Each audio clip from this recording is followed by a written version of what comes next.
Chapter 1, Prologue. Welcome to the Chronicles of the Brave. An extraordinary adventure is about to commence. Please begin setting up your character, a sweet female. Voice echoed in Xiao Kai's ears. He slowly opened his tightly shut eyes, surveying the surroundings before calmly directing his gaze toward a luminous orb resembling a woman, instinctively sensing that the voice had emanated from this very source. Initiate character creation, Xiao Kai whispered suddenly. A flash of white light surged before him, revealing 5 figures, led by a white-haired man wielding a sword in his left hand. A scar marred his right cheek, and a defiant expression graced his face. 2 massive iron rings adorned his right arm, linked by broken chains, while he donned a tattered jacket above loose-fitting trousers. The long blade rested upon his shoulder, and his right hand extended forward, thumb pointed downward, as he regarded the front with a provocative demeanor. To his left stood a tall, slender gunslinger wearing a cowboy hat clad in a brown long coat. He raised his pistol to his lips, the barrel still emitting wisps of smoke, as if he had just emerged from a fierce skirmish. Gently blowing away the lingering smoke, the man's eyes radiated an air of haughtiness and indifference. On the left side of the gunslinger was a stout, middle-aged man. Fervently engaged in prayer, a massive iron cross adorned his back, shimmering with an extraordinary brilliance clad in pristine white missionary attire. Arcane inscriptions danced upon his garments like flowing water. His eyes were tightly shut, his demeanor solemn, as he pointed his right index and middle fingers towards his forehead, as though communicating with some grand entity, exuding an aura of sanctity. To the right of the sword-wielding man was a black-haired figure adorned with boxing gloves. His light yellow attire clung perfectly to his physique, with bulging veins accentuating his arms. He gazed ahead with palpable excitement, his eyes glimmering with fervor. Suddenly, he thrust his right foot forward, summoning a fierce gust of wind, creating a flurry of motion that rendered his actions nearly indecipherable. Behind this black-haired man stood a young individual, his expression grave as he focused intently on a floating magical sphere dressed in opulent noble attire, embellished with violet patterns that signified his status. His deep black hair partially obscured his eyes, which shone with an enigmatic brilliance. Astonishingly, a splendid wand levitated behind him, topped with a deep blue gem, its surface shimmering with an otherworldly glow, hinting at its mystical nature. Xiao Kai observed the 5 figures before him. Hesitating momentarily, he scrutinized the sword-wielding man, feeling an affinity for his fierce and free-spirited essence. With a resolute thought, he silently declared, "Select this character." He then heard the initial female voice announce, "Character model confirmed. Demon Swordsman." "Demon Swordsman, is it? Very well," Xiao Kai mused, attentively listening to the system's introduction of the character, awaiting the next prompt. "Please confirm your character's appearance." The female voice resounded again. "Use my likeness as the template, without any modifications," Xiao Kai replied softly, fixing his gaze on the character creation array. Before him, a flow of white light swirled, materializing a male character model. He bore a tousled mane of black hair, cascading naturally to the right, with a chiseled visage and piercing eyes that glinted like a lion stalking its prey, exuding a rebellious spirit. The only difference was his attire. "Not too shabby, I suppose. I don't look too bad," Xiao Kai remarked, casting a glance at his reflection with a hint of humor. Character creation complete. Shall we now commence the prologue of the Chronicles of the Brave? "Let the game begin," Xiao Kai said gently, and as he spoke, he noticed the figure resembling himself transforming into a stream of light, rushing towards him. Overwhelmed by the brilliant radiance, he instinctively closed his eyes. When he reopened them, he found himself grasping a long sword. He raised his right hand to test its weight, discovering a surprising ease in his movements. A glance at his arms and torso revealed that his attire had transformed, now clad in the garb of the demon swordsman. In awe of the marvels of virtual technology, he barely had time to acclimate to the game when an alarming system alert shattered his reverie. "Warning, unknown code intrusion. Warning, database compromised. Executing repair operation failed. Necessary components missing. Initiating backup plan. Extracting remaining data. Forcibly extracting player data. What is happening? System, exit the game." The once melodious voice now resembled a harbinger of doom, Sending waves of panic and anxiety coursing through Xiao Kai, he struggled futilely, defiantly issuing commands to exit the game, hoping against hope for a change in fate. Entering Dimensional Collapse Chapter, the system announced. Xiao Kai watched as the scene before him distorted, a deep blue vortex forming and voraciously consuming everything in its vicinity, shattered fragments of reality swirling around the edges. Just as he believed he had narrowly escaped, another system alert plunged him into despair. Warning: game data altered by unknown program. Warning: source code sequence anomaly. The game is on the brink of collapse. Exit function compromised. Forced exit function locked. Warning: game protection mechanism activated. Purging unknown data. Countdown initiated. 10, 9, 8, 7, 6. Xiao Kai, filled with defiance, watched as the vortex drew closer, and as he was ultimately engulfed, he succumbed to unconsciousness. In his final moments, he reflected upon his life, recalling his fervent passion for history that had led him to become a doctoral archaeologist.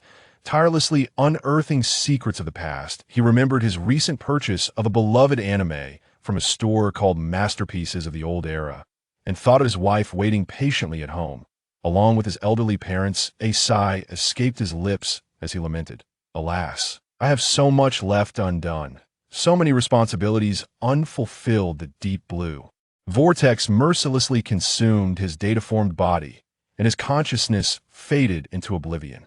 Once the deep blue vortex completely enveloped Xiao Kai, all players immersed in the Chronicles of the Brave were abruptly ejected from the game. Their enjoyment shattered. Anguished players clamored for explanation from the game staff and customer service. In an effort to quell the unrest, the game officials summoned a team of technicians for a comprehensive investigation. The findings revealed that a disruption in the game's data had occurred, and one player's brainwave had vanished at the time of the data alteration. This revelation sent shockwaves through the company, prompting the executives to silence the knowledgeable technicians to prevent any leaks to maintain the company's stability. A supervisor proposed a narrative that was subsequently approved by the higher-ups. Thus, on the following day, the company's board convened a press conference to elaborate on the true circumstances surrounding the previous day's game malfunction. They informed the media that a player had modified game data through third-party software, resulting in the game's collapse, and the player's tragic demise. This player was none other than Xiao Kai. This announcement sent shivers through countless players who had previously used third-party software to cheat, while simultaneously extinguishing their fury towards the game company. Attention shifted from the corporation to the player known as Xiao Kai. Those familiar with Xiao Kai found it hard to believe he would meet his end in such a manner, and his family struggled to accept the harsh reality. They opened his room, retrieving his serene body from the nutrient pod, and laid him to rest in a graveyard, casting a shadow over their lives. A month passed, and just as the company believed the storm had subsided, a player specializing in game exploits uncovered that the previous incident was not caused by data modification, but was purely a result of a flaw in the game's operation. He made his discovery public. The revelation ignited a wildfire of outrage among players, who condemned the company's executives. While some took the time to comfort Xiao Kai's wronged family, the game company compensated Xiao Kai's family handsomely in hopes of regaining the trust of the disillusioned players. But the community remained unwilling to risk engaging with the game again. Soon after, the company was left with no choice but to declare bankruptcy. But where is Xiao Kai now? In a realm where he was meant to have perished. Chapter 2. Kanahegakure. The morning sun bathed the ground in warmth. While birds chirped melodiously amidst the lush greenery, the river flowed gently, bubbles occasionally surfacing as fish broke the surface.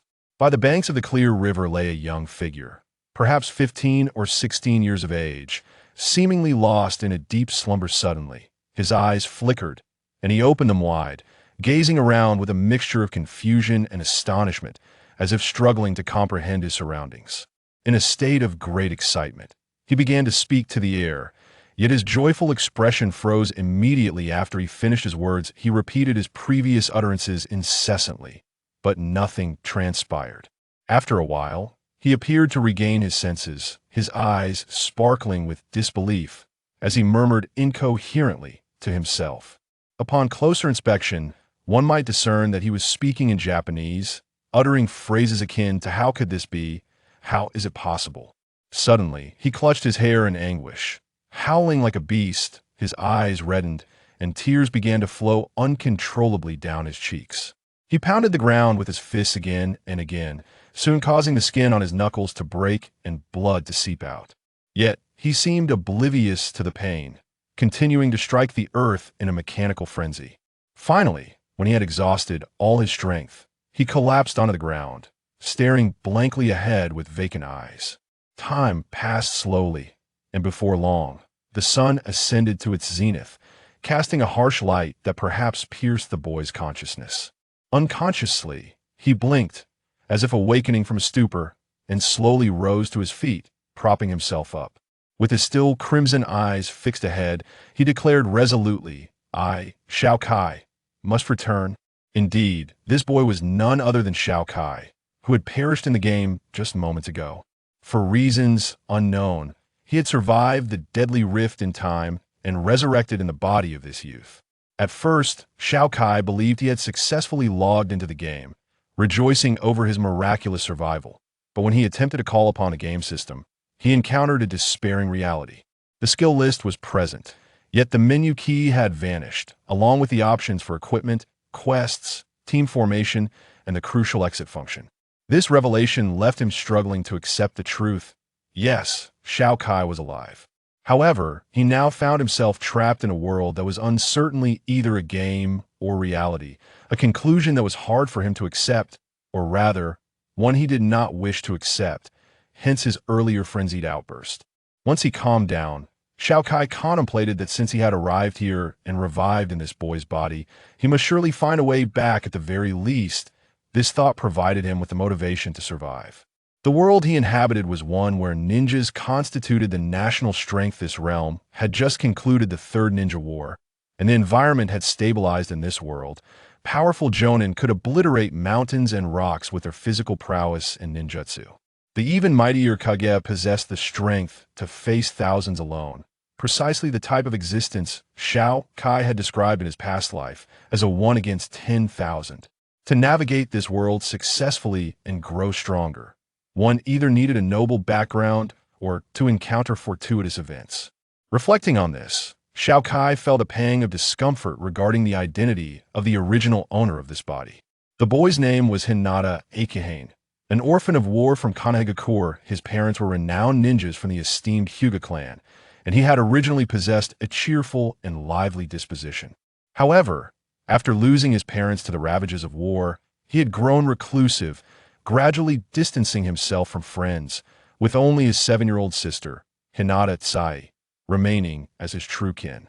The Hyuga clan was celebrated as one of the oldest and most prestigious families in Kanehagakure, renowned for their unique bloodline limit, the Byakugan, and their gentle fist technique. Thus, following his parents' demise, Akihane and his sister's living expenses were entirely borne by the Hyuga family. Yet, as a member of the main branch of the Hyuga clan, Akihane's ninja aptitude was far from commendable. It could even be described as that of a complete failure at his current age. His abilities could only be classified as a genin, and he had only achieved this rank after participating in 5 genin examinations. Due to his poor talent, most members of the Hyuga clan regarded him with disdain, and even some from the branch families looked down upon him. He couldn't even best his sister Tsai had mastered the basics of the gentle fist technique a month ago and had successfully defeated Akihane, a genin, just this morning, further shattering his self-esteem. Thus, Akihane had run to the riverbank to alleviate his mood, only to be unexpectedly usurped by Xiao Kai, who had just escaped the clutches of the time rift, resulting in the extinguishment of his own soul. My talent may be lacking, and I only know the basics of the 3-body technique, but since I have taken possession of your body, I shall live well and seek a way back, and I will take good care of my sister, rest assured. Xiao Kai spoke softly, seemingly responding to the other presence within his body. After saying this, he tore a strip of cloth from his upper garment, approached the creek, and trembled as he submerged his right hand in the water to clean the wounds on his fingers. Then, he gently wrapped the cloth around the injury, and after tending to it, he clenched his fist tightly, gazing at his reflection in the water, and resolutely declared, "Even without talent, I, Xiao Kai, will carve out my own path if there is no method suited for me. Then I shall forge a path of my own. If I cannot become a powerful ninja, then I shall become a formidable swordsman, allowing the world to see that even a sword can bloom into a magnificent flower with my heart as my guide. Nothing shall stand in my way. This is my ninja way, and it is also my sword path. Upon contemplating this, Xiao Kai could not help but glance at the transparent panel floating before him. Although the various skills listed were merely displayed in gray, he could not suppress his imagination, envisioning a day when he would master these abilities. This prospect instilled within him a renewed sense of confidence for the days to come. He tidied his attire slightly and scrutinized the true form of his physique. His long, jet-black hair cascaded over his shoulders, and though his eyes were of a moderate size, a closer inspection revealed a depth of spirit.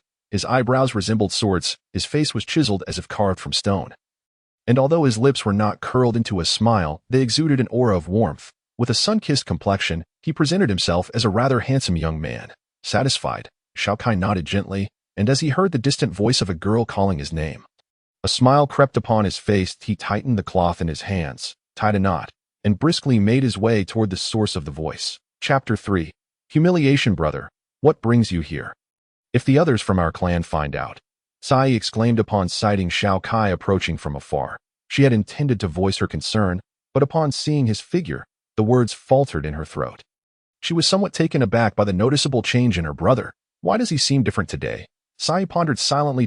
My apologies, dear sister, for causing you worry. It won't happen again, Xiao Kai said gently, ruffling the hair of the young girl before him, while carefully observing the appearance of his body's owner's sister. She wore her long black hair in a ponytail, adorned with a red ribbon tied into a bow. Her round face bore a hint of baby fat, and her large eyes sparkled with innocence. However, her brows were furrowed tightly, conveying a hint of displeasure, and her petite lips were pressed together firmly. Clad in a simple white short-sleeve shirt, she had a ninja pouch strapped to her left calf, filled with various shurikens.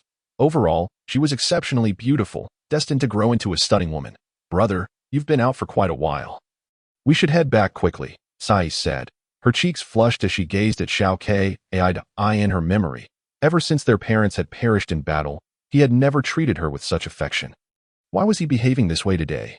She felt somewhat unaccustomed to this change in her brother. He had always been a taciturn and brooding man, yet the current version of him evoked a different sensation within her.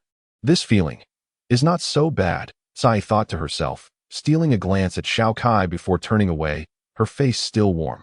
Very well, let us return. I assure you, dear sister, there will be no next time.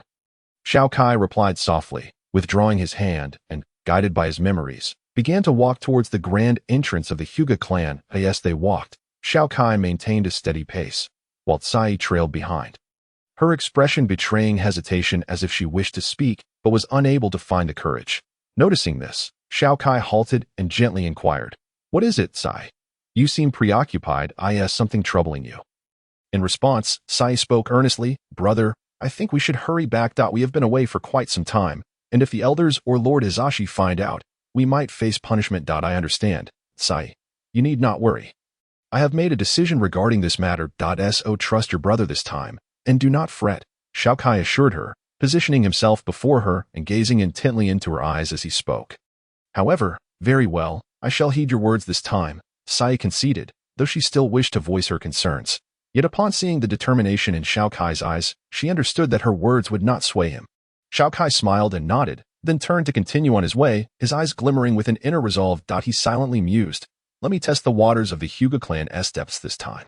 With this thought, a flicker of brilliance flashed in his eyes, though he quickly concealed it, maintaining a calm demeanor as he proceeded forward.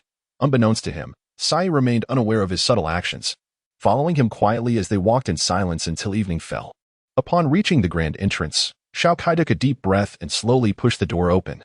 Once inside the courtyard, finding it devoid of any presence, both he and Sai could not help but exhale in relief.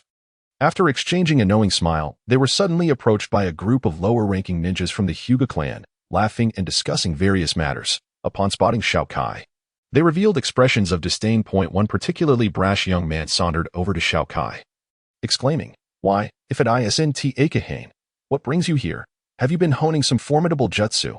Before he could finish, another young man from the crowd chimed in, "Haven't you heard? Akahane has even mastered the body flicker technique." How could he possibly have the talent for advanced ninjutsu? Indeed, if I were you, I would simply return home to tend to the fields. Such pathetic abilities are a disgrace to ninjas. They all laughed derisively.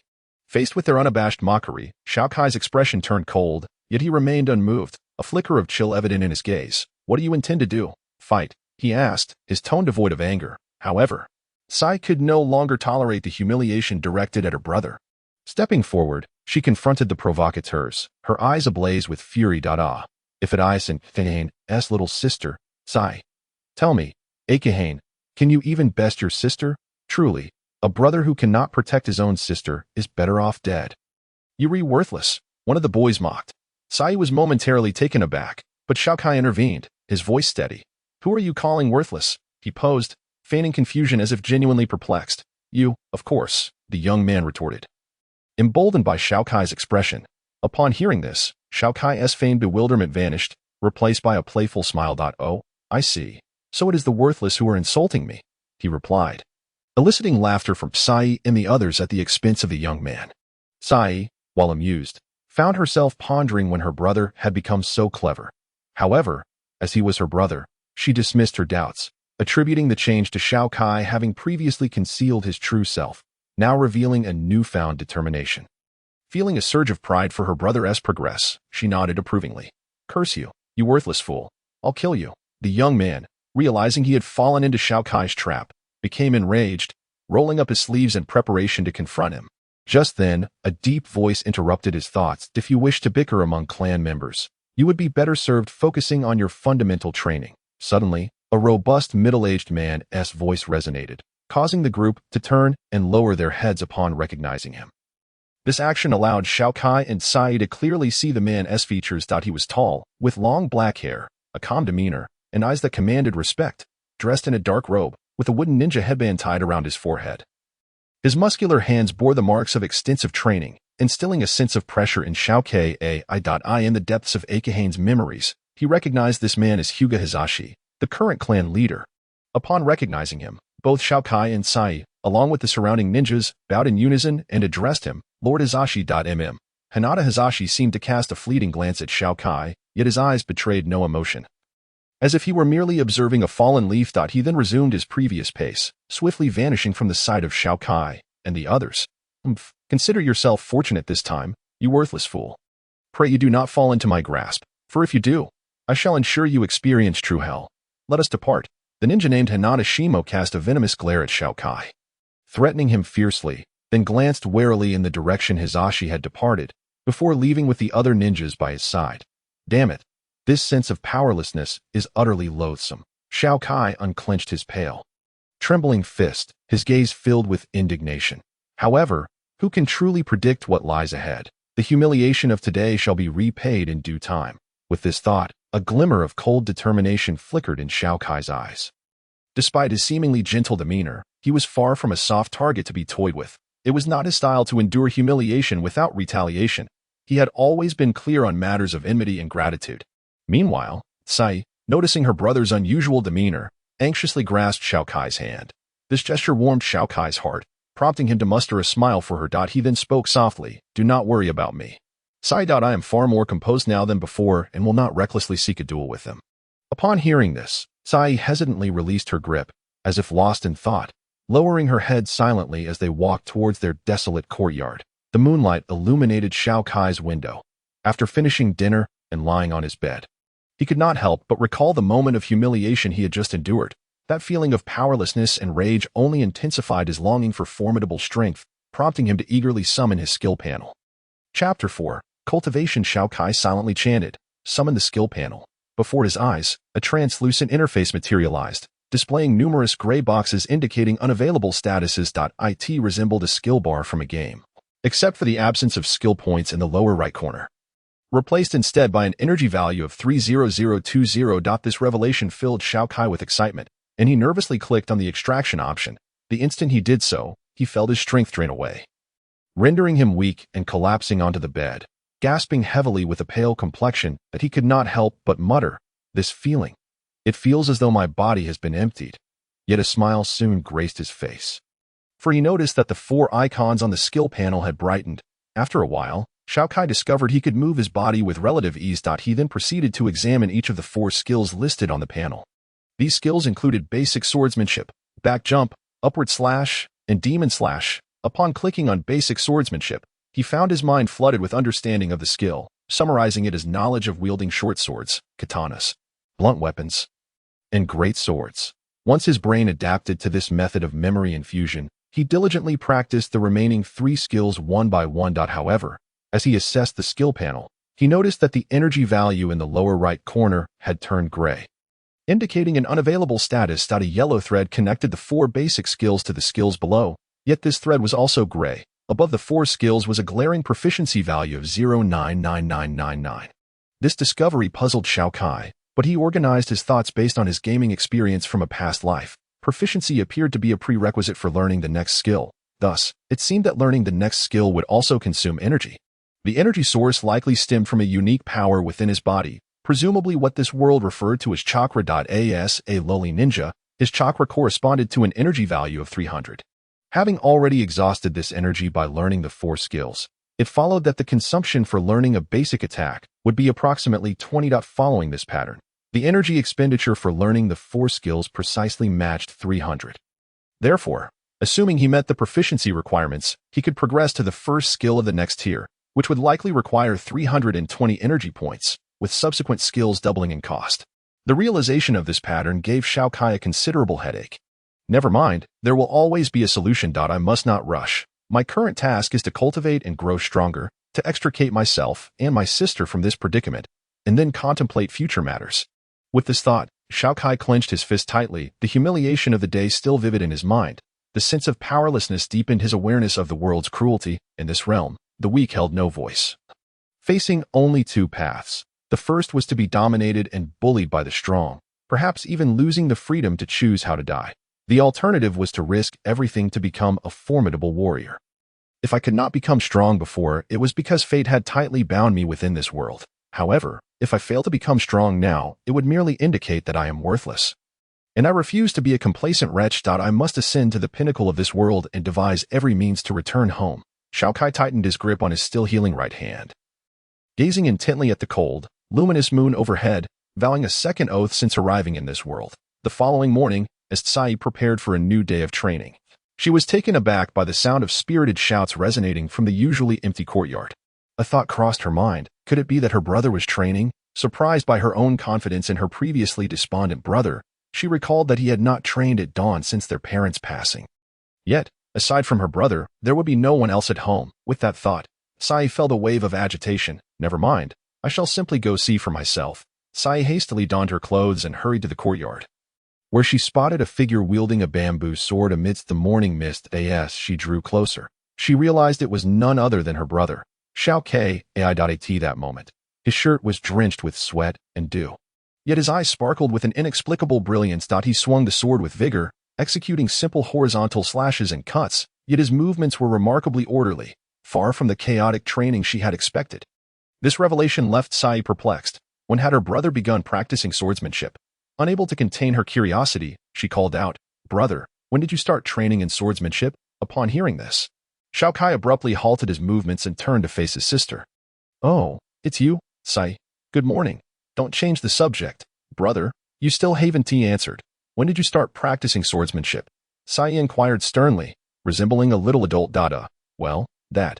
Never mind, Tsai. You needn't ask further. I know what I'm doing." Xiao Kai stammered, struggling to find a convincing explanation for his sister. In truth, he found it quite challenging to deceive her. He recalled how, during his childhood, this sister often had him wrapped around her little finger, though much of it stemmed from the original owner of this body yielding to her. "Although I do not know when my esteemed brother began training in swordsmanship, I hope you understand that swordsmanship is merely a secondary skill, while ninjutsu is the true focus of this world. I hope you can discern the priority. In all honesty, Tsai felt a profound sense of disappointment. Initially, she had believed that Chiyu had overcome his despondency. Yet to her utter disbelief, he had taken to studying the swordsmanship of the Ronin. Although some of those who wielded such techniques, like Konoha's White Fang, were immensely formidable, there was only one White Fang, an irreplaceable legacy. Furthermore, Xiao Kai lacked the extraordinary talent that characterized Konoha's White Fang. This revelation, which shattered her fleeting happiness, compelled Tsai to excuse herself under the pretext of training. turning away from the courtyard. She made her way to the ordinary training grounds of the Hyuga clan, leaving Chi-Yu to linger in the courtyard, lost in thought. Alas, it is truly difficult to articulate, yet Sai. You must comprehend that all my aspirations reside within my swordsmanship. As your elder brother, how could I possibly let you down? However, as the saying goes, the nail that sticks out gets hammered down. I must continue to endure in silence, but wait for the moment when I can unveil my full strength. Then, you shall understand my tribulations, Xiao Kai murmured, closing his eyes tightly. His right hand clenched the bamboo sword with fervor. Unbeknownst to him, his right arm was tightly bound in bandages, and upon closer inspection, one would notice that the skin beneath the wrappings had turned a dark crimson hue. On that sinister skin, malevolent curse markings were etched, dim yellow glimmers of an evil light flickering ominously. At the elbow, a circular golden halo appeared, seemingly restraining the spreading malevolence. The origin of this transformation was a mystery. Yet it was evident that within Xiao Kai's bandaged right arm lay a terrifying and sinister power. Slowly, he opened his eyes and began to strike repeatedly with his sword, the brilliance in his gaze sharpening with each swing. The courtyard reverberated with the sound of his bamboo sword slicing through the air. Meanwhile, within the grand estate of the Hyuga clan, a middle-aged man gazed out from a window in a specific direction. Following his line of sight, one would discover that he was fixated on Xiao Kai, who was diligently practicing his swordsmanship in the courtyard.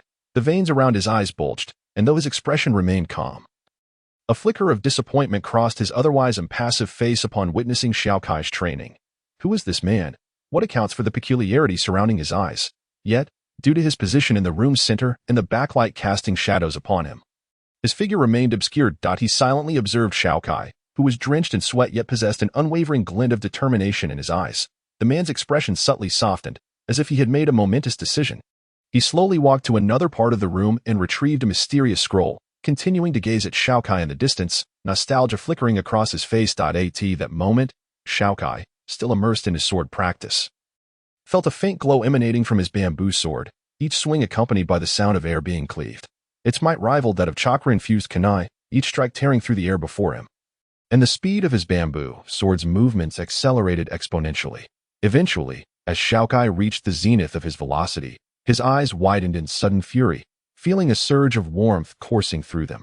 Instantly, his perception of the surrounding environment transformed into shades of gray and white, startling him into halting his strikes, a wave of confusion washing over him. Just as he was about to rub his eyes, the sensation of the veins in his hands jolted him, and a look of realization dawned upon his face. Excitement creeping in. Unbeknownst to him, the veins around his eyes had also become pronounced, his pupils turning pale, devoid of any emotional fluctuation, instilling a sense of dread in those who beheld him. Remarkably, Xiao Kai's current state mirrored that of the man observing him from afar, both having activated the renowned Byakugan of the Hyuga clan. In this awakened state, Xiao Kai not only discerned the flow of chakra within others, enabling him to counter their attacks and movements, but he also gained a near 360-degree field of vision. This unparalleled awareness in combat was undeniably a game-changing advantage. Coupled with Xiao Kai's own skill set, it could exponentially elevate his combat prowess. However, the Byakugan came with a significant drawback. The energy it consumed was alarmingly high. Presently, Xiao Kai could only maintain this state for a mere 2 minutes before he was compelled to deactivate the Byakugan, collapsing onto the ground and gasping for breath, a twinge of regret settling in his heart. Yet, the mere thought of having awakened the Byakugan ignited a spark of excitement within him. With sheer will, he pushed through his exhaustion and made his way to his small abode, intent on resting and gathering intelligence. However, as Xiao Kai activated his Byakugan, the middle-aged man in the estate also observed Xiao Kai's performance, causing him to shudder involuntarily. Surprise flickered across his countenance, and then, as if struck by a thought, he glanced at the scroll in his hand. His expression turning contemplative. He murmured to himself, perhaps it would be best to wait until Xiao Kai matured further. Acting too soon could prove detrimental. Upon finishing his words, a gleam flickered in the middle-aged man's eyes, as if he had made a momentous decision, and he tucked the scroll into his bosom. He then withdrew from his previous state of indifference and gradually settled into a meditative posture. The gentle breeze wafted through the window, carrying with it the faint scent of fresh grass, signaling that the village of Konoha had indeed welcomed the arrival of spring. Chapter 5. Uzumaki Naruto. The sun had ascended to its zenith in the southern sky, casting a serene atmosphere over Konoha village, where the sounds of vendors echoed in a harmonious symphony. Occasionally, one could observe women admonishing their children along the streets, while the trees flanking the pathways flourished, epitomizing the beauty of spring. Bathed in the warm sunlight, A slender yet upright figure emerged from the Hyuga household, sporting long black hair and a katana secured at his waist.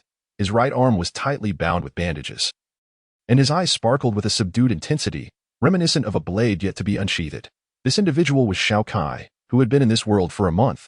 During this month, he had engaged in both physical conditioning and skill training. In terms of physical prowess, he had undertaken weighted training and performed countless punches and side kicks, thereby fortifying his physique to an impressive degree. Regarding skill mastery, he had discerned a pattern in skill usage that indicated proficiency would increase by approximately 1 point for every 10 uses. However, a more meticulous exploration of the techniques and nuances of skill application would yield an increase of over 100 points in proficiency. Through diligent training over the past month, Xiao Kai had successfully elevated his basic attack proficiency to 600 points, while his upward jump proficiency reached 500 points, and both his upward thrust and go/slash skills attained 300 points each. Upon reaching 600 points in basic attack proficiency, he discovered that the thread beneath the skill had transformed entirely into a brilliant golden hue, indicating a connection to another skill category. Yet, that skill category appeared grayed out, suggesting that the prerequisites for learning had yet to be fulfilled, revealing to Xiao Kai that mastering a lower-tier skill required the proficiency of a higher-tier skill to reach 600 points. This revelation filled him with joy and heightened his commitment to skill training. However, during his practice of the Ghost Slash, Xiao Kai noted that its release produced a chakra imbued with a sinister aura that corroded the targeted objects. This realization, while thrilling, also sparked a sense of anxiety within him. Due to the peculiar nature of the Ghost Slash, he resolved to refrain from practicing it within the confines of the Hyuga family estate. Instead, he opted to venture out during his spare moments to the brook where he had first arrived, utilizing the surrounding trees and rocks as targets for his training. As for Xiao Kai's shift towards swordsmanship, it had elicited considerable disappointment from Tsai, yet it did not provoke a significant reaction otherwise. Nevertheless, he faced mockery and derision from his clan members, who deemed him a dreamer aspiring to be the next Konoha White Fang.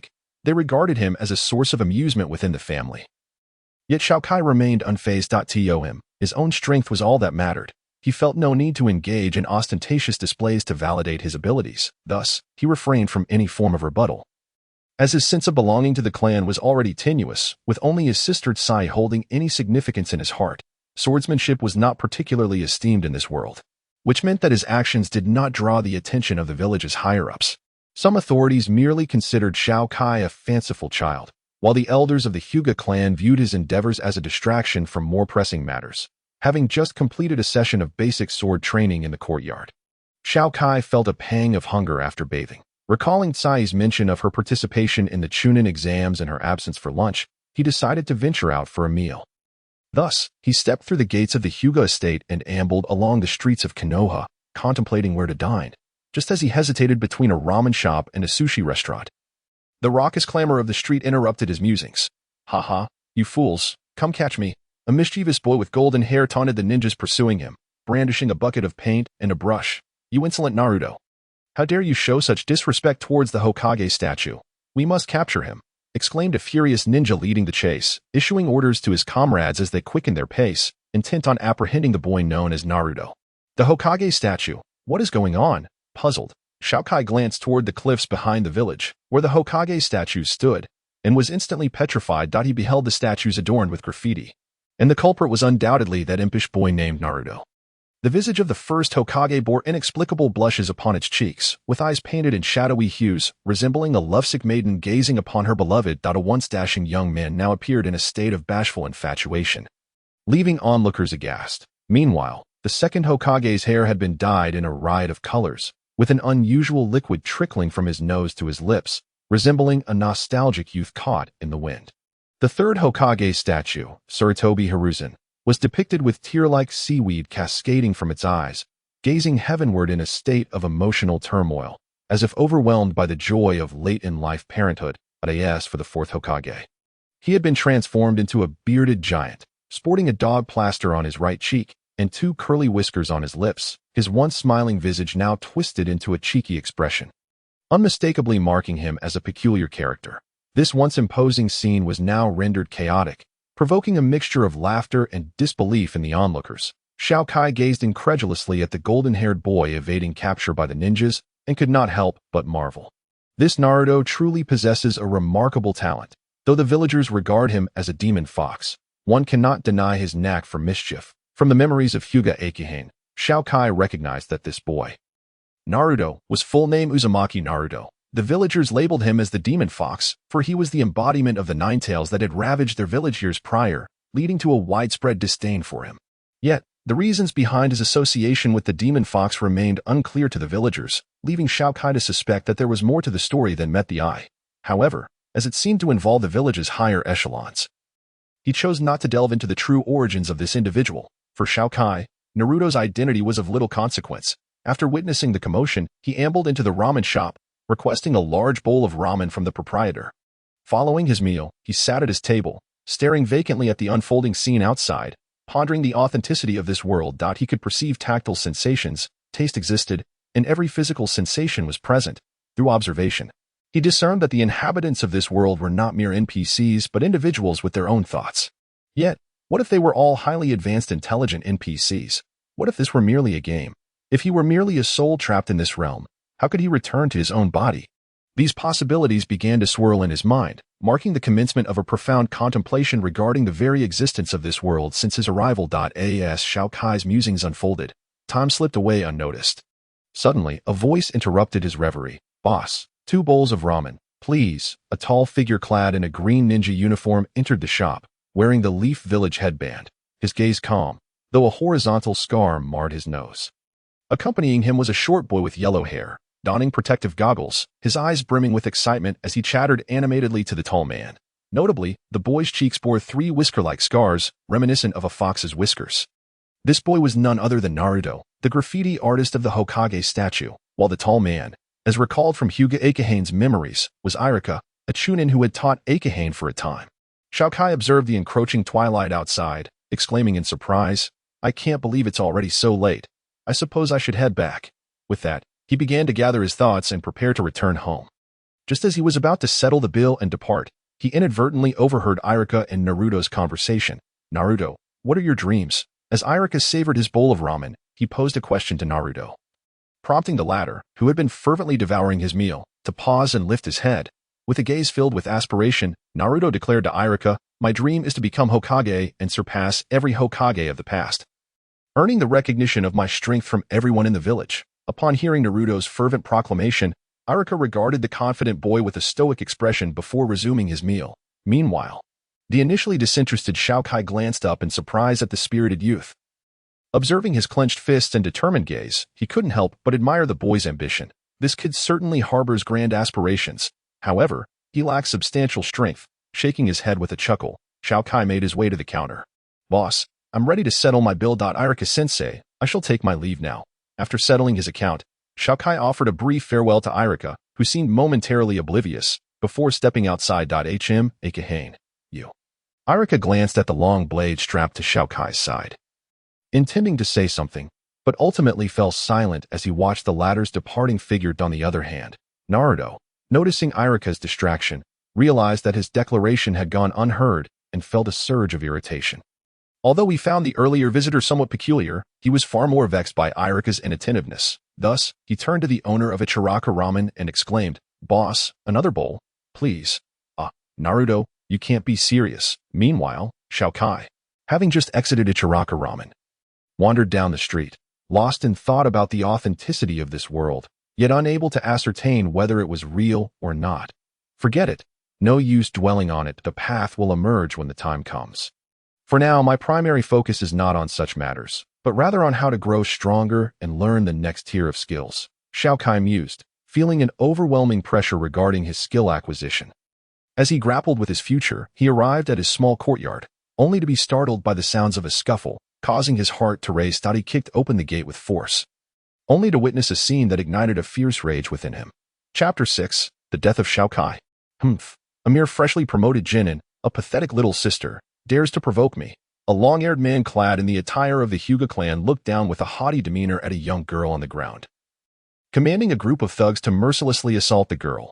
Blood trickled from the corner of her mouth, her face marred by bruises, and her clothes were caked with dirt from the onslaught. Her eyes, however, were filled with defiance. "It was Hinata Tsai. Get away from me!"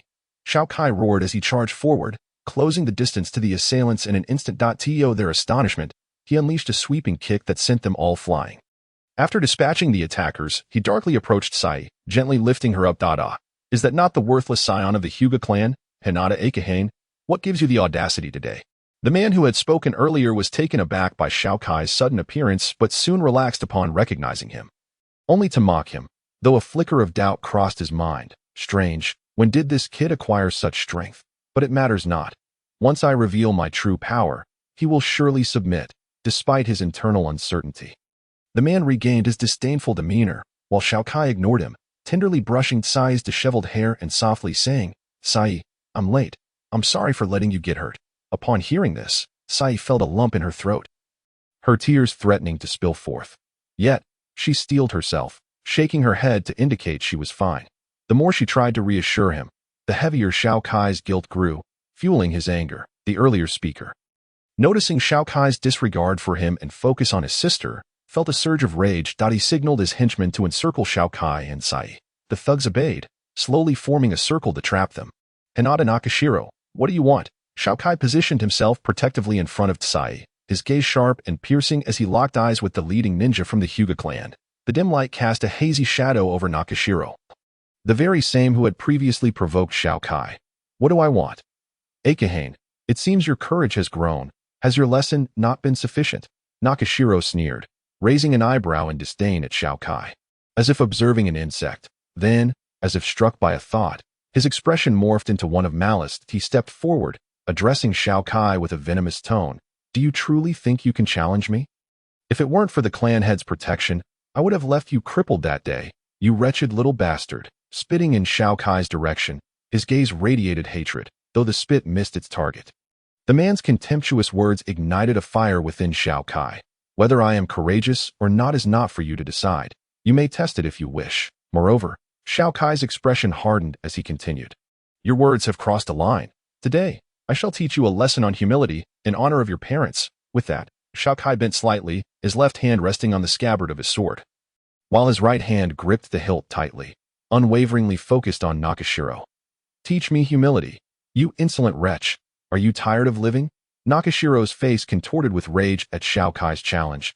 He swiftly retrieved a shuriken from his pocket, his voice dripping with malice as he declared, I've made my decision. I'd rather face 10 days of confinement than let you walk away unscathed today. After all, crippling you, a mere waste, won't incur severe consequences for me. While I am a renowned genius, his eyes widened in manic glee as he laughed derisively, his tone saturated with scorn. Listening to Nakashiro's taunts, Xiao Kai's expression turned icy, his eyes glinting with resolve as he prepared to strike. However, just as he was about to launch his attack, Sai grasped his left arm tightly. Turning to face her, he saw fear etched across her features. He offered a reassuring smile, saying, Don't worry, leave it to me. But brother, he's already at Shunin. Before they could finish their exchange, Nakashiro seized the opportunity, commanding his subordinates to attack Xiao Kai. The enemies surged forward from all sides, plunging Xiao Kai and Sai into peril. As Sai closed her eyes in prayer, a flicker of determination ignited within Xiao Kai's gaze. In a split second, he leaped into the air, cradling Sai and evading the incoming onslaught with astonishing speed. Leaving behind mere afterimages, this unexpected maneuver left Nakashiro and his thugs aghast, their expression shifting to one of grim seriousness as they warily observed Xiao Kai, who now held Sai protectively. Prayers won't save you when under attack, Xiao Kai remarked with a hint of amusement. Then, before Sai could react, he gently set her aside, signaling for her to refrain from interfering in the battle. Akahane, I acknowledge that your strength has surpassed that of an ordinary genin. But before me, you remain unworthy. Thus, I advise you to surrender the secret scroll left by your father, and I may consider sparing you this moment. Nakashiro's bravado faltered slightly, beads of cold sweat forming on his brow. Damn it, just a mere loser, a waste of the Hyuga clan. How is it possible for him to be so fast that I can't even comprehend it? This must be an illusion. He must be employing some secret technique. As these thoughts raced through his mind, his confidence began to resurface, bolstered by the belief that Xiao Kai was merely an aberration. Just a moment ago, didn't you declare that you would not let me escape, that you would cripple me? Xiao Kai, feigning astonishment, addressed Hinata Xiaoqing, while Sai beside him believed him to be sincere and immediately felt compelled to dissuade her brother. Oh dear, I was merely jesting just now. Akabane, you shouldn't take it so seriously, brother. I was only playing with you. Observing Sai's intention to speak, Hinata Xiaoqing abruptly raised his voice to interrupt her. He instantly donned a smile that, to an unsuspecting observer, would suggest a remarkably amicable relationship with Xiao Kai. Oh, so you were just teasing me. If you desire the secret scroll, you should have mentioned it sooner. My parents left behind a black scroll. I wonder if that's what you're referring to, Xiao Kai. A hint of trepidation in his voice addressed Xiaoqing, his expression seemingly relieved. Yes, that very secret scroll. Simply hand it over to me, and I shall spare both of you today. No. I mean, I shall leave immediately. Witnessing Xiao Kai's demeanor, the fear within Xiaoqing dissipated entirely as he endeavored to suppress his rising anger and feigned magnanimity towards Xiao Kai concerning the secret scroll.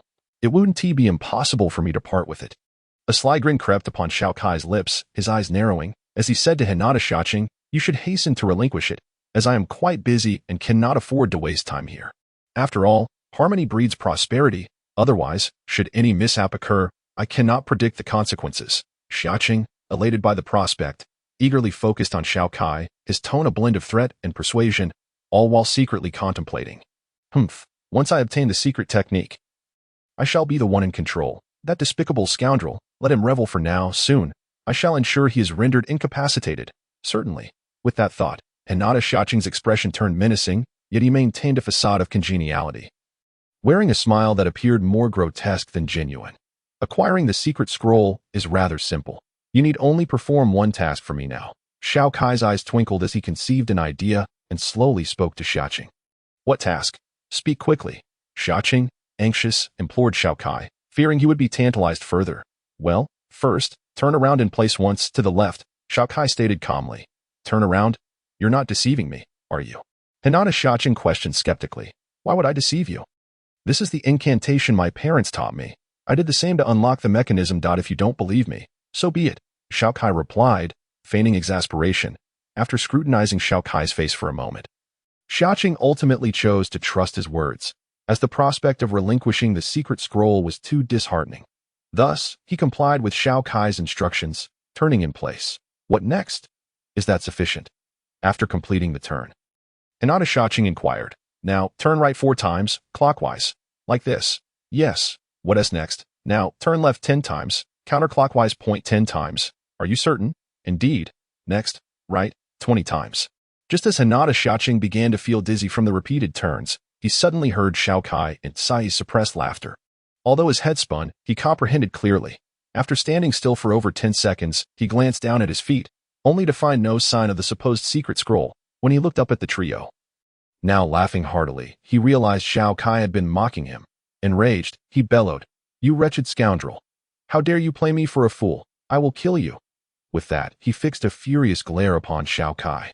His eyes filled with a desire to flay him alive. The secret scroll mattered little to me. What I truly cared about was the fact that you harmed my sister and insulted my family.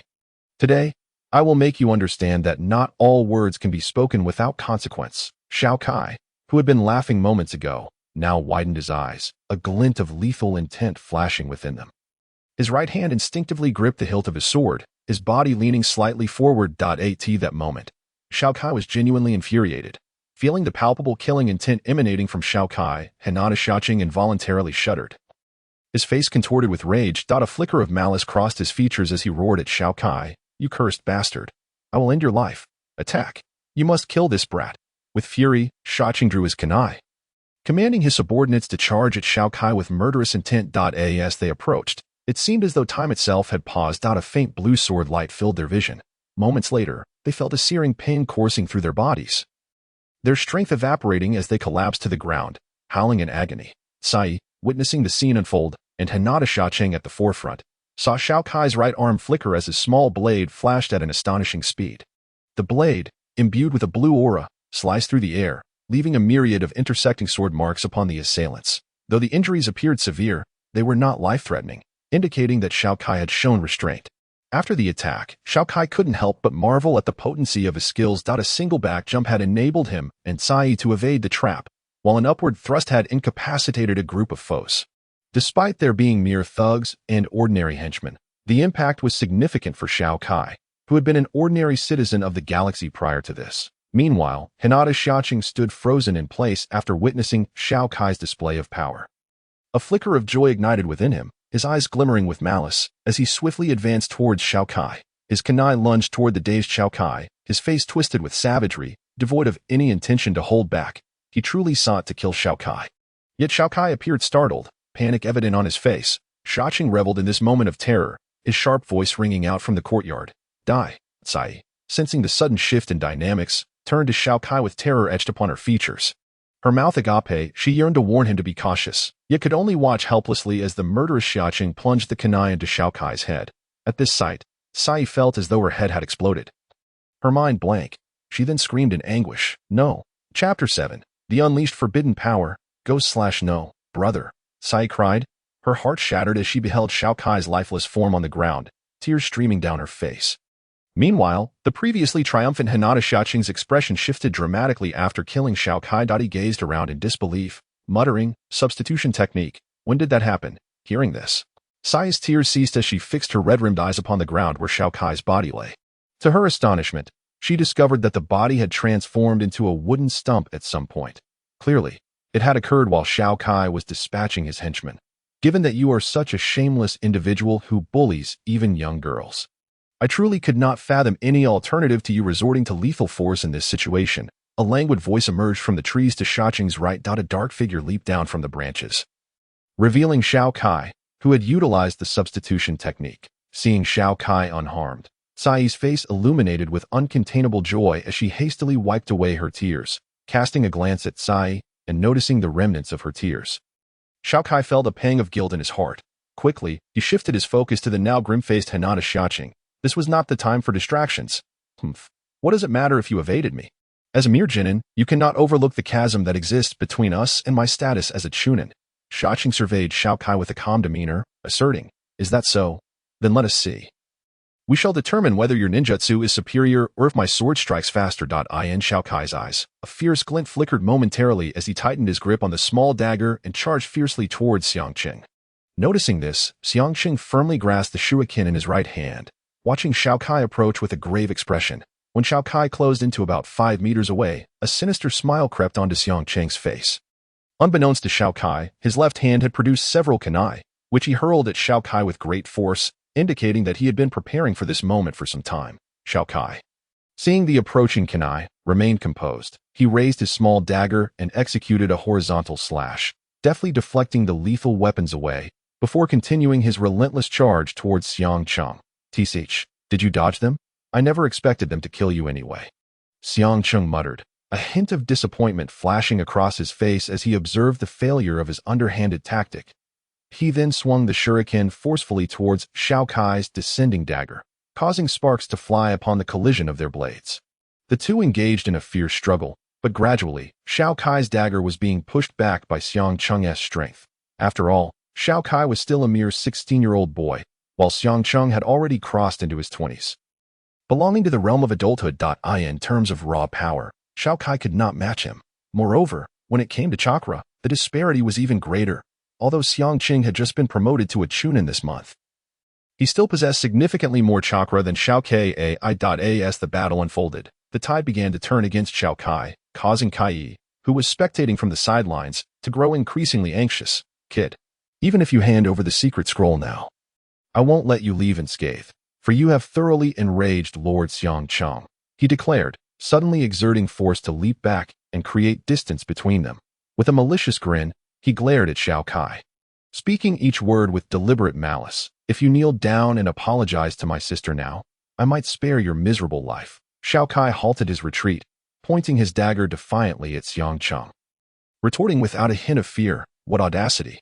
You, a mere trash, what gives you the confidence to speak to me this way? I have decided. I will ruin you, and then mercilessly humiliate your sister before your eyes." Ha ha ha. Xiaoqing's fury ignited at Xiao Kai's words. His eyes narrowed with a menacing glare, and he spat venomous threats, his expression twisted into one that could silence a child's cries. You were courting death. In Xiao Kai's heart, despite not sharing blood ties with his sister, she was the closest person to him in this world. Hearing Xiaoqing threaten to disgrace her fueled his rage. With a fierce cry, he swung his dagger violently towards Xiaoqing, intent on cleaving him in two. Yet, Xiaoqing remained composed, deftly maneuvering his shuriken to parry Xiao Kai's assault. Internally, he cursed, realizing, "Damn it. How can this kid possess such formidable strength? I can no longer underestimate him. With this thought, Xiangqing cast aside his previous disdain and unleashed his full power to engage in battle with Xiao Kai. Instantly, the arena was filled with dazzling flashes of light and swirling winds, kicking up dust from the ground as the intensity of their clash escalated. Xiangqing's attacks were astutely aimed at fatal points, akin to a venomous serpent relentlessly striking at Xiao Kai. Should he land a hit, Xiao Kai's life would surely be forfeit. Conversely, Xiao Kai's dagger struck with remarkable speed, nearly impenetrable in its onslaught. At a glance, it appeared that Xiao Kai held the upper hand, but upon closer inspection, it became evident that his attacks were gradually losing their vigor. Indeed, Xiao Kai's stamina was limited. Each powerful strike drained his energy and physical strength. Furthermore, he had already employed a backward leap and an upward thrust earlier, both of which consumed a considerable amount of chakra for someone of his current rank as a genin. Thus, as Xiangqing extended the battle, the situation began to tilt unfavorably for Xiao Kai. Damn it, if this continues, I will inevitably be worn down. I must devise a strategy. Somehow, Xiao Kai pondered desperately while attacking Xiangqing. His anxiety mounted, evident on his face, yet the more he panicked, the less effective he became. As he contemplated his next move, his reaction faltered momentarily, providing Xiangqing the opportunity to exploit his opening. Seeing Xiangqing viciously brandish his shuriken towards him, Xiao Kai's heart jolted with alarm. Realizing the peril he was in an instant, Xiangqing's shuriken scored a deep gash across Xiao Kai's right arm, shredding his sleeve and bandages. Blood gushed forth from the wound, and Xiao Kai winced in pain, swinging his dagger forward to repel Xiangqing's attempt to capitalize on his injury. Leaping backward to create distance, he faced Xiangqing once more. Haha, now your right hand is injured. What will you fight me with now? Xiangqing taunted, relishing the moment as if victory were already his. Since the bandages are torn, there is no need for me to conceal anything. Xiao Kai replied, as if preparing to reveal his ultimate trump card, causing Xiangqing's pupils to constrict and his expression to grow grave. Despite being at a disadvantage, Xiao Kai was unfazed. Appearing indifferent to his injury, he forcefully plunged his dagger into the ground before him, channeling chakra through his right hand as if releasing some form of restraint, while swiftly unbinding the tight bandages on his arm. Witnessing this move, Xiangqing heightened his guard, fixated on Xiao Kai, wary of any hidden weapons. As the bandages fell away, the onlookers gasped in astonishment at the sight of Xiao Kai's right arm. What manner of arm is this? His entire right arm was a ghastly shade of dark crimson, adorned with malevolent-looking seals that exuded an aura of evil, as if branded upon his flesh. It writhed as if alive. The muscles of his arm were vividly defined, with dark blue veins bulging, evoking a sense of dread. A dim golden halo encircled the upper portion of his arm, restraining the seals from spreading throughout his body.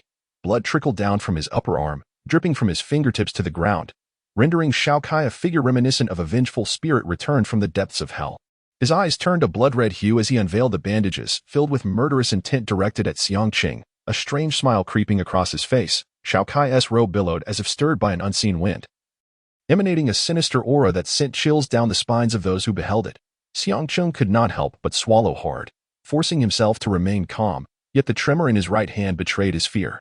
In that moment, Xiao Kai resembled a demon, and not even a jonin would remain unshaken by his current appearance. Now that you have seen this, prepare to meet your demise. With a sinister smile, Xiao Kai's demeanor seemed to be overtaken by some malevolent force. His eyes filled with brutality. He fixed his gaze on Xiangqing, a sickly grin on his face, before abruptly drawing forth his small dagger and transforming into a streak of crimson shadow, hurtling towards Xiangqing.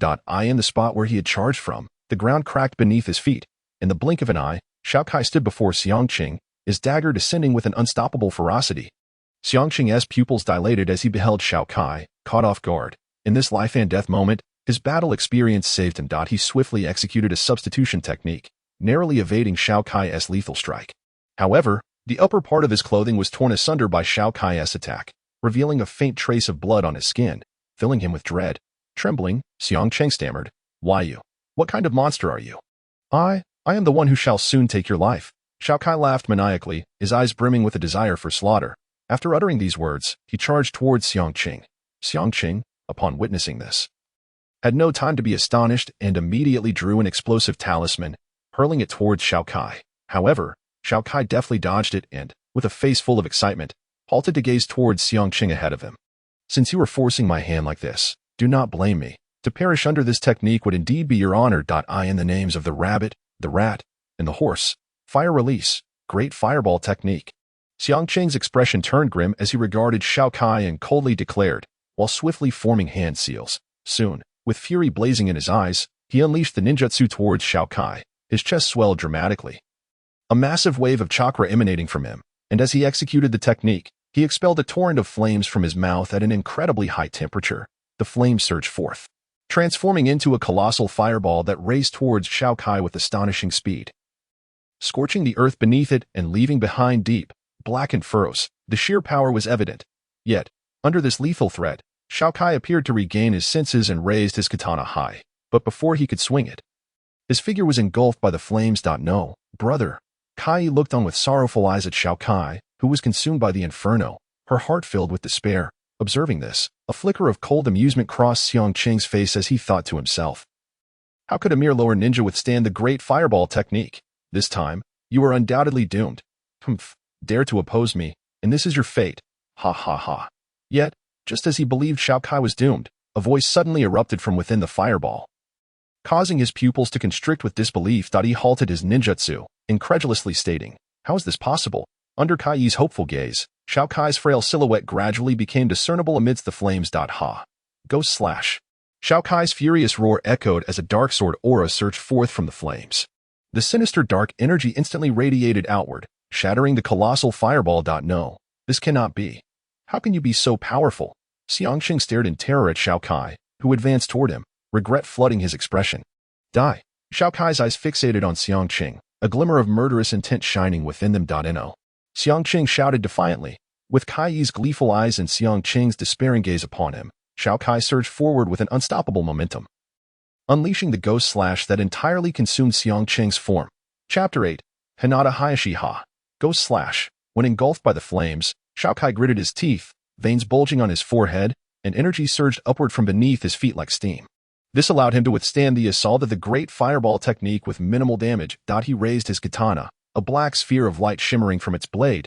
Following his cry, he swung the sword, sending forth a massive black sword aura that swept outward, fracturing the flames that surrounded him, with sparks flying in all directions. From the outside, Kai and Xiang Qing witnessed the fireball dissipate under a powerful and malevolent force, as Xiao Kai's formidable sword aura engulfed Xiang Qing before him.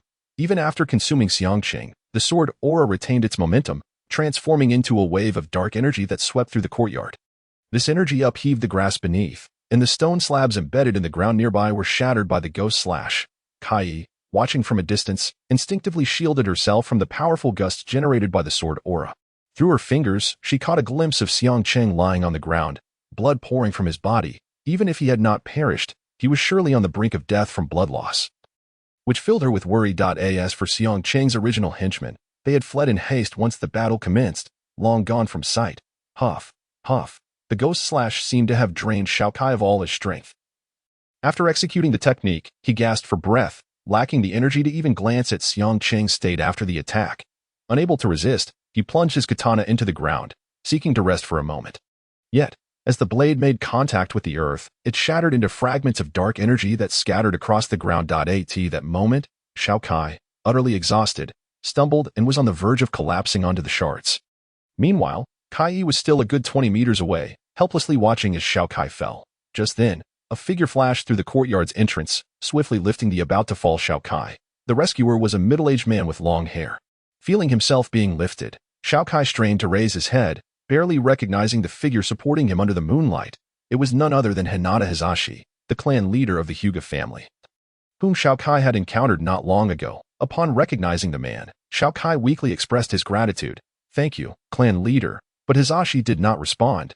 Instead, he turned his gaze towards the lifeless Xiang Qing beside them. Upon discovering that Xiang Qing bore no signs of life, his expression darkened as he turned back to Xiao Kai. Just as he was about to utter some reprimands, he noticed Kai's worried gaze directed at him, causing the harshness in his eyes to fade, replaced by deep self-reproach and helplessness. He looked at the weakened Xiao Kai, wishing to break the awkward silence between them, but suddenly caught sight of Xiao Kai's peculiar right arm. His expression sharpened in an instant. Despite Xiao Kai's right arm appearing significantly dulled after using the ghost slash, the lingering aura of malevolence was still detectable to Hayashi. And what is the Hyuga clan renowned for? The Byakugan. Nothing subtle can escape its scrutiny. Hayashi's body trembled as he seized Xiao Kai's right arm, pulling it closer to examine. His eyes transformed into a pale hue, startling both Xiao Kai and Kai. Veins bulged around Hizashi's temples and eyes, mirroring Xiao Kai's previous state. He had activated the unique bloodline limit of the Hyuga clan, the Byakugan, which was said to reveal an opponent's weaknesses and the flow of chakra. When combined with the Hyuga's gentle fist technique, it could unleash tremendous power, the very foundation of the Hyuga clan's renown in Konoha. After scrutinizing Xiao Kai's right arm with the Byakugan for some time, Hizashi, with an expressionless demeanor, fixed his gaze on Xiao Kai and said, "Clean up your courtyard. You have 20 minutes. Afterward, come find me. I will be waiting in the ancestral hall." Without waiting for Xiao Kai to inquire, he vanished in a flash, taking Xiang Cheng's corpse with him. This is troublesome, Xiao Kai thought wryly, gazing at his right arm, feeling somewhat helpless. Yet, his expression quickly turned resolute. With great effort, he straightened his body, assessing his condition, before tremblingly making his way to Kai Yi's side. That he smiled gently at her bewildered face, ruffling her hair, and softly said, "Kai Yi, I know you have many questions in your heart. I will explain everything later, all right? For now, go to your room and freshen up. The clan leader has matters to discuss with me. Be a good girl and wait for my return, okay?" Upon hearing this, Kai Yi's eyes brimmed with tears as she clutched Xiao Kai's sleeve tightly, her voice quivering. No, brother, don't go. Don't leave me alone like Mom and Dad did." Xiao Kai's heart clenched painfully at her words. But he mustered a pale smile, reassuring her, "How could I ever leave you, Kai? I just need to step out for a moment, like I do when I train. I will return shortly. If you don't believe me, let us make a pinky promise. The one who lies is a little dog. Really, will you truly come back, brother? Please don't lie to me." Sai, tears streaming down her face, spoke to Xiao Kai, her eyes filled with profound sorrow.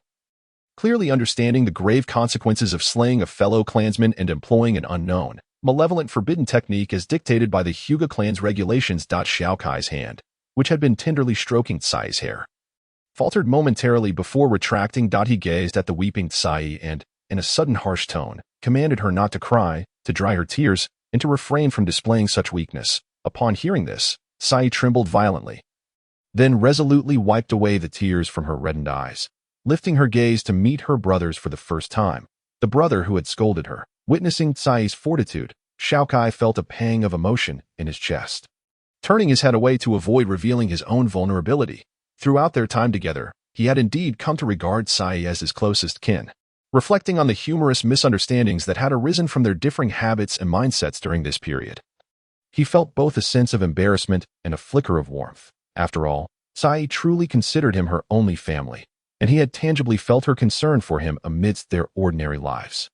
Yet, confronted with their current predicament, he could not guarantee his safe return. The strength of Hinata Hizashi was simply overwhelming. If only Xiao Kai were stronger, things might not have escalated to this point. With this thought, his hand involuntarily clenched into a fist. If only I were a touch stronger. How infuriating. Xiao Kai inhaled deeply, striving to steady his emotions, then turned to Tsai with a serious expression, stating that their current situation arose from their mutual lack of strength. If she could grow stronger, they would be the masters of their own fate. However, as it stood, they were merely at the mercy of others. If she wished to see him again, she must endeavor to become stronger. His dearest sister. With that, Xiao Kai turned and walked toward the door, choosing not to glance back at Tsai, fearing that he might succumb to tears, as he was uncertain of what awaited him. "Brother, how strong must I become to see you again?" Tsai called out, her voice breaking as she addressed the departing Xiao Kai. After uttering those words, it seemed as though all her strength had been sapped, and she collapsed to the ground. At the very least. "Surpass Hokage," Xiao Kai replied, not looking back, his figure gradually fading from Tsai's view. At least. "Surpass Hokage," Tsai murmured to herself, her gaze resolutely fixed on the direction in which Xiao Kai had departed, only to be overwhelmed by immense sorrow. She suddenly crouched down, wrapping her arms around her knees, burying her head deep within them, and sobbed, "In the end, am I left all alone, mother, father, brother, woo-woo?" Meanwhile, as Xiao Kai exited the small courtyard, he exhaled a breath filled with pent-up frustration, his eyes glinting with unwavering determination as he focused on the ancestral hall ahead, silently vowing, "Hinata Hizashi, let me see how you will judge me. Regardless of your actions, I shall not allow myself to perish so easily." With this thought, a glimmer of cold resolve flashed in Xiao Kai's eyes, his fists tightening even further. Chapter 9. Departure. You have arrived. Beneath the dim, yellow light, Hinata Hizashi sat with his eyes closed. Upon sensing the presence at the entrance of the ancestral hall, he slowly opened his eyes and regarded the somewhat frail figure before him, his expression devoid of emotion, merely observing with a detached gaze. "Indeed, clan leader, I have come," the figure replied, slightly trembling before smiling as he stepped into the ancestral hall. Surveying its arrangement, the dim light illuminated the face of Xiao Kai, who had just departed from the small courtyard. After calmly examining the hall's layout, he turned to face Hinata Hizashi, who was seated in the center. "Do you acknowledge your crimes?" Hizashi inquired, his previously half-closed eyes now wide open as he questioned Xiao Kai with intensity. "Crimes? I am unaware of any wrongdoing on my part," Xiao Kai responded nonchalantly, though those who looked closely would notice the beads of sweat forming on his forehead and the tension in his muscles. Ready to spring away from Hizashi at any moment. "You have killed a fellow ninja from our village. This is your first crime. The second is your reliance on an unknown curse seal to contain a malevolent spirit within your own body," Hizashi stated with a grave demeanor, unperturbed by Xiao Kai's denial. "If I had not killed him, both my sister and I would have perished. As for your claim about sealing a malevolent spirit, I am completely in the dark," Xiao Kai retorted, his heart racing at Hizashi's words, yet he persisted in his denial. However, Hizashi's comments brought to mind the strange transformation that had occurred in Xiao Kai's right hand. He recalled that this anomaly had manifested after he began practicing the demon-slash technique. At that time, he had clicked to learn the technique, and a set of requirements had appeared in his mind. Following the instructions, he had constructed a complex chakra pathway on his right arm and inscribed a special curse seal using his blade, after which he activated his chakra. Initially, he had only felt a chilling power surge within his right arm, but caught up in the exhilaration of enhancing his strength, he had brushed aside any concerns about this occurrence. Now, however, Hizashi's words stirred a tempest within his heart. Despite maintaining a facade of calm, he felt an overwhelming sense of anxiety. "Regardless of whether you acknowledge the second charge, the first alone is sufficient to warrant severe punishment," Hizashi stated slowly, a hint of mockery glimmering in his eyes. "Then, Lord Hizashi, how do you intend to judge me? Will you hand me over to the village? Or do you desire my forbidden technique?" Xiao Kai replied with a hint of disdain, suspecting that Hizashi's true interest lay in his so-called forbidden technique. "No, I shall not surrender you to the village, nor do I seek your forbidden techniques," Hizashi said firmly, his gaze fixed intently on Xiao Kai. Xiao Kai, somewhat bewildered, looked at Hizashi, awaiting an explanation. "You have been bullied within the clan, and I bear a significant portion of the responsibility as the clan leader. It is my failure to manage our Hyuga family. Although you were the one who killed Shirmojo, it is also a reflection of my inadequate leadership," Hizashi said, observing Xiao Kai's still bewildered expression, a wry smile crossing his face before it shifted to one of remorse. "Your parents perished while fighting the Ninetales, and I failed to ensure that you and your sister received the treatment befitting the widows of heroes, instead allowing you to suffer at the hands of others. This is a fault of mine as the clan leader. There is no need for you to apologize for such matters, as not all clan members are like Shimojo. My sister and I have not had a particularly harsh life." Xiao Kai replied nonchalantly, waving his hand dismissively. "Thank you for your understanding," Hizashi responded, a glimmer of relief in his gaze. "However, clan rules are clan rules. Those within the clan cannot violate them. So it is unavoidable after all. Please, what options do you present me with?" Xiao Kai's body tensed once more, his eyes narrowing as he regarded Hizashi, awaiting his judgment. "After careful consideration, I have prepared 2 choices for you." Hizashi slowly rose from the floor, his aura suddenly intensifying, his previously gentle gaze transforming into one of icy malice. As Xiao Kai met Hizashi's gaze, he felt his blood run cold, his body immobilized, helplessly watching as Hizashi approached and began to speak. "The first choice is to die by my hand, while your sister will receive the same training treatment as the lesser clan members. At this moment, Xiao Kai was paralyzed by Hizashi's overwhelming presence. His body numb and incapable of moving, no matter how he struggled, he could not even twitch his lips, and despair and indignation washed over him, just as Xiao Kai braced himself to accept death. He heard Hizashi's voice again. "Your second choice is to be expelled from the clan and to leave Konoha." After Riza concluded his statement, he withdrew the imposing aura that surrounded him, while Xiao Kai, overwhelmed by the intensity, collapsed onto the ground, gasping for breath. Riza did not press further. Instead, he took 2 steps back and patiently waited for Xiao Kai to stabilize his breathing before asking, "So, what is your choice?" "Do I still have a choice?" Xiao Kai replied with a resigned smile. Gazing at Riza with a deep sense of helplessness mingled with gratitude, he understood that Riza's actions were aimed at safeguarding him, while leaving no incriminating evidence for those with ulterior motives. Regrettably, he would be separated from his sister for some time. With this thought, he sighed and said, "I hope my sister receives a good education. That is only natural. I wish to know when I can return." Xiao Kai stated calmly, struggling to rise to his feet as he faced Rizu. Perhaps when you possess the power to transform your clan, Rizu replied with a hint of melancholy, his gaze growing complex as he observed Xiao Kai. After a lengthy silence, he produced a scroll from his sleeve and handed it to Xiao Kai, who hesitated for a moment before ultimately accepting it with both hands. This scroll contains a summoning technique left by your deceased parents. They entrusted it to me, and now it rightfully returns to you. I hope you can swiftly acquire the power to transform your clan, Rizu said, a flicker of nostalgia and sorrow flashing in his eyes. As if he was intimately familiar with the parents of the original owner of Xiao Kai's body, Hinata Akahane. Upon hearing this, Xiao Kai silently tucked the scroll into his bosom, then raised his eyes to Rizu, asserting, as long as I possess the power to transform, I will undoubtedly return to liberate my clan from its constraints.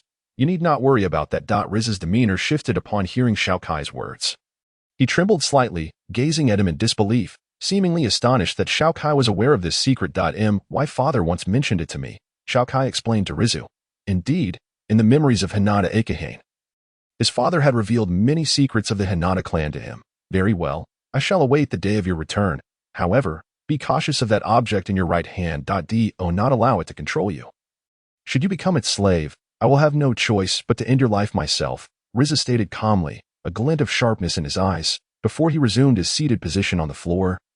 Narrowing his eyes slightly, Xiao Kai, witnessing this, chose not to respond. He turned and strode toward the ancestral hall's entrance, declaring to himself, as if proclaiming to Rizu, from now on, there will be no Hinata Akahane. My name shall be Xiao. As he reached the threshold of the ancestral hall, he silently vowed to himself, one day, I shall return. Wait for me, Mitsai. With this thought, Xiao Kai clenched his fists tightly, his eyes filled with determination. Before swiftly departing, his figure vanishing from Rizu's sight. Xiao, I hope you find your own path, Rizu murmured. Watching the vanishing silhouette at the entrance before closing his eyes once more. A gust of wind swept shut the doors of the Hinata clan's ancestral hall. While a tender green leaf from a lush tree at the entrance was carried away to an unknown destination, after leaving Konoha, Xiao Kai wandered aimlessly along the road, uncertain of what to do. Devoid of direction or purpose, simply meandering away from the village. After walking down a narrow path for quite some time, he gradually came to a halt. He took out a map from his pocket and meticulously examined his current location. Once he confirmed his bearings, he let out a soft sigh, his gaze filled with complexity as he looked back toward Konoha. After a lengthy pause, he took a deep breath and slowly exhaled, as if releasing a burden from within, and felt a noticeable lightness wash over him. Noticing a small eatery in the distance and feeling the pangs of hunger, he promptly quickened his pace toward it, eager to consume something. After walking for about 10 minutes, Xiao Kai arrived outside the establishment. He observed the wooden door for a moment, and upon hearing the sounds of laughter and drunken revelry from within, he couldn't help but frown. However, driven by his gnawing hunger, he tightened his grip on the short sword at his waist and gently pushed the door open. Upon his entrance, the patrons drinking inside turned their attention toward him. As they realized he was just a young boy, their previous merriment halted, and they regarded him curiously, wondering what he sought in this place. Feeling their gazes upon him, Xiao Kai furrowed his brow, a flicker of displeasure crossing his face. Yet, recalling his true age, his expression softened. He approached the owner at the counter calmly and spoke softly. Boss, I would like a sandwich, please. Hey, kid, whose child are you? Don't you know this is a tavern? Get lost, there is no food here. If you want to eat, go home and find your mother. A rotund man, seated at a table, jeered at Xiao Kai with disdain. Ha ha ha. The patrons erupted in laughter at the man's comment. Some, noticing the short sword at Xiao Kai's side, regarded him coldly, their interest waning. Xiao Kai, hearing the man's words, couldn't help but frown. He ignored the taunts, despite his youthful appearance. He housed the spirit of a man in his 30s and had no intention of becoming enraged over such trivial matters. Thus, he addressed the owner once more. Excuse me, is there any food available? No, this is a tavern, not a place for you little brats. Just leave, the owner replied, visibly irritated, gesturing for Xiao Kai to exit and not disturb his business. Hey, kid, are you stupid? Didn't I tell you there's no food? Why do you keep asking? Are you looking down on me? The rotund man, seeing that Xiao Kai ignored him, grew furious and shouted, gripping Xiao Kai's collar. The cheap scent of tobacco mixed with alcohol invading Xiao Kai's nostrils, causing him to frown even more. Xiao Kai slowly placed his bandaged right hand over the man's grasp, then forcefully pried the man's grip away from his collar. Disregarding the latter's cries of protest. You're bothering me, he said impatiently. With that, he thrust the rotund man onto a nearby table. After completing this, Xiao Kai straightened his collar, brushed off the dust, and cast a calm glance around the tavern. Just as he was about to speak, the man he had tossed aside erupted in rage from behind him. "Damn it, kid, I'm going to kill you." Xiao Kai, hearing this, wore a look of resignation. He swiftly turned around, drawing the sword at his waist. A flash of cold steel gleamed as his blade hovered mere centimeters from the man's throat, who was now drenched in sweat, his face a mask of terror, trembling in fear as he raised his head, completely devoid of the anger he had just displayed. Seeing the man's reaction, Xiao Kai sighed, sharply tossing the scabbard upwards. All eyes in the tavern were fixed on him, expressions ranging from solemnity to shock, pondering what he might do next. Meanwhile, the rotund man regretted his earlier bravado. Shutting his eyes tightly, as the scabbard descended, Xiao Kai swiftly thrust the sword into it and, using the scabbard, jabbed it provocatively at the man's abdomen, causing him to double over in pain. Xiao Kai then turned toward the counter, stating, "Get lost." Upon hearing this, the rotund man ceased clutching his belly, disregarding the scornful glances from the other patrons, and hurriedly fled the tavern. The tavern owner, witnessing Xiao Kai approach, instinctively recoiled in fear, only to forget that he was against a cabinet, colliding with it and causing several bottles to topple over. Seeing the owner's reaction, Xiao Kai couldn't help but chuckle lightly before casually asking, "So, is there food available now?" Yes, please, help yourself." At that moment, the tavern owner regarded Xiao Kai with a markedly different expression, devoid of his previous arrogance. He hastily nodded and bowed, presenting a menu to Xiao Kai, signaling him to order. Observing this, Xiao Kai, somewhat resigned, took the menu, ordered a few side dishes, and requested several bottles of wine, only to discover that there were no vacant seats left in the tavern. Consequently, he made his way towards the spot where the plump man had previously sat, only to find it still occupied by two individuals. Upon noticing Xiao Kai approaching, their faces immediately broke into ingratiating smiles, welcoming him to their table like a revered elder, before they discreetly retreated to a corner. Witnessing this scene, Xiao Kai couldn't help but reflect on the fact that in this world, strength truly commands respect. With this thought, a heaviness settled in his heart as he gazed in the direction of Konohagakure, a sense of longing transforming into a profound sorrow. Chapter 10. Summoning Technique in a Tranquil Forest. Small creatures quietly grazed on the wild grass around them. Suddenly, a figure darted past, startling the little animals into flight. A flock of birds took to the air from the trees, flapping their wings and scattering in all directions. Sunlight streamed through the gaps in the leaves, illuminating the newcomer, who was none other than Xiao Kai, now departed from Konohagakure. Unbeknownst to him, his hair had been cut short, the tousled strands naturally falling to the right. Brushing against his forehead, a long katana now hung at his waist, and the forehead protector that once adorned his brow had been replaced, now hanging around his neck. With an anxious expression, he stared ahead, his feet never faltering as he sprinted forward, occasionally glancing at a scroll of mission details in his hand. It had been a month since he left Konohagakure, within the village.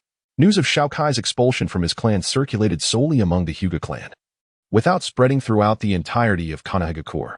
Meanwhile, Kai, having learned her brother was alive, had rejoiced for a considerable time, dedicating herself to the effort of reuniting with him. During this interval, through daily training, Xiao Kai had finally achieved a proficiency of 1,000 points in basic attacks, backflips, and upward strikes. Simultaneously, his chakra strength met the requirements for further training, exceeding the necessary threshold by an additional 200 points.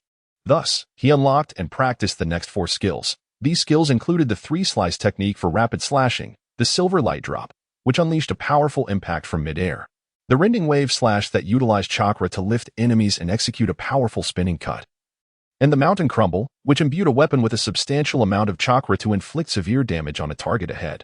While training these skills, Xiao Kai inevitably encountered bouts of fatigue. Yet he soon realized that this exhaustion was not as pronounced as during his initial training.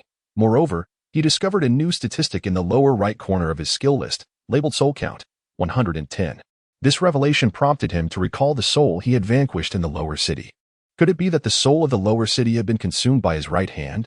Pondering this, a chill ran down his spine, deterring him from delving deeper into the matter. While the subsequent skills of the Ghost Slash remained shrouded in gray, however, a faint thread of blue, roughly 1/10 of the total, seemed to correlate with the mysterious soul count. Shaking his head, Xiao Kai forced himself to set aside these thoughts. In the past month, Xiao Kai had traversed numerous small towns, eventually stumbling upon an intriguing place during his wanderings, a mission-gathering hall. After registering and establishing his mission codename, he embarked on a journey to accept various tasks. After completing numerous low-level missions, he finally received one of greater significance, a task to eliminate bandits attacking a village. The bandit leader was a rogue shinobi from Sunagakure, possessing the strength of a chunin. With the mission classified as B rank and a time limit of 6 days, quite a challenging endeavor. Indeed, a slight smile crept onto Xiao Kai's lips, but soon thereafter, a headache ensued. The reason being, today marked the final day of the mission deadline, implying that the bandits would strike the village that had posted the task. However, Xiao Kai had yet to arrive at the village, and should he reach it only to find its inhabitants slain, he would receive no reward, and his record would bear a mark of ineffectiveness. With this in mind, he couldn't help but quicken his pace, sprinting ahead, churning up the earth beneath him. Come on, lads, once we finish this job, we can return to the camp to drink, feast, and revel with women. Ha. At the entrance of the village, a small bandit leader, adorned in the garb of a chief, exclaimed to his cohorts. He raised his crude blade, striking at the villagers forming a defensive line. His followers, upon hearing his words, erupted in excited howls, brandishing their weapons as they charged at the beleaguered villagers. This is terrible. At this rate, our entire village will be wiped out. Where are the summoned ninjas? A white-haired elder, leaning on a cane and sporting a long beard, gazed anxiously at the advancing bandits from behind the line of defenders, judging by the respectful glances of the villagers around him. It was evident that this elder was the village chief. Just as his anxiety peaked, the situation on the battlefield took a sudden turn. One of the villagers in the defensive line, after enduring multiple assaults from the bandits, finally collapsed from exhaustion. The emergence of this gap prompted the bandits to intensify their assault, quickly widening the breach. Ultimately, the defensive line crumbled under the pressure. A multitude of bandits brandishing their sharp blades surged towards the group of women and children, the gleaming blades reflecting the brutal expressions of the bandits and the terrified eyes of the villagers. This is it. It's over. The elder, filled with despair, watched as a bandit charged towards him, blade raised. As the crude sword was about to strike, he closed his eyes, uttering a desperate plea. Summoning technique. At that moment, a voice rang out from the hillside behind the village, and clouds of smoke enveloped the villagers and bandits alike. A gust of wind swept through, revealing a pack of enormous wolves that had seemingly materialized from nowhere. These colossal wolves pounced on the attacking bandits, tearing into them fiercely. Another group of wolves formed a protective barrier in front of the terrified women and children, moving with such coordination that it appeared they were being directed by an unseen force. The village chief, who had awaited death with closed eyes, felt tears of excitement welling up as he heard the command. He turned to look behind him, where a somewhat disheveled figure leapt down from a rooftop, swiftly approaching them. Panting slightly, this individual wore a smile as he addressed the eager village chief. It seems I arrived just in time. The savior of the villagers was none other than the hastily arriving Xiao Kai. The summoning technique he had employed was the secret scroll imparted to him by Hyuga Hiziasher. It turned out that the secret technique left behind by Hyuga Akabane's deceased parents was indeed the summoning scroll. This summoning technique was something Xiao Kai had decided to learn during his last escort mission, realizing his lack of area of effect attack skills and protective abilities. After much contemplation, he opted to pursue this summoning technique. By defeating the Summon Beast, the current leader of the giant wolf clan, Silver Moon, Xiao Kai had gained the clan's recognition and officially acquired his own summoning beast, without waiting for the village chief to express his gratitude. Xiao Kai turned to his rear. To his surprise, the villagers hesitated, parting to make way for a silver figure. Noticing this, he broke into a smile and addressed the silver figure. Silver Moon, are you ready for battle? Naturally, came the crisp, feminine voice from the silver figure as she stepped beside Xiao Kai. Her full form now revealed. A giant wolf, approximately the height of an adult, appeared before everyone, its coat shimmering silver, adorned with a distinctive mark resembling a bougainvillea on its forehead. A tuft of regal golden fur crowned its head, and its erect, pointed ears angled backward. Its golden slit pupils sparkled with excitement, and its massive jaws displayed sharp teeth that glinted dangerously in the sunlight. Its body slightly crouched, poised to spring into action. Kill. A glimmer of murderous intent flashed in Xiao Kai's eyes as he drew the katana from his waist, letting out a furious roar before charging alongside Inu towards the masked ninja at the forefront of the bandit group. In an obscure village, Xiao Kai unsheathed his katana and swiftly advanced toward the sand ninja ahead.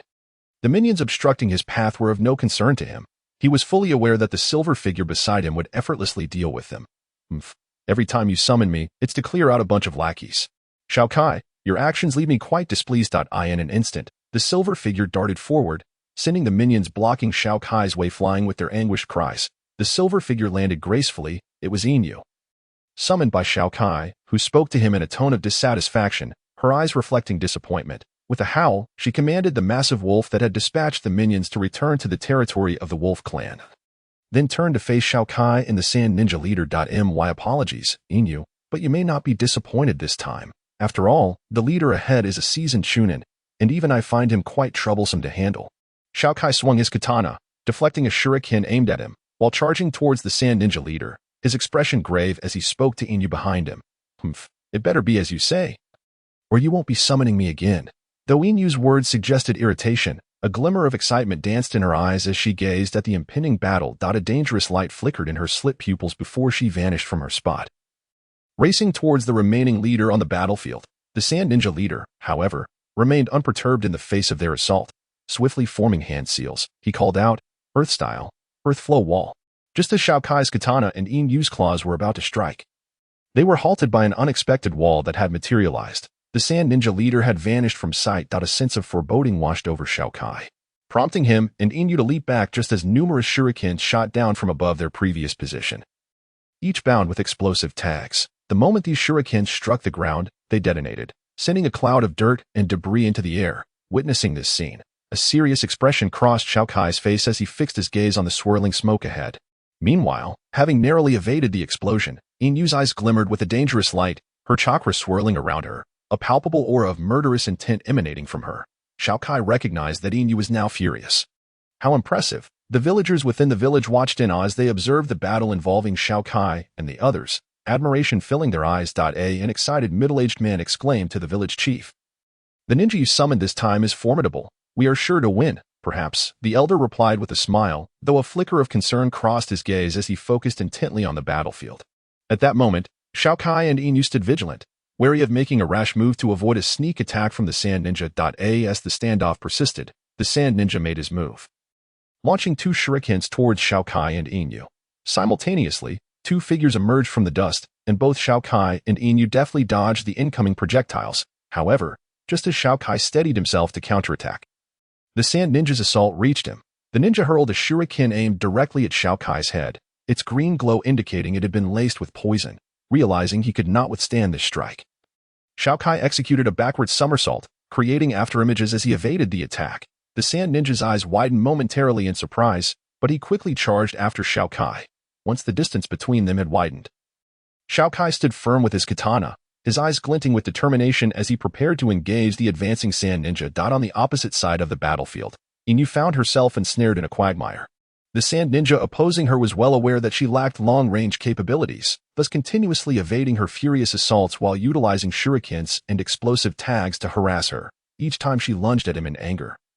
He skillfully dodged her attacks, driving Inu, who yearned for a fierce battle, to the brink of frenzy. Before long, her body was marred with injuries, while her opponent merely appeared slightly winded. Observing that the shuriken in his hand had not been poisoned and that he had not employed any ninjutsu since their skirmish began, Inu deduced that her adversary was merely a shadow clone. This realization ignited a burning rage within her. How infuriating to be toyed with by a mere clone. "I shall tear you apart." Inu furiously launched herself at the sand ninja clone, yet she failed to land a hit, instead suffering several blows from his shurikens, which added to her injuries and dulled the luster of her fur, indicating her dire straits. Casting a glance at Xiao Kai, who was still battling, a tinge of bitterness flashed in her eyes. Yet, she quickly steeled herself, glaring fiercely at her opponent. Xiao Kai was still fighting. She could not afford to give up. She had to endure until the very end. Meanwhile, Xiao Kai, sensing Inu's predicament, felt a wave of anxiety sweep over him, causing him to expose a flaw in his own attacks against the sand ninja. Daring to lose focus in the midst of battle, you seek death, the sand ninja sneered, evading a horizontal slash from Xiao Kai and lunging towards his exposed chest with a shuriken. Startled, Xiao Kai swiftly gripped his katana with both hands and thrust it diagonally toward the sand ninja's heart. In response, the sand ninja reluctantly withdrew his shuriken, sidestepping to evade the potentially fatal strike, for he had no desire to perish alongside Xiao Kai. A flicker of relief washed over Xiao Kai upon witnessing the sand ninja's evasion. Yet he remained grave as he regarded his opponent. Through this brief exchange, he had come to appreciate the sand ninja's ruthlessness and experience, qualities that could not be honed within the confines of a school. As Xiao Kai pondered this, he tightened his grip on the katana. However, it was precisely because he felt endangered that his desire to defeat the sand ninja ignited within him. Only through such trials could he grow stronger. A slight smile crept onto Xiao Kai's lips, his eyes brimming with fighting spirit. "Oh, surviving my attack has only bolstered your confidence. Foolish child, allow me to demonstrate the chasm that lies between us." With Xiao Kai's newfound determination evident, The Sand Ninja let out a cold laugh, swiftly forming hand seals. Simultaneously, the shadow clone battling Inu began to form seals as well. This revelation shocked Xiao Kai, who quickly retreated and shouted to Inu, "Get away from him. That's a shadow clone. The intel was wrong. He is a Jonin." "Ha. Did you figure it out?" "Too late." The Sand Ninja before Xiao Kai's eyes gleamed with malice as he and his clone completed their hand seals in unison. Shouting, "Earth style, Earth Serpent Bullet Technique." From the ground, two swirling whirlpools emerged, and colossal serpents composed of chakra and earth surged upward, their forms overshadowing the village's structures as they charged toward the diminutive figures of Xiao Kai and Inu under the Sand Ninja's command. A thunderous roar echoed, causing the earth to tremble violently, and the area where Xiao Kai and Inu had stood became enveloped in smoke. The ground fractured, leaving their fates uncertain. The Sand Ninja who executed this technique wiped the beads of sweat forming on his brow, then cruelly glanced back at the despairing villagers, licking his lips as he said, "Now, it's your turn." As the villagers gazed at the approaching Sand Ninja with despair, a somewhat audacious voice resonated from within the smoke. "Hey, did you really think I would die so easily? What?" The Sand Ninja was taken aback, swiftly turning to where the Earth Serpent bullet had struck, only to discover a barren patch of land after the smoke cleared. At that moment, he heard a whistling sound behind him. He rapidly pivoted, slashing with the shuriken, only to clash against a katana, sending sparks flying. His pupils dilated in disbelief as he beheld the figure wielding the katana, Xiao Kai, exclaiming, "How is this possible?" Indeed, Xiao Kai did not perish under the assault of the Earth Serpent bomb. Although he bore some signs of distress, his eyes sparkled with vitality, and he had merely sustained a few scrapes. Despite having survived, the recollection of the earlier events still left him feeling somewhat apprehensive. In the face of the Earth Serpent bomb's onslaught, Xiao Kai experienced a profound sense of anxiety, for the bomb's area of effect was overwhelming, and his backward leap was insufficient to evade such a vast attack. Thus, he recalled the wave slash technique he had studied not long ago. Confronted with such a lethal threat, he had no choice but to take a gamble. Previously, he had only tested the offensive capabilities of the wave slash, and had yet to ascertain its defensive prowess. But in this dire situation, he resolved to employ it as a last resort. If evasion proved impossible, he would have to risk releasing the seal on his right hand. Fortunately, the wave slash demonstrated remarkable defensive strength, allowing Xiao Kai to emerge from the encounter with only minor disarray. How could a mere Earth Serpent bomb possibly be my demise? You severely underestimate me, Xiao Kai declared assertively, all the while continuing to strike at the Sand Ninja before him. But the Sand Ninja was astonished by Xiao Kai's survival. He did not relent in his offensive, ruthlessly attacking Xiao Kai. As he prepared to summon shadow clones for a flanking maneuver, he suddenly realized that he could no longer sense their presence. A mere shadow clone. After employing that jutsu, do you really think it can evade my strikes? A melodious voice, full of youthful vigor, rang out behind the Sand Ninja, sending a jolt of fear through him. In that instant, he felt as though 3 sharp blades had pierced his back, followed by a tremendous impact that forced him to expel a mouthful of blood and be hurled backward. Struggling in midair to turn around and identify his assailant, he found that it was a massive silver wolf, its body marred with scars. It was none other than Silver Moon, who had somehow evaded the Earth Serpent bomb strike. Despite the evident injuries, with blood staining its fur, it held its head high, radiating an aura of lethal intent as it gazed defiantly at its enemy, as if it were not the one wounded. "Can you still continue to fight?" Xiao Kai inquired gravely, focusing on the Sand Ninja crouched before him, speaking softly to Silver Moon. "No problem," Silver Moon replied coolly, its eyes ablaze with murderous intent as it stared at the Sand Ninja, its front paws fiercely clawing at the ground. "You shall die." The Sand Ninja, rising ominously, unleashed a palpable aura of malice, glaring menacingly at Xiao Kai and Silver Moon, the sheer intensity of his murderous intent rendering the air around them almost tangible.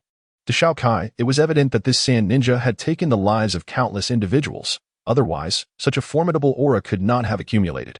However, compared to Hinata Hinzuki, the Sand Ninja's killing intent seemed comparatively feeble. Moreover, during this time, Xiao Kai had also dispatched numerous bandits and rogue ninjas, though he had never actively lifted the seal on his right hand to consume souls. Thus, the Sand Ninja's murderous aura failed to sway Xiao Kai. And for Silver Moon, such aura was merely instinctual. It would not be deterred by it. "Our fate is not for you to decide," Xiao Kai declared, wielding his katana as he charged at the Sand Ninja. While Silver Moon lunged forward, baring its sharp fangs in a vicious attempt to bite the Sand Ninja, simultaneously defending against Xiao Kai's strikes with shuriken, deftly maneuvered to evade Silver Moon's attacks, matching them blow for blow. After several fruitless exchanges, the Sand Ninja decided to disengage, A sudden thought igniting in his mind, he forcefully repelled Xiao Kai, sending Silver Moon flying through the air with a kick. In swiftly formed hand seals, Xiao Kai, realizing the Sand Ninja's intent to eliminate Silver Moon first before turning his attention to him, felt a surge of alarm. The Sand Ninja rapidly completed his seals and unleashed the Wind Blade technique, directing a multitude of translucent blades towards the airborne Silver Moon, who seemed poised to meet its end. In that critical moment, Xiao Kai appeared before Silver Moon, kicking it back to safety, while he himself executed an upward slash to intercept the incoming wind blades. However, he was suddenly struck by the sight of a dangerous smile creeping across the Sand Ninja's face, causing his heart to constrict with dread. This is bad. I've fallen into a trap. Wind release, decapitating technique. The Sand Ninja's sinister smile widened as he altered his hand seals, revealing the true nature of his jutsu. The wind blades, which had initially been aimed at Xiao Kai, suddenly shifted direction, converging from all sides towards him. With his upward strike having already lost momentum, Xiao Kai could only helplessly watch as the blades hurtled towards him. With a series of slashes, Xiao Kai's garments were shredded, and blood erupted from his wounds, saturating him as he struggled to fend off the relentless wind blades with his katana. By the time he landed, he was drenched in blood, resembling a specter of death. Howl, Xiao Kai, that cursed Sand Ninja. Silver Moon, having narrowly escaped harm, witnessed Xiao Kai fall to the ground, injured while attempting to save it. Enraged, it surged forward to attack the Sand Ninja, determined to prevent him from approaching Xiao Kai. Meanwhile, Xiao Kai, gritting his teeth, forced himself to rise from the ground and continued his assault against the Sand Ninja. At the village's rear, a villager, observing the unfolding battle, turned to the village chief with concern. Chief, the ninja we hired seems to be at a disadvantage. If he loses, what will become of us? Sigh, we may perish without care, but the children are still so young. If those creatures seize what he has to offer for their own nefarious purposes, it would bring shame upon our ancestors. Even in death, we would find it difficult to face our forebears. The villagers, witnessing Xiao Kai's plight, were unable to contain their tears, silently praying for his victory in the conflict. Returning to the battlefield, Xiao Kai fought on, his injured form clashing with the Sand Ninja for an extended period, yet he failed to gain any substantial ground. This relentless struggle filled him with anxiety, as he realized that the Sand Ninja was wearing down both him and Silver Moon, and if this continued, they would inevitably succumb to exhaustion. The Sand Ninja's chakra reserves and combat awareness far surpassed their own. Must he truly unbind the seal on his right hand? The thought left a bitter taste in his mouth, as he harbored deep trepidation concerning the power it contained. Were it not for the critical nature of the situation, he would have refrained from using it, for such power was perilously dangerous. Yet, gazing at the battlefield before him, Xiao Kai found himself devoid of alternatives. With resolve, he activated the restrictions on his right hand. Visible, inky black energy erupted from his being, an aura of malevolence enveloping the small village. The villagers gazed in astonishment at the battlefield, eager to discern the unfolding events. Xiao Kai's garments billowed without wind, and the bindings on his right arm shattered, revealing its terrifying form to the world. With dark crimson skin, bulging veins, and sinewy muscles, it resembled the arm of a hellish demon. One could almost hear a call from the depths of the soul, a summons from the underworld beckoning the living, a call imbued with a malevolent curse. Upon sensing the ominous energy emanating from Xiao Kai's unbound arm, the Sand Ninja was taken aback. What is this kid? Is this his Kekkai Genkai, or something else? A curse? Upon witnessing Xiao Kai's arm, the Sand Ninja's expression shifted, a mix of astonishment and fear overtaking him as he gazed at the bowed figure of Xiao Kai. At that moment, Xiao Kai's right arm underwent a transformation. Previously, the curse mark had flickered ominously. Now, it slithered like a serpent around his forearm, and an ominous energy began to proliferate in the air. This sudden shift in aura caused Silver Moon, who had been attacking the Sand Ninja, to halt its offensive, staring at Xiao Kai in shock. What it saw sent shivers down its spine. The inky chakra coiled around Xiao Kai's forearm like a serpent, and a dark red line, seemingly appearing from nowhere, connected to the upper portion of his arm. The golden halo that was meant to restrain the curse mark had developed a noticeable fissure. However, at this moment, Xiao Kai appeared as if shrouded in the unknown, his eyes brimming with a primal and tumultuous thirst for blood. Gazing at the Sand Ninja ahead, his right hand instinctively pressed against his eyes, which throbbed painfully from the overwhelming bloodlust. A cruel smile suddenly grazed his lips as he uttered a chilling remark that sent shivers down the spine of the Sand Ninja. Your soul, heh, seems quite delectable. Chapter 13. Confrontation with the Sand Ninja. Final. Your soul, heh, appears to be quite a delicacy. Upon Xiao Kai's utterance, the Sand Ninja, positioned ahead, could not help but feel his pupils constrict. Swiftly leaping backward to his horror, he discovered a shallow gash had been carved into his shoulder at some point. the wound darkened and emanating a searing pain of corrosion. When he looked up, he was astonished to see that Xiao Kai had inexplicably closed the 15-meter gap that once separated them. A massive blade wreathed in black chakra plunged into the ground where he had just stood. Had he not retreated in time, the blade would have claimed not the earth, but his very life. Oh, how quick your reflexes are. Yet, I wonder if you can evade me a second time, with a malevolent glint in his eyes. Xiao Kai withdrew the formidable blade, as if a different persona had overtaken him. His crimson tongue flicked across his lips, and with a gentle caress of the blade, he addressed the sand ninja. His gaze suddenly igniting with a fierce bloodlust, transforming into a shadow that lunged toward his adversary. The sand ninja, witnessing this, felt cold sweat trickle down his brow as he rapidly formed hand seals. Just as Xiao Kai was about to reach him, he unleashed a previously employed ninjutsu. Earth release, earth flow wall. A colossal wall erupted before him, swiftly rising to obstruct the line of sight between him and Xiao Kai. Humph, the wretched insect dares to dream that a mere shell can withstand my assault, Xiao Kai taunted, as an overwhelming surge of black chakra burst forth from his right hand, enveloping the blade completely. Upon reaching the wall, he intoned with his voice laced with malice, upward slash. The chakra engulfing his blade detonated violently, sending a torrent of black sword energy surging toward the wall. It shattered as if made of paper. And the sand ninja behind it stared in disbelief as the relentless Xiao Kai charged towards him. Ha ha. Perish. Xiao Kai's eyes gleamed with an unrefined desire for slaughter, his blade mercilessly descending upon the sand ninja. A sanguine smile curling at the corners of his lips, as if he could already envision the scene of the sand ninja's blood splattering before him. Yet, as the blade struck the sand ninja's body, Xiao Kai's brow furrowed momentarily, and he swiftly turned to survey his surroundings, muttering, substitution jutsu. TCH, has he evaded again, that accursed pest? As Xiao Kai spoke, the sand ninja he had struck transformed into two severed logs, marked with signs of corrosion. Z, Cho In, Ma, Wei, Earth Release Barrier, Earth Prison. The sand ninja's voice echoed from behind a crumbling wall, causing Xiao Kai's pupils to constrict involuntarily, just as he prepared to charge once more. He noticed a fissure in the ground racing toward him at an incomprehensible speed. Surrounding him, stone walls ascended, enclosing him entirely, plunging his vision into darkness. Trapped within the stone confines, Xiao Kai wore a grim visage, relentlessly assaulting the walls surrounding him. Yet, each time his blade neared the brink of breaching a stone barrier, it would abruptly heal, while the black chakra enveloping his blade dimmed unbeknownst to him. Futile. The walls of Earth Prison heal from damage, and your attacks merely siphon away your chakra. Await your demise in peace. You wretched brat. The sand ninja emerged from the remnants of the wall, his complexion pallid. Upon spotting Silver Moon, he immediately assumed an offensive stance. Ready to confront the sand ninja's attack, Silver Moon felt a surge of anxiety. Glancing at Xiao Kai imprisoned within the Earth Prison, despite the confusion regarding Xiao Kai's state, concern for his comrade welled up within him. Humph, damn beast, I shall eliminate you now to prevent any future threat. After tending to his wounds, the sand ninja, confronted by the battered Silver Moon, felt a flicker of cold malice in his eyes. He drew a shuriken and, with great effort, advanced toward the injured Silver Moon.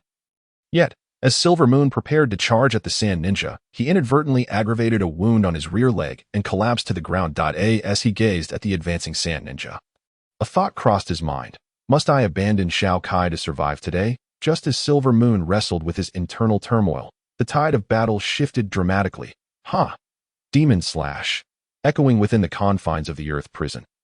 Xiao Kai's voice rang out. A torrent of inky sword energy surged forth, obliterating the surrounding stone walls into dust, the remnants of the barriers scattering as the formidable force continued forward, reaching 6 meters ahead.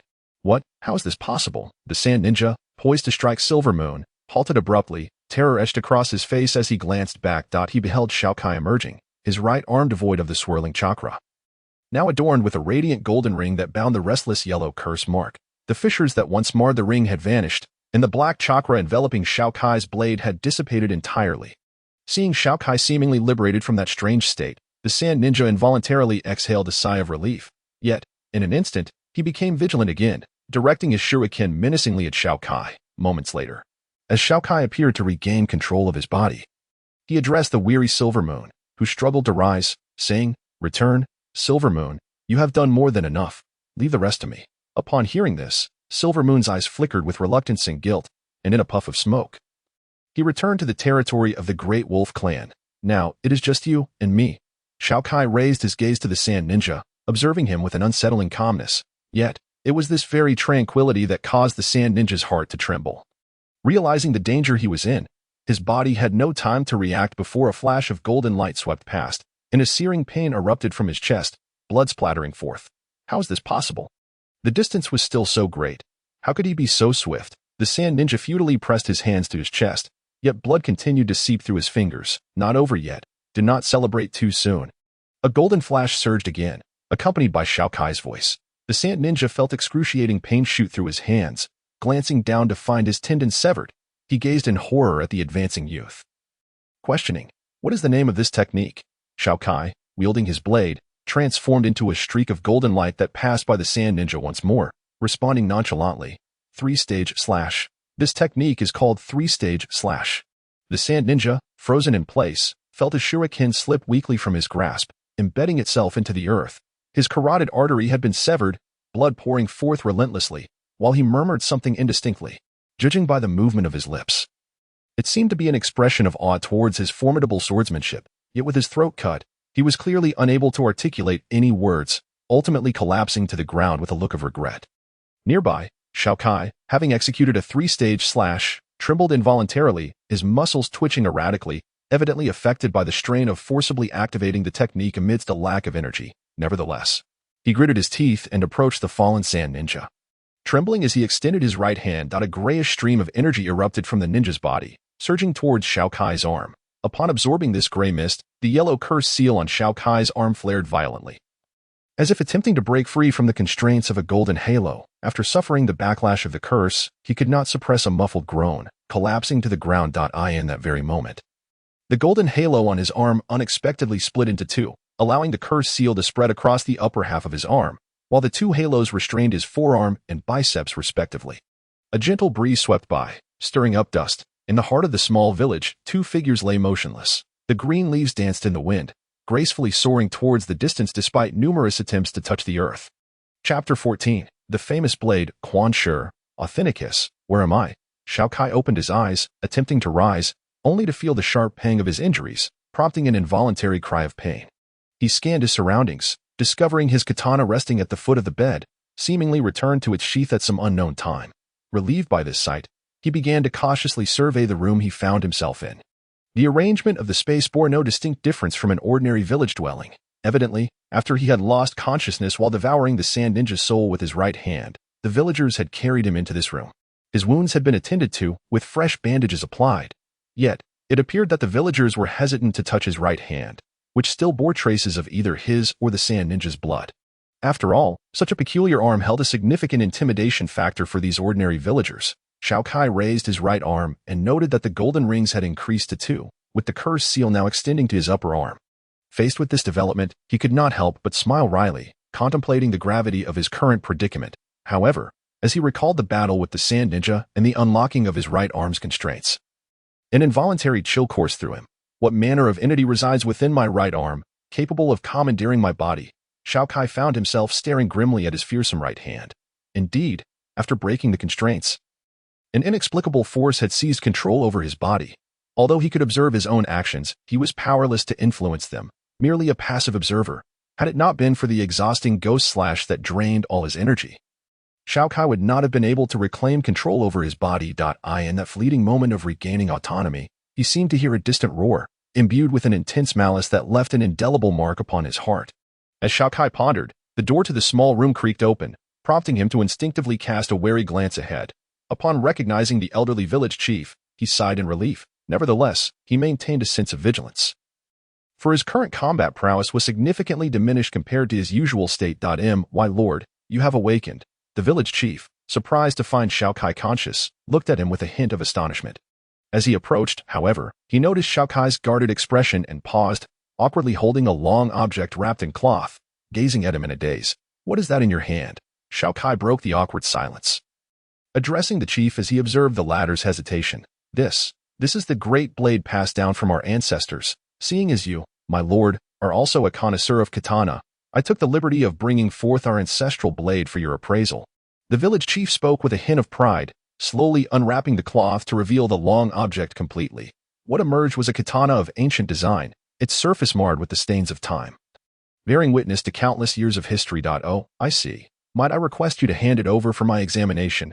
Xiao Kai's interest piqued upon seeing the village chief's sincere intent, and after confirming there were no ulterior motives, he made the request. "Certainly, my lord, please take a look." The village chief, elated by Xiao Kai's response, approached him with the katana in hand, offering it to him with care. Xiao Kai examined the blade carefully, ensuring that no hidden tricks lay within.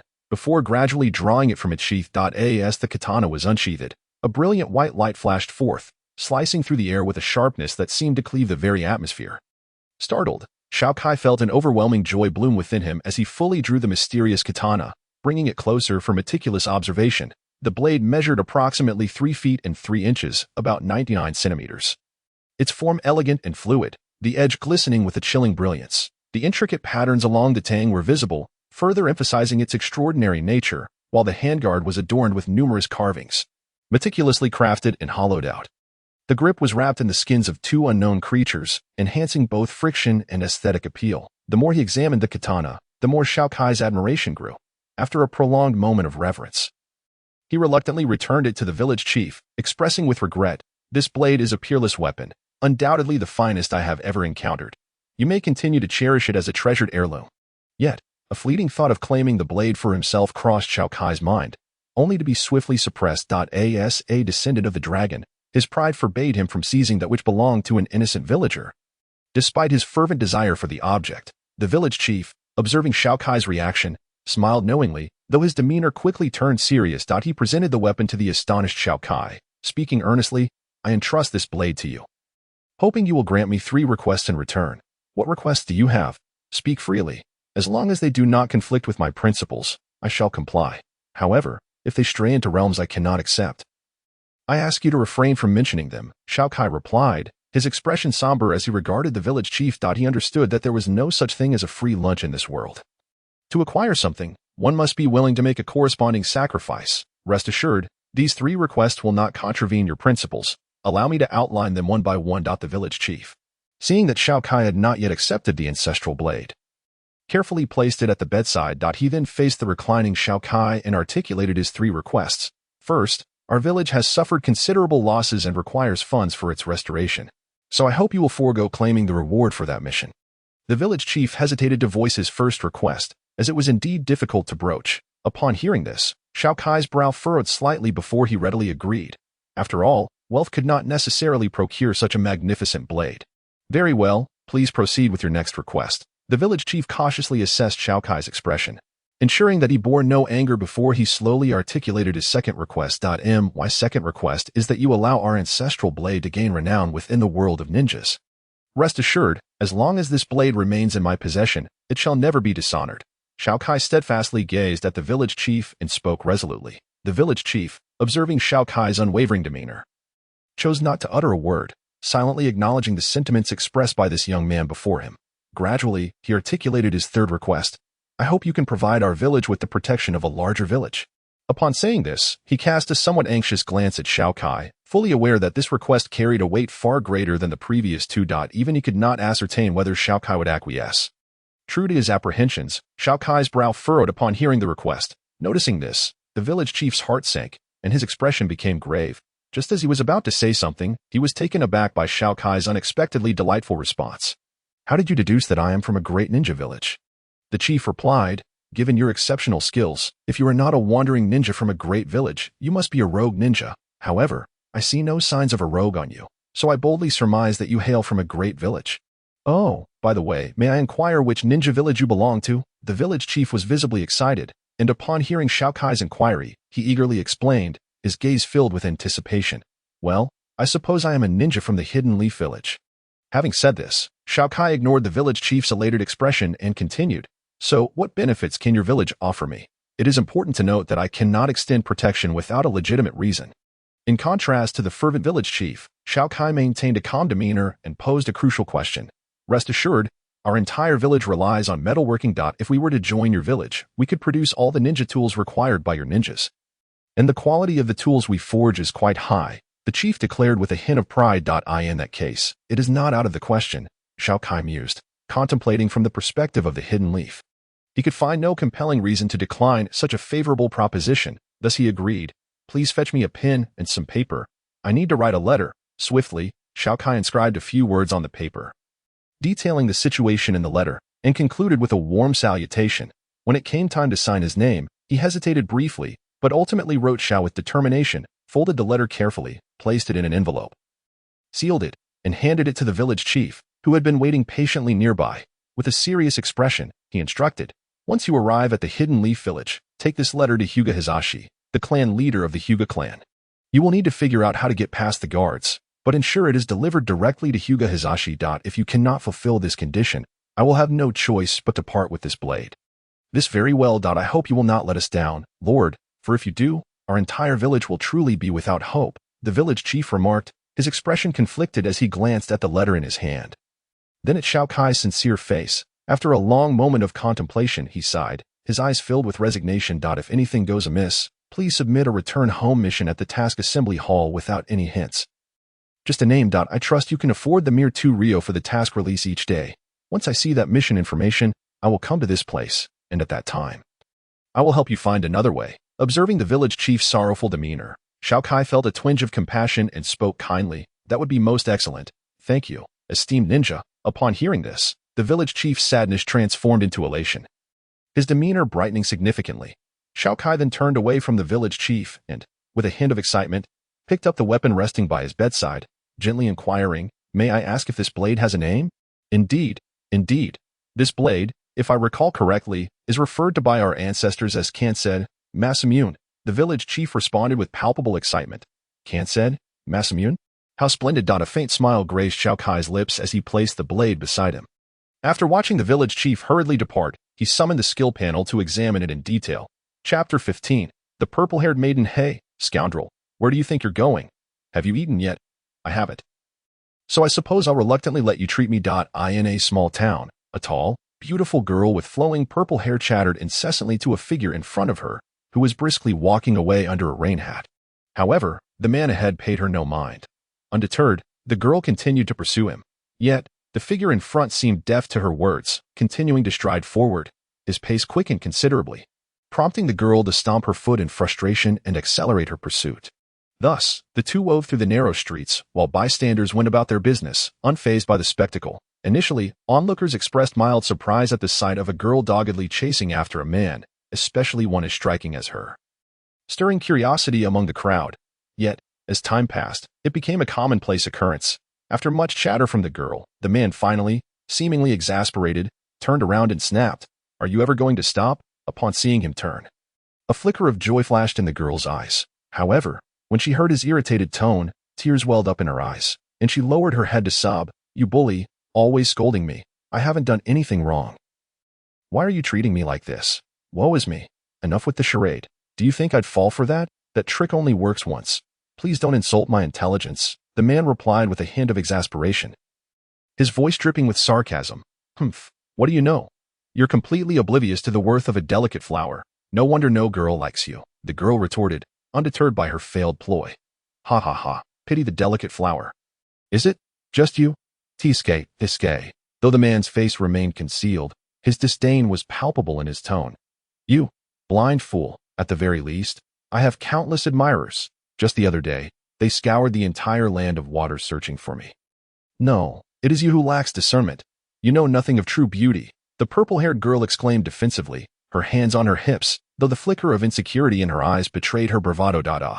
"If you're referring to the fellows who came looking for you to collect debts, I certainly saw a number of them," the man in the rain hat yawned and replied calmly. Though his face was hidden, the girl could almost feel his contemptuous gaze piercing through. This made her grit her teeth in frustration, her cheeks flushing with indignation, making her all the more beautiful. "I don't care. I'm the most beautiful. You stole my mission and my reward, and you'll pay for it. Otherwise, I'll be a nuisance to you." The purple-haired girl threatened helplessly, gazing at the man ahead. Originally intending to intimidate him, she found herself shrinking back at the thought of their disparity. The cold indifference in his eyes was as sharp as a blade, a memory of fear that lingered in her heart. Thus, her words morphed into a nonsensical threat. The man said nothing, his mind racing with a flurry of thoughts as he incredulously asked, "What must I do to be free of you?" "Humph, so you finally recognize my prowess, don't you? Ha, you must concede your defeat to me." The illustrious lady, the violet-haired maiden, upon witnessing the condescension of the man under the hat, couldn't help but elevate her chin with pride. placing her left hand upon her waist while extending her right index finger toward the sky, exuding an air of unparalleled superiority. The man, unable to contain himself, covered his face with his left hand. Wearing an expression of utter desolation as he gazed at the middle school girl before him, his eyes seemingly pleading with the onlookers, "I do not know this fool. Please do not associate me with her." After savoring the euphoria of victory, the maiden turned to the man and declared, "Well, if you wish for me to leave you be, it is quite a simple matter," with a glint of mischief in her eyes. She feigned a cough, as if a brilliant idea had just struck her. In truth, all you need to do is hand over the knife you possess, and I shall no longer pester you. The girl, initially anticipating a flustered retort from the man, was taken aback when he lowered his head in somber silence, responding to her incredulously cold remark, "Indeed, you came for my blade. Have you finally revealed your true intentions?" It seems my vigilance was lacking. Sensing a misunderstanding, the girl could not help but exclaim, "Hey, you scoundrel, But before she could finish her sentence, a flash of steel sliced through the air, severing a lock of her hair. She stood there, momentarily stunned, collapsing to the ground in shock, gazing at the man, who sheathed his blade with deliberate slowness, her eyes brimmed with disbelief and profound sorrow.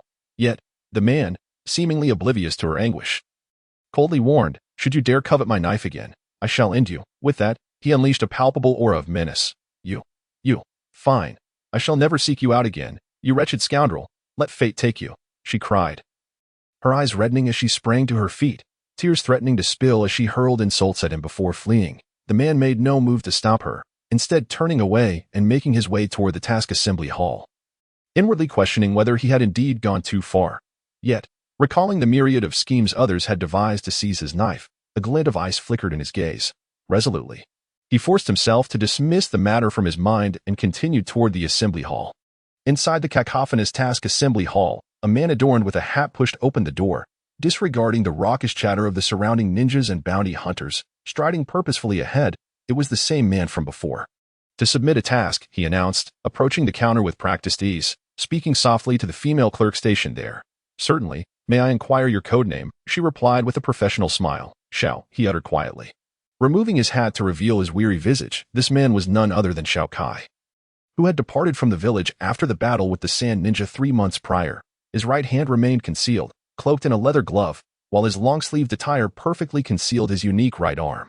Upon stating his code name, the previously bustling hall fell into an eerie silence, all eyes turning toward him, filled with either fear or exhilaration. The clerk, upon hearing his name, felt her pupils dilate in shock. Yet she quickly composed herself and addressed him with forced calmness. "Greetings, Mr. Xiao. May I ask which task you are accepting?" "The annihilation of the Black Wolf gang," Xiao replied, his tone as cool as ice, casting a cold glance at those who regarded him with sinister intent. Clang! A weapon clattered to the table from the hands of a nearby youth, who stared at Zhao's retreating form with palpable terror. Muttering, "It's true, he was the one who did it." Others nearby, witnessing his reaction, offered no mockery, as they too were gripped by the chilling news. To think, that gang was comprised of 2 elite ninjas.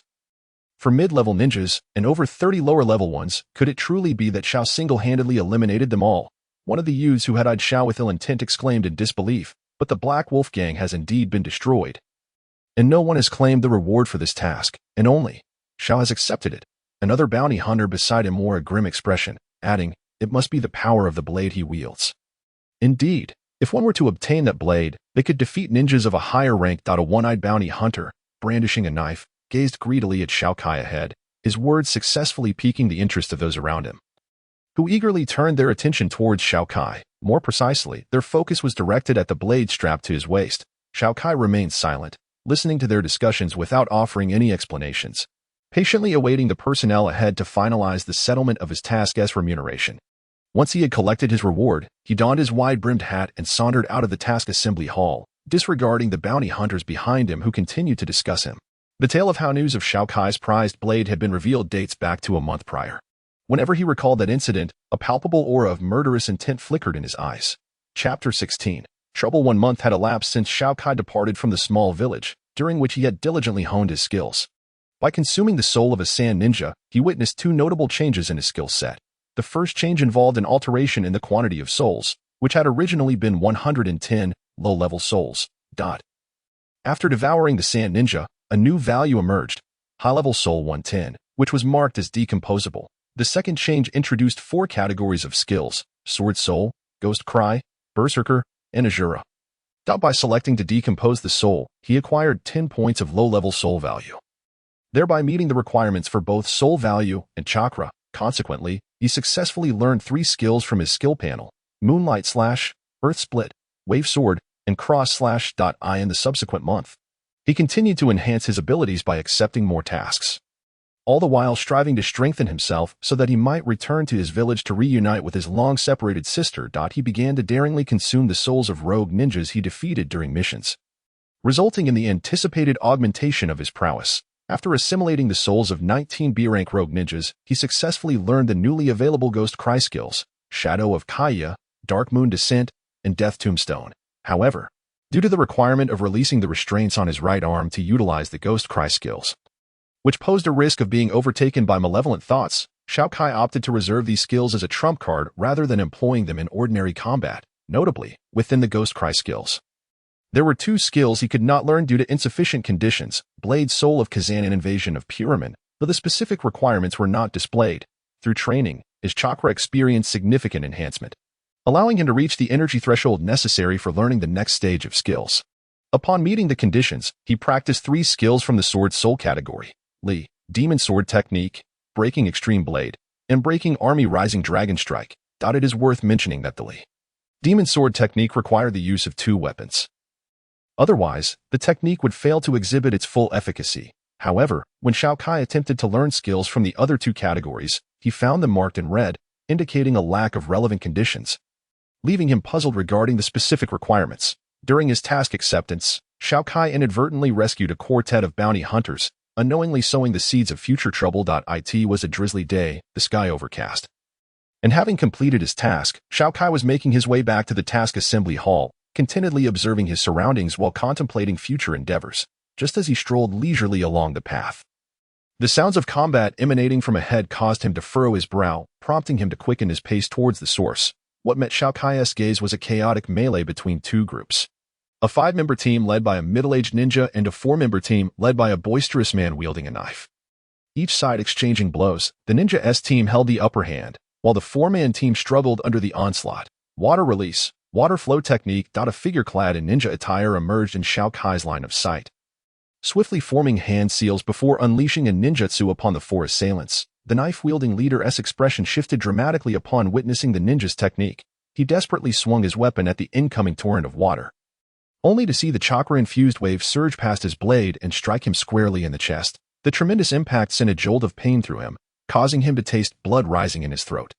Looking to his comrades, he saw they, too, had suffered varying degrees of injury. Though not fatal, they were incapacitated for the moment. Xiao Kai, observing the scene, shook his head, unwilling to become embroiled in such troublesome affairs. His experiences and insights over the past 3 months had taught him the value of avoiding such conflicts. Self-preservation was paramount for survival. Yet, just as he resolved to depart, the despairing knife-wielder caught sight of him and, clutching at a lifeline, cried out, "Brother ahead, please come help us." Upon hearing the man's plea, Xiao Kai couldn't help but grimace, inwardly lamenting. Gently adjusting his hat, he placed his left hand on the hilt of his blade. Quietly regarding the ninja, who had ceased his assault and now cast a cold glance in his direction, the remaining 4 members of the opposing team joined the ninja, their eyes glinting with a dangerous light as they scrutinized Xiao Kai. "Hey, I say TSK," Xiao Kai began, but was abruptly interrupted as the ninja hurled a shuriken at him. The others in the Ninja S team followed suit, launching an attack on Xiao Kai. A flicker of anger flashed in his eyes, yet he refrained from drawing his blade. Instead, he deftly evaded the shuriken's trajectory. "I am not with them. If you cease your attack, I shall take my leave," he stated while dodging. Hearing his words, the 4 assailants momentarily hesitated and glanced back at the ninja. However, the ninja barked, "The master has ordered that no one must know. Eliminate him." This declaration dashed Xiao Kai's hopes for a peaceful resolution. Observing the advancing foes, he internally sighed. Is it to be thus? His gaze transformed, shifting from mere annoyance to an unbridled intent to kill, as the mercy he had harbored evaporated. With a swift motion, he cast his hat skyward. As it ascended, Xiao Kai drew his blade. His figure morphed into a streak of golden lightning, moving with an imperceptible speed amidst the 5 adversaries. Before returning to his original position, he caught his hat with his left hand and replaced it atop his head. The blade in his hand remained unchanged, gleaming like freshly fallen snow, as raindrops cascaded down its surface, only to be forcibly severed. Trickling slowly to the ground. As Xiao Kai gently sheathed his blade, the 5 opponents before him, in the horrified gaze of the injured bounty hunters, were swiftly cleaved in two, collapsing lifelessly to the ground. Blood and entrails spilled forth, creating a gruesome scene. Xiao Kai wrinkled his brow at the sight, silently acknowledging the sharpness of his blade. The knife-wielding leader, upon witnessing the formidable edge of Xiao Kai's weapon, momentarily displayed a glint of greed in his eyes, quickly masking it with a conciliatory smile as he approached Xiao Kai. "Thank you for your assistance, esteemed sir. I sincerely apologize for our earlier recklessness.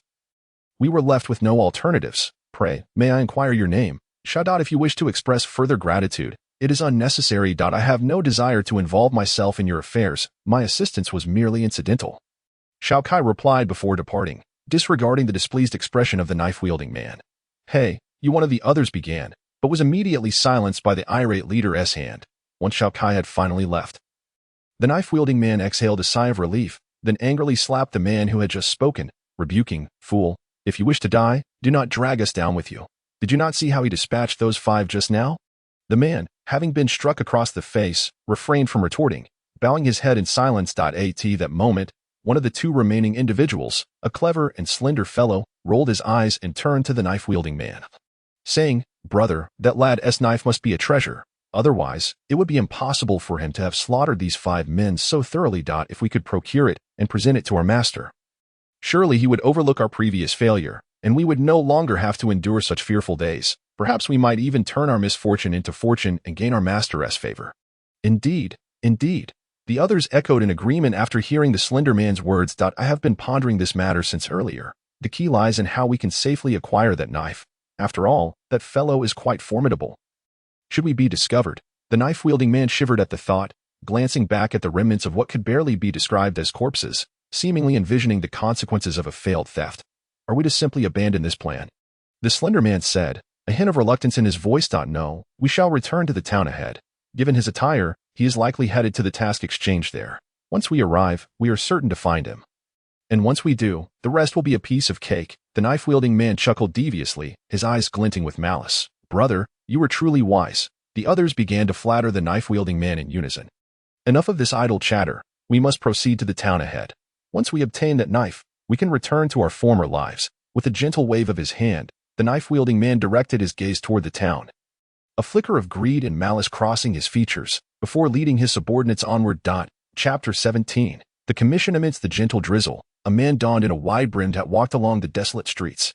The rain splashed against the ground, sending droplets soaring, yet he moved steadily forward, seemingly impervious to distractions. Eventually, he halted before a cylindrical building and slowly pushed open the wooden door. As he entered, the curious gazes of those inside fell upon him as he approached the counter to exchange tasks.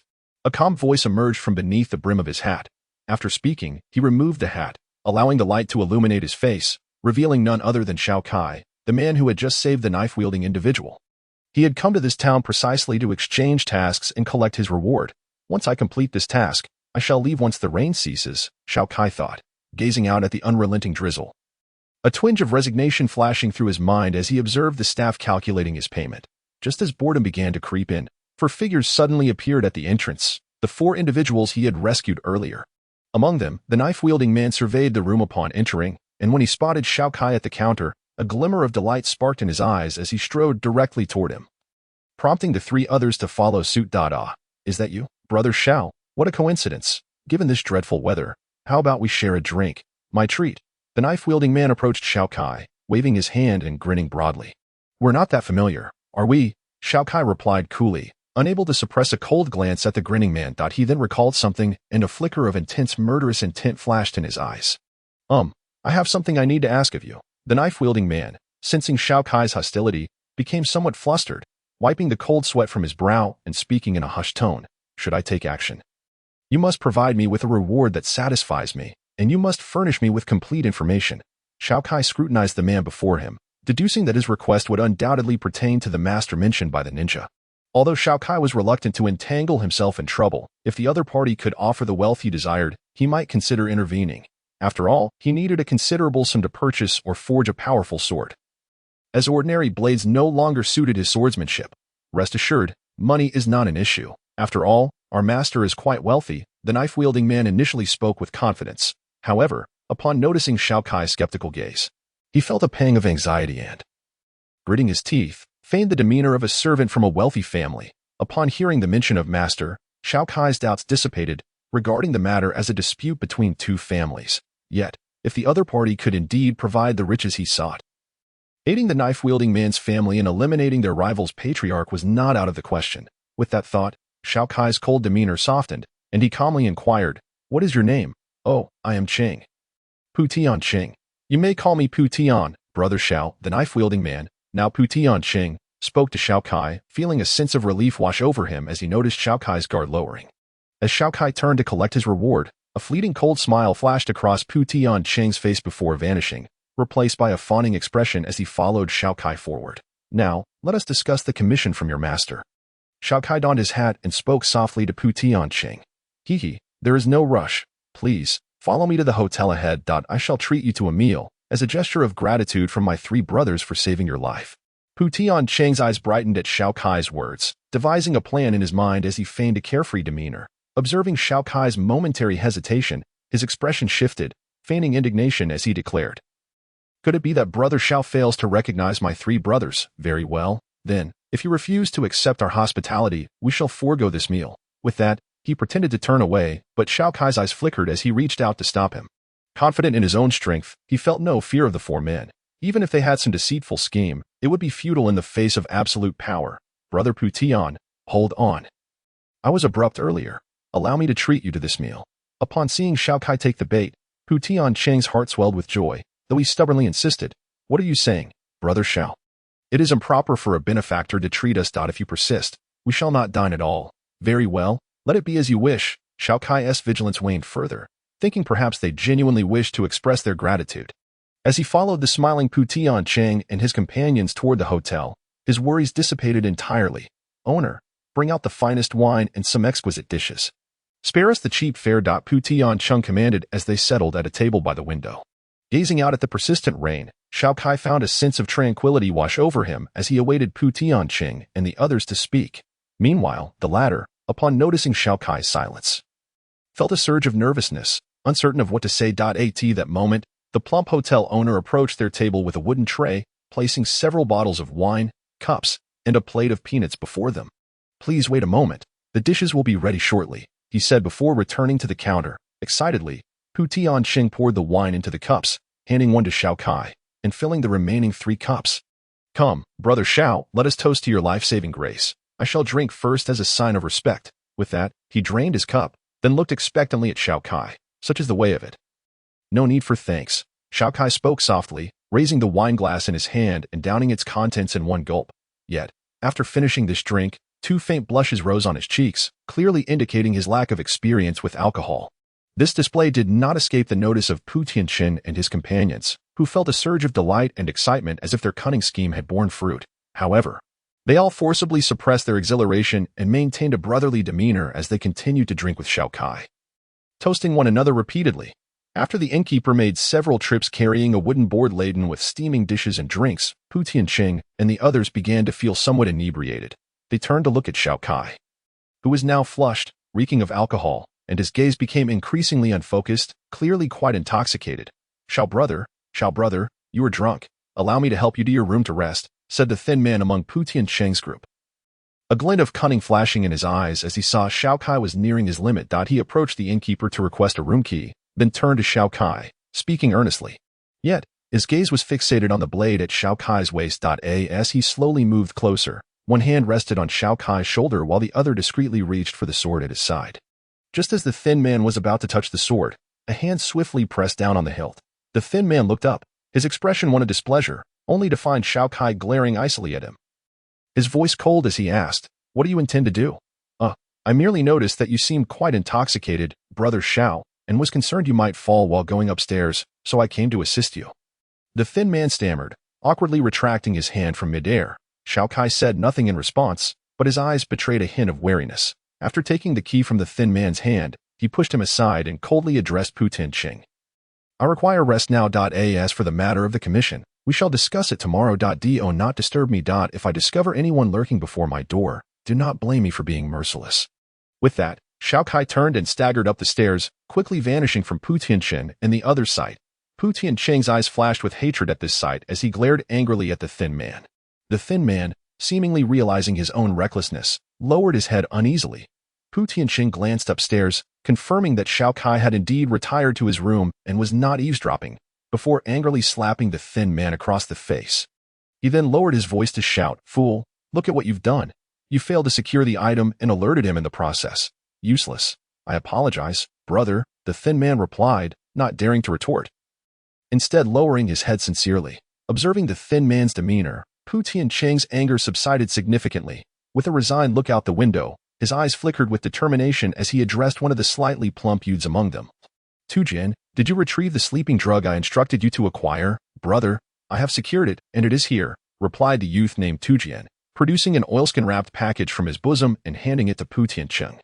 "Very well, since that is the case, we shall have to wait until nightfall to venture into his room," Pu Tianqing said, a glint of resolution flashing in his eyes. He then seemed to recall something and turned to another member of the group. "Hui, have you spread the word regarding that Xiao possessing the treasure blade?" The man nodded in response. "It has been disseminated, and the Lord has also informed us via a secret message, though regrettably. There was no detailed description of his appearance. That suffices.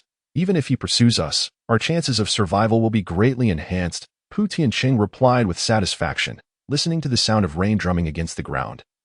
He fixed his gaze intently on the staircase, his mind evidently racing with thoughts. Time flowed relentlessly with the rain's percussion, and the four of them sat in silence at the table until nightfall. Chapter 19. After eliminating Pu Tianqing, Xiao Kai began to deliberately conceal his identity. Subsequently, he purchased information regarding Xiao from the staff at the Task Guild, only to discover that Pu Tianqing had not disclosed his appearance. He had revealed some basic information about himself, such as his exceptional swordsmanship, remarkable speed, and the fact that he wore a conical hat. However, had it only been this, Xiao Kai would not have felt troubled.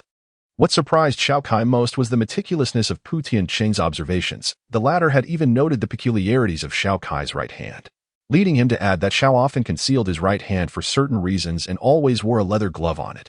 This revelation left Xiao Kai feeling quite helpless. Because of the information released by Pu Tianqing, he had to be even more cautious, leading him to take greater care in hiding his whereabouts.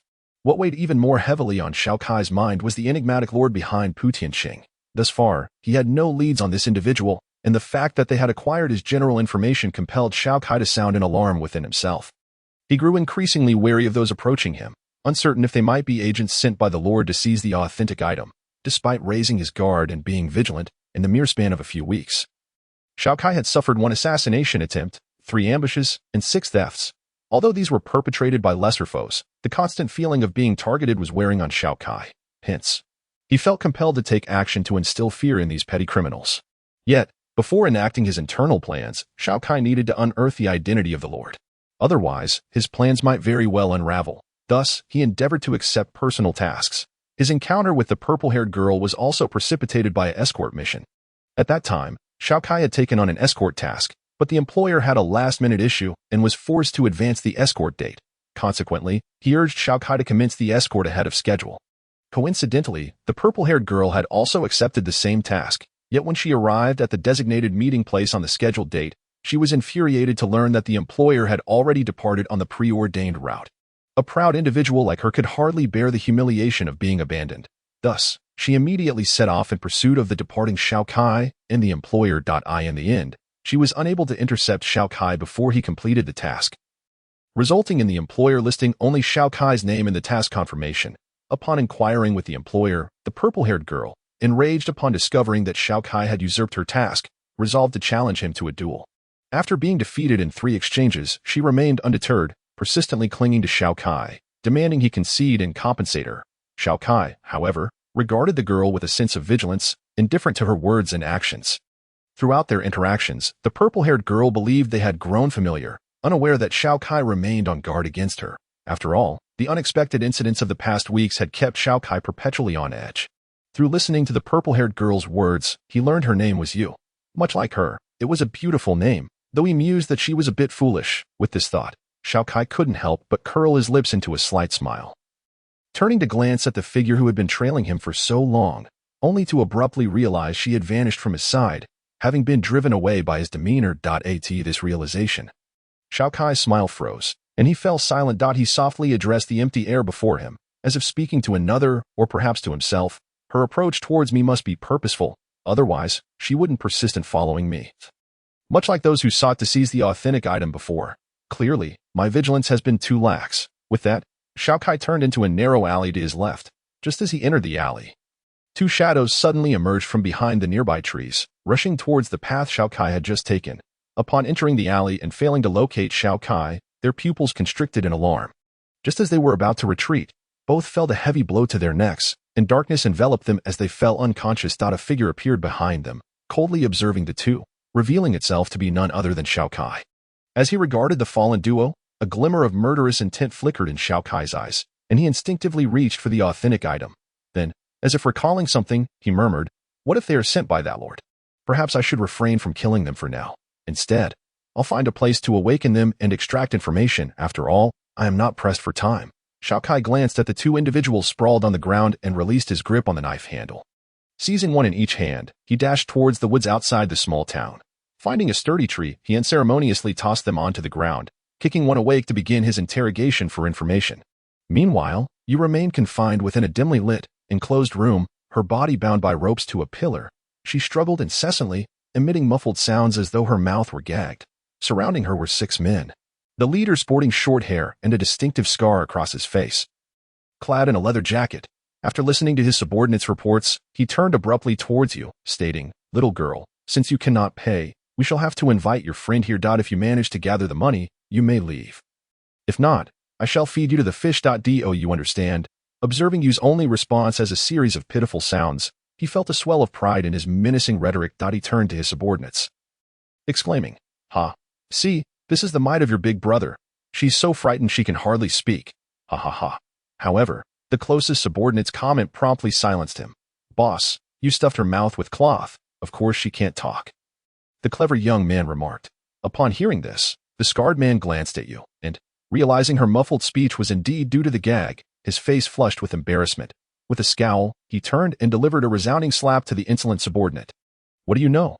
Who's the boss here? You or me? The boss is wise," the other subordinates chuckled, mocking the reprimanded man, who simply lowered his head in silent indignation, muttering to himself, "It's clearly your fault.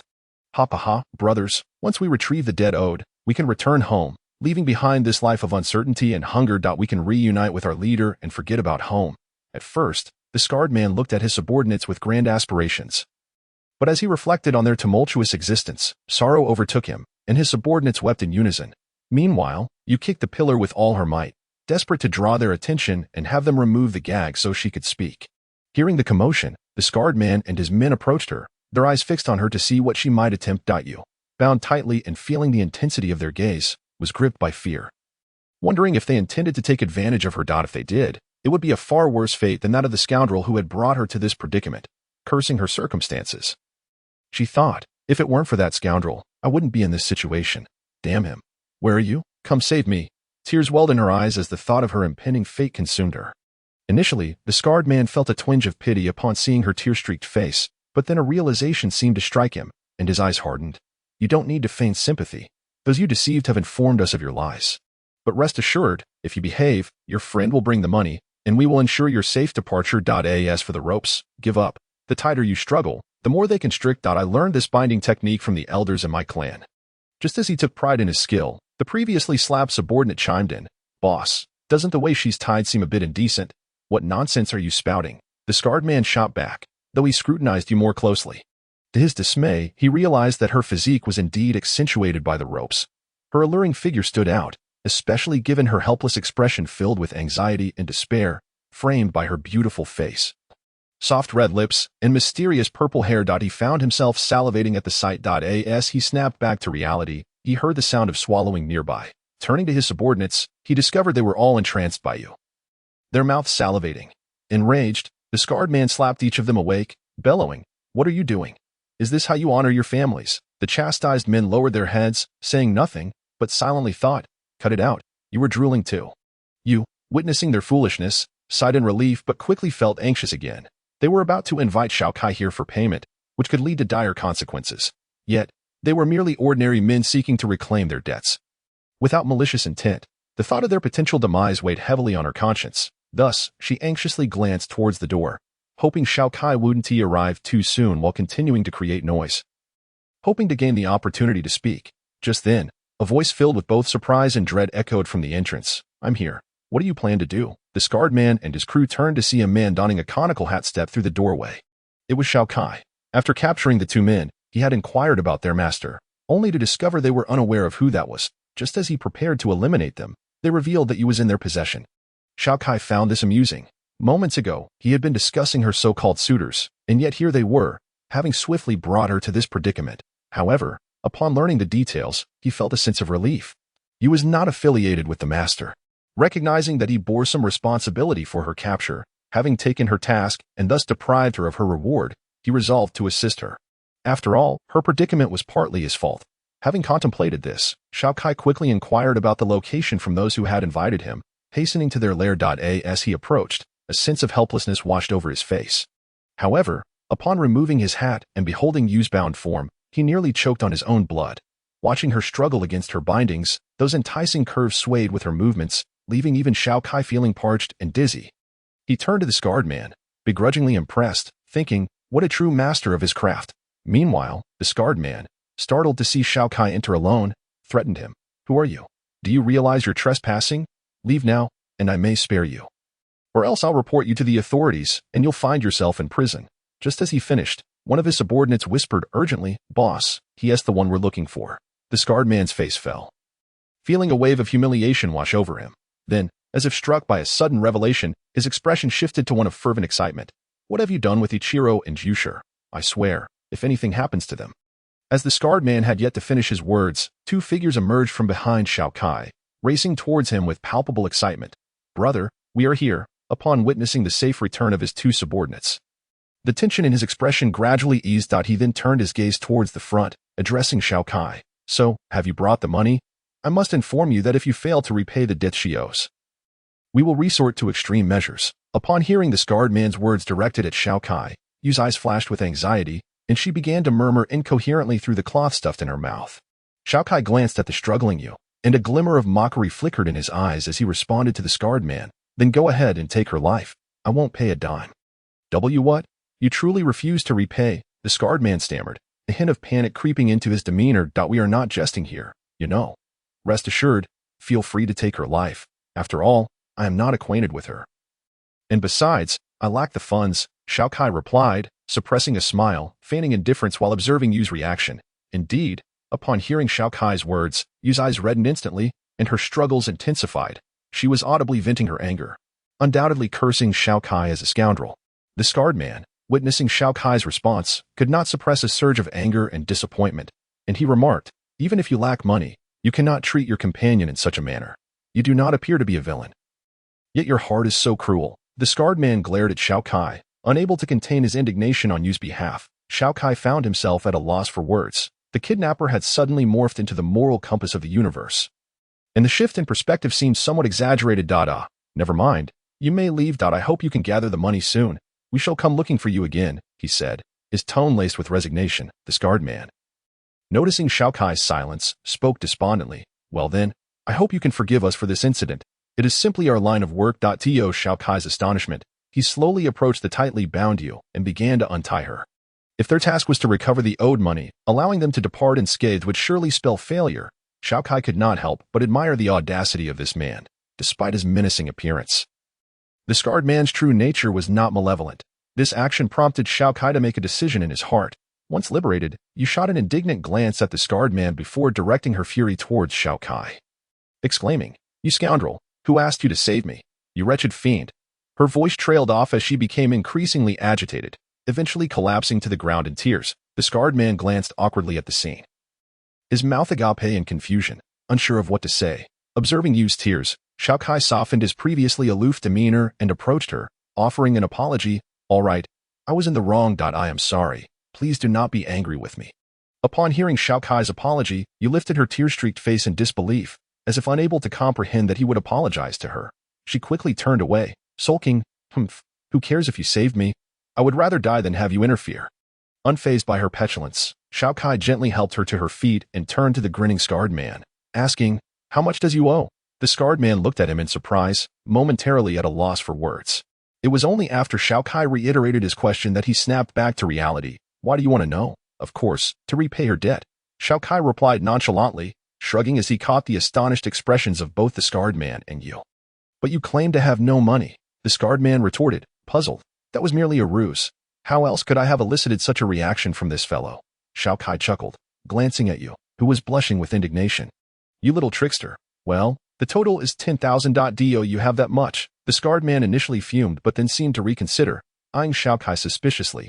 Upon hearing the amount, Xiao Kai was momentarily taken aback as he looked at Yu. Noticing her neck turning crimson, he then reached into his pocket and produced a stack of banknotes. Under the unwavering gaze of the scarred man and his associates, he handed over a note, saying, "Here, the 10,000 you requested." Xiao Kai appeared indifferent as he presented the money. The scarred man's eyes sparkled with envy upon seeing the substantial sum, and he solemnly accepted the cash, bowing to both Yu and Xiao Kai. I apologize for this incident, but I hope you understand. It is merely our job. Xiao Kai waved his hand dismissively, signaling that it was of no consequence. Yu's eyes flickered with a touch of guilt.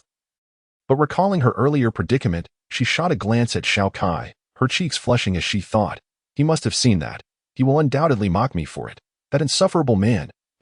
I will ensure he pays for this later. Well then, with this, our task is complete. We shall release your companion and take our leave, the scarred man said cheerfully, the delight evident on his face. Indeed, Xiao Kai replied coolly, watching as the scarred man and his group departed swiftly. He then slowly exited the small room. Noticing that Xiao Kai had ignored her, Yu gritted her teeth in frustration, casting him a resentful glare as she followed suit, sensing the silhouette trailing behind him. Xiao Kai could not help but smile faintly before masking it. He continued his leisurely pace, unaffected, while Yu, unable to restrain herself, finally spoke up, "Hey, consider this a favor you did for me. I will repay the money soon. So don't think you can use this to get close to me, you scoundrel." With that, Yu gazed at him proudly, anticipating his discontent. My name is Xiao Kai. He hesitated before divulging his name to her. Disregarding her earlier remarks, Xiao Kai, is it? Don't think that revealing your name will absolve you of your doubts about me, Yu retorted, though a smile crept onto her face, clearly pleased that he had shared his name. Suit yourself, let us go, Xiao Kai replied with a hint of exasperation. Where to? Wait for me. Xiao Kai, can you not walk so fast? How infuriating, Yu exclaimed, watching Xiao Kai stride ahead without waiting for her. Seeing that he paid her no mind, Yu quickened her pace in response. Eat. And could you please refrain from talking so much? It's quite foolish, Xiao Kai said, turning back to look at her. Somewhat exasperated. I refuse. I will say what I want. You are so annoying. Yu pouted, her round face resembling a dumpling as she glared at Xiao Kai and stuck her tongue out at him. Xiao Kai began to contemplate whether he should call the scarred man back to have him tie Yu up again. However, recalling her previous embarrassment brought a smile to his face as he ignored her antics. Engaging in casual conversation with her as they strolled leisurely towards the distant town. Chapter 21. Traps and Crises. Hey, Xiao Kai, what is our mission this time? With a hint of perplexity, Yu inquired of the advancing Xiao Kai. It had already been half a month since Xiao Kai had cleared Yu's debts. Since they began their journey together, they had undertaken numerous tasks. Logically, you should have merely returned the 10,000 taels to Xiao Kai and then parted ways. Yet, you continued to accompany Xiao Kai, and they had collectively accepted over a dozen tasks. However, each time, Xiao Kai would first collect the tasks before relaying the relevant information to her. Their latest assignment involved gathering at a canyon. With scant details provided, yet the remuneration promised was substantial. With a furrowed brow, Xiao Kai expressed his unease about the task, citing the inadequate information. Is this task truly viable given the lack of details? Yu asked, her trepidation regarding the assignment becoming palpable. Fear not. There is little to worry about. After all, Xiao Kai began, intending to mention their few adversaries, only to abruptly recall that the so-called master had yet to make an appearance.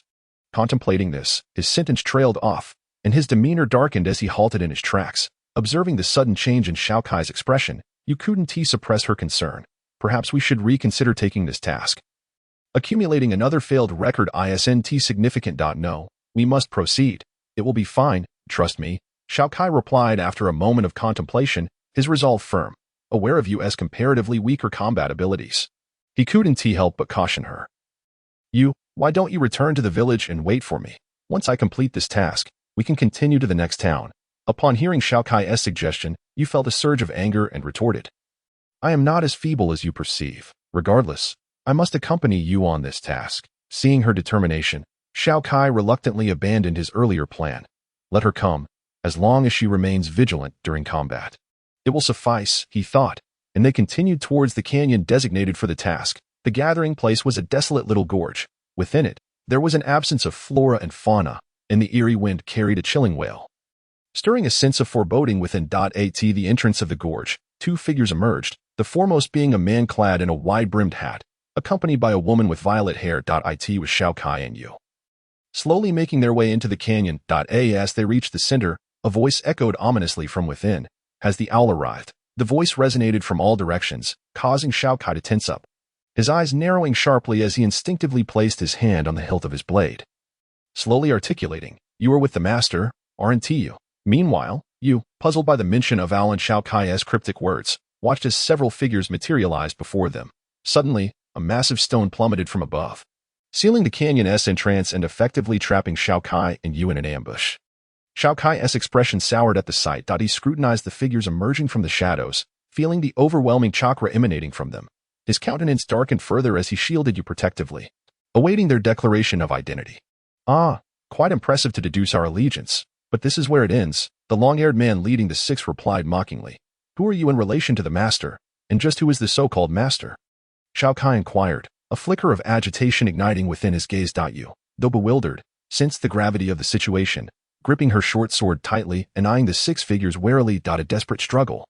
"I suppose. In light of your imminent demise, allow me to enlighten you. Our master is the current general of the Land of Water, a figure second only to the Mizukage and the daimyo. He coveted your blade, which you so foolishly used to slay his envoy, thus provoking the general's wrath. We six are the general's elite assassins, all Jainin. Encounter us, and you shall meet your end. As for your precious blade and the woman at your side, fear not, we shall take good care of her," the long-haired man declared arrogantly, his gaze lecherous as it fell upon you. With a swift motion, he brandished a shuriken, prompting the others to draw their weapons, their cold stares fixed upon Xiao Kai. In response, Xiao Kai swiftly formed hand seals, amplifying his energy output to perform a summoning technique. A thick fog enveloped the area, revealing a monumental figure as it dissipated. The formidable Silver Moon. "Silver Moon, shield you from harm and repel any attackers," Xiao Kai commanded, his focus unwaveringly on the six Jainin. "You want me to protect this woman? Very well, I understand," Silver Moon responded, casting a disdainful glance at the diminutive Yu before reluctantly complying. Ignoring U.S. protests, Silver Moon swiftly seized her and retreated to a safe distance. However, upon observing the advancing Jainin, concern flickered in its eyes for Xiao Kai's safety. "How audacious of you to divide your focus to protect a woman. You are quite arrogant, yet you shall pay dearly for such hubris," the long-haired man mused, realizing the intelligence breach upon witnessing Xiao Kai's summoning, heightening his wariness. Xiao Kai remained silent, gradually drawing his authentic blade. Energy swirling within it, radiating a golden luminescence, the blade flickered with energy, still stabilizing. Witnessing Xiao Kai activating his weapon's latent potential, the long-haired man and his comrades were taken aback. They charged at Xiao Kai, aiming to disrupt his concentration while simultaneously forming hand seals to employ shadow clone techniques. The gorge became a whirlwind of moving shadows. Yu anxiously watched Xiao Kai confront the oncoming adversaries. As she beheld the multitude of weapons lunging towards him, her heart raced, and she instinctively called out. Yet, Silver Moon interjected with pride, "Worry not. He is not as weak as you think. After all, he has earned my respect." Surprised, Yu fell silent, her apprehensions considerably alleviated as she joined Silver Moon in observing the unfolding confrontation. The onslaught of Jainin and their clones surged towards Xiao Kai, a formidable tide. At that moment, Xiao Kai abruptly widened his half-closed eyes, exclaiming, "Severing blade of the apex." The authentic blade gleamed with a golden halo, energy pulsating along its edge. The golden radiance illuminated Xiao Kai's face, rendering him akin to a divine warrior descending from the heavens. In the instant when a Jainin clone was about to pierce Xiao Kai, he moved with astonishing swiftness. A flash of golden light flickered, so rapid that it left only an afterimage. The air was filled with the sound of clashing blades as he unleashed a flurry of golden sword energy. In what felt like a mere moment yet an eternity, Xiao Kai returned to his original stance, his expression grave as he observed the aftermath. A swirling mist enveloped the area. The sound of thuds echoed, and the fog thickened. Despite the intense concentration on his face, Xiao Kai remained vigilant, his authentic blade still pulsating with golden energy. "A commendable speed, but what does it matter?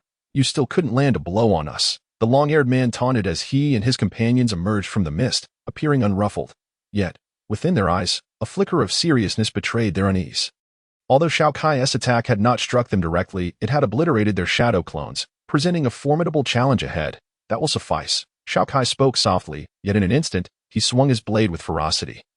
Charging towards the 6 elite shinobi ahead, upon witnessing his sudden movement, the 6 shinobi's pupils constricted in shock. In the blink of an eye, 6 Xiao Kai figures materialized before them, their razor-sharp blades aimed directly at their heads. Stunned by the turn of events, they quickly regained their composure, narrowly evading the attack and pondering in disbelief. How could he have used the shadow clone technique so swiftly? Indeed, Xiao Kai had employed the shadow clone technique at the very moment he initiated his sprint.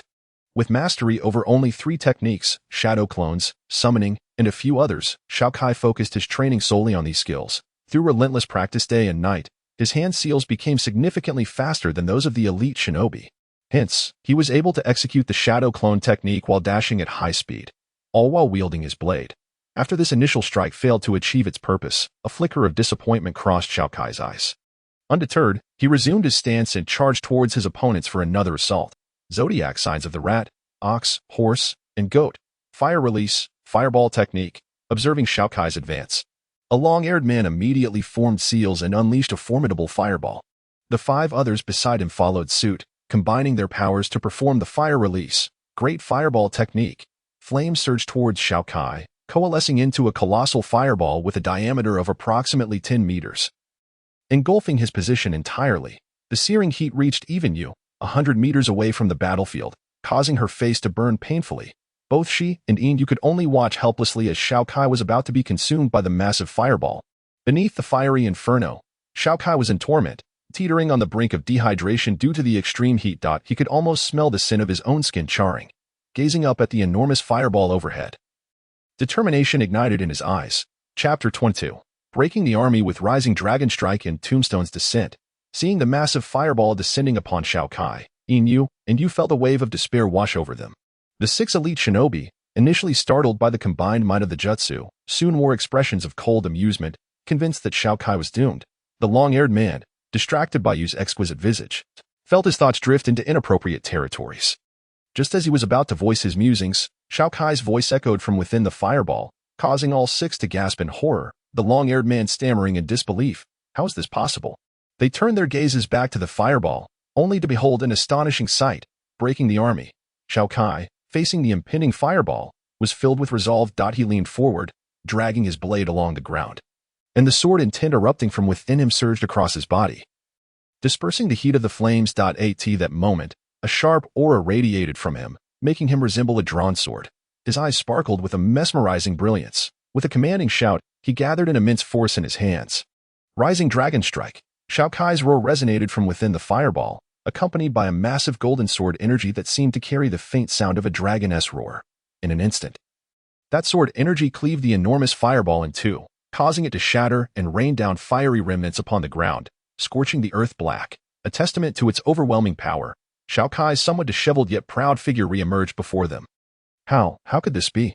How could he possibly shatter our combined attack? The long-haired shinobi stared at Xiao Kai, a flicker of fear creeping into his eyes. The 5 others beside him mirrored his disbelief. Incredible. Is this truly the Xiao Kai I once knew, the one forced to resort to forbidden techniques by a shinobi's pressure? Yin gazed at the small but resolute figure ahead, marveling at his transformation. And a glimmer of determination sparked within her. It seems it is time for me to train under father to enhance my own strength. How wonderful. Xiao Kai is safe. Xiao Kai is safe. With such a powerful technique he has never used before, I truly wasted my worry. That rogue. Upon witnessing Xiao Kai's safety, Yu first expressed her relief to Yin, then began to scold him. Yin, observing Yu's reaction, couldn't help but think to herself, this girl is beyond saving. She has already fallen for him. Xiao Kai, meanwhile, stood resolutely before the 6 adversaries, appearing fearless, though he felt a bitter sensation in his mouth. Darn it, too much moisture has evaporated from my body. I'm starting to feel fatigued.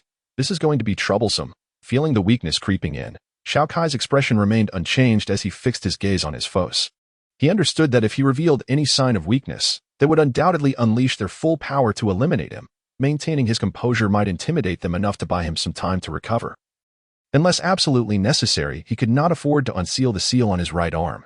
After all, the malevolent thoughts contained within were too perilous. With these thoughts racing through his mind, a complex expression flashed across Xiao Kai's face as he coldly regarded his enemies. The long-haired shinobi, having witnessed Xiao Kai unleash that astonishing sword energy, warily focused his gaze on him. A flicker of doubt crossed his mind.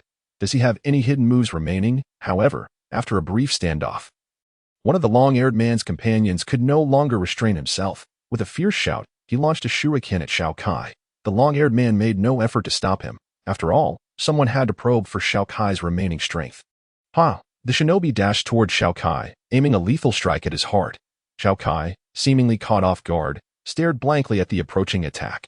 The assailant's eyes gleamed with delight as he closed in, envisioning the moment of bloodshed. Just as he thrust the shuriken toward Xiao Kai's heart, his vision blurred, and he suddenly lost sight of Xiao Kai. When he looked again, all he saw was a flash of white sword energy. Darkness enveloped him as he lost consciousness. The long-haired man and his companions could only watch in horror. They had witnessed Xiao Kai's every movement, the retreat and the blade's arc, unfolding before their eyes.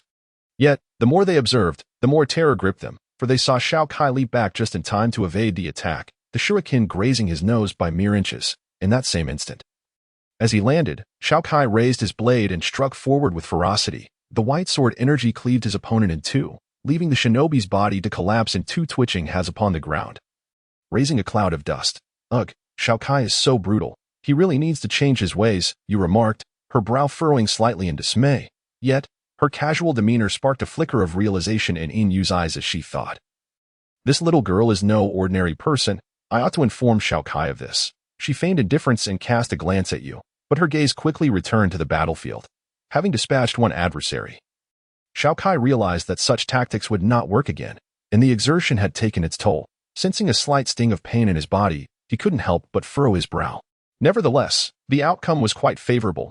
He observed the 5 elite shinobi momentarily stunned before him. While a sense of elation swelled within him, he also felt a pang of conflict.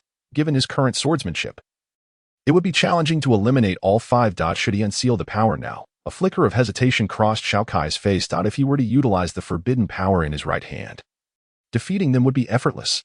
Yet, the memories of his last unsealing flooded back, causing him to break into a cold sweat.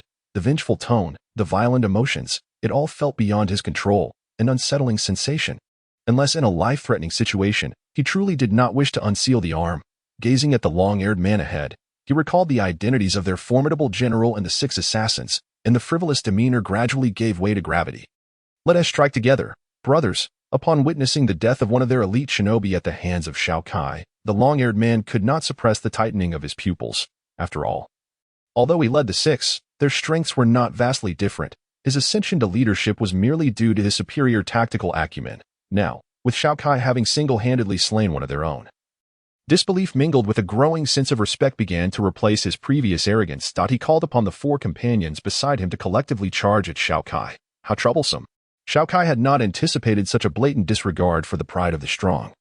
As they banded together to besiege him alone, this turn of events darkened his expression. Was he truly destined to unleash it once more? Curse be it. He wielded his authentic blade fiercely, desperately fending off their onslaught.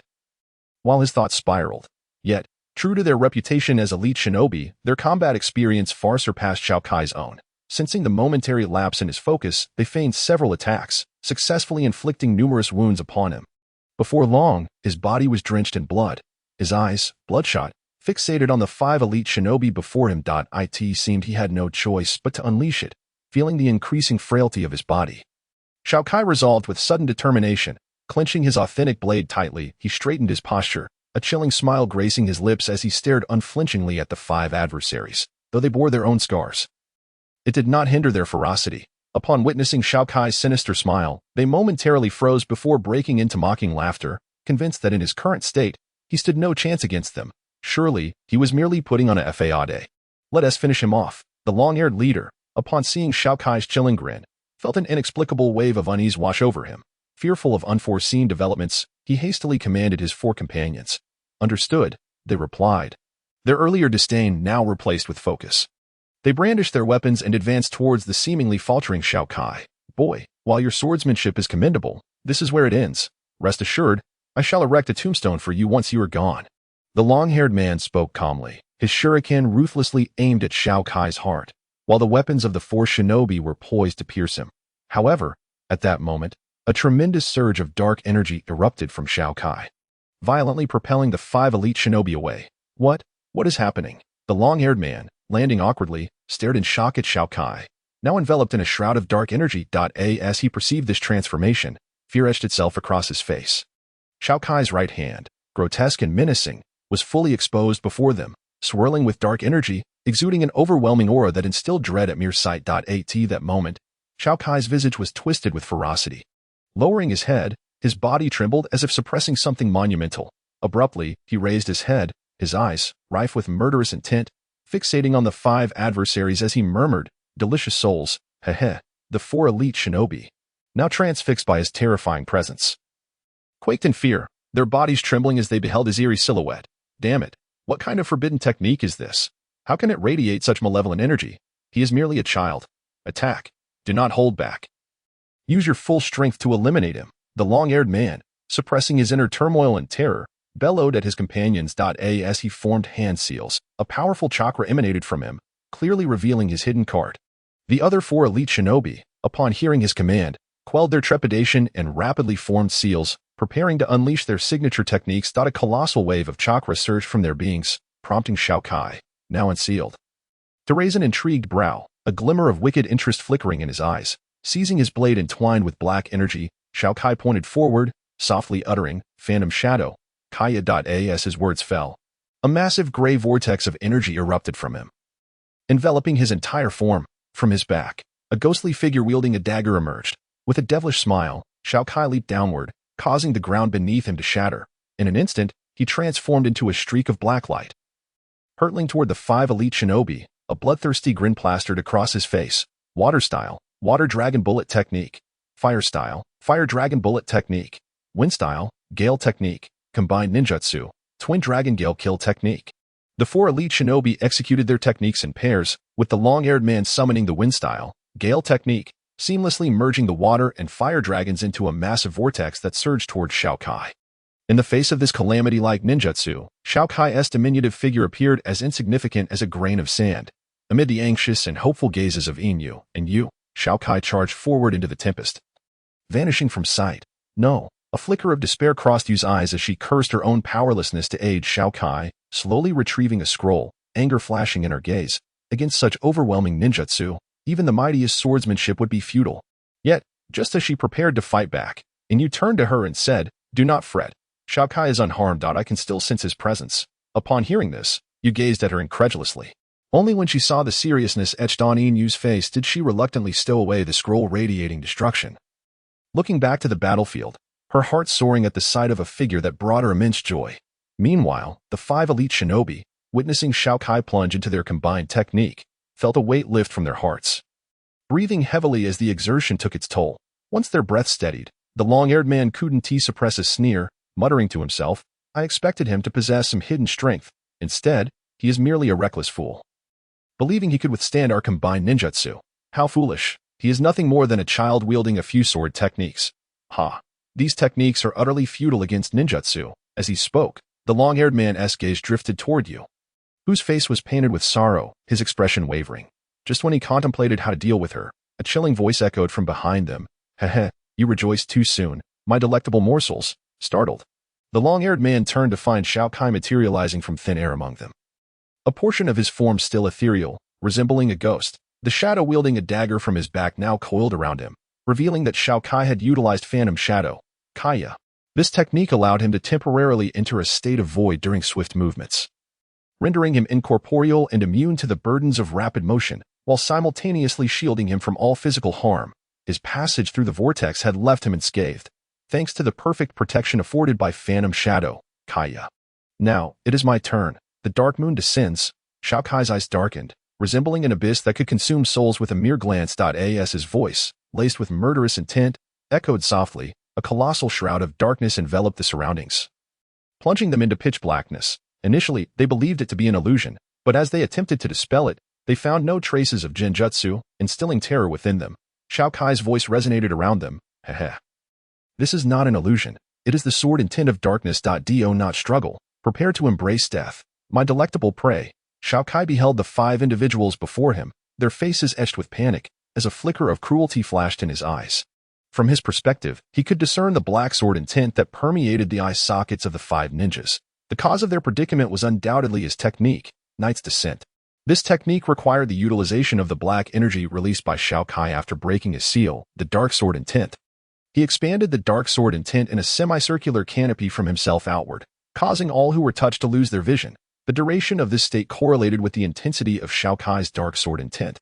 At that moment, he slowly approached the 5 despairing ninjas, abruptly raising his hand skyward. A tyrannical smile reminiscent of a despot appeared on his face as he softly uttered, "Gravestone of Death." Suddenly, a dark purple canopy manifested in the sky, emanating a chilling aura of death. Accompanying it were anguished cries, as Xiao Kai had connected to the underworld. He had torn open a dimensional gate. Yet, this was not the end. A cruel smile spread across Xiao Kai's face as a pointed, cross-shaped gravestone, marked with the essence of death and underworld sigils, materialized before the dimensional gate, relentlessly descending upon the 5 ninjas below. The overwhelming aura of death corrupted the earth into an ominous black. In an instant, the ground fractured and rocks crumbled. The 5 gravestones mercilessly reduced the 5 ninjas to a grotesque pulp. They then gradually sank into a fissure leading to the underworld, vanishing from this world, leaving behind only the pulpy remains of the 5 Jainin and their souls. The blood of the 5 Jainin splattered onto Xiao Kai's face, rendering his image even more terrifying. In that moment, as he felt the blood splatter upon him, Xiao Kai revealed a face of delight. Under the astonished gazes of Yu and Yin, he extended his tongue and licked the blood from his lips.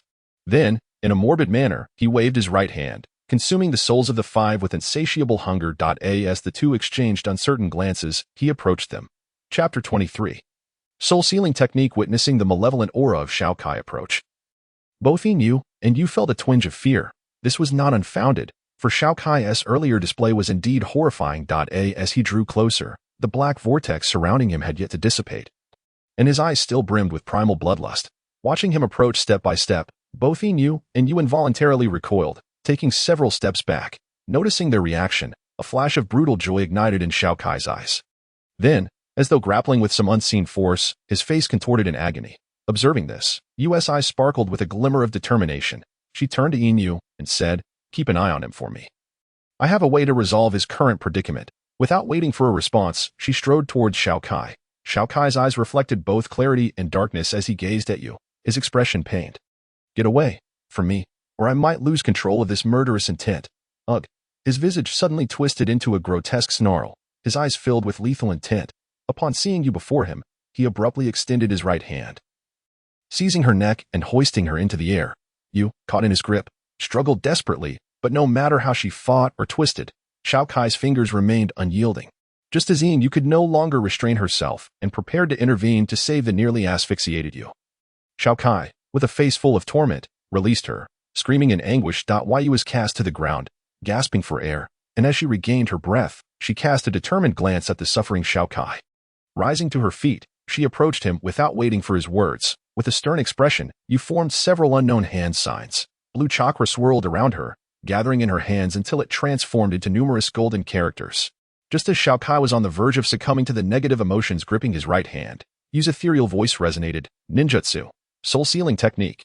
She thrust the golden characters toward Xiao Kai's right hand. The black energy swirling around his hand seemed to sense the potency of the golden characters and scattered in all directions. When the characters struck Xiao Kai's right arm, a look of relief washed over his face. His eyes abruptly closed, and he fainted. The dark energy surrounding him was gradually absorbed into the golden halo on his right hand. However, after Yu employed the technique known as the soul-sealing technique, the golden halo on Xiao Kai's right arm appeared to strengthen. It firmly bound the fading curse seal, which, unwilling to accept its fate, struggled violently, emanating an aura of dread. Yu, having used the technique, felt her complexion pale, her strength waning. After a moment of recuperation, she turned to look at Xiao Kai. Upon seeing the curse seal on his right arm thrashing about, her expression darkened further. She murmured, "What malevolent thought is this? To possess consciousness? How did he harbor such a thing within him? Who exactly is he?" With a complex expression, she gazed at Xiao Kai. After a prolonged observation, she slowly rose and approached him, performing some rudimentary bandaging to staunch the bleeding. She glanced at the anxious Yin and suddenly smiled, reassuring her, "It's all right. Leave the rest to me. I'll take care of this, especially since you must be fatigued as well." Yin, still somewhat apprehensive, regarded Yu with uncertainty, as this was her first encounter with the woman, and she could not ascertain her intentions towards Xiao Kai. "That makes sense," Yu thought, recognizing the wary expression on Yin's face. Perhaps I overexerted myself. I'll explain everything to him once he awakens and definitely find out who he is. With that thought, you felt a surge of irritation after expending so much effort to seal Xiao Kai's malevolence. He had yet to reveal his true name, which was indeed disheartening. Let me carry him. We must tend to him quickly. Inu, observing Xiao Kai's bloodied form, felt a surge of anxiety. All right, you replied, carefully lifting Xiao Kai and gently placing him onto Inu's back. Inu glanced at you and hesitantly suggested, why don't you join me? It might be quicker. You, initially taken aback, couldn't help but smile before responding, all right. Soon, a massive wolf carried the two swiftly towards the distant town. Birds soared across the azure sky, leaving trails in the bright summer sunlight that gently bathed the small town below. A beam of light filtered through the hospital window, disturbing the silhouette of a figure long lost to slumber on the hospital bed. Bandages swathed his body, his right arm tightly bound, his complexion pale. Confused, he surveyed his surroundings and murmured, where am I?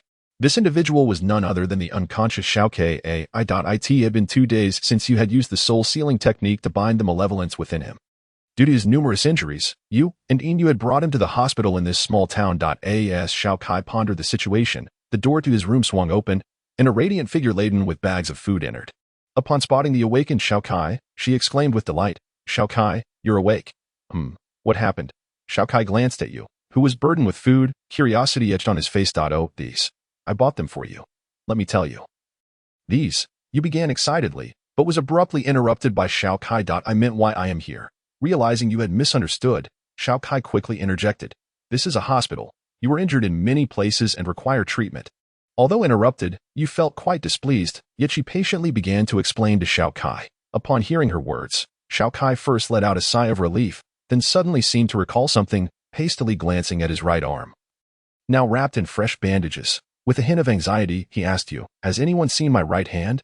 No, the bandages on your right hand were applied by me, you replied, stifling a yawn, as she casually retrieved 2 pieces of bread.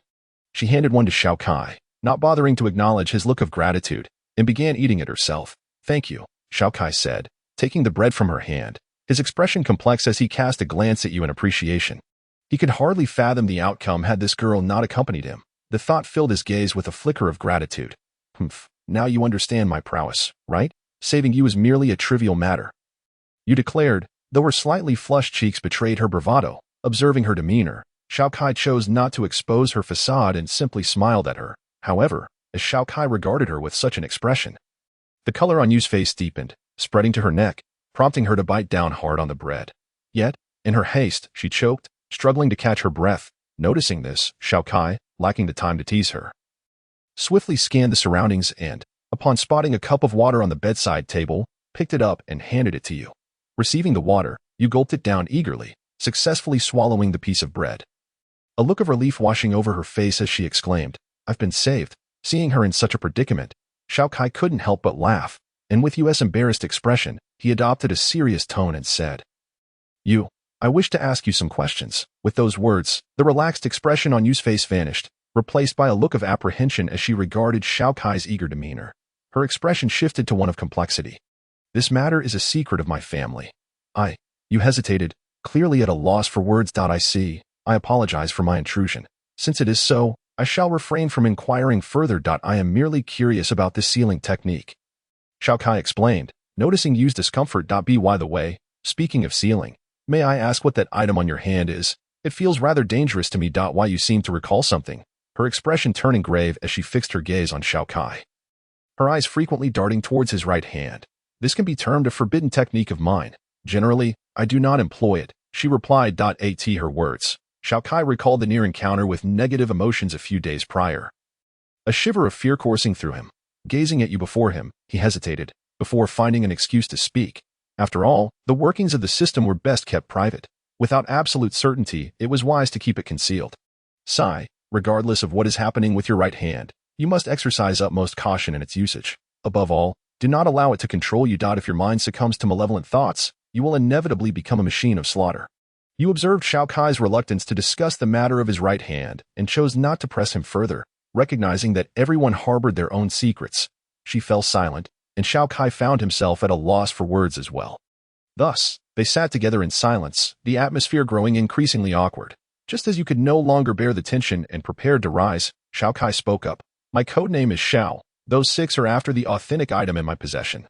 Which is why we were ambushed that day. I apologize for not clarifying this matter to you. He glanced at the authentic item resting steadily beside him before turning to explain to you. Upon hearing Xiao Kai's words, you seemed to recall some rumors. Her eyes filled with confusion as she softly asked, "You have killed many people?" "Yes, because they sought to seize the blade from my possession." Xiao Kai replied after a moment of silence. "So, the reason you urged me to leave that day was because," you queried, puzzled. "At that time, I believed you were affiliated with the master, that is, the general of the Water Nation.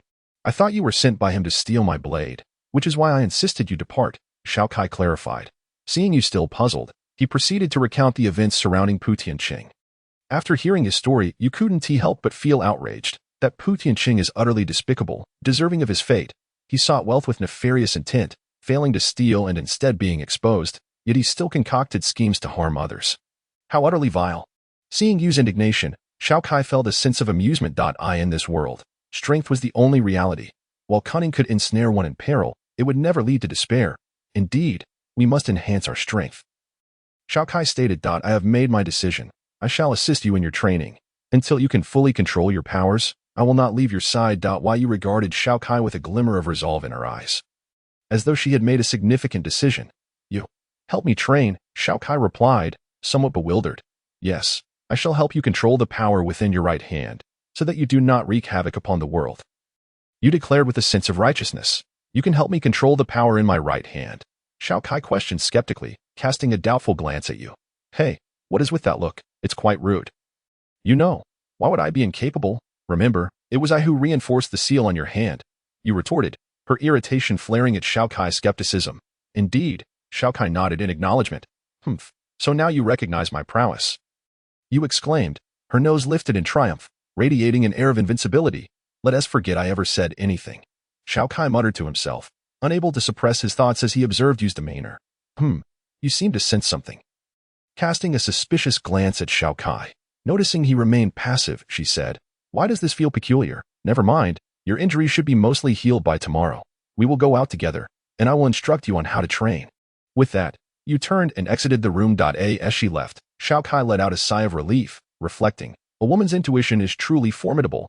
He then gazed out the window at the children playing outside, his thoughts drifting to his sister in Konoha, a complex expression crossing his face as he murmured, "Mitsai, are you well?" At the headquarters of the Umbu in Konoha, a petite figure slowly pushed the door open. "Have you made your decision?" inquired a masked ninja, skepticism evident in his tone. After all, it was quite improbable for such a young child to survive the tasks in Umbu. "Yes, I have made up my mind," the small figure replied, her body trembling slightly before she resolutely raised her head. Her face illuminated by the light revealed none other than Xiao Kai's sister, Hinata Mitsai. At this moment, she gazed steadfastly at the ninja before her, silently vowing, "Brother, I will grow stronger soon. Please wait and see. You have a good gaze, but whether you can survive depends solely on you," the ninja remarked, eyeing Mitsai with a hint of admiration. He retrieved a mask and tossed it to her, then produced a notebook from his pocket, stating, "Please provide your code name, which will serve as your name in Umbu." "Chi. My code name is Chi," Mitsai replied after a moment of contemplation, addressing the ninja before her. She glanced at the mask in her hand, mimicking the ninja's actions as she donned it. "Chi, is it? Very well. Here is your mission. Remember, do not die. You are a promising newcomer." The masked ninja tossed a mission scroll to Tsai before swiftly vanishing from sight. Upon reading the contents of the scroll, Tsai's pupils involuntarily contracted. The message inscribed read, "Gather at the village entrance at noon tomorrow with 3 others to annihilate the bandit stronghold located 1,200 meters to the east."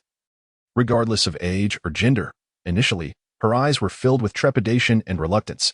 However, as if a thought struck her, determination gradually replaced her fear, and she slowly made her way back to the Hyuga residence. After her departure, a long-haired middle-aged man and a masked ninja emerged from the shadows. The masked ninja, with a hint of reluctance, addressed the middle-aged man. "She possesses great potential, Hizashi. Why would you allow her to join the Umbu? This place is far too dark for her." The middle-aged man was none other than Hyuga Hizashi, who gazed at the diminutive figure ahead with a complex expression. A flicker of helplessness crossed his face, but he soon spoke with resolve. "This is her choice. If she perishes, it merely proves her weakness and inability to seize her own fate." With that, he turned and departed. "Fate, you say?" sighing as if struck by a realization. The masked ninja could not help but shake his head in resignation while watching Hisashi leave.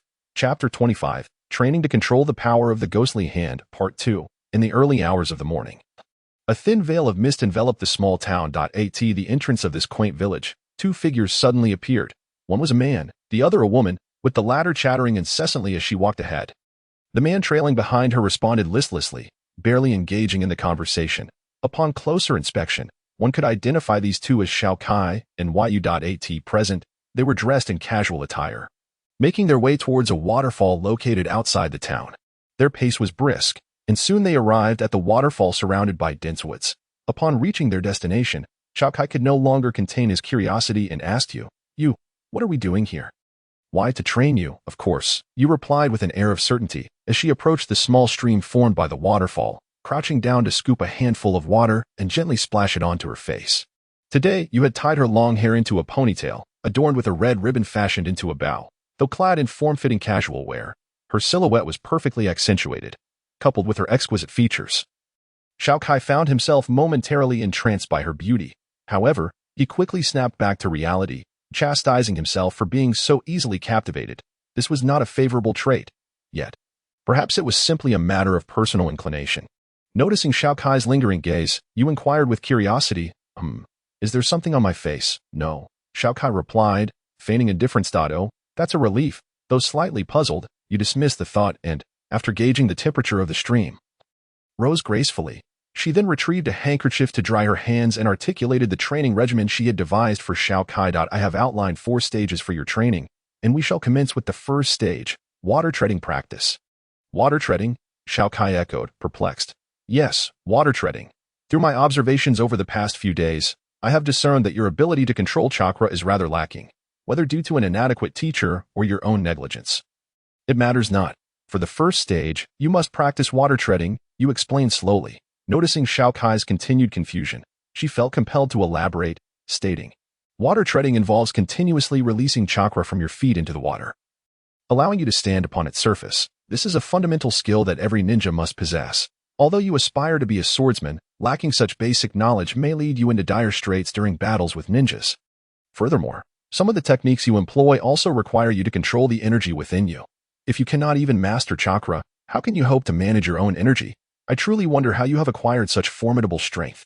Xiao Kai found her words to be profoundly insightful. After all, he could not tread water. If confronted by a ninja at sea, he would have no choice but to rely solely on his sword energy for offense. However, given his current capabilities, he could manage to unleash a mere dozen sword strikes before becoming exhausted. Moreover, those strikes could only travel a short distance of 5 meters, and their destructive power was quite limited. As for his strength, it was primarily augmented by the system. Despite his extensive combat experience, he lacked the finesse that comes with rigorous training. Reflecting on this, Xiao Kai felt a newfound respect for Yu. While she may appear unreliable at times, her advice was indeed pertinent to his current situation. Observing the shift in Xiao Kai's demeanor, you could not help but feel a sense of pride swell within her. After clearing her throat dramatically, she stood on the water's surface, showcasing her prowess with a hint of flair. See, just like this. All right, let me give it a try, Xiao Kai exclaimed, inspired by Yu's effortless demonstration. He made a concerted effort to channel the energy within him. Yet, to his surprise and frustration, he realized that the energy coursing through his body differed significantly from chakra. Chakra is a balanced force that individuals in this world refine through training. While the energy within Xiao Kai had transformed after he learned skills from the system, this newly manifested energy was imbued with intent. His energy only replenished swiftly through consistent sword practice. If he did nothing and waited for it to recover on its own, the process would be excruciatingly slow. This was precisely why Xiao Kai trained in swordsmanship daily. Nonetheless, this intent-laden energy possessed its advantages.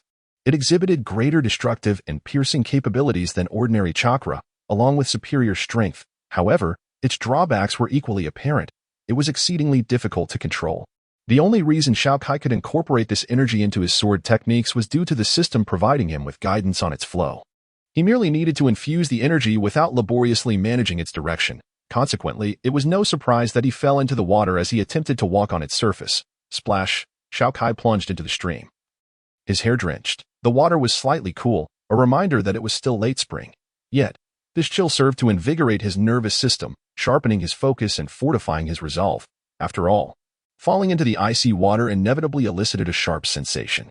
Feeling somewhat dejected, he climbed onto the bank under Yu's amused gaze. With renewed determination, he approached the stream once more. Splash. Damn it. Splash. Once more. Splash. I refuse to accept this. Splash. As the sounds of Xiao Kai's repeated splashes echoed, time gradually slipped into the evening. Huff. Huff. Damn it. This time. I must. He panted, exhaustion creeping into his limbs, yet his eyes burned with tenacity as he stepped toward the stream again, just when he expected to fall in once more. He was astonished to discover that he could actually stand upon the water's surface. However, just as a smile of satisfaction began to form, his body suddenly relaxed, and he collapsed into the water. Yu, witnessing this, immediately dashed to Xiao Kai's side, pulling him from the water with urgency. As she prepared to inquire about his condition, she noticed that Xiao Kai had already succumbed to unconsciousness, a smile still gracing his lips. This evoked an involuntary admiration within Yu. Gazing upon that chiseled visage, she found herself moved. Suddenly, as if recalling something, a warm flush crept onto her cheeks.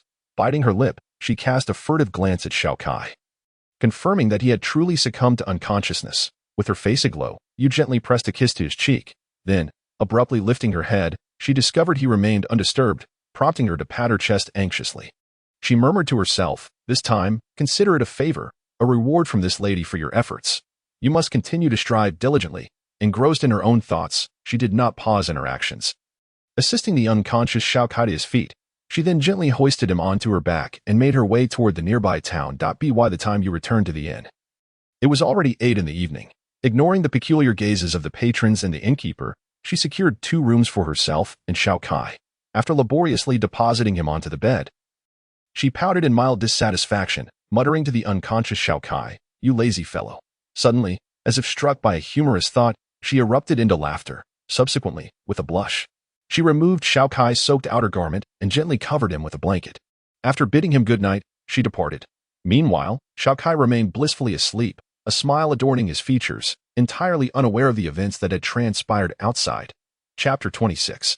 The cultivation of willpower. Sunlight filtered through the dense forest, illuminating the cascade within the woods. The rushing waters crashed against the surface, producing a thunderous roar. Not far off, 2 figures, a man and a woman, were approaching, none other than Xiao Kai and Yu.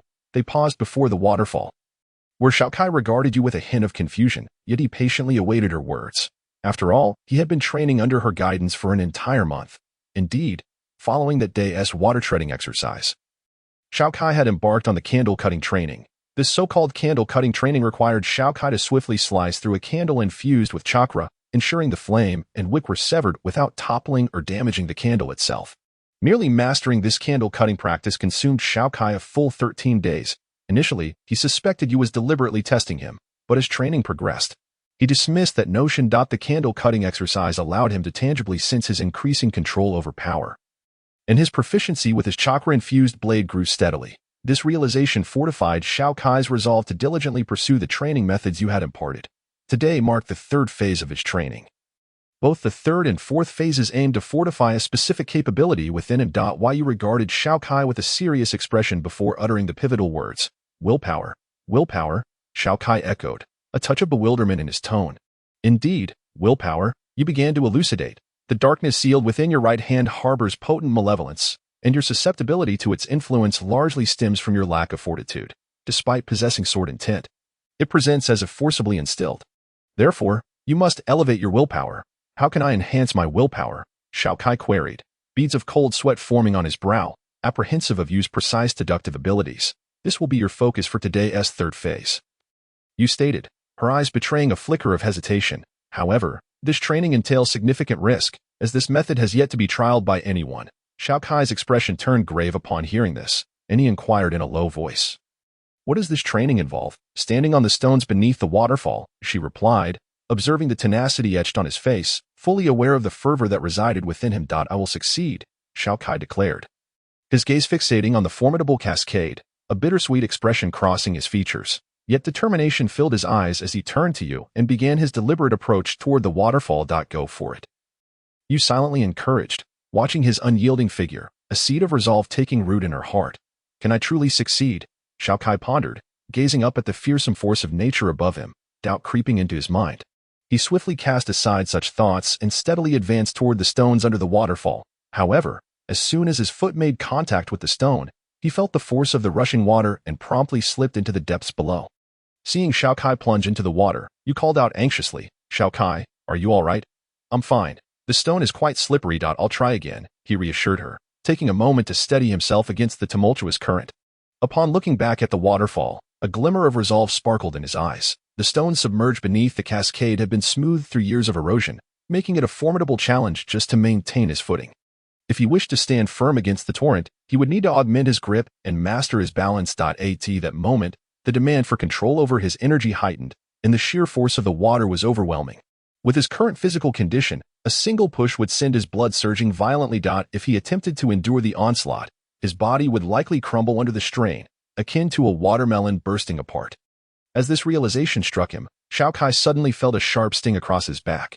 Yet, with each pang of pain that surged through him, his resolve only strengthened. "Then I must persevere. True strength requires a steadfast journey," he concluded. "Bring it on. I shall grow stronger, and even amid suffering, I will endure." Thus, gritting his teeth, Xiao Kai charged into the waterfall time and again, repeatedly being thrown back by the powerful torrents.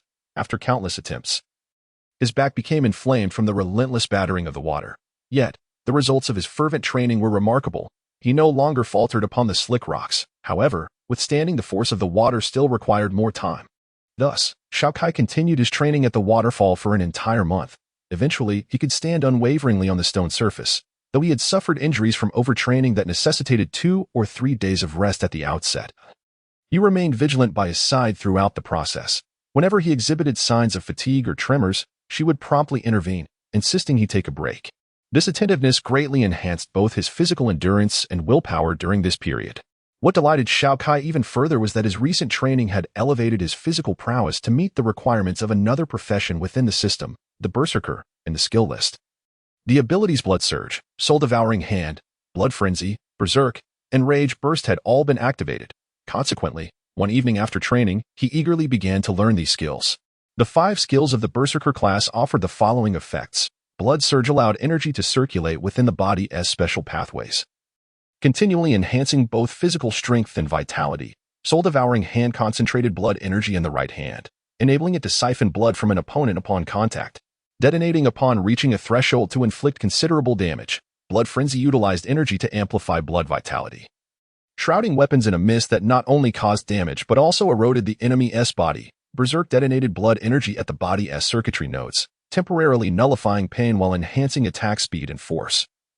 Rage Burst directed blood energy to the feet, instantly forming a special array that could be unleashed for significant damage. However, much like the Demon Cry class, the Berserker skills bore a significant drawback.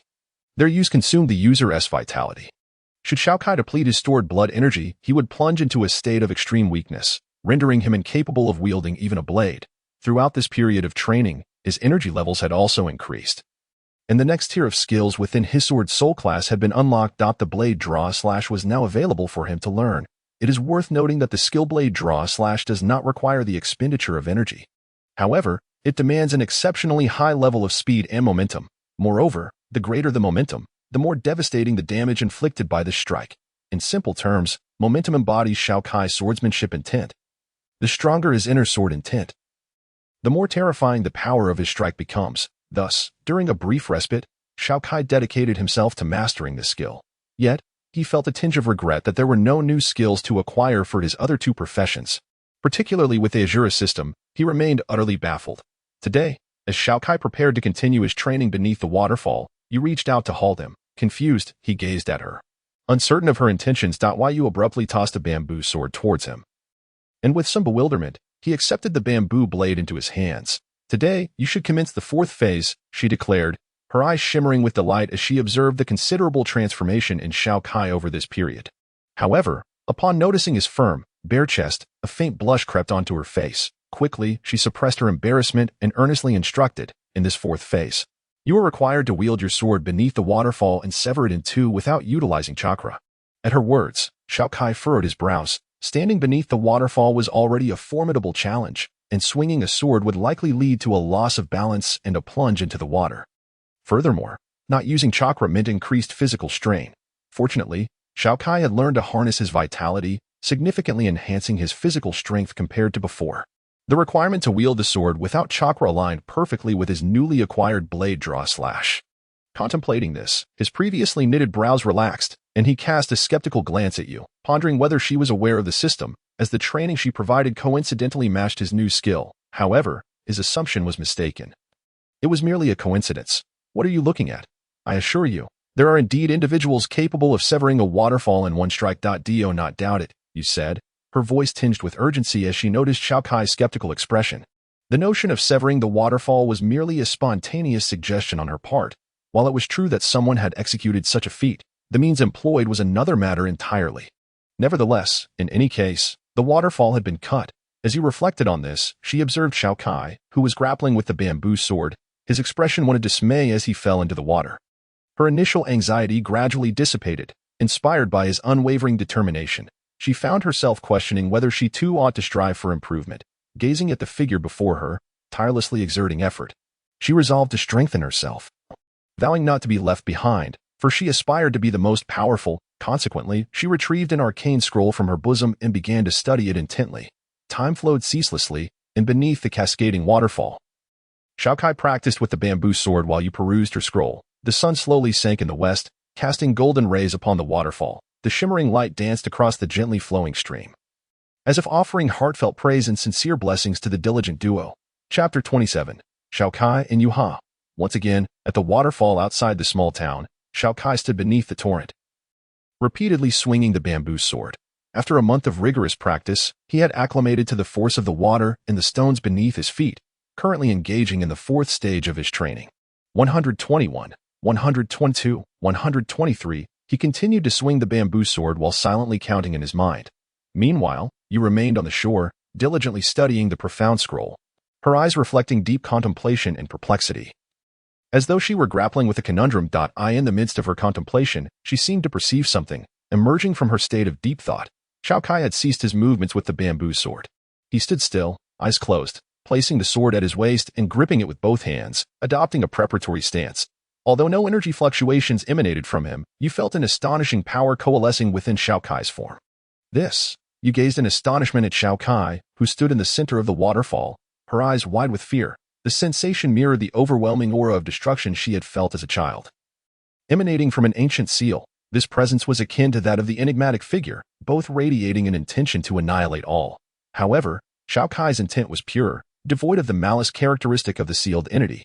With this realization, Yu's complexion paled, her gaze a tangle of complexity as she awaited the moment he unleashed that earth-shattering strike. Moments later, Xiao Kai suddenly opened his eyes, their sharp brilliance igniting with fervor. He roared, his voice echoing like thunder, startling you, who stood at a distance. The resonant sound reverberated throughout the forest. Blade draw slash. As Xiao Kai unleashed this powerful cry, he thrust the bamboo sword skyward.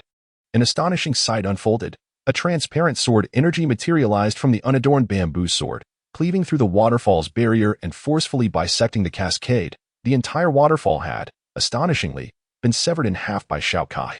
From Yu's perspective, she witnessed a transparent sword energy erupting from Xiao Kai's bamboo sword, instantly cleaving the waterfall in two. This left her in a state of disbelief, her eyes widening as she murmured, "He actually accomplished it. How is it possible to sever a waterfall with merely a bamboo sword, without any indication of chakra? Why is this so?" Yu scratched her head in confusion, grappling with the implications of Xiao Kai's blade draw slash. As she pondered, Xiao Kai ceased his training and approached the shore. "Hey, snap out of it. What are you thinking about?" He retrieved a towel resting on a tree branch, dried himself off, donned his jacket, and approached Yu, who wore an expression of deep contemplation. "Nothing, but I'm quite curious about how you achieved that." Yu initially denied her thoughts but couldn't help but voice her intrigue to Xiao Kai. "Well, you assigned me this training, so logically you should be aware of it, right?" Xiao Kai teased her, feigning annoyance at her evident perplexity. "Of course I know. I merely asked to test you." "Yes, just testing you," Yu stammered, her eyes darting nervously, fearful that Xiao Kai would uncover her offhand remark about severing the waterfall. "Oh, I see." Xiao Kai pretended to ponder, suppressing a smile as he observed her eager expression. "Well, honestly, I don't know either. I just did what you said, and it worked." "What?" Yu's once eager expression crumbled into disappointment as she sulked into a corner, drawing circles on the ground. Seeing her disheartened state, Xiao Kai felt a pang of sympathy. Just as he contemplated explaining the intricacies of the blade draw slash, Yu seemed to have an epiphany. Angrily, she stormed over and punched Xiao Kai in the chest, exclaiming, "You scoundrel! Are you trying to deceive me? If it were that simple, how could it possibly have a name?" "Ha ha, I didn't expect you to see through me," Xiao Kai replied, rubbing the spot where she had struck him, grinning in playful pain. As though it had truly hurt, his antics were merely to alleviate Yu's vexation. After all, he had just deceived her. Subsequently, under Yu's inquisitive gaze, Xiao Kai slowly elucidated the meaning and requisite conditions for employing the technique known as blade draw slash. What a revelation! It turns out you were already familiar with this formidable maneuver. How is it that I have never heard of such an impressive technique before? Moreover, how do you possess so many powerful skills? Was swordsmanship the prevalent art before ninjutsu became widespread? Speak. Are you perhaps a descendant of an ancient clan? You could not help but let her imagination run wild, bombarding Xiao Kai with a series of questions. Upon hearing her words, Xiao Kai felt a twinge of helplessness. Under her skeptical gaze, he approached her with a serious demeanor. Observing her slightly flustered expression, a barely perceptible smile flickered across his face. Yet he continued to draw closer to her. Their cheeks drew ever nearer as Xiao Kai closed the distance. Unable to help herself, Yu blushed and shut her eyes, adopting a pose as if to invite his approach.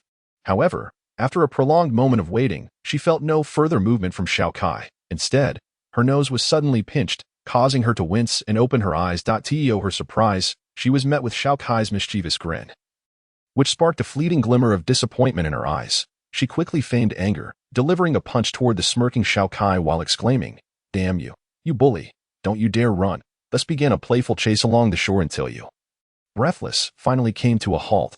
Xiao Kai ceased his evasive maneuvers, smiling as he approached her, noting that although she appeared somewhat fatigued, the tension in her expression had dissipated. He could not help but exhale in relief.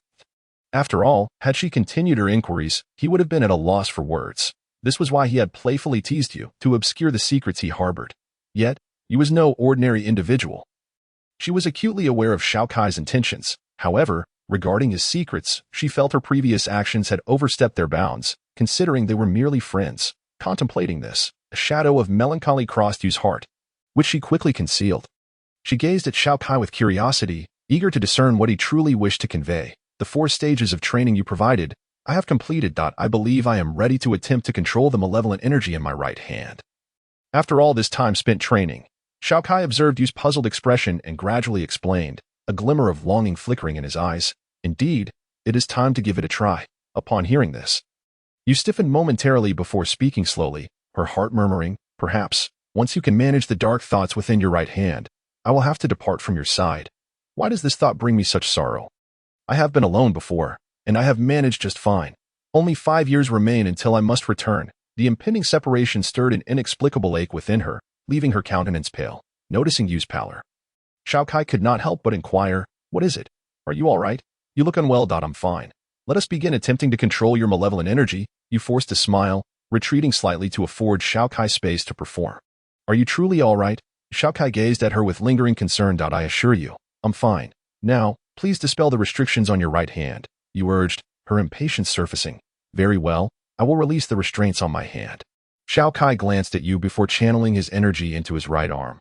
Gradually lifting the golden aura's confinement, the surge of dark energy began to emanate from his hand, and he could not stifle a grunt, as though he had been struck by a tremendous force, causing his body to tremble. Yu, witnessing this, became anxious and called out, "Xiao Kai, are you all right? Is everything okay?" "I'm fine, though. I'm still adjusting. Clearly, my training has been beneficial, as the malevolent energy's influence over me is significantly diminished. While it persists, I believe with a few more attempts, I shall master it completely. At first, Xiao Kai's speech was somewhat halting, but soon he seemed to acclimate to the state. Articulating with clarity, though his complexion remained somewhat ashen, his gaze was clear, devoid of any indication of being controlled by dark thoughts. In that moment, he looked at you with gratitude, gently stating, "Is that so? That is reassuring.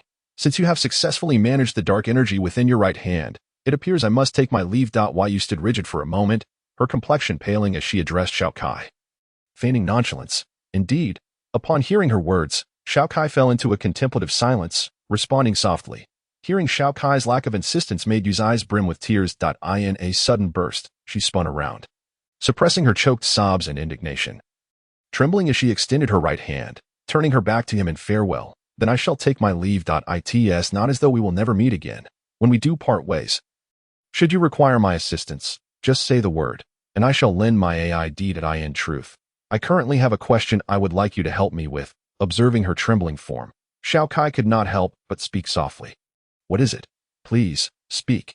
After finishing her sentence, you covered her mouth with her hand, awaiting his response with a glimmer of hope. I wish for the beautiful lady before me to stay, but I am uncertain if she would be willing. Xiao Kai feigned a look of helplessness as he addressed her. Upon hearing Xiao Kai's response, joy surged within you, causing tears to flow freely as she abruptly turned and leapt into his embrace. Sobbing, Why won't you try to keep her here? I'm sorry for causing you distress, Xiao Kai murmured, holding the weeping girl close, feeling a pang of guilt, for he had long since used affections toward him. Yet, burdened by the desire to return home, he was unsure how to confront the situation. Reflecting on this, a hint of regret flashed in Xiao Kai's eyes, soon transforming into an almost imperceptible sigh. Chapter 28. A turn of events within the grand residence of the Water Country's general. A voice brimming with fury echoed from the chamber. What did you say? My assassination squad has been annihilated. Do you have any idea what you're saying? Through the crack of the door, one could glimpse a burly middle-aged man clad in armor, with short hair, bellowing at a trembling servant before him. In a fit of rage, he struck the servant with such force that he was sent flying. The unfortunate fellow immediately spewed blood, collapsing to the ground, convulsing a few times before succumbing to his injuries, killed by a single blow. The sheer power of that strike was terrifying. After dispatching the servant, the armored man did not even blink. He returned to his seat, furrowing his brow as though deep in contemplation. The other servants, witnessing the brutal act, fell silent, fearful of incurring the man's wrath and inviting calamity upon themselves. After a prolonged moment of contemplation, the man seemed to arrive at a realization. His eyes brightened as he commanded the nearby attendants. Go summon Mr. Chuanhu to the courtyard. Inform him that I have urgent matters to discuss. Then, as if recollecting something, he glanced at the lifeless body of the servant he had just slain, a flicker of disdain crossing his face. He impatiently ordered, Someone, dispose of this corpse and clean up the bloodstains. Yes, General, one of the attendants replied, trembling at the middle-aged man's words. Once he exited the room, they hastily set about restoring order to the bloodied and chaotic chamber. What I desire must ultimately be mine. No one shall defy my will. The middle-aged man strode into the courtyard, gazing at the lotus blossoms floating in the pond, a glint of savagery flashing in his eyes. He quickly reined in his emotions, donning a smile as he turned to acknowledge the presence of a figure whose aura he found somewhat intimidating. Greetings, General. I hear you have matters to discuss with me? A raspy voice emerged from a long-haired youth standing before the general, clad in a gray long robe, with a pallid complexion. The youth regarded the general with a somewhat melancholic demeanor. Mr. Chuanhu, you were too formal. It has been a while since we last enjoyed a conversation together, hence my invitation for you to join me. The great general spoke with a hearty demeanor, as if genuinely longing for the other party. His words imbued with sincerity. General, you have aided me once before, thus I shall grant you a request. Upon fulfilling this request, I will take my leave from here. Now, please articulate what you desire of me. The long-haired man, known as Chuanhu, replied coolly, seemingly indifferent to the general's words. Upon hearing this, the general's expression soured slightly, and a flicker of murderous intent flashed in his eyes, though he quickly suppressed it. For Chuanhu's strength was on par with his own, and the recollection of the man's formidable tactics sent a chill down the general's spine. He fell silent, his eyes gleaming with contemplation, while Chuanhu did not rush him. Standing still and gazing expectantly. I require you to eliminate a person and retrieve a blade he possesses, the general stated in a low voice. This seemed to entail two requests. Undeterred by the general's piercing gaze, Chuanhu replied, word by word, What do you mean? The general's countenance darkened further. I seek the meteorite iron in your possession. Chuanhu regarded him coolly, as if discussing a trivial matter. What? Impossible. Change your request. I can fulfill anything else. The general's composure faltered upon hearing the demand, and he glared at Chuanhu with barely restrained anger. After all, that meteorite iron was a reward for his military achievements from the Lord of the Water Country, and he could not simply relinquish it. Then you may seek another expert. Chuanhu remained unfazed, maintaining his indifferent tone. Very well, you shall have the meteorite iron. However, if you fail to bring me the blade, prepare for the wrath of the Water Country's pursuit. After a moment of deliberation, the general made his decision, reluctantly handing over the meteorite iron. A pained expression crossed his face, and he could not help but issue a veiled threat. This meteorite iron, if fashioned into weaponry, could yield at least a formidable blade. If crafted by a skilled smith, it could even become a supreme weapon. Moreover, the meteorite iron enhanced the potency of chakra, which explained why so many ninjas and bounty hunters coveted it. Yet, The thought of the bounty hunter known as Xiao slaying 6 of his elite subordinates ignited a smoldering fury within him.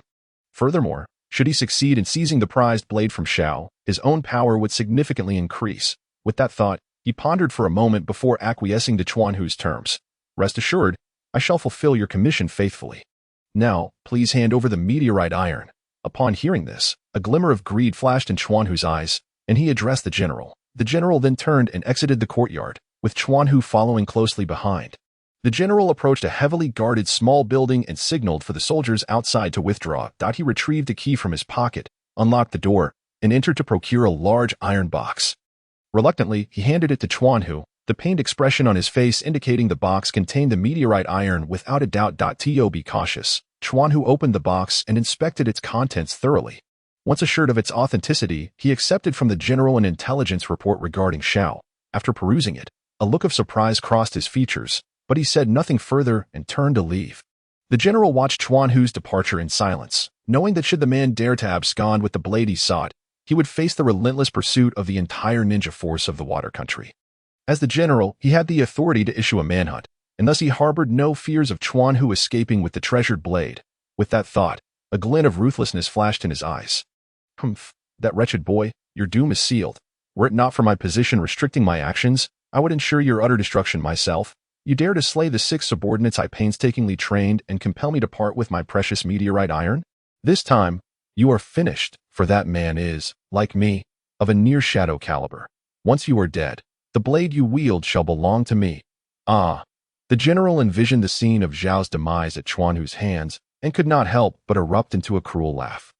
Meanwhile, as Xiao walked along the path, he suddenly felt a wave of foreboding wash over him, causing him to halt abruptly. This unsettling sensation furrowed his brow, and beside him, Yu, noticing Zhao's distress, cast a worried glance his way.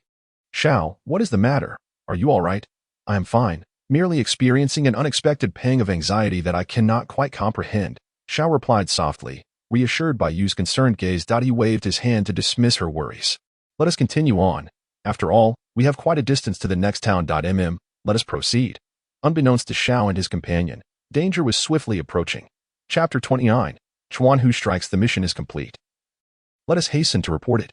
For some reason, I have an unsettling feeling today. After sheathing his authentic blade, Xiao turned to Yu, who was counting the captured fugitives. His eyelids twitched incessantly, as if warning him of impending events. All right, Yu replied, initially surprised by Zhao's statement, but then acquiescing, for Zhao's instincts were often remarkably accurate. A month had passed since Xiao had acquired the ghost hand technique, and he had unknowingly been away from Konoha for over half a year.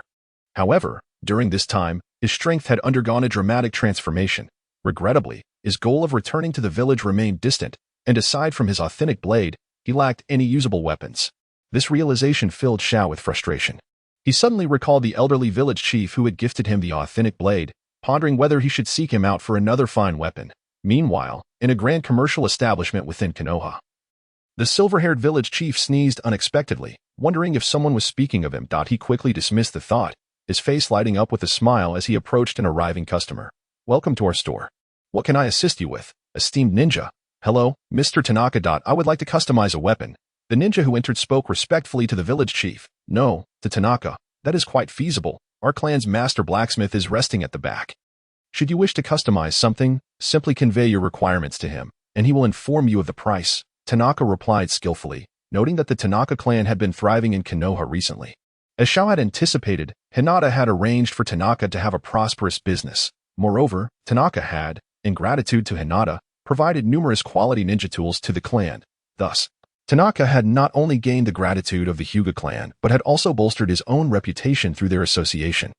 Recent transactions had been plentiful, yielding substantial profits, enabling the clan to acquire new resources. The younger generation was now of schooling age and could enroll in Konoha's ninja academy, and everything was improving wonderfully. All thanks to that young ninja. Tanaka reflected on the changes in the lives of his clan members, a broad smile spreading across his face. Yet, at this moment, Xiao, the one who had instigated these changes, found himself in grave trouble. In a narrow path within the forest, Xiao and his companion faced a man. Who are you? Xiao asked, his expression stern as he regarded the long-haired man approaching slowly. Upon feeling the immense pressure emanating from the stranger, his countenance shifted to one of concern. As the man continued to advance, Xiao realized he intended to block their path. Thus, he extended his left hand protectively over you. Gripping his authentic blade tightly with his right, a glimmer of cold resolve in his eyes. Should the man make any sudden move, his blade would be drawn in an instant. At last, I have found you. Xiao, the long-haired man halted before Xiao, slowly raising his head to meet his gaze with cold, piercing eyes filled with malice and disdain. Who sent you? Was it the general? Xiao Kai maintained a cold, unwavering gaze upon his adversary. Although instinct urged him to believe that this individual lacked the strength to contend with him, the thought of the jade behind him made it abundantly clear that retreat was not an option. That scoundrel Oda Ichiro has yet to harness my abilities. My intervention is merely to repay a debt of gratitude. The brooding figure with long hair addressed Xiao Kai, revealing himself to be none other than Mr. Kawato, summoned by the great General Oda Ichiro. The general's name is Oda Ichiro, is it? I shall remember this, and I will ensure that this grudge is repaid in kind. Recalling the numerous attempts on his life orchestrated by this very adversary. Even a clay figurine would harbor some ire, how much more so for Xiao Kai, whose temperament was already less than amiable, upon realizing that this person was indeed sent by the formidable Oda Ichiro. The general of the Water Nation, a surge of murderous intent surged within him. Do you truly believe you can escape my grasp? Kawato regarded Xiao Kai with disdain, but swiftly drew a crescent-shaped dagger, vanishing from sight in an instant. Upon witnessing this, Xiao Kai could not suppress the narrowing of his pupils and hastily shoved the jade aside. In that fleeting moment, Kawato's dagger sliced dangerously close above Xiao Kai's arm. This near miss sent a chill of sweat cascading down Xiao Kai's back. It was far too swift. Had he not sensed the murderous aura, the jade's life would have been forfeit. While Xiao Kai was gripped by fear, he was simultaneously consumed by rage at Kawato for almost taking the life of the jade. What remarkable reflexes. But what of the next time? Seeing the jade saved by Xiao Kai, a flicker of surprise crossed Kawato's eyes, quickly replaced by a sinister grin. He retreated into the surrounding foliage, vanishing without a trace.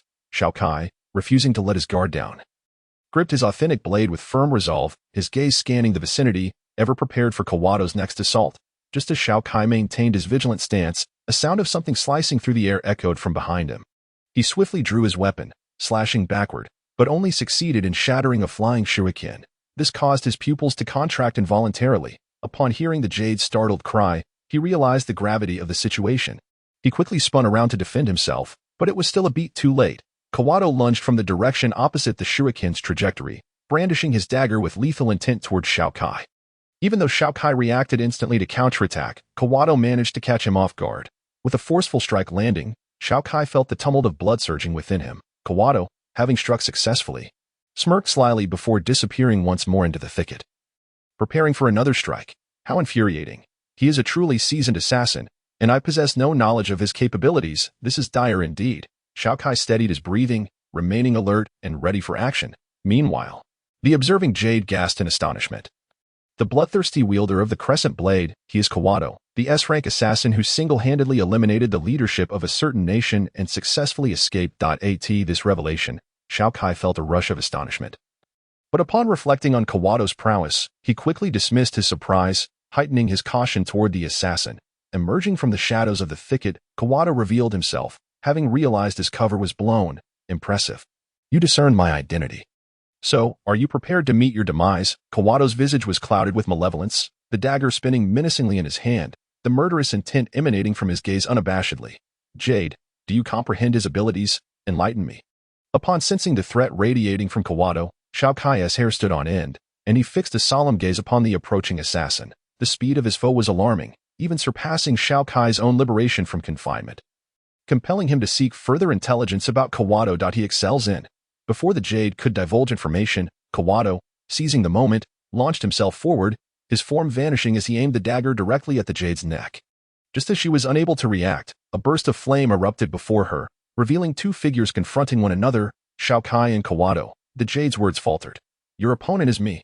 Xiao Kai, enveloped in swirling black energy, fixed a serious stare on Kawato, his eyes brimming with trepidation.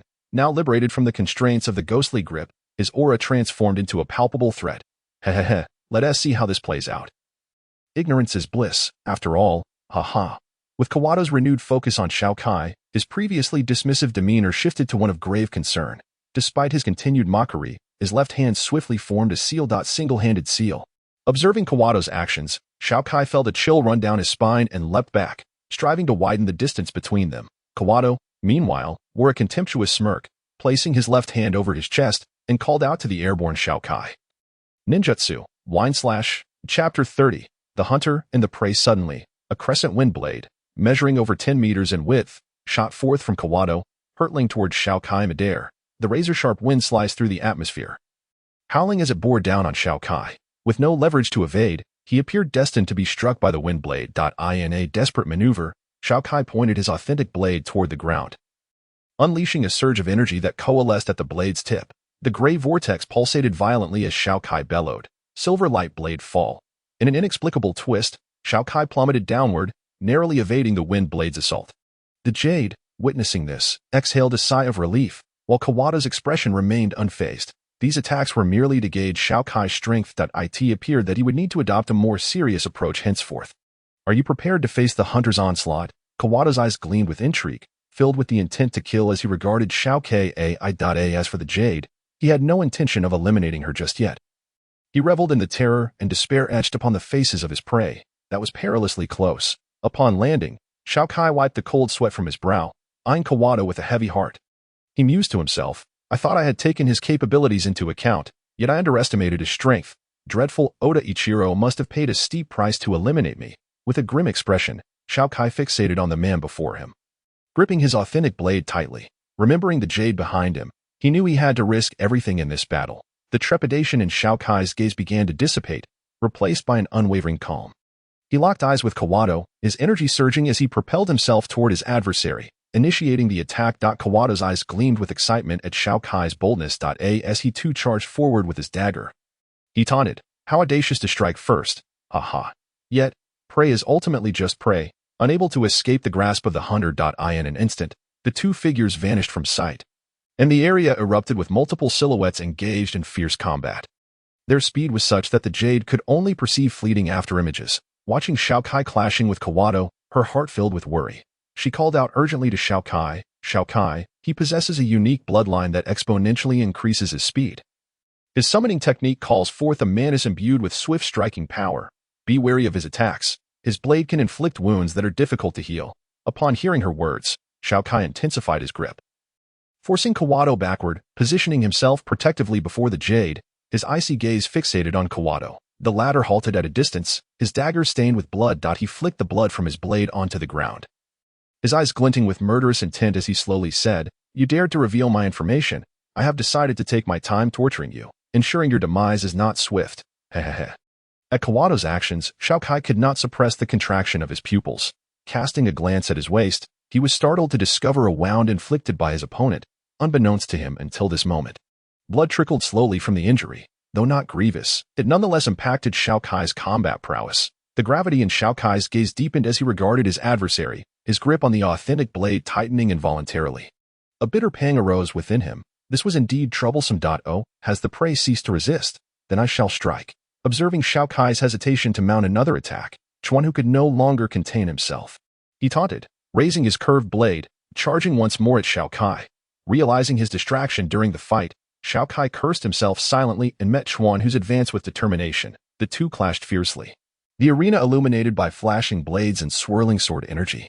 Despite the sharpness of Xiao Kai's strikes, Chuan Hu's swift movements allowed him to evade each one, and gradually, Xiao Kai found himself at a disadvantage, sustaining more wounds. As he felt the relentless barrage of Chuan Hu's attacks and his own stamina deplete. A tinge of bitterness crept into Xiao Kai's heart. Was he truly to perish here today? No, he was waiting for him behind. His sister awaited his return. He must return to that true home. He could not fall here. A newfound resolve filled Xiao Kai's eyes, dispelling the haze of despair. Even as blood soaked his body, he continued to launch attack after attack against Chuan Hu. Damn it. How can this wretched brat still endure? Chuan Hu's eyes flickered with anxiety at Xiao Kai's unwavering determination, fearing an unforeseen turn of events. After all, even he, after such an extended period of intense combat, felt the strain. Perhaps eager to swiftly eliminate Xiao Kai, Chuan Hu forcefully pushed him back, forming a seal with his hands. Pressing down onto the ground, he summoned a large, emerald menace through a summoning technique. Its forelegs glinted with a chilling sharpness, unmistakably lethal. Seeing this, Xiao Kai dared not underestimate the threat and also summoned his own spirit beast, Silver Moon. Barely summoned, Silver Moon stood alert, its fur bristling, fixated on the enemy ahead. Upon witnessing Xiao Kai's summoning, Chuanhu's eyes widened in surprise. He had no recollection of any intelligence indicating Xiao Kai's ability to perform summoning techniques. This misinformation was problematic. Fixing his gaze on Xiao Kai, he resolved to strike first, believing himself to still have the upper hand. After commanding the Mantis to attack the giant wolf, he charged at Xiao Kai. Upon summoning Silver Moon, Xiao Kai inquired, "Silver Moon, can you hold off that Mantis? I can delay it, but your condition." Silver Moon's gaze was fierce as it eyed the massive Mantis. Yet, upon glancing back at the battered Xiao Kai, it grew concerned and asked, "Are you all right?" Although it was wary of the swirling dark energy surrounding Xiao Kai, it understood that now was not the time to address his state. Do not worry about me. I can handle this, Xiao Kai asserted, mustering his strength against the approaching Chuanhu. Seeing this, Silver Moon ceased its words, leaping forward to confront the verdant Mantis.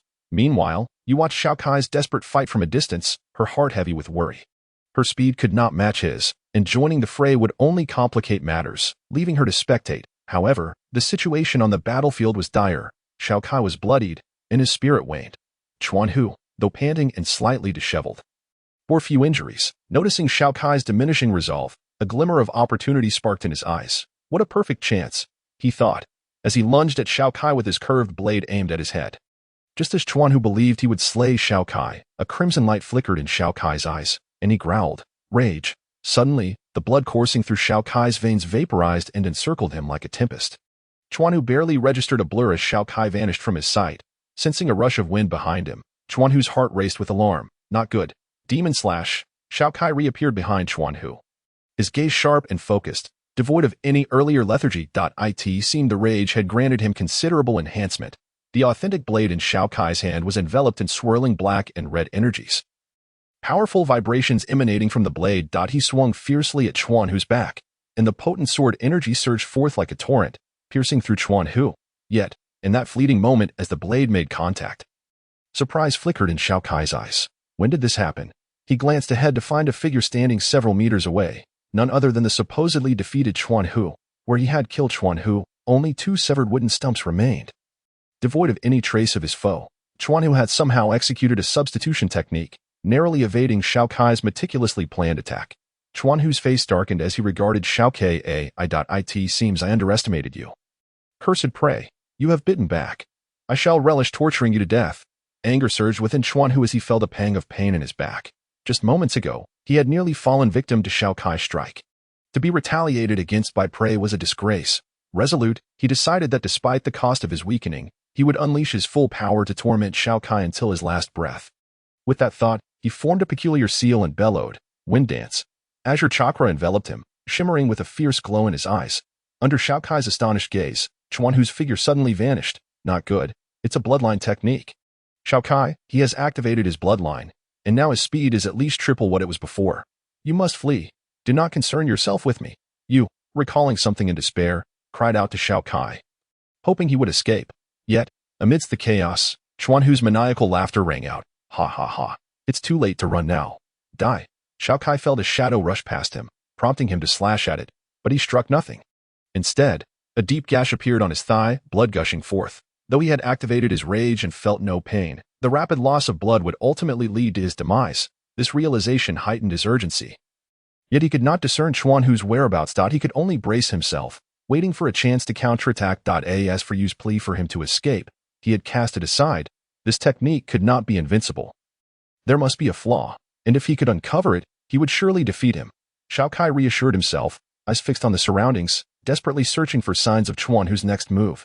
Meanwhile, Silver Moon, witnessing Xiao Kai's peril, felt a surge of anxiety. However, the massive Mantis held it firmly in place, leaving no opportunity to assist Xiao Kai. Thus, it fought fiercely against the Mantis, striving for a chance to break free and aid him. Yet, the Mantis, following its master's orders, clung tightly to Silver Moon, denying it even a moment to escape. This strike will land on your left leg. Chuanhu's voice echoed eerily around Xiao Kai, undeterred by the taunts. Xiao Kai remained vigilant, scanning the area. A shadow materialized once more, but Xiao Kai's blade passed through it, finding no purchase. Swish, blood erupted from his left leg, yet he remained unfazed, his focus unwavering. This strike will land on your back. Swish, this strike will land on your chest. With a swift motion, Kawahito incessantly taunted Xiao Kai, revealing his next attack's position. As shadows flickered ominously, it appeared that even though Xiao Kai was aware of where his opponent intended to strike, he remained utterly incapable of thwarting the impending assault. Thus, Kawahito continued to inflict numerous wounds upon Xiao Kai, whose complexion gradually paled, having long since dispelled his berserk state. The multitude of injuries inflicted upon him caused his body to tremble involuntarily. At this moment, he was drenched in blood, having transformed entirely into a figure of crimson. Nearby, Yu was already in tears, her face etched with despair. Meanwhile, the silver moon, ensnared by the praying mantis, frantically attacked its captor. Engaging in a desperate exchange of blows, yet remained unable to escape. Jia. The next strike will be your throat. Kawahito's voice echoed like a specter, his murderous intent palpable. It seemed he had grown weary of the game and was prepared to conclude Xiao Kai's existence with a single blow. Suddenly, a shadow lunged from an angle, targeting Xiao Kai's throat. It seemed Xiao Kai had resigned himself to inaction, standing still in the face of imminent danger. Had Xiao Kai truly given up? Chapter 31. Tear everything apart. With a swift stroke of the sword, just as the shadow raced past, the seemingly motionless Xiao Kai erupted into action. His left hand lunged forward with surprising ferocity. Had Xiao Kai lost his sanity? This revelation filled the onlookers with despair. At that very moment, a blade inexplicably pierced through his palm, thrusting toward his throat.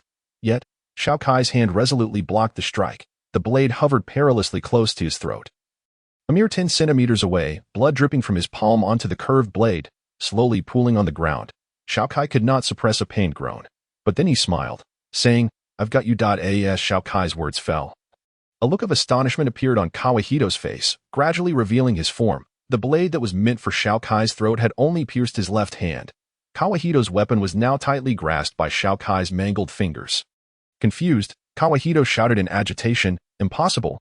How could you perceive my attack? This must be a trick. If you are referring to that shadow, I believe I have deduced its nature," Xiao Kai replied, his pallor deepening.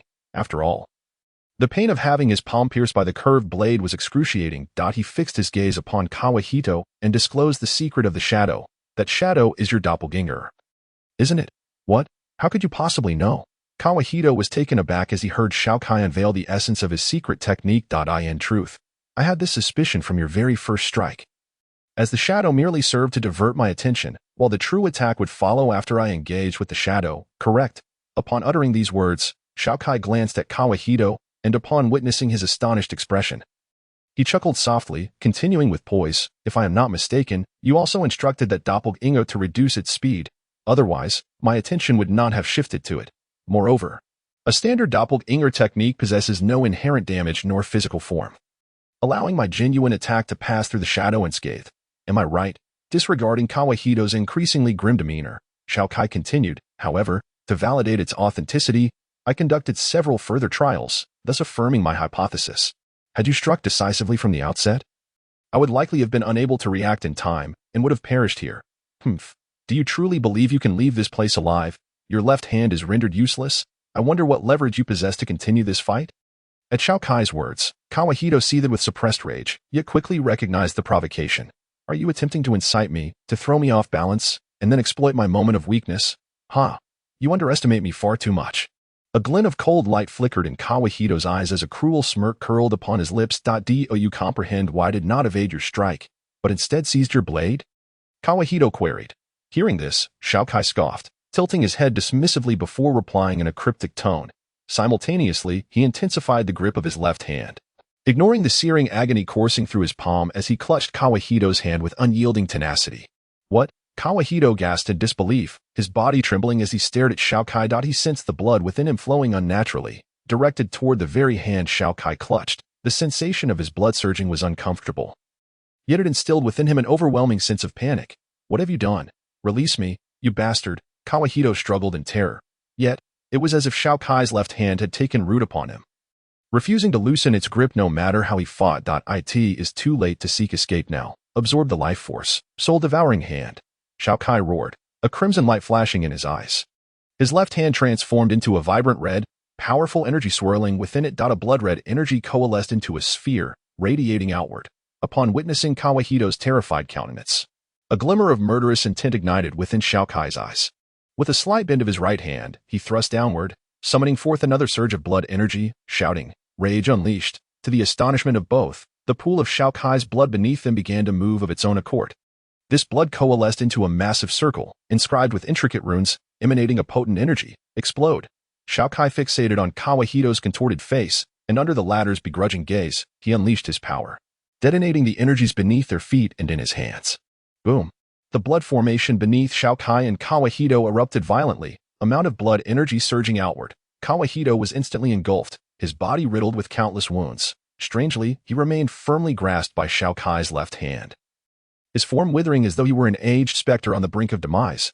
Yet, his right hand swelled unnaturally, pulsating with vitality, while his face contorted in anguish, his eyes brimming with malice and hatred directed at Xiao Kai.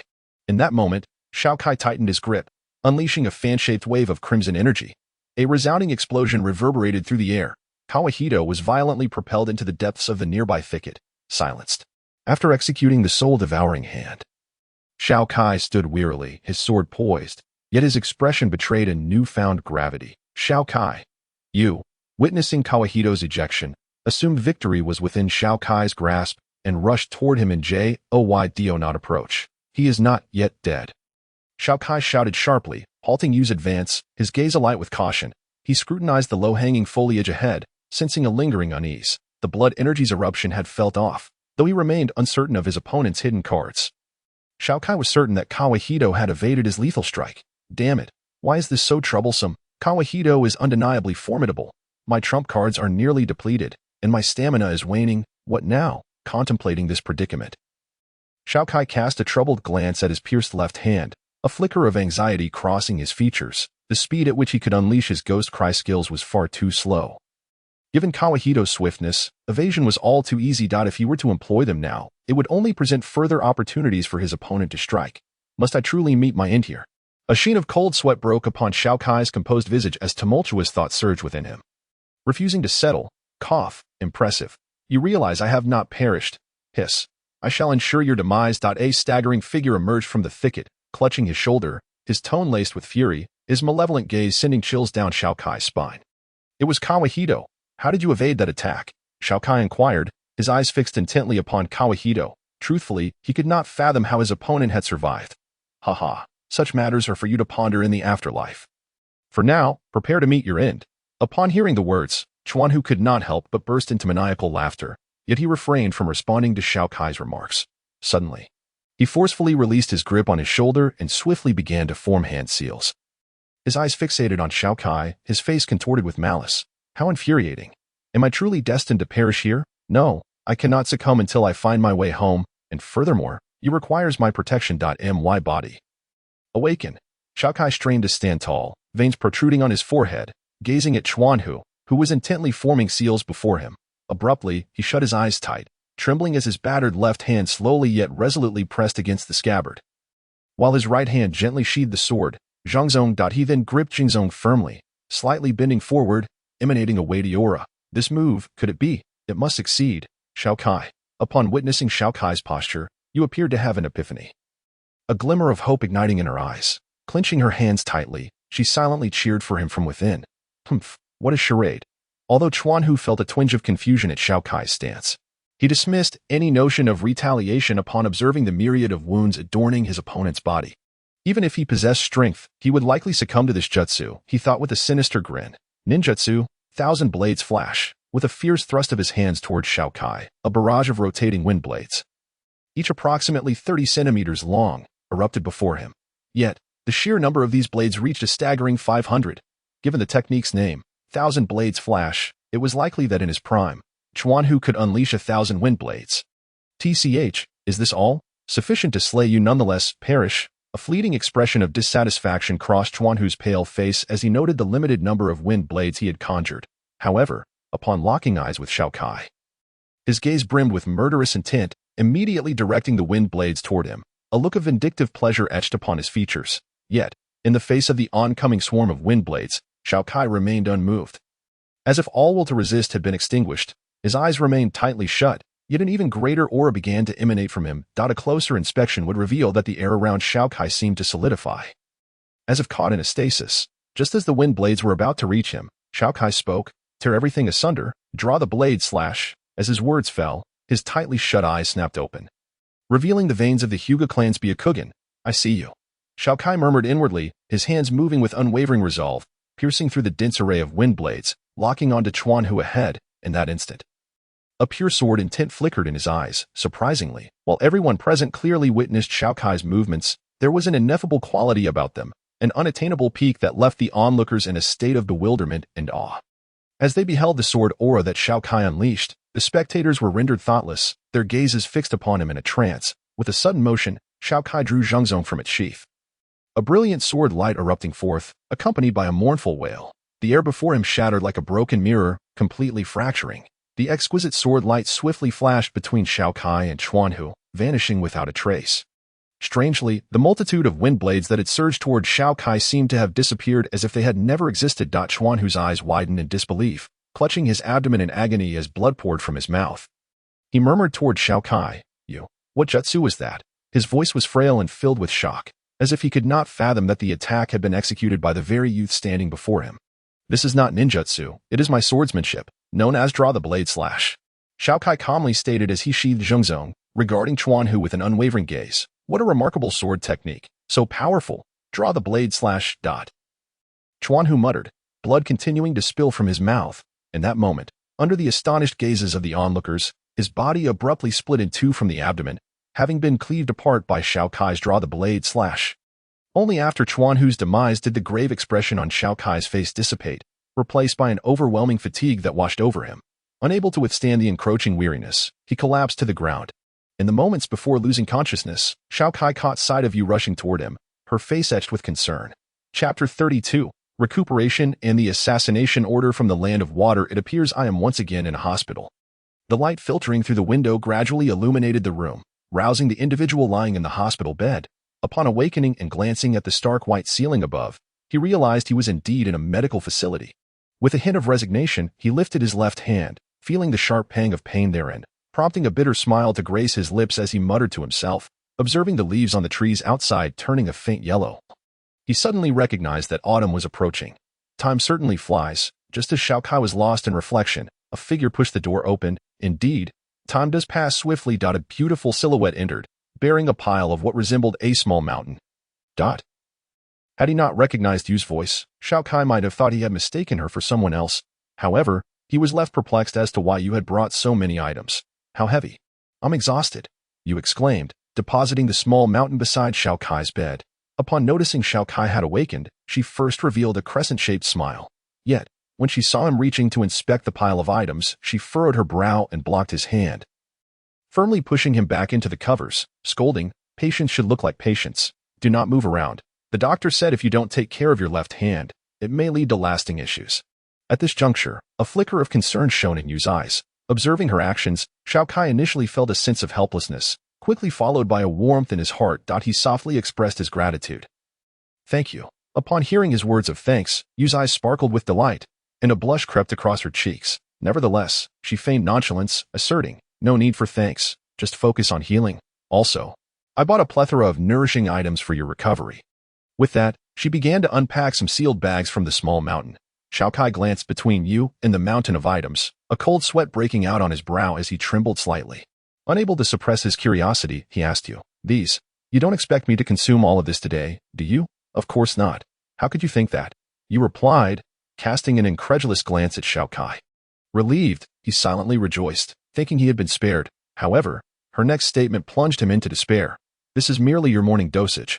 Honestly, I only bought this little bit. Oh, by the way, I'm not well versed in pharmacology. So I specifically asked the vendor about these items. He mentioned that the more you consume, the stronger the effects, stronger effects. This could very well be fatal. And why did you buy these if you know nothing about pharmacology? What grudge do I have against that vendor to warrant such torment? Xiao Kai raged internally, his expression resembling that of a person beset by a herd of wild horses. Yu observed Xiao Kai's sudden shift to a grayish hue, puzzled by his mood's abrupt decline. Yet, recalling her earlier visit to the vendor, her cheeks flushed as she remembered his teasing about being considerate of her boyfriend. Stealing a glance at the dazed figure beside her, she couldn't help but think. Who said I'm his girlfriend? Ridiculous. That old man is simply overthinking things. This fool really should understand better. It's infuriating. However, the memory of Xiao Kai's indifference towards her after that training session ignited a wave of anxiety within Yu. Little did she know that Xiao Kai was equally uncertain about how to confront her. leading him to procrastinate in their relationship, torn between the aspiration of returning home and his existing feelings. He found himself at a loss as to which path to choose. Accepting you would mean embracing the responsibilities of a husband. Yet, in his distant home, his wife and children awaited him, though he was unsure if he would ever return. Nevertheless, before hope faded completely, he did not wish to betray the love of his partner. Faced with Yu's affections and her repeated efforts to rescue him from the brink of death, he felt utterly at a loss on how to approach this girl. Prompting him to evade and delay, "Come, it's time for your medicine." Yu glanced at Xiao Kai with a hint of despondency, then steeled herself, retrieving the packets, just as she was about to open them one by one. Xiao Kai abruptly halted her. After a desperate plea and insistence from him, Yu, under the weight of Xiao Kai's unwavering gaze, relented and produced a sealed oil packet. With a serious demeanor, she informed Xiao Kai. "This is something the elder gave me as a special supplement for men. You should take this today." With that, she unwrapped the oil packet. Upon hearing her words, Xiao Kai felt a sense of foreboding. He opened his mouth to intervene, but it was too late. As Yu peered into the contents of the oil packet, her face flushed crimson, filled with a mix of embarrassment and anger. She abruptly lifted her head and flung the oil packet into Xiao Kai's arms.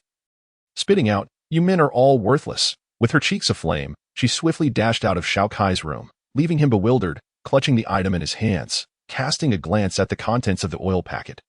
Xiao Kai's expression turned to one of realization. Indeed, the packet contained a tiger whip, and he couldn't help but face-bomb, muttering to himself, "So this is what is deemed a special supplement for men." Staring at the pile before him, he felt a headache brewing. Meanwhile, in the residence of the Grand General of the Water Nation, the furious bellowing of Oda Ikaru echoed relentlessly. "What? Kawahito is dead. Useless. All of them are useless." His fury surged upon receiving the news from his subordinate, and he smashed a nearby vase in a fit of rage, his eyes bloodshot and breathing heavily. The servants nearby trembled in fear. Kneeling in silence, afraid to make a sound. My meteorite. Have you found my meteorite? Oda Ikaru suddenly recalled the meteorite he had entrusted to Kawahito, anxiously inquiring of the scouts ahead, his tone laced with anticipation. "My lord, we have not located the meteorite. It may have been hidden away by Kawahito, or possibly." The scout could not help but sweat profusely. The lord's temperament was notoriously violent, especially in recent days. With a series of misfortunes, he had taken many lives. The mere thought sent shivers down the scout's spine. After all, death was not the most terrifying fate. The real horror lay in having one's corpse fed to dogs as a warning to others who failed in their duties. "Speak," Oda Ikaru roared, observing the scout's trembling form. Suddenly, his tone softened. "I assure you, I will not harm you. It's also possible that the one who killed Kawahito took it. My lord, spare me." The scout finally mustered the courage to share his alternative theory. Upon hearing this, Oda Ikaru crushed the armrest of his chair, his eyes filled with fury. Seeing this display, the scout was instantly terrified. He prostrated himself, begging for mercy, despite having done nothing wrong. However, the lord before him was not one to show leniency. Useless. Oda Ikaru's anger flared at the scout's pleas. He lunged at the scout, kicking him out of the room. The scout barely had time to react before he crashed against the courtyard wall, leaving a crack in the surface, lifeless. "Someone, bring the carriage. I must visit the Mizuki's office." Oda Ikaru's eyes sparkled with determination as he commanded the trembling servants to fetch the carriage, heading towards the Mizuki's office.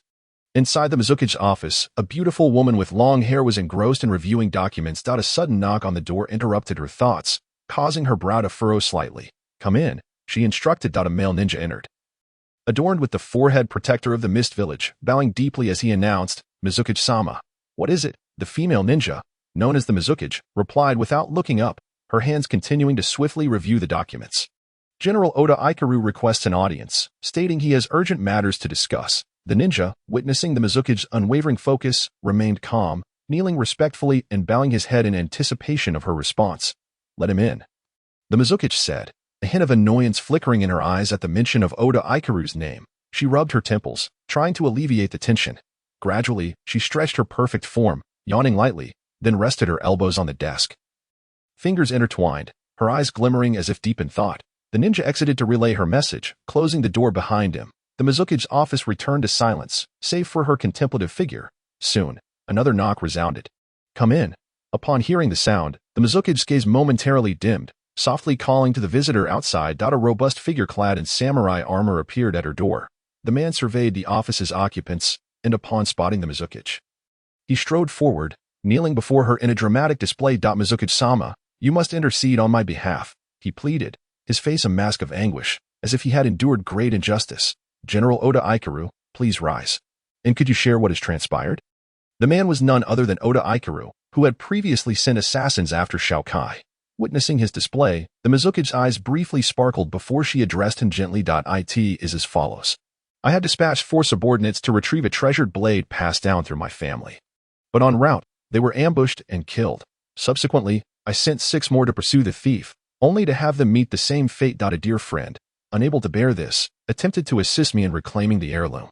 In the midst of their conflict, he foolishly revealed our nation's name, only for the adversary to retort, 'It is merely a theft of your water nation's belongings.' How could my friend endure such humiliation? He engaged in battle, yet the enemy deceitfully took his life. Thus, I have come to report this to you, beseeching your aid in eliminating this audacious scoundrel. This is the information regarding the thief." Oda Ikaru lamented dramatically, tears streaming down his face, as he painted a picture of woe. He placed the scroll containing Xiao Kai's information upon the Mizuki's desk, upon hearing the phrase "theft of your water nation's belongings." The Mizuki's brow furrowed in contemplation. She took the scroll, perusing its contents, deep in thought before addressing the kneeling Oda Ikaru. "General Oda, please rise. I have made a decision regarding this matter. You may return to your residence and await further news." Oda Ikaru wished to protest, but, upon catching a glimpse of the displeasure etched on the Mizuki's face, he quelled his thoughts, slowly rising and respectfully bowing. "Mizuki-sama, I take my leave." Having spoken, he departed from the office of Shuei-ing. However, at the moment he turned, a flicker of murderous intent flashed in his eyes, only to be swiftly concealed. Once Ichiro Oda had taken his leave, Terumi Mei could not help but furrow her brow. She casually retrieved a stack of documents, extracting one to scrutinize for a moment before placing it back on the desk. She settled fully into the swivel chair, crossing her legs, and fell into contemplation. Her right fingers involuntarily tapping on the confidential document. As she examined it closely, 4 prominent characters caught her eye. Ichiro Oda. Just as Terumi Mei was deep in thought, a figure suddenly emerged from the shadows behind her. This individual, adorned with 2 small talisman-like objects by his ears, approached her with a grave expression, leaning in to whisper, "Lord Shuei-ing, shall we eliminate him tonight?" His tone was laced with murderous intent. Speaking of a certain individual whose identity remained unclear. "No, it is still too early. I have only recently taken over the village. If I were to kill him now, it would undoubtedly provide fodder for those with ulterior motives. He is merely a relic of a bygone era, just Ichiro Oda, a trivial matter that cannot stir the waters. Let him live a while longer. Ching, you are being somewhat hasty. Once my authority is established, eliminating him will be a simple task. The village is still far too weak." Terumi Mei decisively countered, a glimmer of determination crossing her face. She rose and approached the window, drawing back the heavy curtains to gaze at the bustling villagers below. A flicker of concern flashing through her mind. After all, they truly were too weak. As Terumi Mei pondered this matter, Ching could not suppress his curiosity. "About this person. Ching, relay my orders. Issue an S-rank bounty for the target. Bounty hunter. Xiao, publicize his relevant information and dispatch the elite jonin within the village, ensuring his elimination." Terumi Mei commanded sharply, her sleeves sweeping dramatically as her fingers pointed forward, a flash of murderous intent evident in her eyes. "Let them understand that even if a frenzied beast takes on the guise of a restrained lion, it remains a perilous king of beasts, not something to be trifled with." "Yes, Lord Shuei-ing." Ching, having received the command, promptly departed to convey the 5th Mizuki's decree. It seemed that the name Xiao was destined to incite a storm. Chapter 33. Escape from the land of water. A fine drizzle began to fall from the overcast sky. And amidst this light rain, numerous dark figures raced forward. The silhouettes darted across the ground, swiftly leaping into the distance. Soon, the leading man, wearing the forehead protector of the Mist Village, raised his right hand, signaling the ninjas behind him to halt. A ninja rushed forth, stopping before the leader, first raising a hand in salute, then reporting, "Captain, there are signs of a fire in the cave ahead. It is confirmed to be traces left by the target." "Move out," the captain commanded after hearing the report. The ninjas followed the messenger as they charged towards the cave. Upon their arrival, they were thoroughly soaked by the rain, yet their faces bore no sign of displeasure. The captain picked up the charred remnants of wood from the center and, after wiping his hands dry, rubbed them thoughtfully before sighing, "It has been cold for quite some time. The opponent must have fled this place over 3 hours ago. Captain, can we take a break? We haven't rested properly for several days. Although Lord Shuei-ing's orders must be fulfilled, in our current state, even if we find Xiao, we want to be able to eliminate him." One of the weary team members suggested. It was truly a dire situation. They had been pursuing Xiao under the orders of Lord Shuei-ing for 15 days, However, since their initial encirclement on the third day, where they cornered him and the woman by his side in a small town, they had not managed to capture him again. The opponent's strength was formidable, capable of breaking through their encirclement of 8 elite Jonin despite his injuries. Following that encounter, their tracking methods had yielded no success in locating him. Although their previous ambush had left Xiao gravely injured again, the woman beside him was adept at concealing her presence. Each time they hurried to Xiao's hiding place, she would skillfully evade them. This left the pursuing ninjas feeling both frustrated and enraged. Consequently, they had only managed a few hours of sleep over the past 3 days, averaging less than 4 hours per night. The relentless search for Xiao had taken a toll on many team members. Yet, even after all this, they had not found any trace of him, leaving the accompanying ninjas feeling powerless. "Let us rest here, set up a tent, and assign one person to patrol and maintain vigilance," the captain said, his face betraying hesitation. However, upon seeing the exhaustion etched on the faces of his comrades, he sighed inwardly and acquiesced to the request. As the ninjas busied themselves setting up the tent to rest, he walked alone to the edge of the cave, gazing at the misty rain outside. A sense of urgency gripped his heart. If this continued, they would soon be unable to pursue the enemy beyond the land of water. At that point, hunting him down would become increasingly difficult. Meanwhile, on this rainy night, a figure, burdened with another, was leaping through the forest, anxiety evident in her eyes. Feeling the rising temperature of the person on her back, a flicker of impatience arose in her beautiful gaze. "What should I do, Xiao? What can I do?" she murmured helplessly. This individual was none other than you, and the figure she carried was undoubtedly Xiao. 12 days prior, Xiao had been in the hospital, recovering from injuries sustained during his battle with Chuanhu. However, the hospital was suddenly evacuated.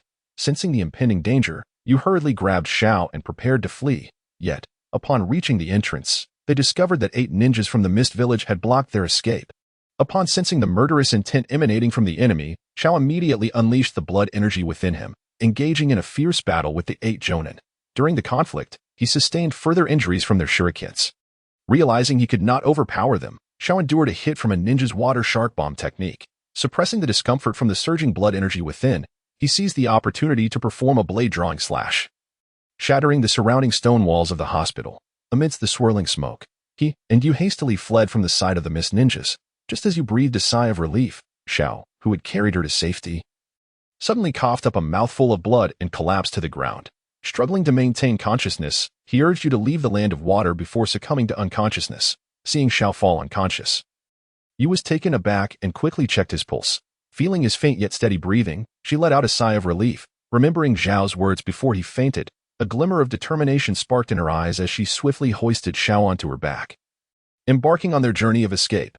Meanwhile, the Mist Ninjas continued to pursue Xiao relentlessly. However, during this time, Yu was not idle. While Xiao practiced his blade-drawing techniques, she devoted herself to learning the secret arts of her clan and various jungle combat skills, successfully mastering multiple techniques for concealment and combat in diverse environments. Among the techniques she acquired was one called Ninja Art, Swift Dash, an auxiliary ninjutsu that enhances speed.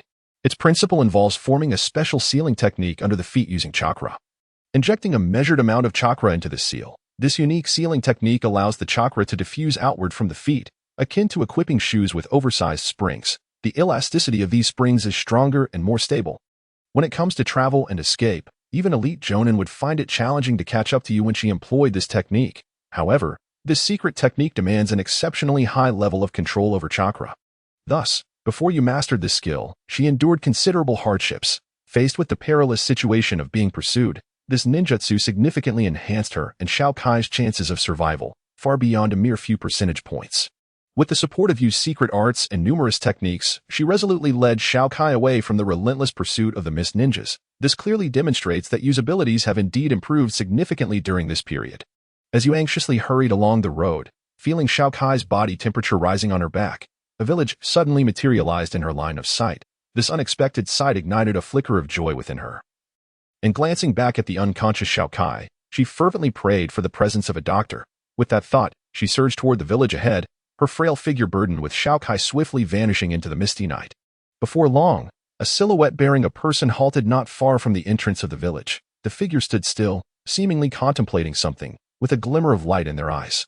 Unsurprisingly, it was Yu, carrying Xiao Kai. She scrutinized the village ahead, weighing the potential dangers of venturing. Recalling the harrowing days of being hunted, a thread of worry flickered through her mind as she turned to glance at the unconscious Xiao Kai. murmuring with a complex expression, "Xiao Kai, who exactly is pursuing us?" Yet, you promptly cast aside such thoughts, fixing her gaze on the small town ahead. She contemplated, given the circumstances of the past few days.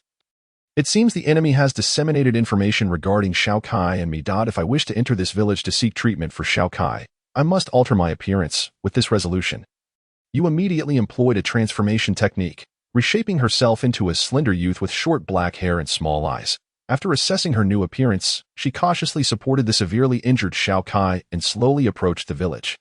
Spotting a nearby house radiating bright light, she stepped up to the door and knocked, politely inquiring, "Is anyone home?" Upon hearing her voice, the occupants within became instantly vigilant. A woman's voice called out, questioning, "Who goes there?" Sensing the wariness in the tone, you lowered her voice to mask her gender. "We are merely passing travelers who were ambushed by robbers. They took our possessions, and my friend, unable to bear it, fought back and was gravely injured. Now unconscious. I saw this village and brought him here, hoping you could assist me in saving my friend. I beg you. Why you spoke half-truths, her anxiety flickering in her eyes as she felt Xiao Kai's temperature rising. The woman, upon hearing Yu's explanation, seemed to deliberate for a moment. After what felt like an eternity, the wooden door creaked open slightly, revealing an eye peering through the gap. Upon seeing two males, the person opened the door fully, welcoming you inside. Once inside, you beheld the woman's face, a middle-aged lady in her 40s.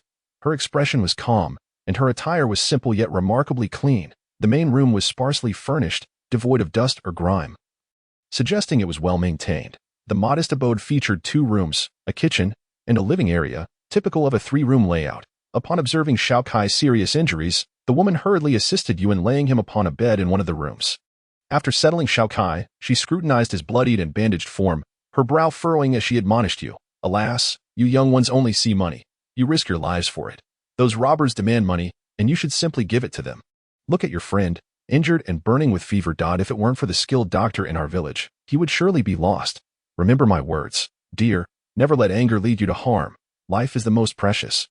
The woman's words, although scolding, were laced with genuine concern, making you deeply appreciate her kindness towards 2 strangers. It seemed you had indeed found the right household. Hearing the woman's reprimands, you remained silent, lowering her head in quiet acquiescence, though her heart raced with anxiety, fearing discovery. Seeing you obediently heed her admonitions, the middle-aged woman's eyes sparkled with a hint of satisfaction. "You stay here with your friend. I will fetch Mr. Inoue, our village doctor. He is highly skilled. Just wait here." With that, she grabbed an umbrella and hastened towards another house in the village, leaving you and Xiao Kai in her care. Outside, rain continued to pour. And as you sat in the main room, gazing out at the fine drizzle, a male voice suddenly broke the silence from the entrance, drawing her attention. A tall man with long hair, serious in demeanor, appeared, carrying a box. "Where is the patient?" he inquired softly, scanning the room for Xiao Kai. Seeing that you seemed momentarily unresponsive, he furrowed his brow and asked again, "Where is the patient?" "Oh, inside. Are you the doctor?" You replied, her curiosity piqued by the man's presence. Upon hearing her voice, he regarded her with a hint of skepticism. Just as he was about to pose another question, the middle-aged woman entered, interrupting him. "Here he is, the most skilled doctor in our village, Mr. Inoue Geniki," she explained to you. "Now that Mr. Inoue is here, your friend will surely be all right." The woman then guided Mr. Inoue to the room where Xiao Kai lay. The doctor cast furtive glances at you, his eyes sparkling with unspoken thoughts. Upon seeing Xiao Kai lying on the bed, a flicker of realization crossed his face, revealing a knowing smile before he quickly masked it. Glancing warily at you, he proceeded to examine Xiao Kai's injuries with a nonchalant demeanor. You, utterly focused on Xiao Kai, remained oblivious to the doctor's subtle reactions. After he assessed Xiao Kai's condition, she, though anxious, managed to ask Mr. Inoue in a low voice, "How's my friend? What is his condition?" "Just some superficial wounds and a fever. It's nothing serious," Mr. Inoue replied calmly. "I will prepare some medicine for him. With some time, he will recover." He then produced a medicine box from his back, extracting several vials and deftly pouring out a few pills, handing the medicine and a cup of water to you. He gestured for her to administer it to Xiao Kai. Why you hesitated, her eyes reflecting uncertainty as she regarded Mr. Inoue. However, upon witnessing Xiao Kai's pained expression, a determined glint ignited within her. The astonishment of Mr. Inoue and the middle-aged woman, she swallowed the pills without hesitation. Once she had taken the medicine, she turned to face Mr. Inoue, her demeanor calm. The middle-aged woman, witnessing this, expressed her discontent, chastising you. "What are you doing?" "Mr. Inoue is trying to save your friend. And you still harbor doubts, Mr. Inoue, hearing her words, offered a wry smile and said to you, "It appears you still do not trust me. Tell me, after taking the medicine, do you feel any discomfort or symptoms of poisoning?" After taking the medicine, you felt no adverse effects, leading her to realize she had misjudged him. A flicker of remorse flashed in her eyes as she glanced apologetically at Mr. Inoue, lowering her head in humility. "Never mind, I still have some medicine here. Please give this to your friend." Mitsuhiro Inoue retrieved a handful of pills from the medicine box once more and handed them to you. Upon receiving them, you harbored no further doubts and immediately administered the pills to Xiao Kai. However, as she did so, she remained oblivious to the profound smile that graced Inoue's face behind her. The moment she turned away, Inoue swiftly concealed his smile, composedly bid farewell to the middle-aged woman, and hurriedly departed with an umbrella in hand. After his departure, the middle-aged woman felt a twinge of displeasure. Yet upon noticing you, who was silently bowing her head, she couldn't help but sigh. Glancing out the window at the dimming sky, she realized it was already evening. She then addressed you. "You haven't eaten yet, have you?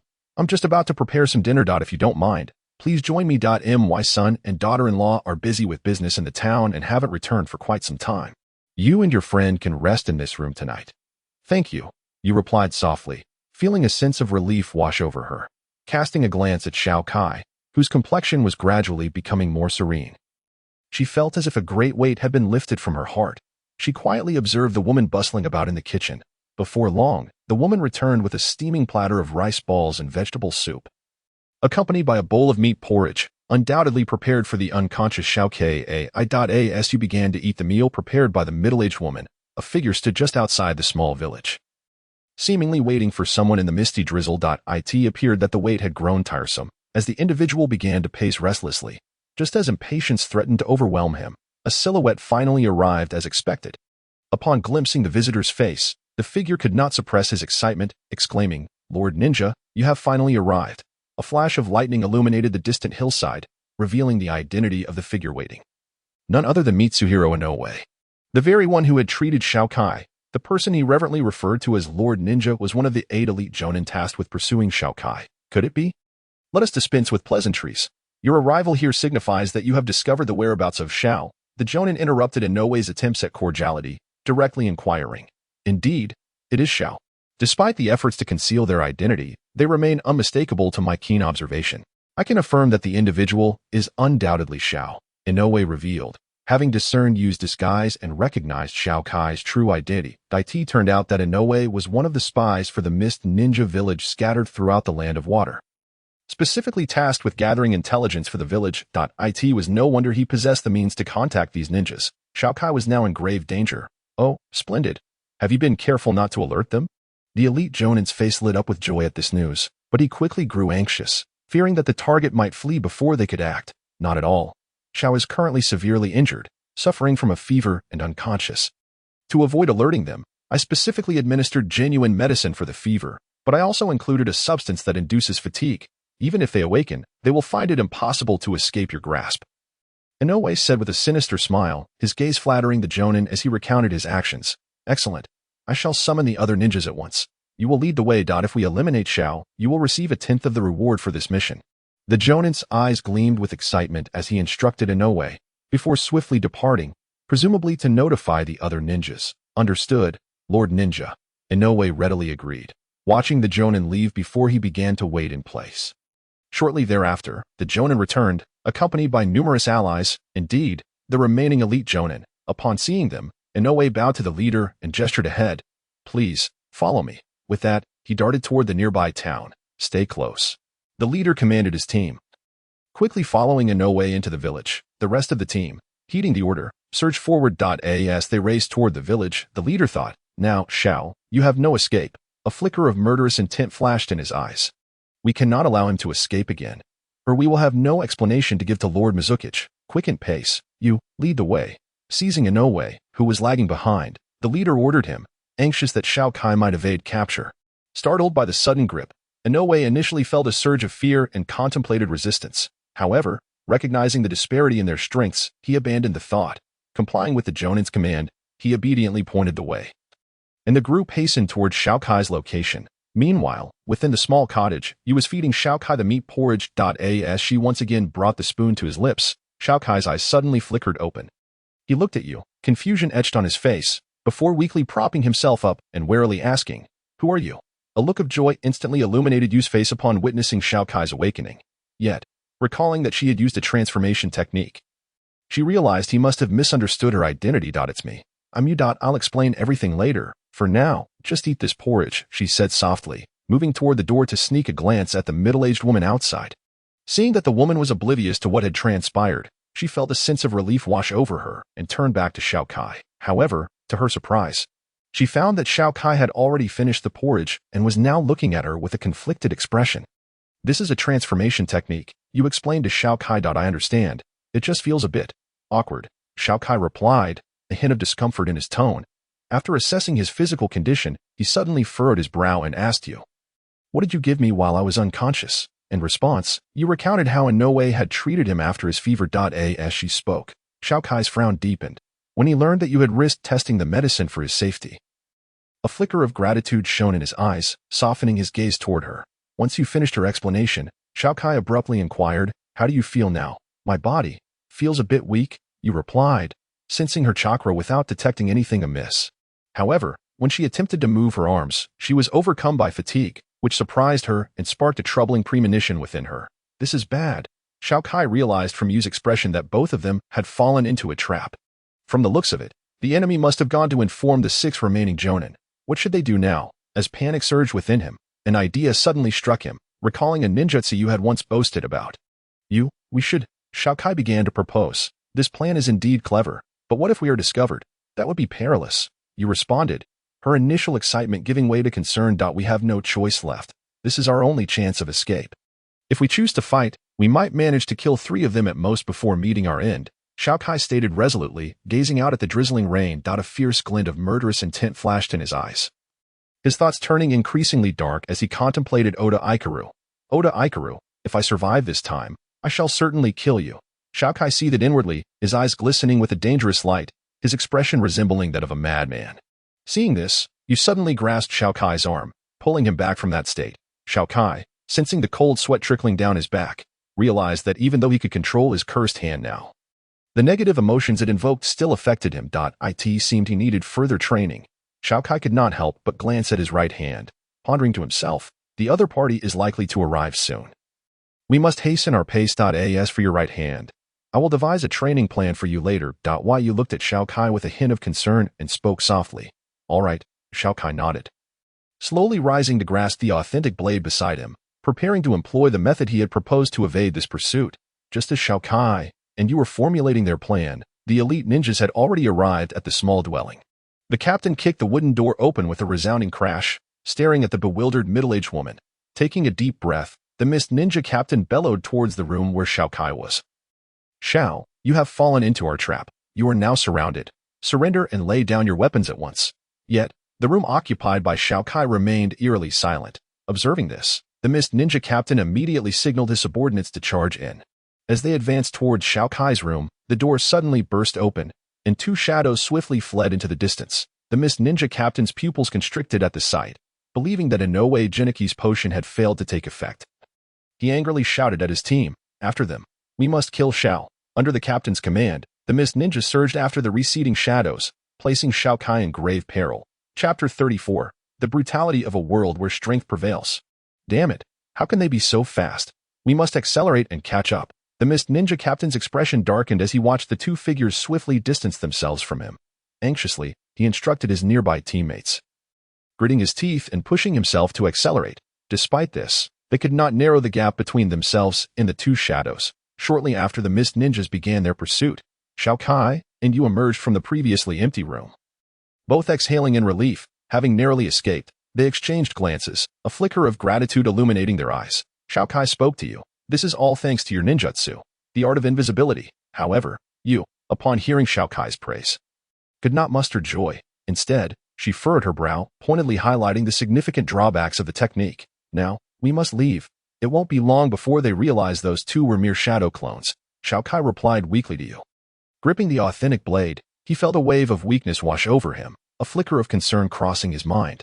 Indeed, the 2 swiftly fleeing figures were none other than Xiao Kai and Yu's shadow clones. Following their commands, the clones had channeled chakra to escape at remarkable speed, far surpassing that of the mist ninjas. However, their duration was limited, and it was only a matter of time before their ruse was discovered. "Let us depart quickly," you responded, supporting Xiao Kai as they exited the room. Upon stepping outside, they were met by the astonished gaze of the middle-aged woman. You, recalling the assistance she had received from her, prepared to express her gratitude. "Thank you." However, before her words could fully escape her lips, the woman's expression shifted dramatically. Seething with hatred, she shouted at Xiao Kai and you, "Damn bounty hunters, you scoundrels, I curse you to an ill fate. My God, I helped a wanted criminal. Get out of my house, now." "Andy, you misunderstand. You attempted to explain, but the woman abruptly seized a kitchen knife from the table and swung it at you. Momentarily stunned by the woman's actions, you found herself frozen in place as the blade approached. Observing this, Xiao Kai's eyes flashed with anger. He deftly swung his authentic blade, disarming the woman and sending the knife flying from her grasp. Before fixing her with a cold stare, his actions jolted you from her stupor. Tears welled in her eyes as she looked at the woman, feeling a sense of injustice. The woman, upon seeing Xiao Kai's icy demeanor, was momentarily taken aback, but her expression soon morphed into one of fierce hostility. She threatened them, "Leave my home at once, or when the ninja masters arrive, you will have no place to hide." "You cursed bounty hunters." With that, she shot a venomous glare at you, the hatred in her eyes sending a shiver down your spine. She could not comprehend how the once warm-hearted woman had transformed into such a vengeful figure. The stark contrast weighed heavily on her heart. Watching the woman hurling insults and seeing Yu's despondent state, Xiao Kai felt a profound silence within him. He could not bring himself to harm the woman who had indirectly saved his life, as she was, in a sense, a half-hearted savior. With this thought, Xiao Kai gently grasped Yu's hand, leading her away from this tumultuous place. As they stepped out of the small dwelling, Yu's eyes glistened with tears. Mourning the recent events, just as Xiao Kai was about to offer words of comfort, a sudden pain in his back made him frown involuntarily. He turned to find the woman, her face contorted with hatred, hurling stones at them. "Damn bounty hunters, get out of here," she shouted. Accompanying her voice, numerous villagers began to emerge from their homes, armed with farming tools and makeshift weapons, casting cold stares at Xiao Kai and you. This silence deepened Xiao Kai's sense of foreboding, while you trembled, struggling to contain her emotions. Seeing this, Xiao Kai could not help but sigh inwardly. As the stones continued to rain down, his expression hardened. Channeling his energy, he retaliated, deflecting the projectiles back at their throwers. Witnessing Xiao Kai's display of power, the villagers' eyes widened in fear. They know ninjutsu. Everyone, retreat. The villagers, once so bold, scrambled back into their homes, slamming their doors shut. The woman, upon seeing her neighbors flee, dashed towards a certain direction within the village, presumably to inform Inoue Geniki that Xiao Kai had not left. Xiao Kai, silently gripping Yu's hand, began making his way towards the land of fire. After walking a distance, you could no longer suppress her tears and asked Xiao Kai, her voice quivering, "Xiao Kai, what did we do wrong? Why do they treat us this way? We just wanted to survive." Xiao Kai gazed at you, her face streaked with tears, and a flicker of remorse crossed his expression. He gently wiped away her tears and, after a moment of silence, spoke softly, "Our actions were not wrong. The fault lies in our weakness. We lack the strength to shatter the lies that bind us. As for those villagers, they are merely pitiful souls deceived by illusions. Ultimately, it is our weakness that prevents us from seizing our destinies, allowing those so-called strong to dictate our fates. If we wish to take control of our lives, we must grow stronger. The law of the jungle prevails in this world. No one cares about right or wrong. In the face of overwhelming power and self-interest, all perspectives can be altered." With these words, Xiao Kai closed his eyes, lost in thought, a weight of gravity settling upon his features. Is it truly because we are weak? You clenched her fists, her eyes brimming with defiance. Glancing back at the small town, sorrow flickered in her gaze. "We must leave quickly. That woman has gone to report us, and those mist ninjas will arrive soon. My strength is currently only at a third of its usual capacity." Xiao Kai opened his eyes, concern etched on his face as he looked at you. Should they encounter those 8 mist ninjas under these circumstances, they would meet the fate the woman had so ominously predicted, death without a grave. Indeed, you forcefully wiped away the traces of tears from her face, casting aside any semblance of weakness, supporting Xiao Kai. The two hastened towards the direction of the land of fire. Meanwhile, on the opposite side, 8 mist ninjas were making their way back to the spot they had come from, their expressions grim. The leader of the mist ninjas wore an exceptionally dark countenance, his eyes filled with murderous intent. He had once again fallen victim to the schemes of Xiao. The thought drove the mist ninja captain into a frenzy. Their opponent's strategies were relentless, each one deftly exploiting their psychological vulnerabilities, inciting a surge of rage within him. Anxiously traversing the path, he mused, This is troublesome. I must eliminate him before he gets too far. There can be no thoughts of leaving him alive. With this resolution, the Mist Ninja Captain quickened his pace, charging forward, while his comrades matched his speed. Before long, they returned to the small village, just in time to witness Inoue Jiniki interrogating the middle-aged woman. Upon seeing him, a flicker of anger crossed the Mist Ninja Captain's face as he stormed forward, seizing the collar of the man and demanding, "Where did Xiao depart from? Our report, Ninja Lord." "I don't know." Initially indignant at being so roughly handled, Inoue Jiniki felt a wave of suffocation wash over him upon hearing the man's suppressed voice. Unaware of Xiao Kai's whereabouts, despair began to seep into him. It was as if a thought struck him. Trembling, he pointed out the onlookers from the village to the Mist Ninja Captain. Clutching at this lifeline, he hurriedly said that they should know. Upon hearing Inoue Jiniki's response, the Mist Ninja Captain released his grip. However, to his astonishment, Inoue Jiniki collapsed to the ground, terror etched across his features. "Tell me, where did that Xiao leave from?" The one on the wanted poster. The Mist Ninja Captain quickly singled out a sharp-looking, gaunt man among the villagers and inquired. "He went this way." The gaunt man promptly directed the Mist Ninja Captain, indicating a path. "That direction leads to the land of fire. This is bad, cursed be it." The Mist Ninja Captain's expression darkened upon realizing the direction Inoue Jiniki indicated. His eyes filled with urgency, he cast a glance at the trembling Inoue Jiniki, a fleeting look of hatred crossing his gaze. Yet, as if recalling something, he merely shot a resentful glance at the man before leading his team in pursuit of Xiao Kai. Clearly, he intended to eliminate Xiao Kai before he could escape the land of water. Phew. Saved at last. Damn it. How dare you intimidate me? And that wretched Xiao, that filthy creature, should have just awaited his demise instead of ruining my plans. Cursed be it. Now the bounty is lost. Damn it. Once the Mist Ninjas had distanced themselves, Inoue Jiniki slowly rose from the ground. He muttered a curse at the Mist Ninja Captain, followed by one at Xiao Kai. Seemingly forgetting his earlier display of weakness before the Mist Ninja Captain, grumbling, he started making his way back home. Observing this, the villagers dispersed in haste, returning to their abodes. The middle-aged woman, who had rescued Xiao Kai, hesitated for a moment, casting a glance at the departing Inoue Jiniki before turning to head home. Looking at the disarray in her house, a pang of regret welled up within her as she murmured, "How could I have saved a wanted criminal? How could I have saved a wanted criminal?" All she recalled was saving a bounty hunter's life while her home lay in ruins, harboring no resentment towards the Mist Ninjas who had smashed down her door and ransacked her hall, but regretting having saved a wanted criminal instead. Meanwhile, far away in Konoha, Hinata Hazashi furrowed his brow upon receiving news of the wanted notice for Xiao issued by the Land of Water. He began to pace back and forth in his room. Soon, as if a realization dawned upon him, he murmured, "I have betrayed your trust. I failed to protect your sister. Allow me to assist you this time." Contemplating this, he made his way to the Hokage's office, seemingly intent on discussing urgent matters. Meanwhile, the sky loomed dark and heavy, as if brewing something ominous. Behind Xiao Kai and Yu, who were hastening towards the Land of Fire, the 8 Mist Ninjas relentlessly pursued their trail. Danger was closing in on Xiao Kai and Yu with every passing moment. Chapter 35. I shall not fall here. Concentrating his resolve, the mighty dragon's air slash, and the lush jungle, 2 figures, supporting each other, moved swiftly. Shortly after their departure, several shadows darted past the area they had just traversed, moving with significantly more speed. Sensing the murderous intent approaching from behind, the 2 figures quickened their pace. Yet the distance between them and their pursuers remained minimal. With the looming threat drawing ever closer, a grave expression emerged on both their faces. The rain had ceased, and the full moon quietly peeked through the gaps in the clouds, illuminating the faces of the 2 fleeing individuals.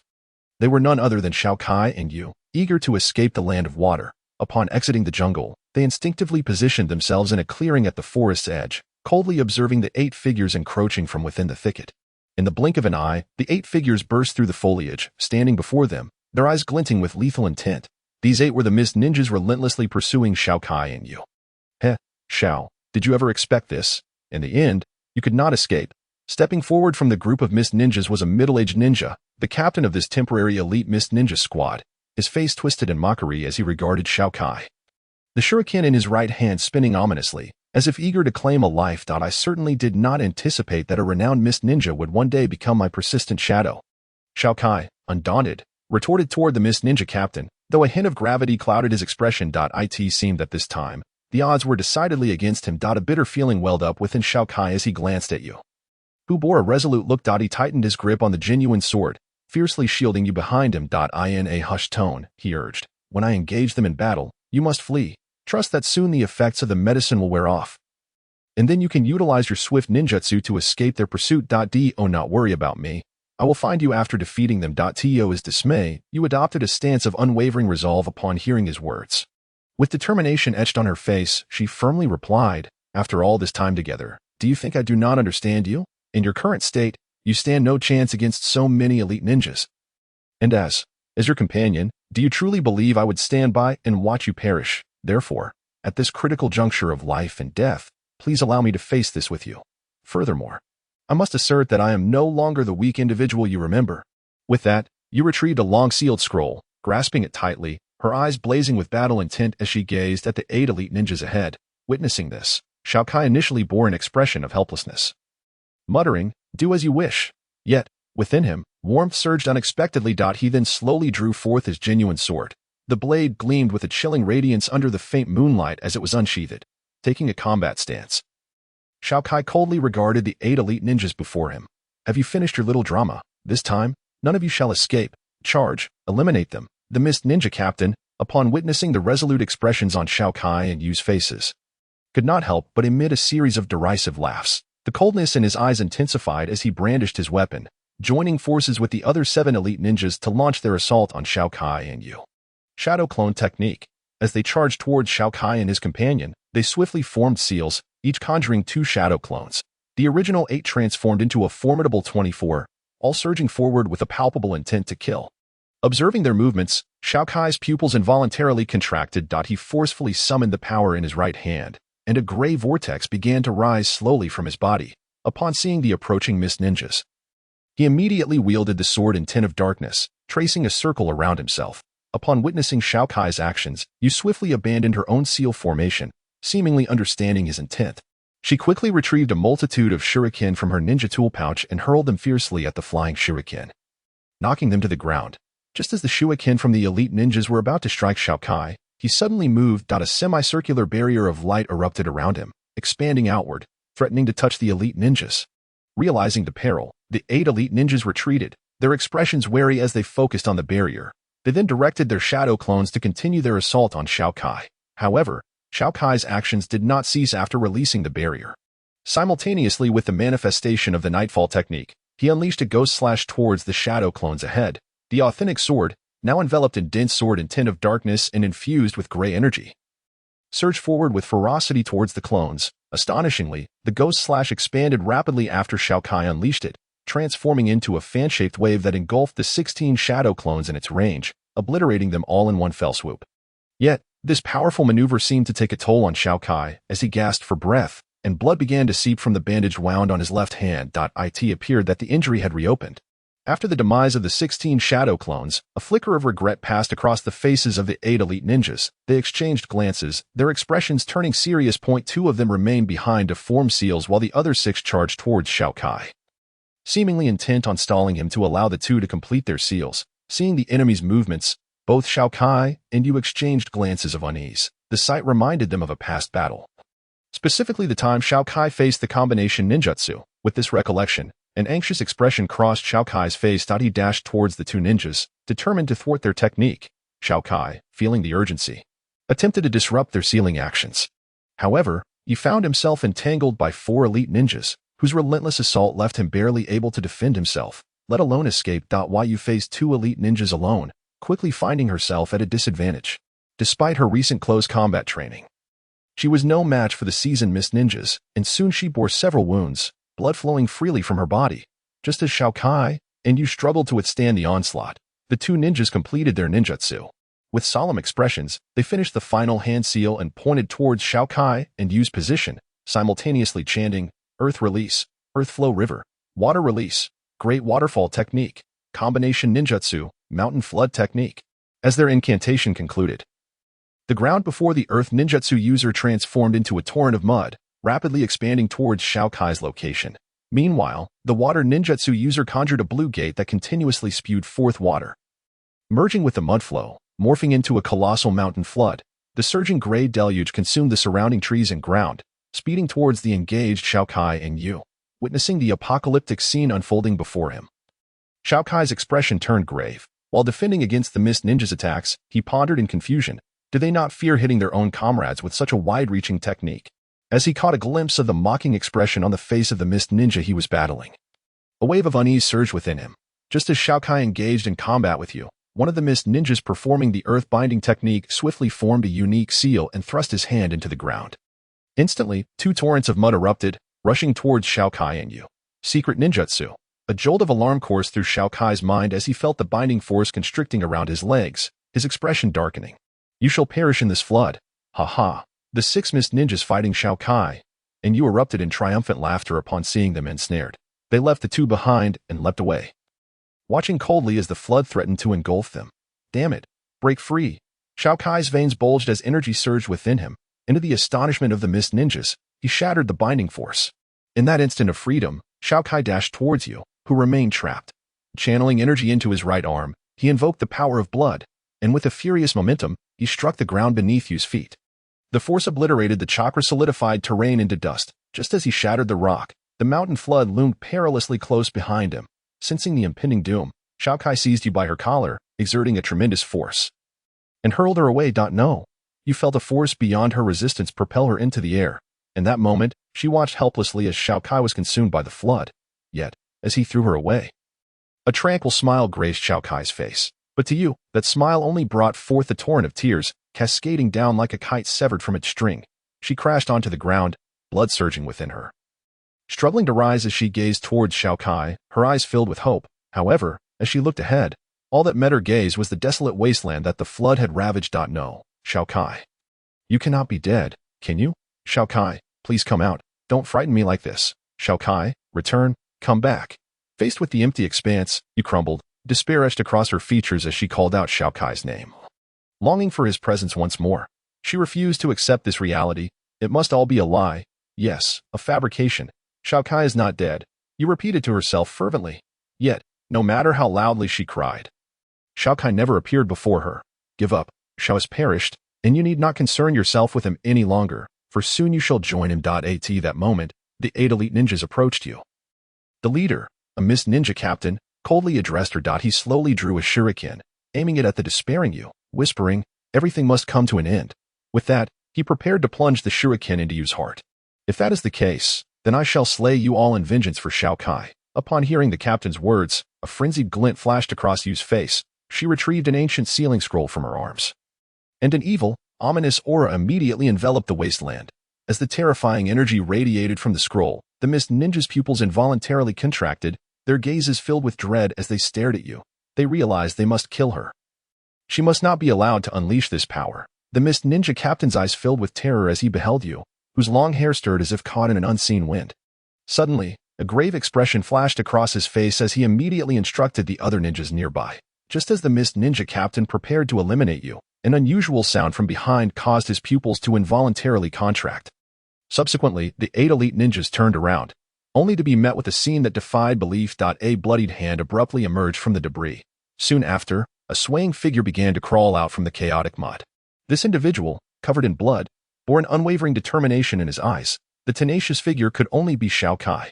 Yet, upon seeing Xiao Kai, the mist ninja captain's mind raced with disbelief. It's impossible. How can he still be alive? He immediately forgot the imminent danger posed by you and stared in horror at Xiao Kai. The other ninjas beside him mirrored his astonishment, gazing incredulously at the unyielding figure before them. Time rewound to the moment when Xiao Kai was engulfed by the mountain flood. At that instant, Xiao Kai felt as if his internal organs had been displaced, and he lost consciousness in an instant. Yet, in that haze of unconsciousness, he dreamt. In this dream, he found himself back on Earth, in his original body, reunited with his beloved wife, parents, and children. However, for some inexplicable reason, they began to walk away into the distance. No matter how loudly Xiao Kai called out or how fervently he pursued them, they grew ever more distant. Just as despair began to envelop him, his consciousness abruptly returned to his body. It felt as if only a moment had passed, yet it also seemed as though centuries had elapsed. Xiao Kai regained control of his body, and his heart was filled with a singular thought. I must go back. I cannot fall here. I will return. I must. Xiao Kai silently roared within the earth. Feeling his body tightly encased in mud and his nostrils suffocating, he began to struggle violently. After channeling energy through his hands once more, he finally broke the constraints above him, successfully extending his arm outward. He then staggered out from the mire, blood streaming from him, yet his eyes sparkled with an indomitable light. He extended his right hand, slowly drawing forth the blade known as Zhongzong. His body bent slightly forward, hands gripping the hilt firmly. He assumed a combat stance. Upon witnessing the actions of the mist ninjas, Yu's resolute gaze shifted towards Xiao Kai's position. When she saw him emerge from the ground, she was struck dumb with disbelief. Xiao Kai was unharmed. He was alive. What joy! He had not perished. Tears of happiness streamed down her face uncontrollably, her body trembling. And she absent-mindedly stowed away the scroll she had been preoccupied with, gazing at the almost dreamlike figure before her. Her heart swelled with astonishment at Xiao Kai's miraculous resurrection, though she could not fathom what kind of tenacity allowed him to rise once more in such a state. His unwavering spirit commanded her respect. Thus, in order not to dishonor such a formidable opponent, she resolved to use all her strength to end his life. Observing Yu retract the scroll, the mist ninja captain first wiped the cold sweat from his brow, then directed his gaze towards Xiao Kai. Looking at the resolute figure ahead, he expressed his admiration, while swiftly forming hand seals. The surrounding ninjas also began to form seals in preparation to expend their remaining chakra to extinguish Xiao Kai's life. "I will not fall here," Xiao Kai uttered weakly, yet his tone resonated with determination. It was as if a flame burned fiercely within his eyes. Watching the 8 mist ninjas complete their hand seals, he whispered to himself in a voice only he could hear. "Because I must return. Water release. Great waterfall technique." The 8 mist ninjas unleashed the great waterfall technique, causing torrents of water to converge at a single point. If the previous mountain flood resembled a mere stream, then this combined ninjutsu from the 8 of them was akin to a mighty river. The tremendous force surged upwards, its roar akin to the wrath of nature itself. In an instant, it surged forward towards Xiao Kai with an unstoppable momentum. Yet, as the waterfall approached, there was not a trace of fear in Xiao Kai's gaze. Gripping the hilt of Zhongzong tightly, a brilliant light erupted from his eyes, energy coursing through him, lifting the tattered fabric of his black robe. He slowly opened his mouth, fierce dragon. At that moment, the energy enveloping Xiao Kai transformed into a radiant gold, as if condensed to its utmost limit, on the brink of eruption, just as the deluge was about to crash down upon him. Xiao Kai's narrowed eyes suddenly widened in fury, and a roar erupted from his lips. Void slash. In an instant, a blinding golden light flashed from the blade in his hand. Xiao Kai swung Zhongzong with a speed so extraordinary that the 8 mist ninjas and you could scarcely comprehend how he had unleashed the strike. Following the swing, an overwhelming aura emanated from him, as if a blurred golden dragon's head appeared before him. No, a dragon's head truly emerged before Xiao Kai. As it appeared, an exalted dragon's roar resonated through the battlefield. As if a colossal dragon had been stirred to wrath, the dragon's head encasing Xiao Kai flashed with fury, and in an instant, he transformed into an enraged dragon, dashing into the cataclysmic waves with a speed beyond perception. Chapter 36. A delayed rescue. Xiao Kai had indeed unleashed the 4th stage skill of the Sword Soul system, the fierce dragon Void Slash. Indeed, after battling with Chuan Hu, Xiao Kai had checked his energy levels and was pleasantly surprised to discover that he met the requirements to learn the next stage skill. Thus, while recuperating in the hospital, he seized the opportunity to master the fierce dragon Void Slash. However, after learning it, he had yet to find an opportunity to practice. His ability to execute the technique flawlessly this time was largely a stroke of fortune. As Xiao Kai transformed into a furious dragon and plunged into the tumultuous waves, the golden light surged forth, cleaving the raging torrent asunder with a cataclysmic force. The once forward-surging waves were forcibly split apart. Within that chaos, Xiao Kai surged forward, undeterred, towards the 8 startled mist ninjas. The resounding dragon's roar echoed across the battlefield, shaking the very souls of all who heard it. The dazzling golden light tore through the air. Encased within the golden dragon's head, Xiao Kai's eyes now sparkled with an undying will. The Zhongzong in his hand continued to swing with relentless ferocity. How is this possible? The 8 mist ninjas gasped in disbelief as they witnessed Xiao Kai single-handedly shatter their combined great waterfall technique. As they beheld his rapidly approaching figure, they were filled with dread, desperately scattering in all directions to evade the onslaught of his terrifying attack. Yet, at that moment, Xiao Kai, having breached the great waterfall technique, abruptly accelerated. In an instant, he transformed into a streak of golden light, hurtling past them with blinding speed. As Xiao Kai zipped by the 8 mist ninjas, it was as if they had been struck by an unassailable force, sending them hurtling into the air. Blood erupted from their bodies. By the time they landed, they had lost consciousness, their fates unknown. Having unleashed that devastating strike, Xiao Kai plunged Zhongzong into the ground.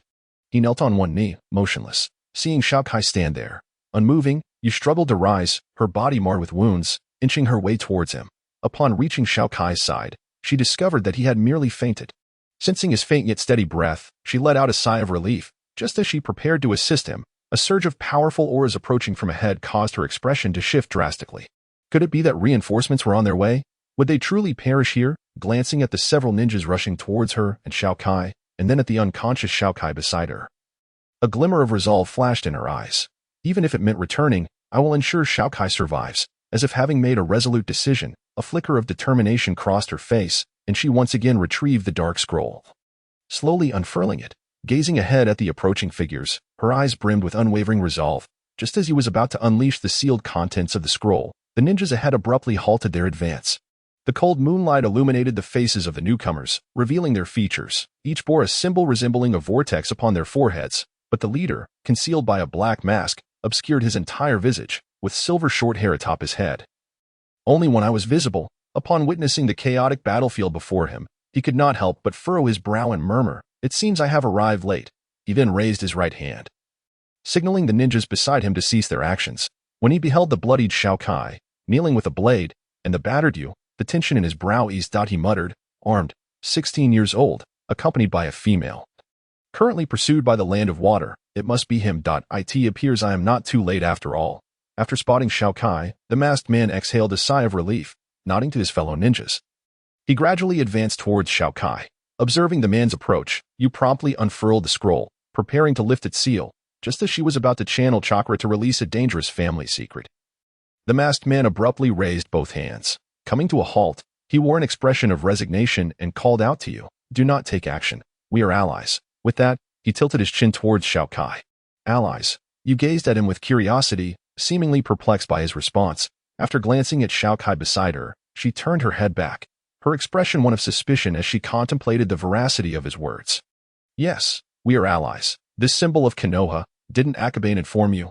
The masked man indicated the forehead protector on his head. Noticing Yu's bewildered expression, his countenance reflected deeper exasperation. "Akabane?" Upon hearing his words, you could not suppress her confusion. She glanced at Xiao Kai, then back at the masked man, struggling to comprehend his meaning. Indeed, Hinata Akabane, the hawk you refer to, is known as such by outsiders. While Hinata Akabane is his true name, he is a member of the Hinata clan from Konoha. We are here under the orders of the Hokage to provide support and ensure his safe return to the village. Do you understand now? Observing her continued perplexity, the masked man felt compelled to elucidate further. With that, he produced a mission verification scroll from within his garments and tossed it to her, gesturing for her to examine it. Yu eyed the scroll with a measure of caution as it landed before her. Once she confirmed it to be an ordinary mission request, she cautiously picked it up. After scrutinizing it thoroughly and verifying his identity, her wariness gradually dissipated. Upon concluding her examination, Yu promptly resealed the dangerous scroll, and a complex expression began to manifest on her face. Looking at the unconscious Xiao Kai, she pondered, "What should I call you? Hawk, Xiao Kai, or perhaps Hinata Akabane? Why have you never revealed your true self to me? How many secrets do you still harbor?" Soon, her thoughts drifted to her own family, and the complexity in her gaze softened considerably. "Perhaps we are alike, both bearing certain missions and unspoken pains. Thus, I cannot divulge my family matters to you either. It is precisely because we share these secrets that we can understand one another more profoundly." Yu found herself lost in contemplation. Noticing the disappearance of her wariness, the masked man exhaled in relief. He then approached Xiao Kai and Yu, casting a casual glance at the 8 mist ninjas behind Xiao Kai and the battlefield they had just traversed. Although his expression remained unchanged, a tempest of thought surged within him. Just how formidable is this young man? To have defeated 8 elite Genin at his age, he has yet to reach his peak. If allowed to develop further, he could very well become the next 4th Hokage. As he gazed at the unconscious Xiao Kai, a glimmer of astonishment flickered in his eyes. And now, Yu, having gathered her somewhat disordered thoughts, addressed the masked man before her. "What do you intend to do about the ninjas over there?" Upon hearing Yu's question, a flicker of conflict crossed the masked man's face. Seemingly struck by a realization, he slowly replied, "Our primary objective now is to escort Hinata Akabane back to the village. As for the mist ninjas, we should not concern ourselves with them, as that falls outside our mission. Moreover, given our current circumstances, we have crossed national borders. Should they catch wind of our presence, it could potentially ignite a conflict between our nations. Something I doubt you wish to see." After he spoke, the masked man turned to face Yu. Awaiting her response, Yu's expression grew grave as she considered his words, looking at Xiao Kai beside her. She spoke with a hint of complexity. "I leave the decisions to you, but I have one question." "Please, go ahead," the masked man replied, casting a glance at Xiao Kai, his eyes revealing an understanding as he awaited her explanation. May I accompany you back? You asked the masked man with a hint of trepidation, recognizing that she was not from Konoha like Xiao Kai. Absolutely, the masked man responded immediately, much to Yu's surprise. After all, she was not a Konoha native, and allowing someone entry without a thorough verification of their background could pose a threat to the village. Seemingly sensing her uncertainty, the masked man explained to you. Your connection with Akabane grants you passage into the village. With that, he smiled at both you and Xiao Kai. Feeling the warmth of his gaze, Yu's cheeks flushed in a mix of embarrassment and annoyance. She shot him a glare, then glanced at Xiao Kai, worry creeping into her expression. She gently assisted Xiao Kai from his half-kneeling position. The masked man promptly aided her in helping Xiao Kai to his feet. After performing some basic first aid on him, they prepared to return to the Land of Fire. However, as the masked man attempted to sheath Xiao Kai's sword, he discovered that Xiao Kai's right hand was gripping it with a grip as firm as stone, making it impossible to dislodge. This left the masked man both surprised and filled with admiration. After several futile attempts to remove the sword without causing injury to Xiao Kai, he instead secured the sheath onto the blade. Subsequently, he hoisted Xiao Kai onto his back, signaling the ninjas ahead to prepare for departure. Casting a glance at Yu, who was struggling to keep pace, the masked man expressed his concern. Can you keep up? I'm fine. There's no need to worry about me. These are merely minor injuries, Yu insisted with determination. She was not merely putting on a brave front. The effects of the medicine had worn off. But by employing her family's secret technique, she could maintain the speed of a Janine. Seeing the resolve in Yu's eyes, the masked man ceased further comments. Nodding, he surged forward. The remaining ninjas, witnessing his movement, also hurried towards the Land of Fire. After several long-distance jumps, the masked man glanced back with some concern. To his astonishment, he found Yu closely following behind him, appearing unfazed by the exertion. It seems this girl is no ordinary character, he mused to himself. Hinata Akabane, a neglected genius, perhaps. Upon reaching this point, the masked man could not help but conjure the image of a small figure associated with Hinata Akahane. He then sighed, casting a conflicted glance at the unconscious Xiao Kai, murmuring to himself, I hope you can withstand that blow upon returning to the village. Alas, by the way, I have yet to express my gratitude. May I inquire who you are? As he leapt forward, Yu followed closely behind the masked man. Unable to suppress her curiosity regarding his identity, Kakashi Hitaki, he replied with an air of indifference, waving his hand dismissively to indicate that formalities were unnecessary. Regardless, I must extend my heartfelt thanks for your assistance. Thank you, Mr. Kakashi, Yu said with genuine appreciation directed towards Kakashi and the other leaf ninjas nearby. Upon hearing Yu's words, Kakashi chose not to elaborate further. However, a keen observer might have noticed the slight upward movement of his masked lips, hinting at a concealed smile. Thus, Yu and Kakashi, along with the others, continued their departure from the Land of Water. Heading towards the Land of Fire, shortly after they vacated the battlefield, a group of masked individuals abruptly arrived. After assessing the condition of the 8 fallen mist ninjas, they donned grim expressions as they began to administer rudimentary bandaging. A figure resembling a leader surveyed the chaotic scene, his countenance darkening instantly. He commanded the other ninjas to scout for any traces, and upon discovering the involvement of additional ninjas, his expression soured further. Realizing that the source was the Land of Fire, his demeanor worsened as he muttered in frustration, Damn it, is Konoha seeking to reignite hostilities? This matter must be reported to Lord Mizukichi. It seems a significant event is on the horizon. With that, the leader directed his fellow masked ninjas to carry the injured and unconscious 8 mist ninjas, retracing their steps as numerous figures flickered through the air. The moon, having emerged from behind the clouds, cast its luminous glow upon the ground. Under the moonlight, the multitude of ninjas swiftly vanished, as if they had never been there, leaving only Xiao Kai and the remnants of the battle, a scattering of broken petals, dancing in the gentle breeze towards the distance. Chapter 37. Return to Konoha. As the morning sun rose gradually, illuminating the entirety of Konoha village, a figure wrapped in bandages awoke abruptly in a hospital room. Disoriented, he gazed at the ceiling above before turning to see a person dozing at his bedside. Upon recognizing her features, a flicker of warmth crossed his eyes, just as he intended to rise and ascertain his surroundings. A sharp pain from his injuries caused him to stifle a groan, startling the figure beside him awake. Initially bewildered, she looked up, and upon realizing that Xiao Kai was awake, she exclaimed with excitement, Xiao Kai, you're awake. At that moment, a beam of sunlight streamed through the window, illuminating both their figures, revealing that Xiao Kai was indeed the one in bed, while the person leaning beside him was Yu. Where are we? Xiao Kai responded to Yu, his heart sinking slightly as he surveyed the room. It seems I've developed quite the affinity for hospitals lately, he remarked with a touch of sarcasm. In Konoha, 9 days had elapsed since the day of battle. After you fell unconscious, you recounted to Xiao Kai their current location and explained the events that transpired during his unconsciousness. After relaying this, you hesitated, then asked, "What should I call you from now on?" Taken aback by her inquiry, Xiao Kai smiled and replied, "Call me whatever you wish. I apologize for not elaborating on my name sooner." "Then I shall continue to call you Xiao Kai, as it feels more comfortable after all this time." You sighed in relief upon hearing his response. However, her demeanor suddenly shifted, and with a hint of urgency, she addressed Xiao Kai. "Xiao Kai, the third Hokage and the village's higher-ups have requested that I report your awakening to them immediately. What should I do?" "The third Hokage, in that case, you should inform them. After all, I must face this sooner or later," Xiao Kai replied, a glimmer of determination flashing in his eyes as his face turned serious. Seeing the resolve in his gaze, you understood that he had made his decision. Silently, she turned to leave, preparing to convey the news of Xiao Kai's awakening to the third Hokage. Once you departed, Xiao Kai closed his eyes and sank into contemplation. As he organized the scan information he had about the third Hokage in his mind, he felt a wave of helplessness wash over him. The former owner of this body, Hinata Akahane, had left him with but a pitiful amount of knowledge regarding the third Hokage, apart from recognizing his appearance and knowing his name, Hiruzen Sarutobi. He was otherwise uninformed. This realization ignited a flicker of trepidation within him as he acknowledged his lack of preparation for the unknown. Nevertheless, recognizing that retreat was not an option, Xiao Kai took a deep breath.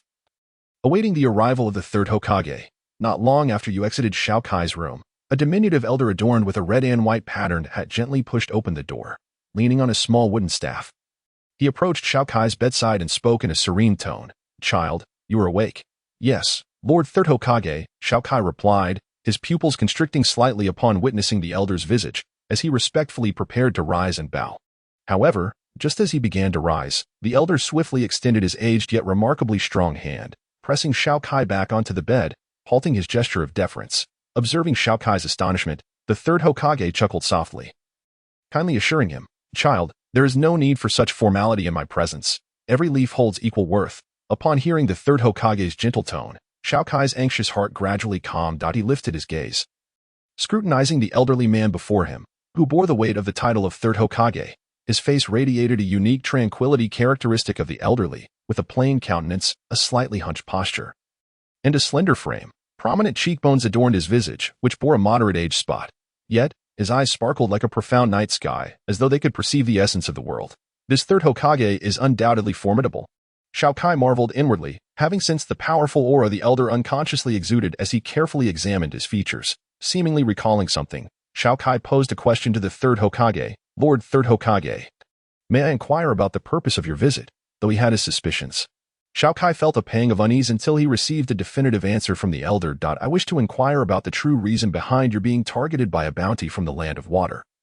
The third Hokage replied after a moment of silence, his tone measured. He needed to ascertain the accurate situation, as any misstep could potentially ignite conflict between the two nations. Should Xiao Kai's life serve as a bargaining chip for peace, it would undoubtedly demoralize the ninjas within the village and could invite opportunistic glances from other nations, plunging them into an even more precarious position.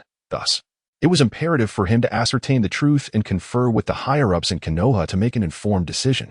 The reason. Upon hearing the words of the third Hokage, Xiao Kai's gaze inevitably grew complex. He glanced at the treasured sword placed beside the bed, unable to suppress a sigh, before gently retrieving it. His fingers brushed lightly over the scabbard, and with a hint of pride, he softly addressed Sarutobi. "Lord Third Hokage, this sword is the very reason they are pursuing me. Is it?" Sarutobi responded, initially puzzled by Xiao Kai's words. However, upon witnessing Xiao Kai's actions, a glimmer of intrigue flashed in his eyes. Observing the third Hokage's reaction, Xiao Kai couldn't help but smile and reiterated, "Indeed, it is this very weapon in my grasp." With that, he laid the sword in the palm of Sarutobi's hand. Unable to contain his curiosity, Sarutobi inquired, "May I have a closer look?" "Of course," Xiao Kai replied, readily handing the treasured sword to Sarutobi. Confident that someone of his stature would not covet the belongings of a mere junior, moreover, should he desire it, he could easily seize it. Xiao Kai felt that even in his prime, he would stand no chance against the seemingly frail elder before him.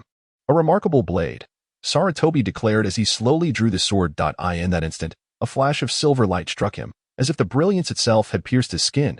The unparalleled sharpness of the sword left him in genuine awe. After meticulously examining it, Saratobi resheathed the sword and returned it to Xiao Kai, his eyes devoid of any lingering attachment. Instead, he solemnly asked, "Could you recount the events that transpired?" "With great pleasure." Xiao Kai replied with a smile, extending his hands to take back the treasured sword. Once it rested beside him, he began to narrate the sword's origins, recounting the subsequent theft and pursuit. Saratobi listened intently, his expression gradually shifting from calm to stern. After Xiao Kai finished, Saratobi nodded gently, indicating his understanding of the situation. He then asked, "Is there anyone who can attest to the origin of your weapon? Any villager from that town can confirm it." "By the way, the villagers have come to Konoha and seem to have opened a weapons forge," Xiao Kai thoughtfully responded. "Very well, I comprehend the situation now. Rest assured, though Konoha suffered grievously in the last Ninja World War, we are not to be trifled with. I will ensure you receive justice. Should they wish to provoke a conflict, we shall not shy away from any threat. Leave the rest to us. I must take my leave now." "You should focus on your recovery," Saratobi said, gently adjusting his Hokage hat to conceal his expression. As he turned to depart, his hunched figure appeared diminutive to Xiao Kai, yet imbued him with a profound sense of gravitas. Eyes filled with respect, Xiao Kai watched Saratobi's slowly retreating silhouette. Once Saratobi had exited, Yu, with her radiant presence, swiftly entered the room. She first glanced at the departing Saratobi before turning her attention to Xiao Kai. Her voice laced with concern as she asked, "Xiao Kai, how are you faring?" "Nothing to worry about. Silly girl. Do not fret too much. After all, Konoha is my homeland," Xiao Kai replied, smiling at Yu, although internally he mused. "It is my homeland, but also my second home. You are the silly one. I am merely concerned for you." "Humph, ungrateful." Upon hearing Xiao Kai's words, Yu's cheeks flushed a rosy hue, and she feigned annoyance, unbeknownst to her. Her demeanor had already betrayed her feelings. All right, I am the fool. Is that satisfactory?" Xiao Kai chuckled in response to Yu, and then, as if recalling something, he gently said, "My home is in Konoha. Once I am well, let us return together to meet my family. Now we are meeting the parents. Is it not a bit premature?" I am not prepared yet," Yu stammered, her embarrassment deepening, her voice barely above a whisper as her face turned crimson, her movements betraying her unease. "What troubles you?" "I simply wish for my sister to meet you. It is a favorable opportunity, as she is quite intelligent, and I believe you two shall have much in common." Xiao Kai observed, puzzled by Yu's reaction. It was merely a visit home. Was such shyness warranted? As if grasping Yu's sentiments, a hint of embarrassment crept onto Xiao Kai's face, and he averted his gaze, feeling a flush of warmth. Alas, how could I have overlooked this delicate matter? A miscalculation indeed. What to do now? As these thoughts swirled in his mind, Xiao Kai felt a headache coming on. Casting a glance at Yu, he recalled his wife back on Earth, and his heart was torn with conflicting emotions. Meanwhile, having left Xiao Kai's hospital room for some time, Saratobi had returned to his office, his countenance grave. He addressed two nearby ninjas with authority. "Summon the higher-ups of Konoha to the council chamber. Inform them that I have urgent matters to discuss." "Understood." The two ninjas, their expression serious, responded promptly. "Go on," Saratobi instructed as he turned his back to them and proceeded to his chair. Once he placed his staff down, he sat slowly, expertly filling his pipe with tobacco and lighting it. However, his face remained hidden beneath the Hokage hat, the smoke billowing from his pipe obscuring his expression. After the two ninjas departed, a sharp glint flickered in his eyes as they focused on the large map before him, two piercing beams of light emerging through the haze, directed towards the land of water. He murmured to himself, "What manner of person is the newly appointed Mizukichi? Is this merely coincidence, or is there some underlying motive, or is it simply to reignite conflict between the Mist Ninjas and Konoha?" Time passed as Saratobi pondered with his pipe. Shortly thereafter, the two messenger ninjas returned, their faces reflecting a solemn demeanor as they approached the contemplative Hokage. "Lord Hokage, all high-ranking officials of Konoha have gathered in the council chamber. Awaiting your instructions," they reported respectfully. "Oh, has it already been quite some time? Very well, I shall join them now," Saratobi replied calmly, unperturbed by the interruption. With that, he rose from his chair, grasped his staff, and made his way towards the council chamber. As he passed the two ninjas, he offered them a kind smile. "Thank you for your hard work." The two ninjas quickly shook their heads in response, smiles breaking through their serious expressions. Saratobi returned their smiles and continued on his way to the council chamber. Meanwhile, in the office of the Mizukichi, far from Konoha, a woman exuding allure stared intently at a wanted poster, her expression fraught with conflict. Kneeling before her was a Mist Ninja, upon receiving information from a nearby Umbu. Her brows furrowed tighter, her gaze shifting from the trembling ninja to the wanted poster. Initially, a flicker of anger flashed in her eyes, but it quickly transformed into resignation. With a scowl, she addressed the ninja sarcastically. Enough of this kneeling. Get up. Do not further disgrace the Miss Ninja .8 Jonin, unable to subdue a mere pair of 16-year-old boy and girl. How embarrassing that would be if word got out. I apologize, Mizukage. It is our weakness that has brought you shame. Upon hearing the words of the Mizukage, the ninja trembled abruptly, then rose with a sense of shame to address the Mizukage. There is no point in discussing this now. Our priority should be to resolve the matters that lie ahead.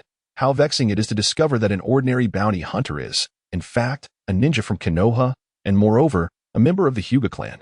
This complicates matters considerably, Koan Mei lamented, her head aching. Casting a glance at the ninja who kept his head bowed, she felt a surge of annoyance and waved her hand dismissively, saying, "All right, you may return. Remember this lesson and do not let it happen again." Upon hearing her words, the mist ninja stood frozen in disbelief for a moment. "What, do you need me to escort you?" Koan Mei raised an eyebrow in sarcasm as she observed him remaining motionless. "I wouldn't dare, Mizukage. I take my leave now," the mist ninja stammered, beads of cold sweat forming on his forehead as if he had suddenly regained his senses. He hurriedly bid farewell to Koan Mei, nearly fleeing under her icy gaze. Alas, with such a mindset, how can one hope to contend with others? After the ninja's departure, a hint of mockery appeared on Koan Mei's face, as if she were deriding that ninja while simultaneously chastising herself. Gazing out the window at the bustling scene outside, a flicker of melancholy crossed her eyes, which soon transformed into a resolute determination. She spoke with fervor. "This evening, I demand the head of Oda Ichiro on my desk. Can you accomplish this?" In the empty office of the Mizukage, no one answered her query, yet the sound of a weapon being drawn echoed from an unknown source. Upon hearing this sound, a smile suddenly graced Koan Mei's face, although it quickly vanished. As she glanced at the intelligence regarding Xiao Kai on her desk, a wave of frustration washed over her. This information had cost a considerable sum, purchased from a civilian in Konoha. She studied Xiao Kai's details, then looked at the map indicating the Land of Fire's location, murmuring to herself, "I hope this will quell their anger. After all, whether they can withstand another war or not. Our water country cannot afford any conflict in the coming years." Lost in thought, Koan Mei's gaze returned to the scene of villagers bustling about outside, and she sighed. "Ultimately, we remain too feeble." Outside the window, although the trees had sprouted a few green leaves, they were but a sparse few, giving the illusion of abundant greenery from a distance. Yet, upon closer inspection, one would find only a smattering of fully formed leaves, with many tender buds emerging. The seemingly vibrant facade was merely a result of these young sprouts.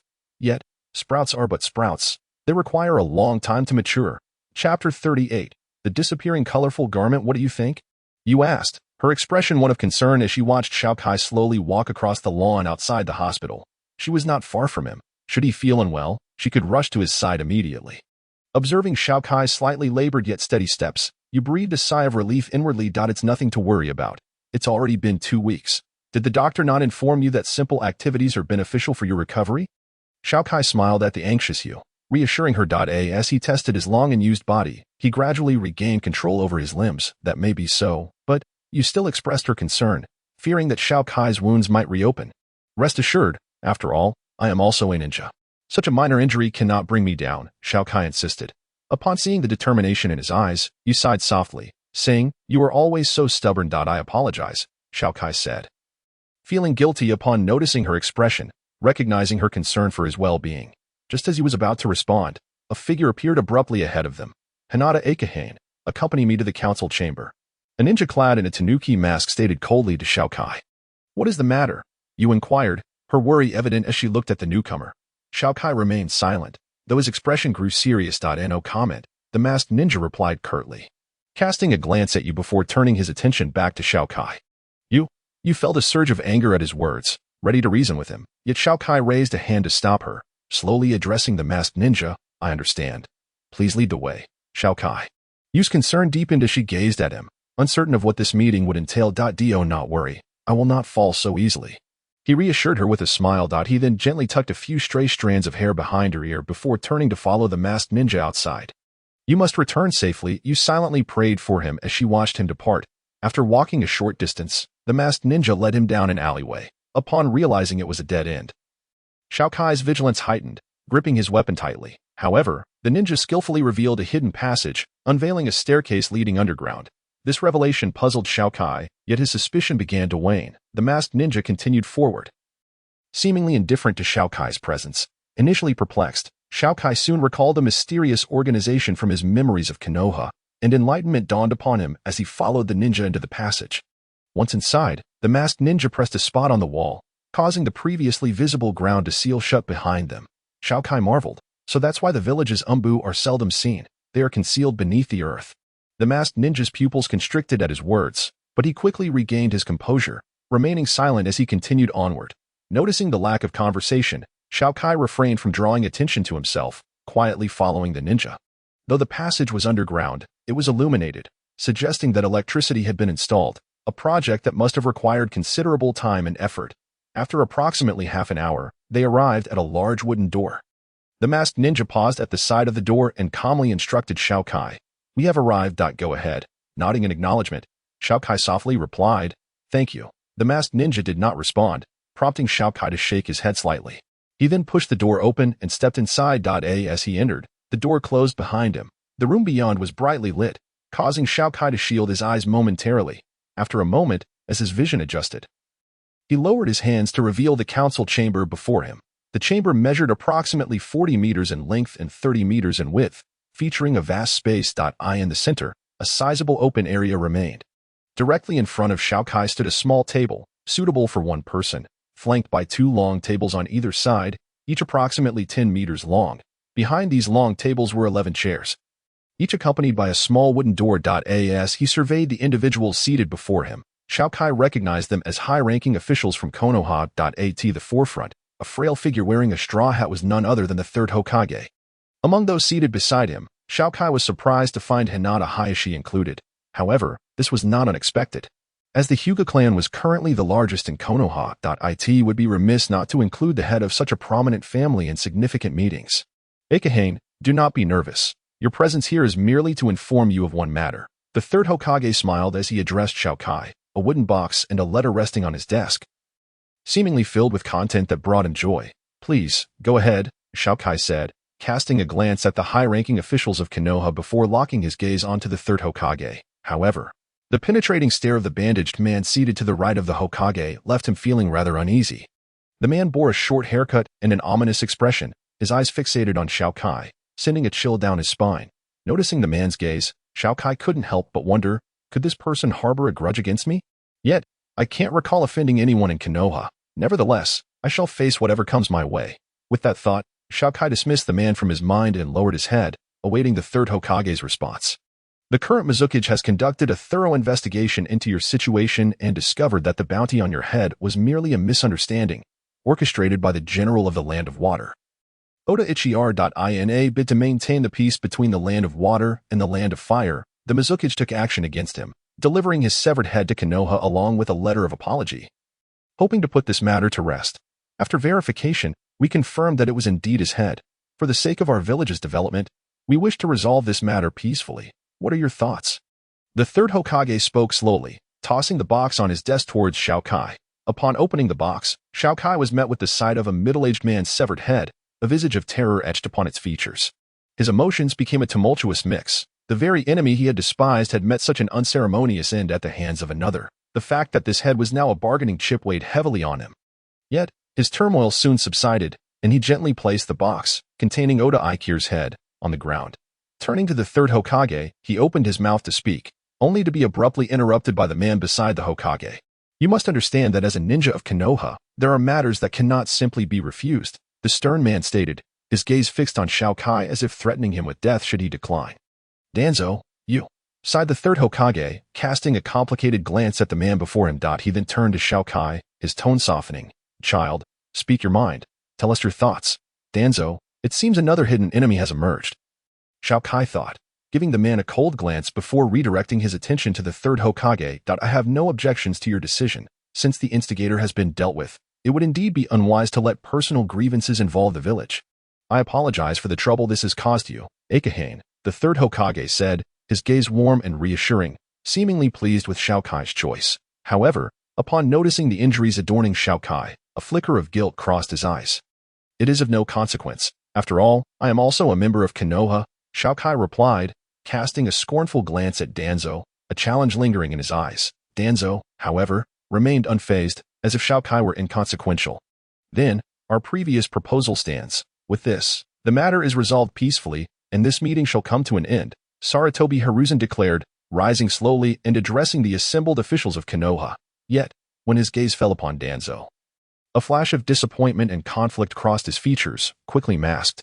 After speaking, Sarutobi smiled and nodded at Xiao Kai before exiting through a door behind him. As the third Hokage departed, the other high-ranking officials of Konoha followed suit, orderly vacating the room. Just as Xiao Kai turned to leave, a familiar voice called out to him, "Akahane, wait." He turned towards the source of the voice and beheld a middle-aged man clad in a white robe, long hair cascading down his back. It was Hyuga Hayashi, the head of the Hyuga clan. "Lord Hayashi, what is it?" Xiao Kai inquired respectfully, bowing slightly, a hint of curiosity in his eyes. Upon hearing Xiao Kai's words, Hayashi regarded him with a complex expression, scanning the surroundings before softly saying, "Follow me, I have something to discuss with you." With that, he proceeded towards a small door behind where he had been seated, prompting Xiao Kai to follow. The two walked steadily through a concealed passage, the silence thickening the atmosphere. As they traversed the dimly lit path, Hayashi remained silent, leaving Xiao Kai unsure of what to say. The mood grew increasingly tense until they reached the end, where Hayashi pressed a stone in the wall, revealing an exit to the hidden passage. Surveying his surroundings, Xiao Kai realized they had emerged within the Hyuga clan's territory. Reflecting on the bold declarations made upon his departure from the clan, he clenched his fist around the kunai he held, feeling a newfound sense of determination. Hayashi glanced at Xiao Kai before instructing, "Come with me," leading him towards a secluded area, seemingly to discuss something of great importance. As they arrived at their destination, Xiao Kai's expression turned complex. The place was none other than the Hyuga clan's council chamber, where he had once vowed to alter the fate of the clan's caged birds and to grow stronger. The sight of the chamber evoked a smile within him. It has been so long.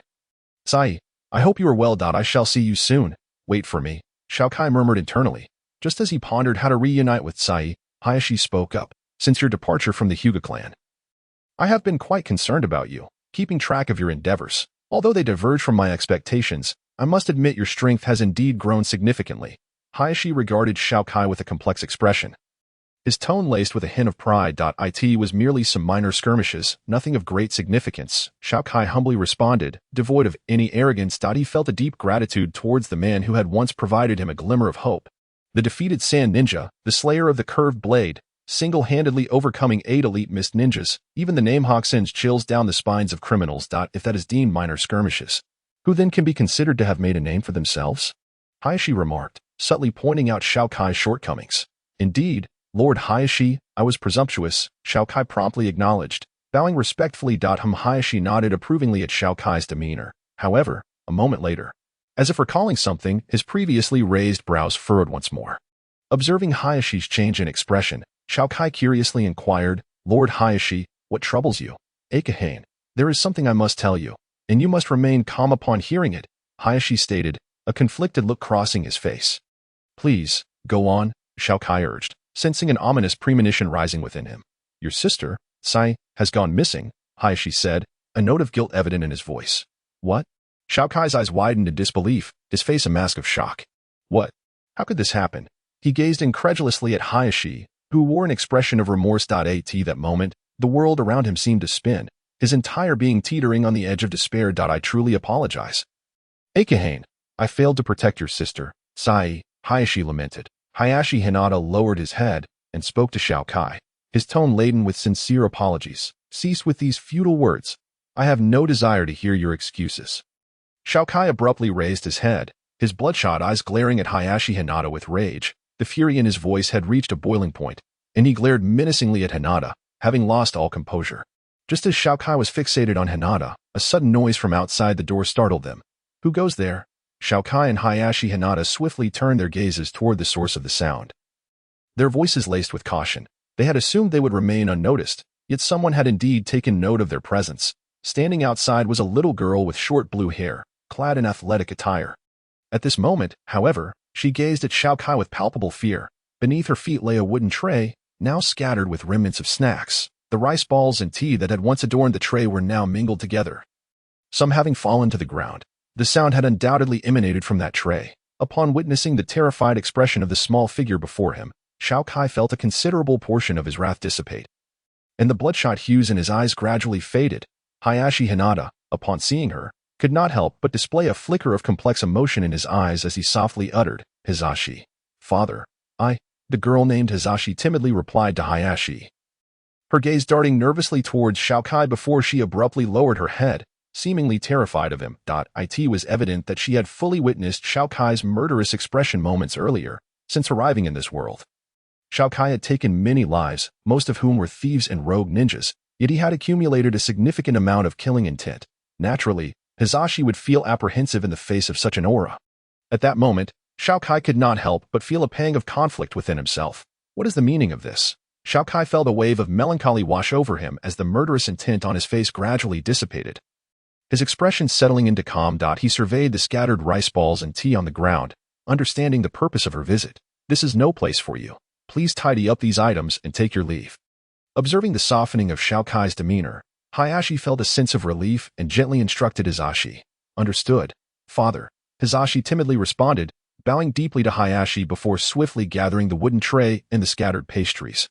Casting one last fearful glance at Xiao Kai as she departed, witnessing Hisashi's reaction, Xiao Kai could not help but sigh inwardly, regretting his earlier display. Akabane, I deeply apologize regarding the matter of Cairo. Especially since she was abducted right under my nose. However, rest assured, I will exert every effort to bring her back. Gazing at Xiao Kai's icy demeanor, Hayashi could not help but feel a twinge of headache. After all, in response to Cairo's disappearance, he could only reply to Xiao Kai in such a manner. My apologies, Hayashi-sama, I was out of line earlier. Xiao Kai fell silent for a moment before unable to restrain himself from apologizing to Hayashi.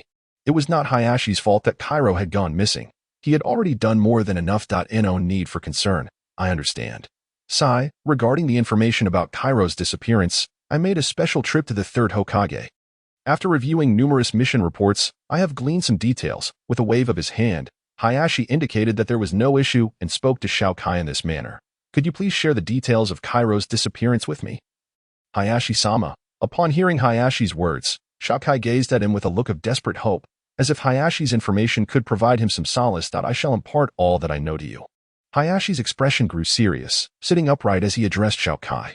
Hearing this, Xiao Kai nodded vigorously. After all, he had far too little information regarding his sister, Cairo. She must be safe. Cairo. As Xiao Kai listened to Hayashi recount the information, he silently prayed in his heart. However, when Hayashi mentioned Cairo's involvement with the Umbu, Xiao Kai's expression darkened, and he could not help but ask, why did you not stop her? Yet, as soon as he spoke, he regretted it, realizing that such a question could be perceived as rude and might incite displeasure. It was her own choice. She claimed she wanted to rapidly enhance her strength. To be honest, I have also regretted not being more forceful in preventing her. If only. Sigh. Hayashi furrowed his brow upon hearing Xiao Kai's words, but soon relaxed, responding to him with a tone filled with regret. This is all my fault. Upon hearing Hayashi's words, Xiao Kai's eyes flickered with pain. He could roughly understand the reason behind Cairo's departure. Cairo's joining the Umbu must have been in pursuit of strength to reunite with him sooner. What do you mean by that? Hayashi inquired, somewhat puzzled. Xiao Kai then recounted to Hayashi the words he had spoken to Cairo when he left the Hayashi household. After listening, Hayashi sighed. Akabane, you are mistaken.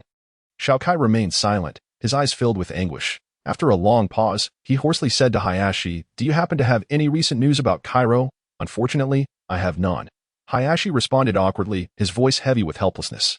As the light in Xiao Kai's eyes gradually dimmed, the thought that his only family in this world had drifted away caused his heart to convulse with pain. Just as Xiao Kai was about to take his leave, Hayashi suddenly appeared to recall something. He immediately spoke to Xiao Kai with palpable excitement. Upon hearing his voice, Xiao Kai's expression transformed into one of eagerness, his eyes fixed intently on Hayashi, awaiting the revelation of what he had remembered. Not long ago, I made a special inquiry with Lord Hokage. Through questioning the Umbu responsible for assigning Cairo her mission, it was confirmed that she went missing while executing a mission to eliminate a bandit stronghold. The location of that stronghold is not far from a town called Kaza in the eastern region of the Land of Fire. However, due to my unique status, I cannot personally go there. If you were to venture there, you might uncover some leads. Hayashi quickly relayed the information he had recalled, his expression serious as he regarded Xiao Kai with evident concern for the matter. Kaza, you say? I understand. Thank you, Hayashi-sama. Xiao Kai silently committed the name to memory, then earnestly expressed his gratitude to Hayashi. If what he said was accurate, this would undoubtedly serve as a crucial lead in Xiao Kai's quest to find Cairo. He had every reason to express his thanks to Hayashi. No need for thanks. Bring your sister back. We cannot allow the members of the Hayashi clan to be exploited by nefarious individuals. Hayashi spoke to Xiao Kai in a measured tone. I shall take my leave then. Hayashi-sama. Xiao Kai bowed slightly before the elder. Having learned of this significant lead regarding Cairo, his eagerness to rush to that location surged within him. He almost wished he could fly there instantaneously.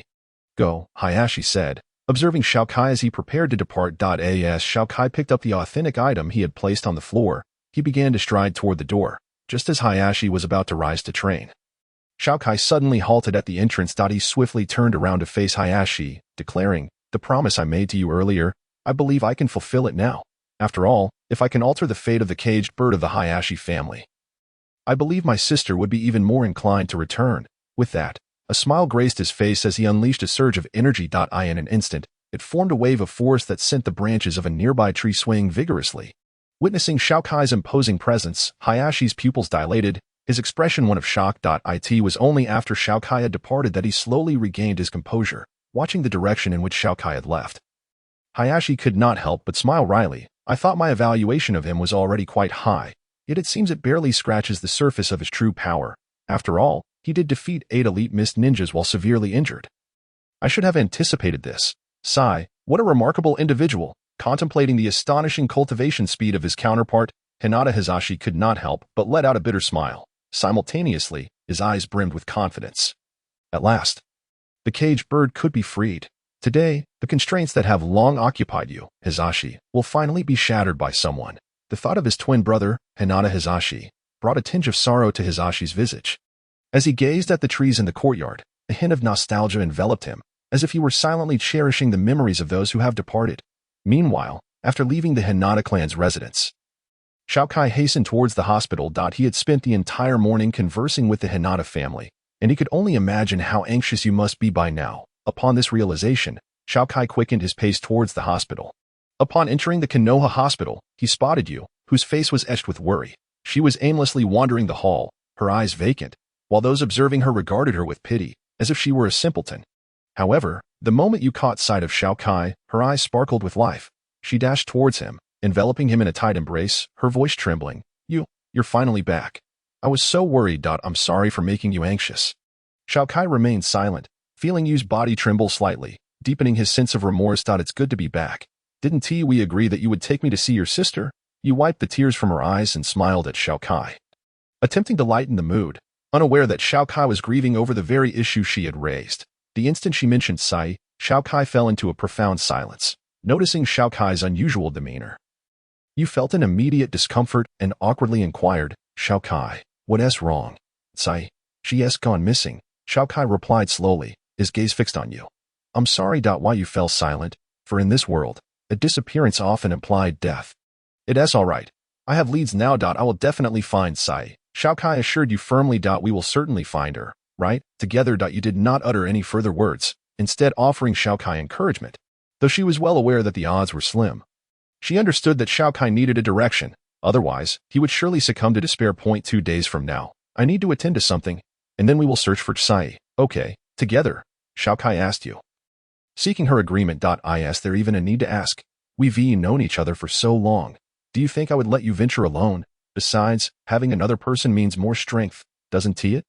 Yu replied, gazing at Xiao Kai with a hint of reproach, sighing inwardly. Yet, Xiao Kai remained oblivious to Yu's discontent. At that moment, his thoughts were solely occupied with his sister, who had once been his only companion. He silently vowed, "Sai, I will find you. This is my promise to you and to myself. Wait for me, Sai." Amidst the trees a few meters ahead, a summer flower bloomed unexpectedly. In this sweltering season, it proudly displayed its beauty to the world. It remained steadfast in its mission to blossom, continuously striving to become more exquisite and enchanting. Chapter 40. Soar, the Caged Bird. Part 1. In the early morning of Konoha, the birds had just begun to chirp. The first rays of sunlight pierced through the clouds, casting their glow upon the earth. This dawn, a man, with a katana hanging at his waist, emerged from the Konoha hospital. Accompanying him was a beautiful figure. The two walked forward with serene expressions. They remained silent, progressing steadily until they reached a grand residence, at which point they gradually came to a halt. The man softly spoke to the woman beside him, his face reflecting a sense of helplessness. However, the woman shook her head resolutely in response, gazing at him with unwavering determination, as if she had no intention of complying with his wishes. Seeing her reaction, the man sighed, then smiled at her. He pushed open the grand doors of the residence and stepped inside. At that moment, sunlight bathed them, illuminating their features. The man sported a head of tousled short hair, with piercing eyes and a well-proportioned physique, his face sharp and chiseled. The woman, on the other hand, possessed mesmerizing long purple hair, a face as radiant as the moon, and gentle lips, steadfastly following the man ahead. These two were none other than Xiao Kai and Yu. As they approached the Hinata clan's residence, Xiao Kai began to speak, intending to convey something to Yu. Yet, before he could finish, Yu interrupted him.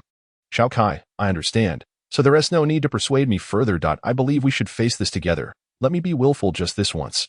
Yu abruptly halted, fixing her gaze on Xiao Kai with resolute determination, as if she intended to proceed regardless of his response. Xiao Kai fell silent upon hearing Yu's words, realizing that he sometimes overlooked her feelings. Perhaps his intentions were genuinely for her benefit, but he had never considered whether she desired the same. He had been somewhat selfish, for he needed to understand that he was no longer alone, even with the unyielding promise he held in his heart. He could not continue to live solely within his own world. He had to learn how to truly protect those who cared for him. With this thought, Xiao Kai cast a complex glance at Yu before smiling and saying, Let us go. Perhaps with you by my side, I can unleash my true strength. Of course, I am a formidable sealing master, Yu proudly declared, puffing her chest at Xiao Kai's words.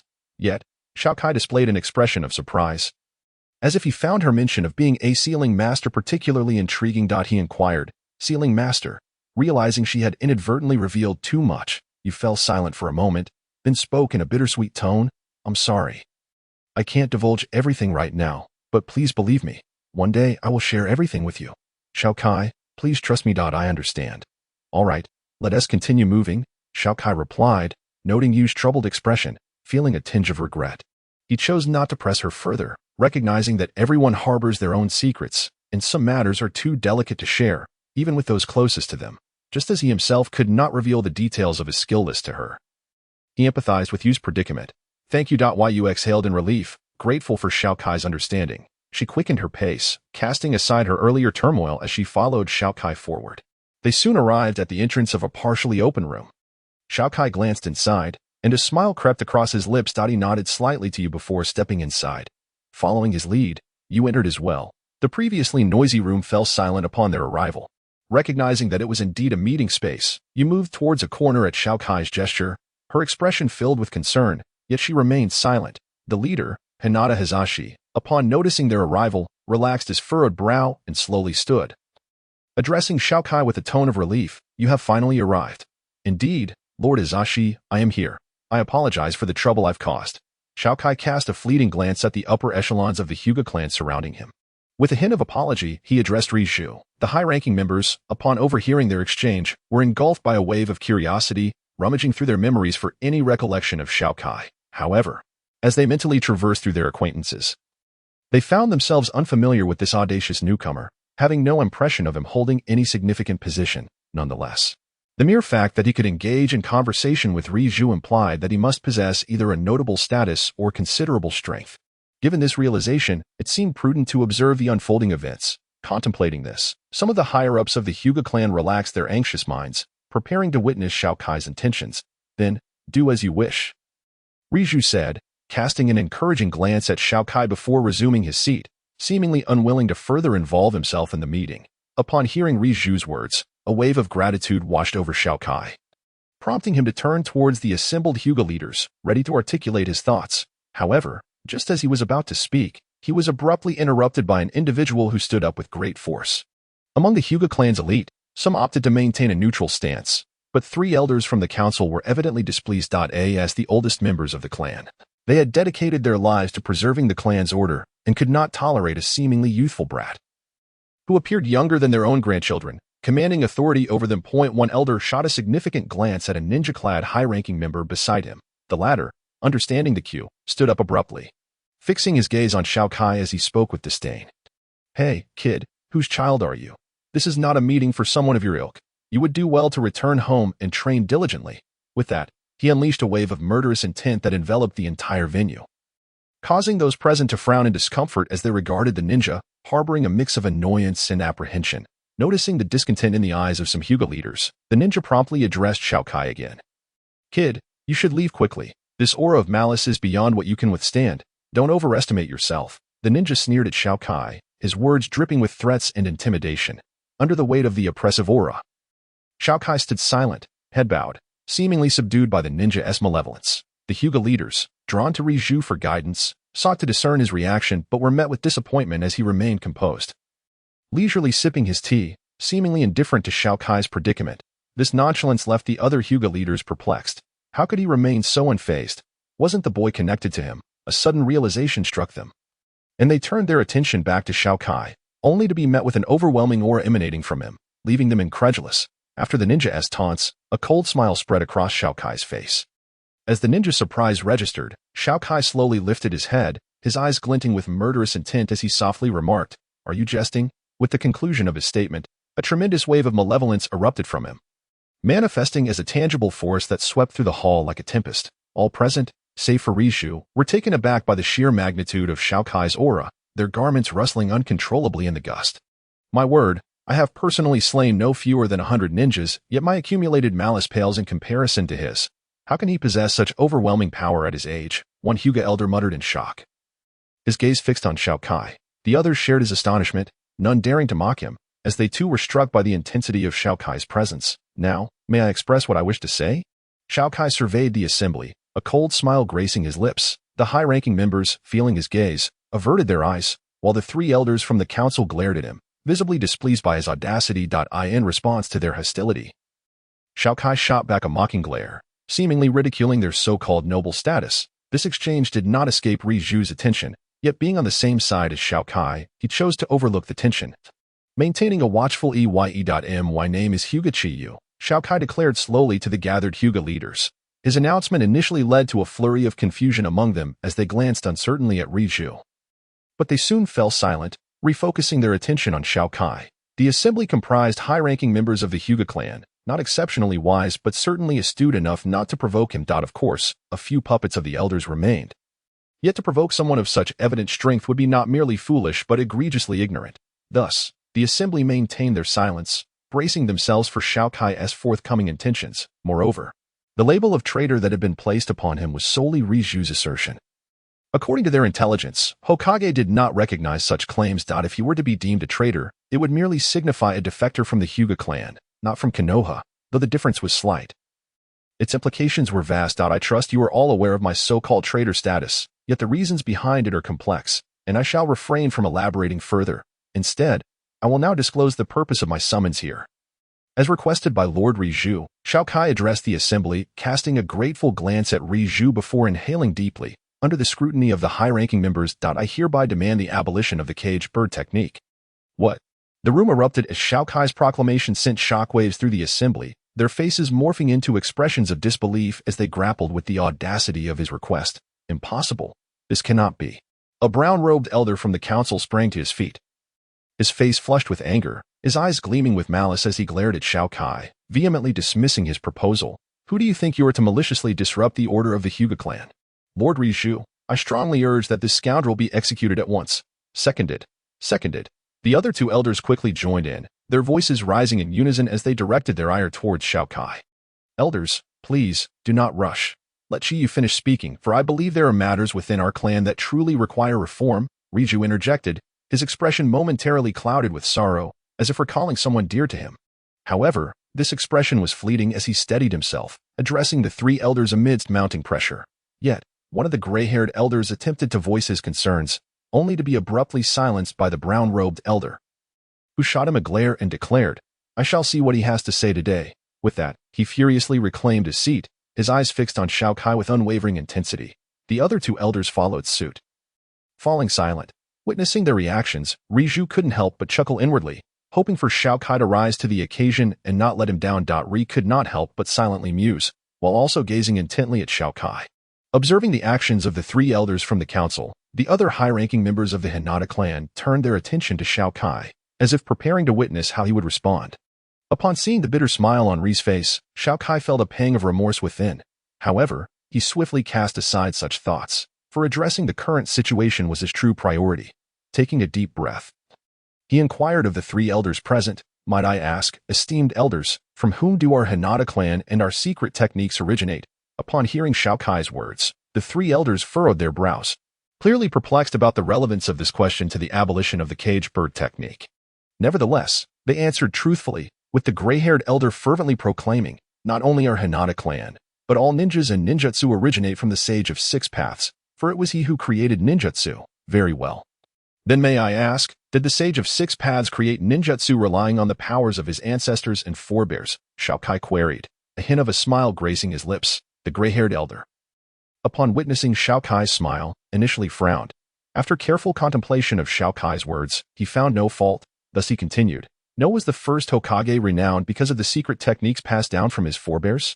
"No." "And what of the second Hokage?" "Neither." Although Xiao Kai's inquiries were unrelated to the abolition of the caged bird technique, his tone grew increasingly fervent. This caused the gray-haired elder to become increasingly anxious, sweat beginning to bead on his forehead.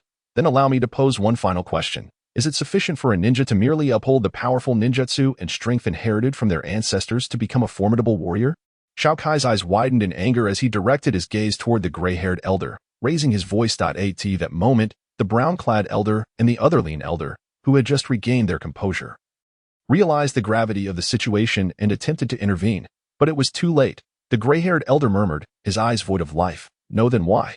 Knowing that adhering to these rigid traditions merely stifles a ninja's growth and annihilates the potential of the younger generation. Do you continue to enforce and cling to these utterly illogical and meaningless rules? If my proposal is deemed absurd and I am a criminal disrupting the peace of our clan, then you who persist in actions that obliterate the potential of the new generation, are you not the true villains, the great thieves, the epitome of injustice? If my proposal renders our clan susceptible to the prying eyes of others, then the rules you uphold will extinguish the future of the Hinata clan. It is not fear of suffering that is dreadful, but to live in a world devoid of ideals and future is akin to being a living corpse.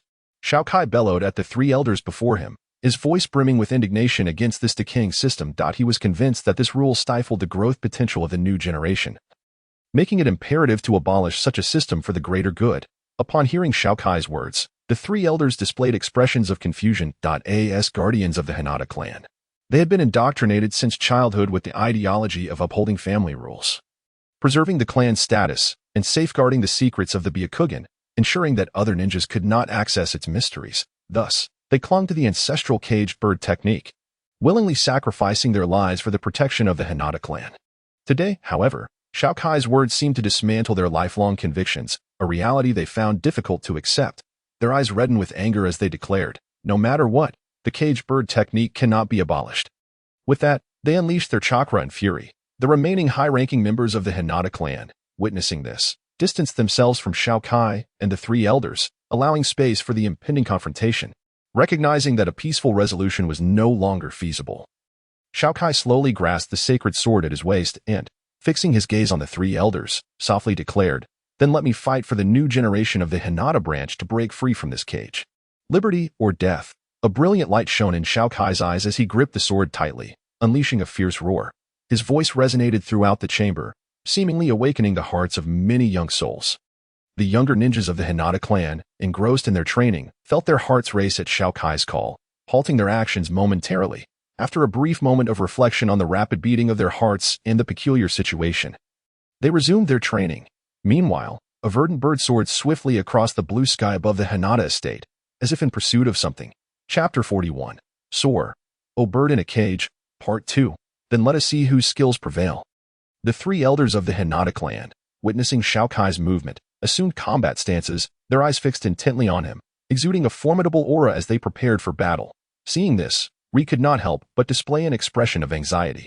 He glanced at Xiao Kai, then at the three elders, his eyes filled with helplessness. Assisting either side seemed unreasonable. In this situation, the only course of action left to him was to remain rooted in place and observe the impending clash. Having come to this realization, Ri let out a resigned sigh and slumped back into his seat, watching quietly. As you prepared to enter the fray upon witnessing the change in the arena, she suddenly caught sight of Xiao Kai turning to her with a smile, his gaze seemingly conveying, "Trust me."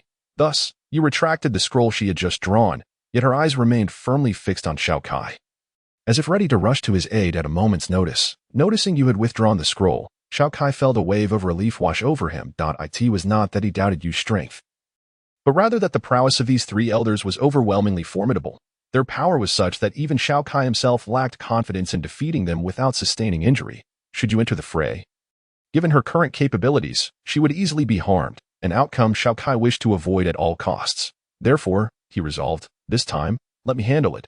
As a spark of determination flashed in his eyes.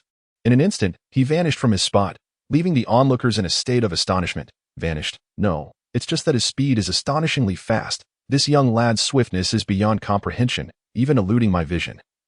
Remarked a scarred elder of the Hinata clan, rubbing his nose in disbelief. As he spoke, the other ninjas of the Hinata clan, who had previously regarded the situation with disdain, now wore solemn expressions.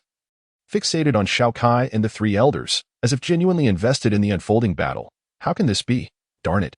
Byakugan, the three brown-clad elders gasped in shock upon witnessing Xiao Kai's abrupt disappearance. Unable to fathom it. Even without activating their Byakugan, their vision surpassed that of an average person by more than double. The realization that Xiao Kai's speed was beyond their grasp left them utterly astounded. Thus, they activated their Byakugan, searching for Xiao Kai's position.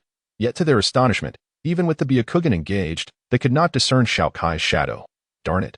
Where could he be? The three elders, now flustered, scanned their surroundings in a frantic attempt to locate Xiao Kai.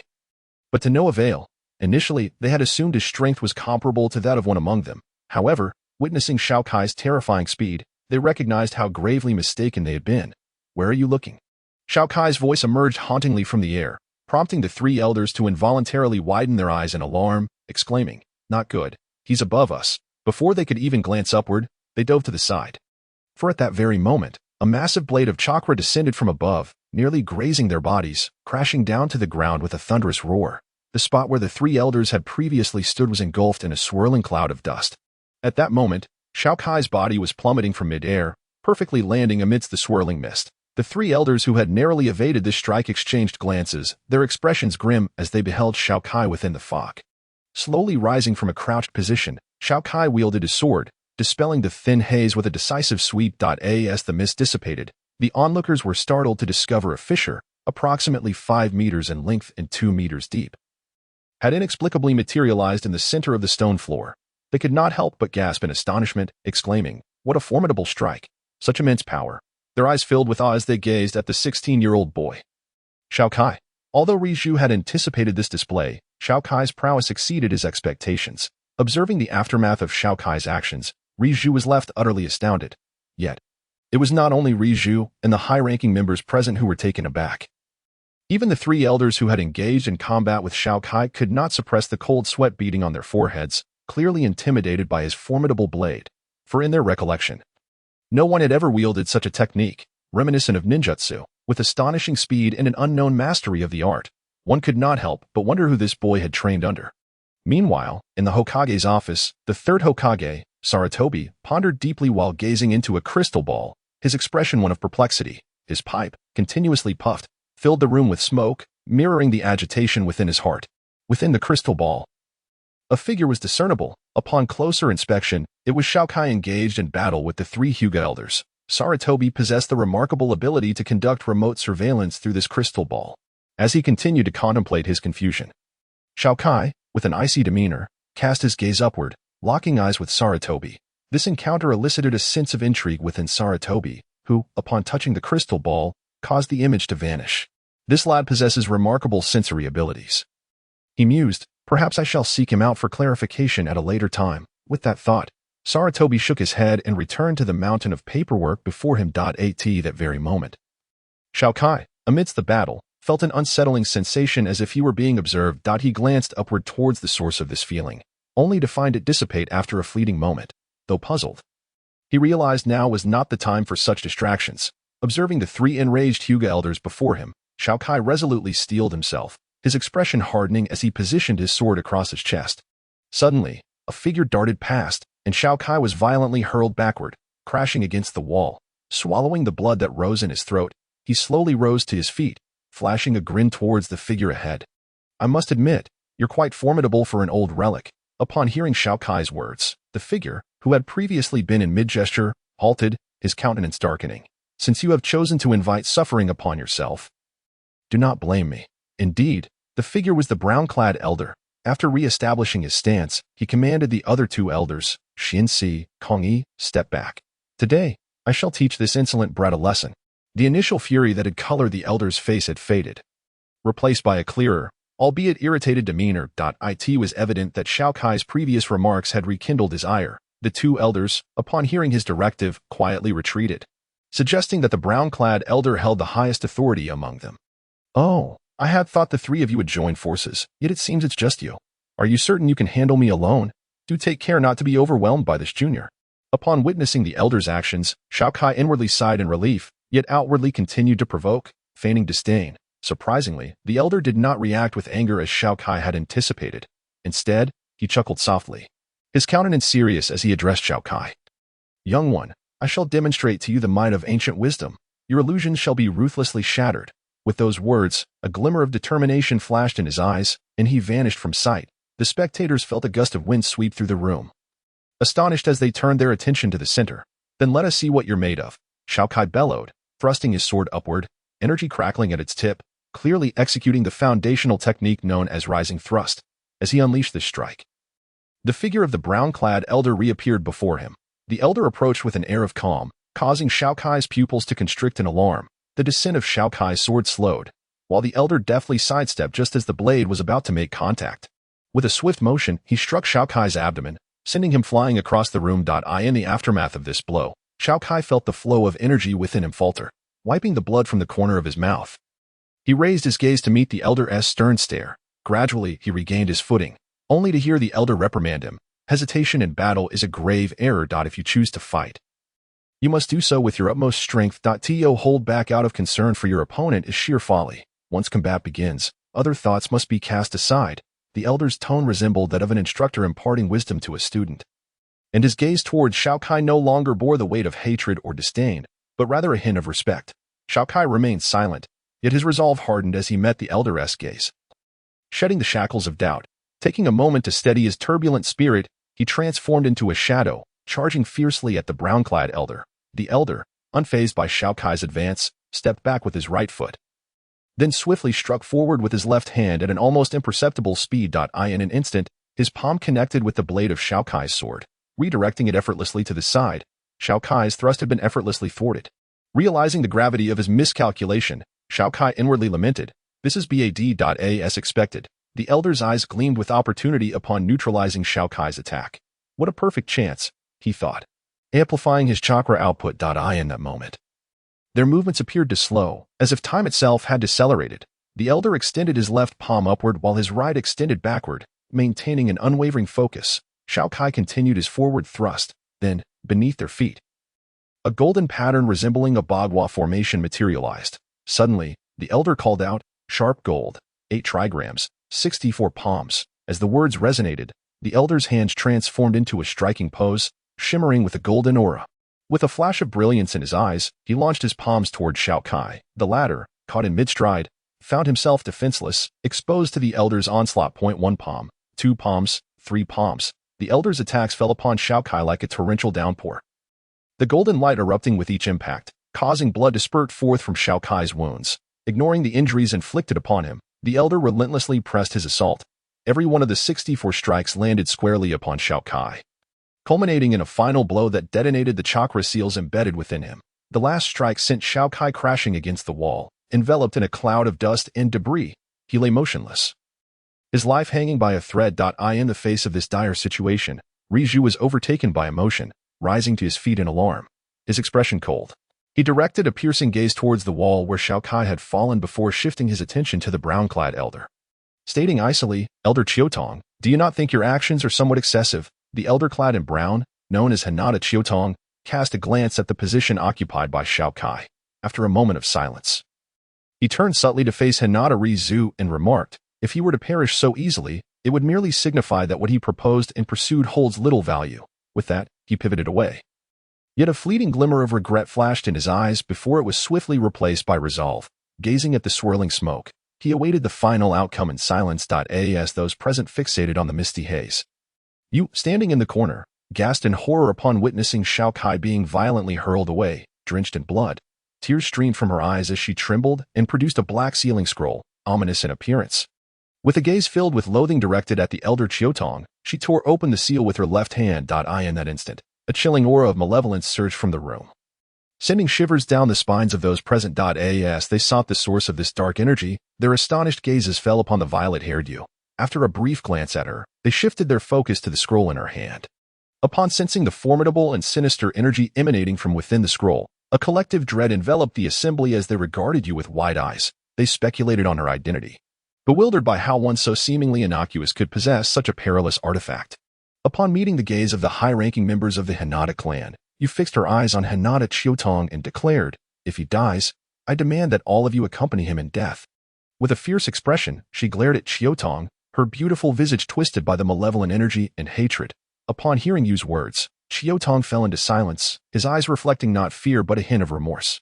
Though this gaze stirred a flicker of conflict within Yu, it did nothing to sway her determination. Initially, the onlookers intended to interject, but upon witnessing Yu's expression that conveyed a warning against further words, they abandoned their plans to threaten or counsel her. As the tension hung in the air, a sudden coughing sound erupted from the shrouded area. A figure slowly rose from the ground, bloodied and riddled with numerous wounds. Under such grievous injuries, it seemed impossible for him to stand. Yet, at that moment, it appeared as though an unseen force compelled Xiao Kai to rise once more. How can this be? How can you still stand? It seemed as if Xiaotong was struck by Xiao Kai's indomitable spirit, his eyes wide with astonishment. "Because I am who I am. I have never changed," Xiao Kai uttered in fragmented sentences, though his body swayed precariously and blood trickled from his lips. He persevered, raising his sword, the authentic blade, and fixing his somewhat unfocused gaze upon Xiaotong. Xiao Kai. Upon realizing that Xiao Kai had not succumbed, Yu was overwhelmed with joy and quickly stowed away the scroll. As she did so, the high-ranking members of the Hinata clan wiped the sweat from their brows, exhaling in relief. While they were somewhat puzzled by the name Xiao Kai, it was evident from his demeanor that it was her designation for Hinata Chiyu. However, through the clash between Xiao Kai and Xiaotong, the assembly recognized a figure of extreme danger, not Xiao Kai, nor Xiaotong, but the seemingly harmless violet-haired maiden. Contemplating this, the high-ranking members of the Hinata clan exchanged wary glances with one another, instinctively distancing themselves from her, fearful that her wrath might unleash a similarly perilous scroll upon them. "This strike is my strongest blow yet." Xiao Kai's spirit appeared to return to its former glory, his pupils sharpening as his focus coalesced. Yet, it seemed he remained oblivious to Yu's words, his gaze locked intently on Xiaotong. "I shall name this technique the drawn blade slash," Xiao Kai stammered, his voice weak and as if drained of strength. "No. Please, no more fighting. We concede. All right, you have already shed too much blood.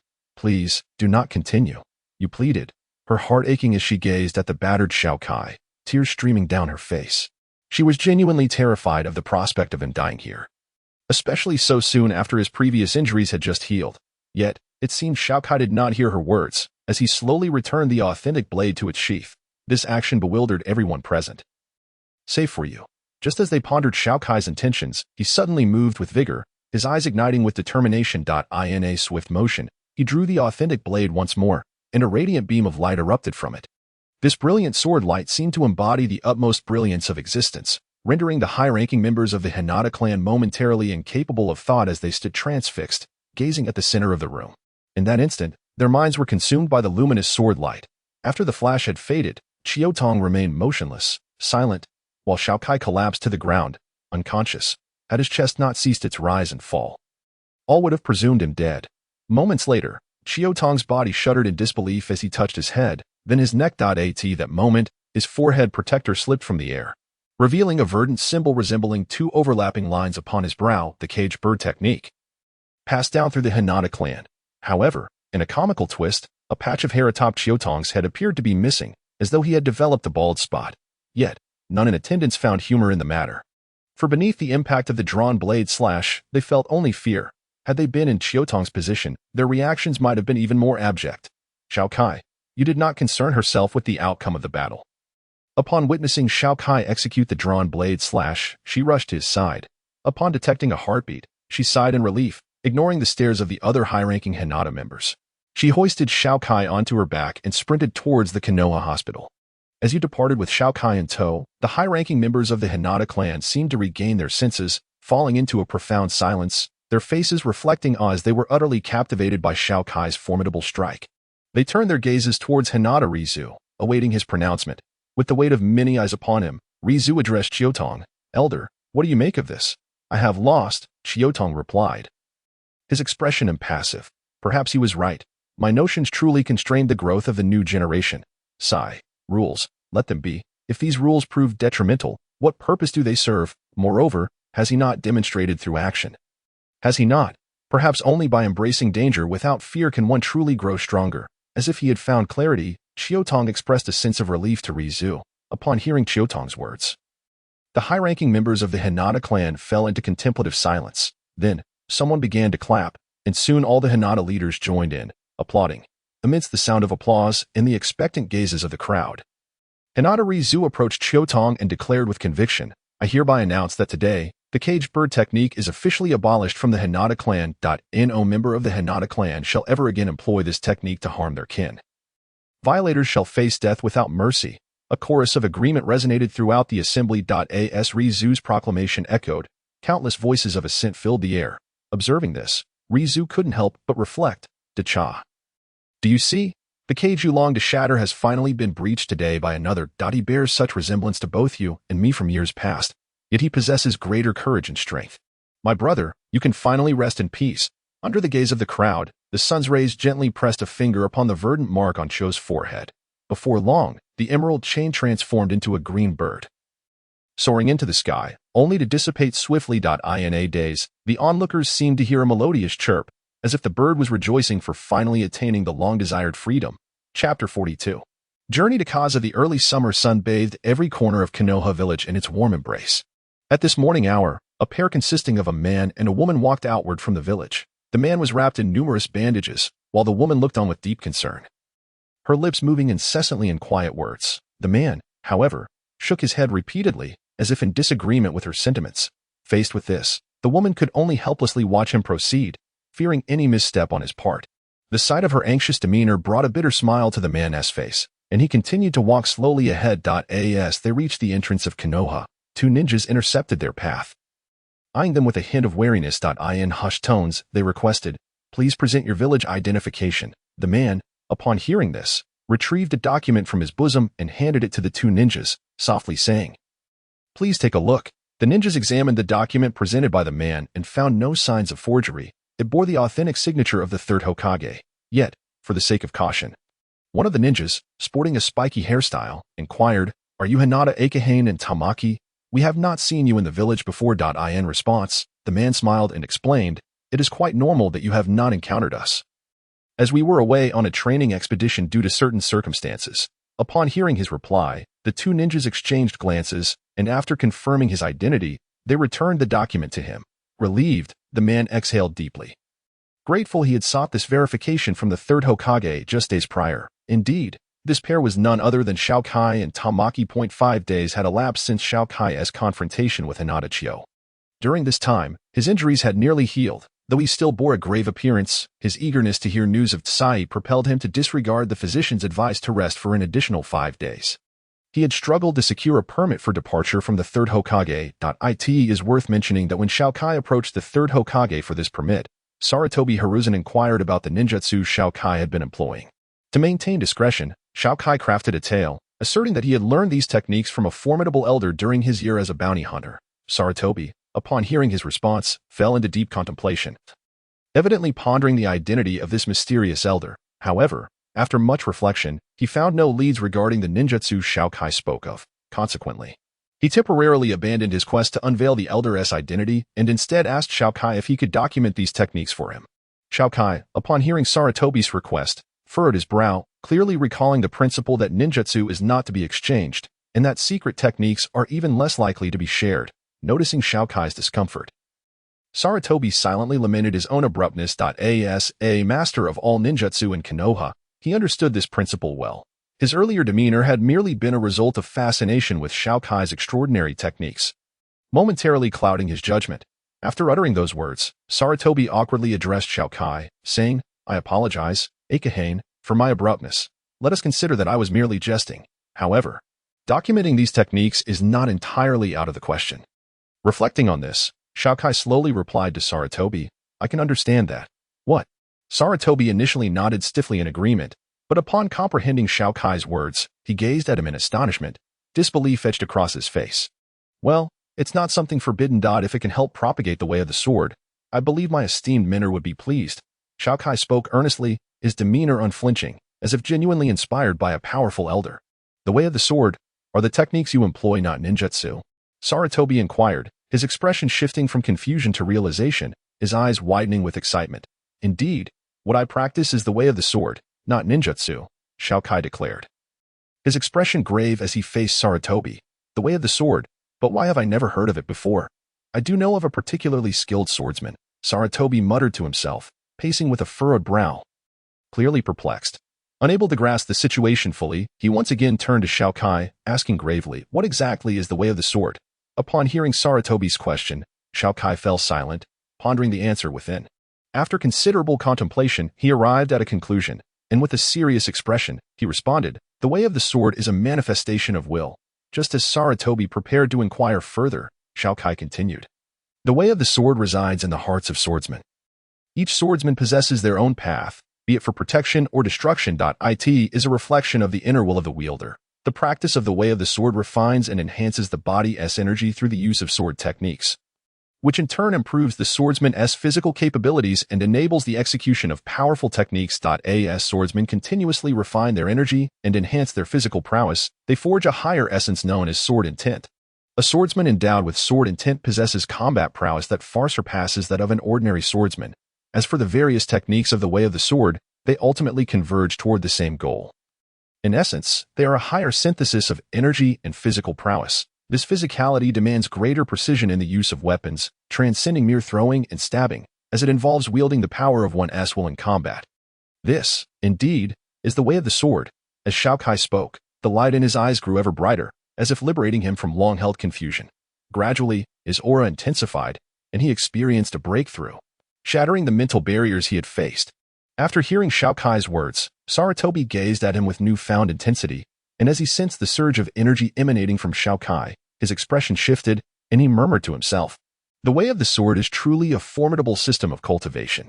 However, I am unaware of anyone having proposed it before. It seems highly likely that this young man has stumbled upon it himself. With that, he cast a complex glance at Xiao Kai, the seasoned third Hokage evidently having seen through Xiao Kai's ruse. Yet, he quickly masked his expression, silently resolving to support Xiao Kai in preserving this fabrication, understanding the wisdom of the saying, the nail that sticks out gets hammered down. You truly are an extraordinary talent. He mused.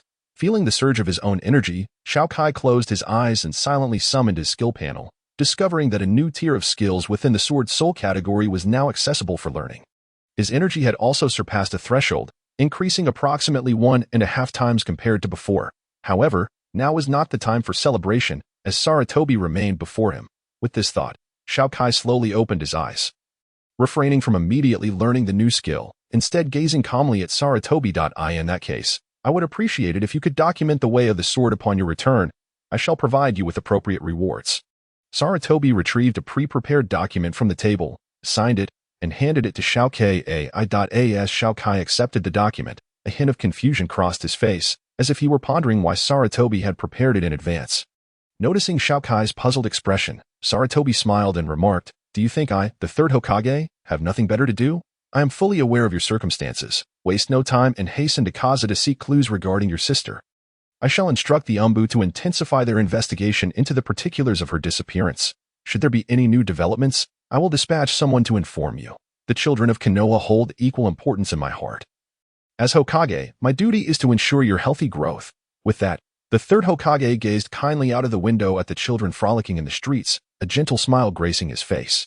Upon hearing the third's words, Xiao Kai could not help but regard Sarutobi with a complex expression. At that moment, he sensed a familial warmth emanating from Sarutobi. Yet, he swiftly cast this thought aside. His gaze resolutely fixed on the horizon, his hand tightening around the certificate. After hastily bidding farewell to the third, Xiao Kai made his way to the hospital to gather his belongings. After conferring with you, they prepared to depart the following day. Subsequently, the events surrounding today's certificate inspection unfolded.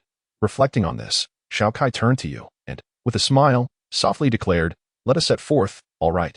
As soon as the words left his lips, Xiao Kai and you became two fleeting shadows, swiftly vanishing into the distance. The entrance of Konoha village, illuminated by the first light of dawn, displayed the village's emblem and characters shimmering under the sun's rays. Chapter 1. Clues. Two silhouettes darted swiftly through the forest, Startling the birds nestled among the branches, they flapped their wings and took flight, while the two figures continued their rapid advance. After approximately 10 minutes, one of the men gradually came to a halt and spoke to his companion. Let us take a moment to rest. With that, he dropped his backpack to the ground and retrieved 2 water bottles. After handing one to his companion, he began to drink from his OWN.B wine. Now, it was nearing noon, and the sunlight illuminated their forms. Indeed, the two were none other than Xiao Kai and Yu. Having departed from Konoha 2 days prior, they were on course to reach Kaza by that afternoon. As this realization dawned on Xiao Kai, a sense of urgency gripped him. Much time had elapsed. If Sai had vanished there, any pertinent clues would likely have dwindled by now. They needed to quicken their pace toward Kaza. Just then, a delicate white arm extended toward him, offering a rice ball. He looked up to find Yu, her face etched with concern. Accepting the rice ball with a grateful thank you, he hastily filled his stomach with the food and tea, observing Xiao Kai's demeanor. Yu's brow furrowed deeper with worry. Are you all right, Xiao Kai? She inquired. I'm fine, just a bit anxious, Xiao Kai reassured her, casting a glance at Yu, though his brows soon knitted in concern once more. Sensing his distress, Yu fell silent, quickly finishing her rice ball and taking a few sips of water before stating, all right, I am ready to go. Let us depart. Xiao Kai glanced at Yu with a hint of apology. Upon seeing her shake her head, he nodded slowly, stowing away his backpack and forging ahead. Their figures soon vanished from sight. Shortly after their departure, 2 figures emerged from the underbrush on either side of where they had just stood, each armed with a weapon. One of the taller men whispered something to the other, who, upon hearing, lit up with excitement and hurried off in a specific direction. The taller man, after the other had left, began to pursue the path Xiao Kai and Yu had taken, his eyes gleaming with anticipation. About half an hour later, Xiao Kai and Yu reached the center of a small gorge and halted, confronted by a multitude of figures blocking their exit. When they attempted to retreat, they found their way back was also obstructed, leading to a drastic change in their expressions. Fat sheep, don't think about escaping. This time you will find it impossible to flee. A burly, bald man in tattered clothing leapt forward from the throng, a malicious grin plastered across his face as he fixed his gaze on Xiao Kai. After uttering this threat, he praised a scrawny companion beside him. Well done, slim monkey. You shall receive due credit for this when we return. Haha. However, when he turned to see you beside Xiao Kai, his expression transformed entirely. The bald man's eyes lit up with infatuation as he stared at you, an unmistakable look of longing in his gaze. He then turned and mingled with his gang, rustling about for something. Xiao Kai and Yu exchanged bewildered glances, remaining vigilant as they scrutinized the group ahead. Yet, the gang members observing their leader's antics could not help but face palm, displaying exasperated expressions. Beautiful lady. Would you be willing to? No, wait. Ahem. Would you consider becoming my lovely bride? I swear I shall. The bald man, after fumbling and rustling about for a while, made a flamboyant turn. However, he was no longer the same bald man. He had donned a wig with curly locks and changed into a tattered black suit. Clutching a small piece of paper, he began to read from it, stumbling over the words. His short brows and unconventional curly wig bobbed as he read, his thick lips forming a heartfelt declaration toward you. Adorned with a half-petal rose tucked behind his ear, creating an absurdly humorous scene. So, would you be willing to become my beautiful wife? He concluded, gazing earnestly at Yu. Turned out he was attempting to propose. His gang members, upon hearing his words, turned crimson, stifling laughter with great difficulty, tears welling in their eyes from the effort. Meanwhile, Xiao Kai was already laughing uncontrollably behind the cover of their concealment. He glanced between the bald man and Yu. Unable to contain his mirth, tears streaming down his face. Noticing Xiao Kai's amusement, Yu suddenly lowered her head, her previously sullen expression transforming into one of mirth as she raised her head to question him. Is it that funny? Upon hearing her words, Xiao Kai, oblivious to the threat in her tone, continued to chuckle, responding, haha, yes, indeed. It's truly too hilarious, you. Ha ha ha. However, just as Xiao Kai finished his response, he suddenly felt a sharp impact to his head, causing him to stumble forward in a daze. After a cloud of dust settled, he was seen sprawled on the ground, his eyes swirling in confusion, a large bump forming on his head, from which wisps of smoke were rising. Yu's eyes blazed with fury, her hair bristling with agitation. Her right sleeve had been rolled up, and her small fist was clenched tightly. It was evident that she had dealt Xiao Kai that heavy blow. After surveying the crowd, including the bald man, everyone involuntarily swallowed hard, trembling in fear at the sight of this seemingly harmless woman. Upon noticing their reaction, Yu raised an eyebrow, cracking her knuckles as she coldly addressed the bald man. Now, what else do you wish to say? With a fierce expression, he glared at the bald man. How infuriating. Do they think I would easily surrender to you ninjas? Humph. Brothers, prepare yourselves for plan B. However, the bald man showed no sign of fear upon hearing Yu's words. As if he were already prepared, he turned to his lackeys, confidence radiating from his eyes as they all looked at Yu. Upon hearing the bald man's command, Yu's expression grew grave. Meanwhile, the previously fallen Xiao Kai had already risen, eyeing the opposing party with vigilance. Now is the moment, the bald man shouted, and immediately, he and his lackeys charged towards Xiao Kai and Yu. Witnessing their sudden assault, Xiao Kai instinctively gripped the authentic weapon at his waist, ready to draw it at a moment's notice, while Yu unsheathed her kunai, her focus fixed on the approaching bald man and his followers, just as the two sides were about to clash. And Xiao Kai was on the verge of drawing his weapon to attack. The bald man and his companions suddenly knelt before Xiao Kai and Yu. Desperation etched on their faces. Noble ninjas, please spare us, they implored, tears streaming down their faces, as if they were truly on the brink of despair. Seeing this, both Yu and Xiao Kai exchanged looks of helplessness at the kneeling bald man and his companions, their eyes filled with conflicting emotions. Why Yu couldn't help but inquire, "What are you doing?" "We are merely villagers from the town ahead. We were forced to become bandits due to the exploitation by that vampire mayor. We have never harmed anyone. We just wish to survive and not perish. Please, have mercy on us." The bald man and his companions sobbed, as if their lives depended on it. Xiao Kai and Yu, realizing their actions were merely a test of strength, felt a sense of resignation. It appeared they were simply trying to steal some money to eat, not out of malice. The bald man seemed to be begging Yu rather than intending to rob her.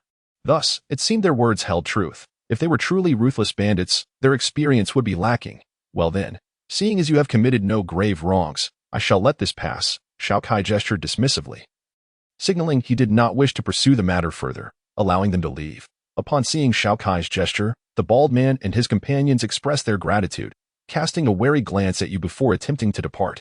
Just then, Yu seemed to recall something and abruptly called out to the bald man, "Hey, Yu." The bald man trembled at the sound of her voice, instinctively ducking his head, his legs quaking in surprise as he stared blankly at Yu.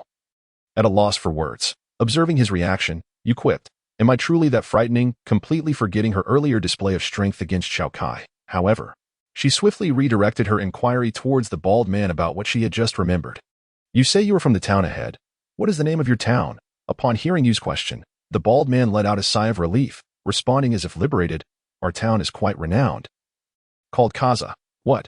Xiao Kai and Yu exchanged astonished glances at the bald man and his companions, inwardly marveling at the unexpected fortune. Chapter 2. Miyamoto Rands. Is this Kaza town on a hillside? Xiao Kai asked the bald man and his companions. Observing their nostalgic expressions, Xiao Kai no longer doubted the bald man's identity. "Yes, this is indeed Kaza town, but you should tread carefully. Ever since a new mayor took over a year ago, the people here have lived in great hardship. Upon seeing outsiders, they may act unpredictably. However, given your strength, you have little to fear," the bald man replied cautiously. During their journey, Xiao Kai's seemingly unintentional actions had revealed his formidable strength to them. This man had effortlessly severed several towering trees with a single swing of his blade, causing the ground to tremble beneath them. The sight had nearly terrified the bald man and his companions, instilling a deep-seated fear that prevented them from harboring any further ill thoughts. If they had initially feared Xiao Kai for the headband hanging around his neck, they now held a genuine respect for him. As for the woman who had struck Xiao Kai, the bald man gulped nervously, his legs trembling uncontrollably. If she were to turn her wrath upon him, he could scarcely fathom the outcome. Meanwhile, Yu, noticing the bald man's distress, frowned and addressed him. "Hey, what's wrong with you?" "Oh, nothing. Haha. Really, I'm fine, my lady. No need to worry about me. Haha," the bald man replied, as if he had suddenly regained his composure, his trembling ceasing entirely. There was definitely something amiss. Why Yu regarded the bald man with suspicion, internally questioning his sudden change in demeanor. "All right, Yu, let's move on. By the way, I haven't asked your name yet," Xiao Kai said, gesturing to Yu while turning to the bald man. "My name is Miyamoto Rands," the bald man answered respectfully. Upon hearing his name, Xiao Kai nodded and continued, "Lead the way for us. After all, you are from this village. It should be easier with a local guiding us. Don't worry, I will ensure you receive appropriate compensation." With that, Xiao Kai produced a stack of bills from his pocket, gesturing towards the bald man. Rand swallowed hard at the sight of the money, his expression conflicted. Money was indeed a good thing, but one had to be alive to spend it.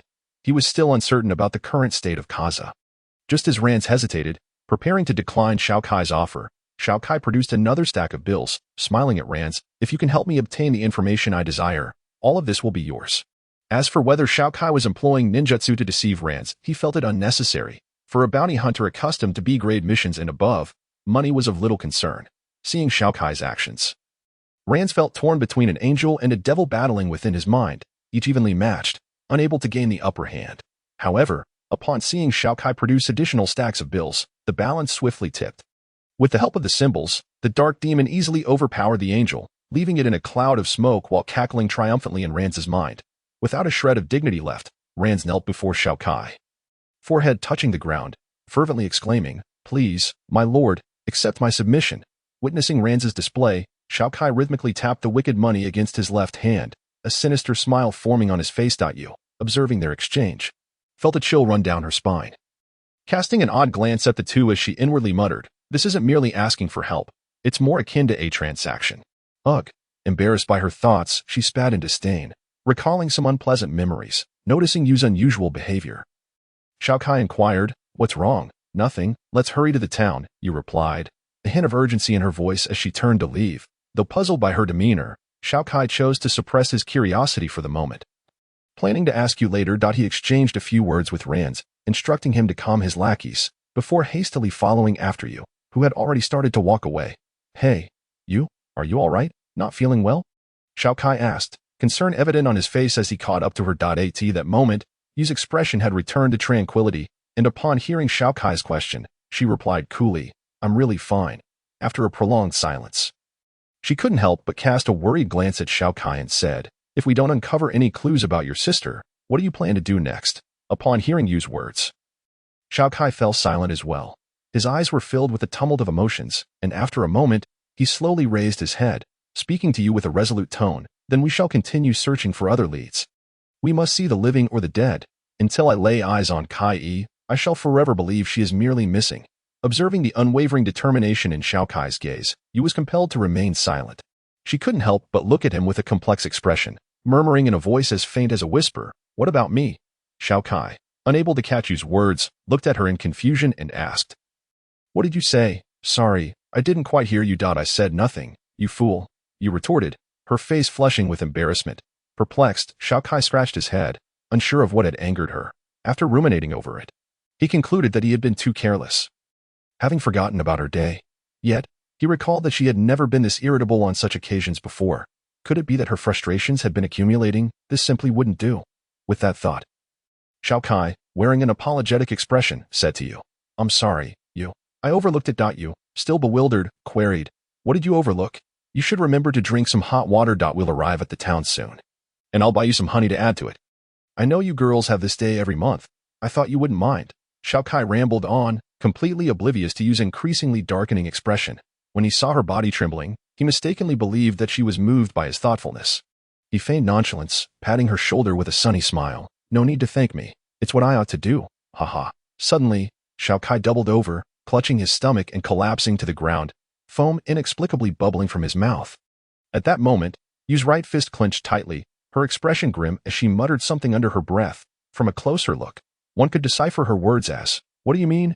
Every month? What did you overlook? I thought you actually understood. What do you mean? I thought you wouldn't. What a complete fool. How could I possibly like you?" Not long after, the bald-headed Miyamoto Ranzong approached Xiao Kai and Yu, grinning widely. However, upon noticing Xiao Kai sprawled on the ground, he was taken aback, glancing around with caution and cautiously addressing Yu, "Lady Ninja, who attacked him? Are they powerful?" Before he could finish, Xiao Kai stood up, calmly addressing Ranzong. "Oh, Ranzong, you're here. Let's get going. I've been waiting here for you for quite some time." Seeing Xiao Kai, disheveled and with foam still at the corner of his mouth, trying to maintain a serious demeanor, Ranzong couldn't help but scoff. "You weren't standing just now, and look at you, foaming at the mouth. You must be trying to provoke my impressive IQ of 250, right, my lord? You can't be joking with me." "Cough. What are you talking about?" "I have no idea," Xiao Kai replied, a shadow flickering across his face, and miraculously, the foam vanished from his mouth. His hair instantly returned to its original style, and his clothes appeared impeccably neat, without a trace of disorder. After that, he shot a smug glance at you, as if a mysterious voice whispered, "Secret technique, shadow cleanse." After glancing at you, he menacingly chuckled twice, casting a threatening look at Ranzong, as if to say, "Dare to say another word?" Ranzong, utterly speechless, glanced between you and Xiao Kai, feeling utterly despondent. Then, as if struck by inspiration, he bowed deeply to Xiao Kai, saying, "I apologize, my lord, I was mistaken." His tone conveyed a sense of submission to the dark forces. "Haha, as long as you understand," Xiao Kai replied, laughing heartily as he patted Ranzong on the shoulder. With an approving look, he added, "Young man, if you keep this up, you have a bright future ahead." "Yes, my lord." "Let's go." "Indeed, my lord." With that, the two strolled confidently towards Kaza, completely oblivious to use incredulous gaze upon them. "They're hopeless," you mused, unable to suppress a laugh as she slowly caught up with them. After walking for about 2 hours, a bustling town came into view. Upon witnessing the throngs of people and vibrant commercial streets, Xiao Kai and you exchanged puzzled looks before questioning Ranzong. "Are you sure this is Kaza? It looks nothing like what you described. Did you bring us to the wrong place, or are you trying to deceive us?" I really don't know. It's been over a year since I last came back," Ranzong replied, his voice tinged with desperation as he sensed the threat in their tone. He feared that one wrong move might lead to his demise. Though it was he who had led them here, he believed that in the face of abundance, all dangers became mere trifles. At least, that had been Ranzong's mindset until he felt the warmth of the crowd's gazes. As he pondered whether to find an opportunity to slip away, Xiao Kai suddenly seized him by the collar and pulled him forward. "Forget it. Let's find an inn to assess the situation and gather information about Kai." After some consideration, Xiao Kai decided it was best to keep Ranzong around, for regardless of the circumstances. He was, after all, a local. With this connection, they might uncover information that outsiders could not. With that thought, Xiao Kai firmly grasped Ranzong, signaling you to remain vigilant. The three of them proceeded toward a nearby and under the watchful, friendly gazes of the townsfolk. Chapter 3. The Friendly Town. "Hey, boss," Xiao Kai exclaimed, dragging Ranzong into the inn by his collar. Why you followed closely, her demeanor cautious as she stepped into the seemingly normal establishment, upon spotting the dozing innkeeper at the counter. Xiao Kai called out loudly, slamming his hand on the table to create a resounding noise. His efforts succeeded in waking the drowsy innkeeper, who initially regarded Xiao Kai with a fleeting look of unfamiliarity before breaking into a wide grin. Rushing to greet him like an old friend reunited after many years. "Oh dear, I apologize. Business has been slow lately." With that, he gestured for Xiao Kai and his companions to sit down while bowing respectfully. After settling them in, he inquired, "Esteemed guest, will you be dining or lodging with us? Please prepare 2 rooms for us," Xiao Kai replied, observing the innkeeper's behavior with a watchful eye. "Certainly, please hold on a moment. Here are your keys, with the room numbers indicated," the innkeeper said, handing over 2 keys to Xiao Kai. After glancing at them, Xiao Kai handed one to you while casting a threatening glare at Ranzong, compelling him to reluctantly head toward the designated room. Just as they entered the room, several shadowy figures appeared behind the innkeeper. They regarded the room Xiao Kai and his companions had just entered with ominous expressions. Their faces adorned with unsettling smirks. In the summer heat, their smiles sent a chill down one's spine. "Are we ready?" The innkeeper spoke coldly to the figures behind him, not bothering to turn around. "Everything is set. Soon." A figure lurking behind the shopkeeper insidiously chuckled, suggesting a thorough inspection to avoid any errors, lest they incur the wrath of their superior, which would leave them in dire straits. Upon hearing these words, the shopkeeper furrowed his brow momentarily before reminding the man. Understood. As if a dreadful thought had crossed his mind, the speaker shuddered violently and then replied to the shopkeeper. "Very well, let us prepare. It is time to teach these ruffians a lesson." With that, the shopkeeper licked his lips, a malevolent grin spreading across his face, his eyes glinting with avarice. Following his declaration, the shadows behind him dissipated as if they had never existed. The shopkeeper's demeanor shifted to one of calmness, adopting once more his previously amiable facade, though a dangerous glint occasionally flickered in his eyes. "Now, you may speak. How has this small town undergone such transformation?" Upon entering the room, Xiao Kai surveyed the sparse furnishings, noting only a small balcony and 2 straw mats, before addressing the visibly alarmed Miyamoto Ranzo. To be honest, I am equally perplexed."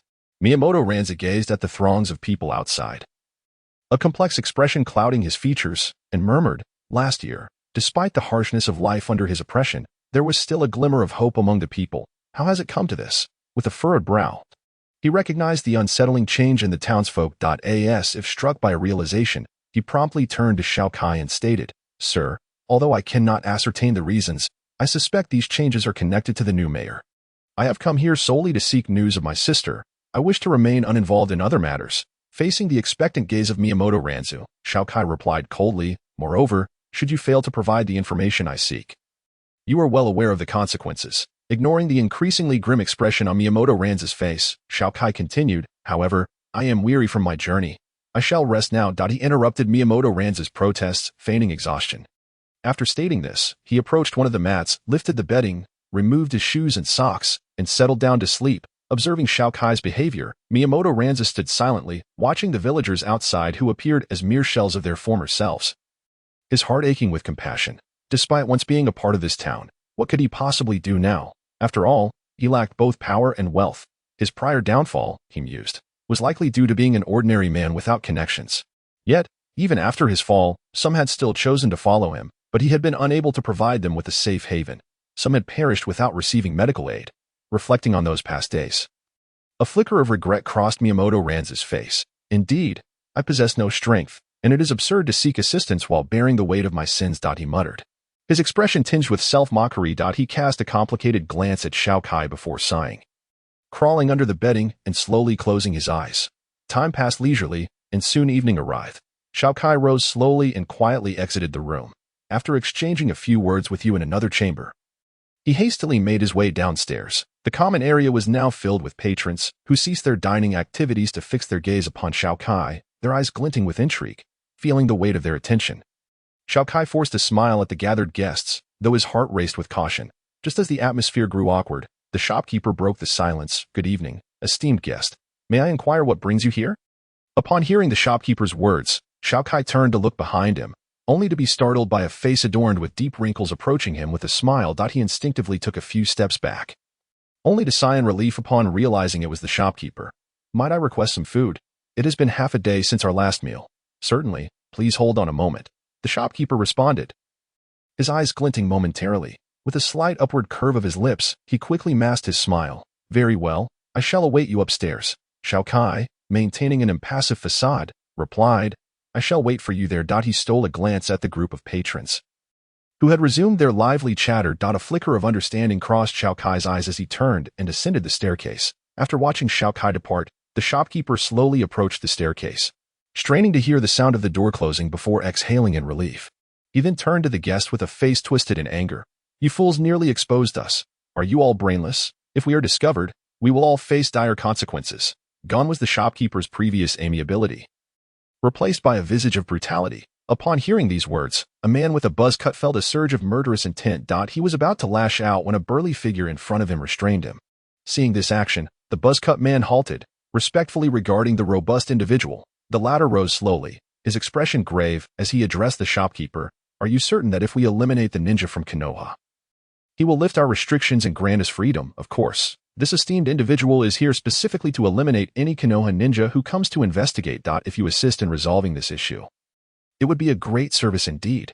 Afterward, not only may you leave, but even the position of mayor could be yours," the shopkeeper replied with a sinister smile, a glint of apprehension flickering in his eyes. "The role of mayor may be filled, but it shall not be by me. Remember your words," the burly man replied in a low tone before returning to his seat to silently drink.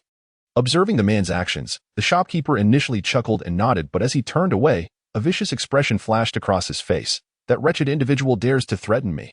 But soon, he cautiously glanced at the burly man and poured some of the remaining powder from the cupboard into his drink. He then brought out some food from the kitchen, sprinkling the rest of the powder over the dishes. After completing these tasks, the shopkeeper smirked darkly and descended the stairs with the food. He gently knocked on the door, and when Xiao Kai opened it, he entered with the dishes in hand. Seeing all three men present in the room, a smile involuntarily graced his face. "Esteemed guest, I bring you the meal you requested." "Very well, you may set it down." Xiao Kai gestured for the shopkeeper to leave. He accepted the food and drink, pulling a small table from the corner to place it on. He then resumed his conversation with you and Miyamoto Ranzu, skillfully pouring drinks and consuming them in one gulp. Seeing this, the shopkeeper's smile widened, but he quietly retreated, his presence fading. Once outside Xiao Kai's room, he suddenly gestured to the guests in the hall, and upon noticing his signal, they all retrieved weapons from beneath their tables, eyes glinting with a savage light, eagerly preparing for an attack. Yet, the shopkeeper calmly approached them, saying, "Hold your horses. The effects of the poison will take half an hour to manifest. By then, they will be at your mercy. As long as we eliminate this Konoha ninja, we will have fulfilled the esteemed one's orders, and we will be free to revel in his company. I seek no rewards, merely the fulfillment of his promise of freedom." The robust man remained utterly unfazed, his gaze calm as he addressed the shopkeeper. As though his mind had already been made up. You are utterly ungrateful. The shopkeeper, witnessing the scene, could not help but exclaim in exasperation. However, after a moment of contemplation, he seemed to regain his composure and quietly remarked to the man, "You need only wait a little longer before you can eliminate them. At that point, our mission will be accomplished. As for your personal intentions, I shall not concern myself with them. I have pressing matters to attend to and must take my leave." With that, the shopkeeper hastily departed. The robust man made no attempt to detain him, watching coldly as he vanished from sight. Yet, he slowly grasped the standard long knife beside him, as if lost in thought. Murmuring, "My lord, wait for me. I shall soon seek you out. Together, we will clear your name before the esteemed daimyo and vanquish the scoundrel who has usurped your position. It is infuriating. Had I not been so weak, I would have ensured the demise of the shadowy figure." As if recalling some hidden orchestrator, the veins on the man's hands bulged, his teeth grinding audibly, fury etched upon his face. "Captain, shall we proceed now?" A shaven-headed man inquired respectfully, his address to the robust figure noteworthy. It is nearly time. Remember, show no mercy. If we do not slay them, we cannot break the seal. Without breaking the seal, we cannot seek Lord Rand. And without retrieving Lord Rand, we cannot restore Kaza to its former glory. Our wives, children, and descendants shall forever languish under the tyranny of a demon. Sensing the hesitation of his comrades, the robust man immediately admonished them. His tone resolute. After delivering his command, he shifted to a more relaxed demeanor, continuing to reassure his companions, "Do not worry. After we eliminate them, I shall turn myself in. You need only seek out Lord Rand to restore clarity to Kaza Town. Even in death, I shall have no regrets, Captain." Upon hearing the robust man's words, the individuals in the hall fell into a deep silence, as if an unseen weight pressed upon their chests, rendering them speechless. Enough with the melancholy. Sacrifices must be made, and I have long since come to terms with that. The robust man jested, his demeanor betraying no hint of sorrow or fear. He unsheathed his long knife, quietly offering an apology. "Forgive me, Konoha's ninja, for the town, for my children, for the lives of all. I must take your lives. Though you are blameless, we too strive for peace. If there is to be hatred, let it be directed at me. I am willing to toil endlessly to atone for my brothers." With this thought, a resolute glimmer crossed his face as he ascended the stairs, witnessing his movement. The others nearby armed themselves and followed suit. They arrived at the door of Xiao Kai's room, where silence reigned. The robust man inhaled deeply before forcefully kicking open the door. As he surveyed the room, he was taken aback to find Xiao Kai and his two companions standing calmly at the center, as if they had been awaiting their arrival for some time. The meal the shopkeeper had brought remained untouched. Just as the robust man sensed something amiss, a familiar voice trembled from among Xiao Kai's group. "Eagle, is that you?" The speaker was the bald-headed Miyamoto Ranzu. Chapter 4. The Mysterious Organization. "You? Could it be that you are?" The man referred to as Eagle by Miyamoto Ranzu quivered as he gazed at Ranzu, recognizing him. Upon fully discerning Ranzu's bald visage, he suddenly knelt, tears welling in his eyes as he cried out, "Lord Rand, you have finally returned. Brothers, cease your actions." Hearing the robust man's plea, those behind him hastily sheathed their weapons, their expressions filled with excitement as they looked toward Miyamoto Ranzu.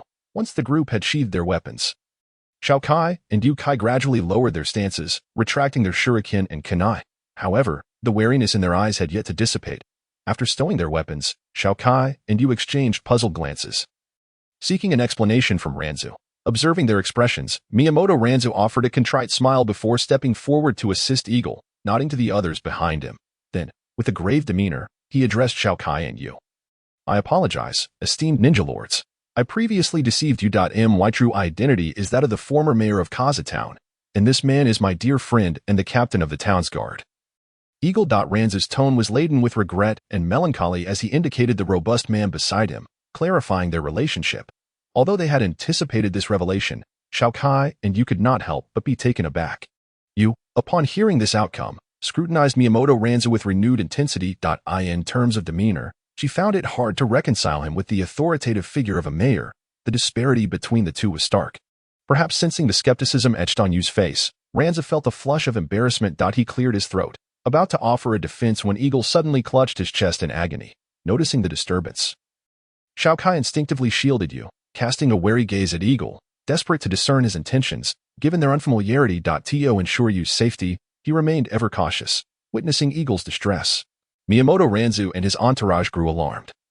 Leaning in to ascertain what was amiss. At that moment, The rest of Ranz's companions also began to clutch their chests in pain, collapsing to the ground in anguish. Seeing this, Ranza quickly helped Eagle to his feet, urgently inquiring, "Eagle, what has happened?" Cursed. It must be.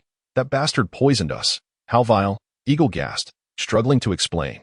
Noticing the confusion on Ranza's face, he pointed a trembling finger at the table laden with food behind Xiao Kai.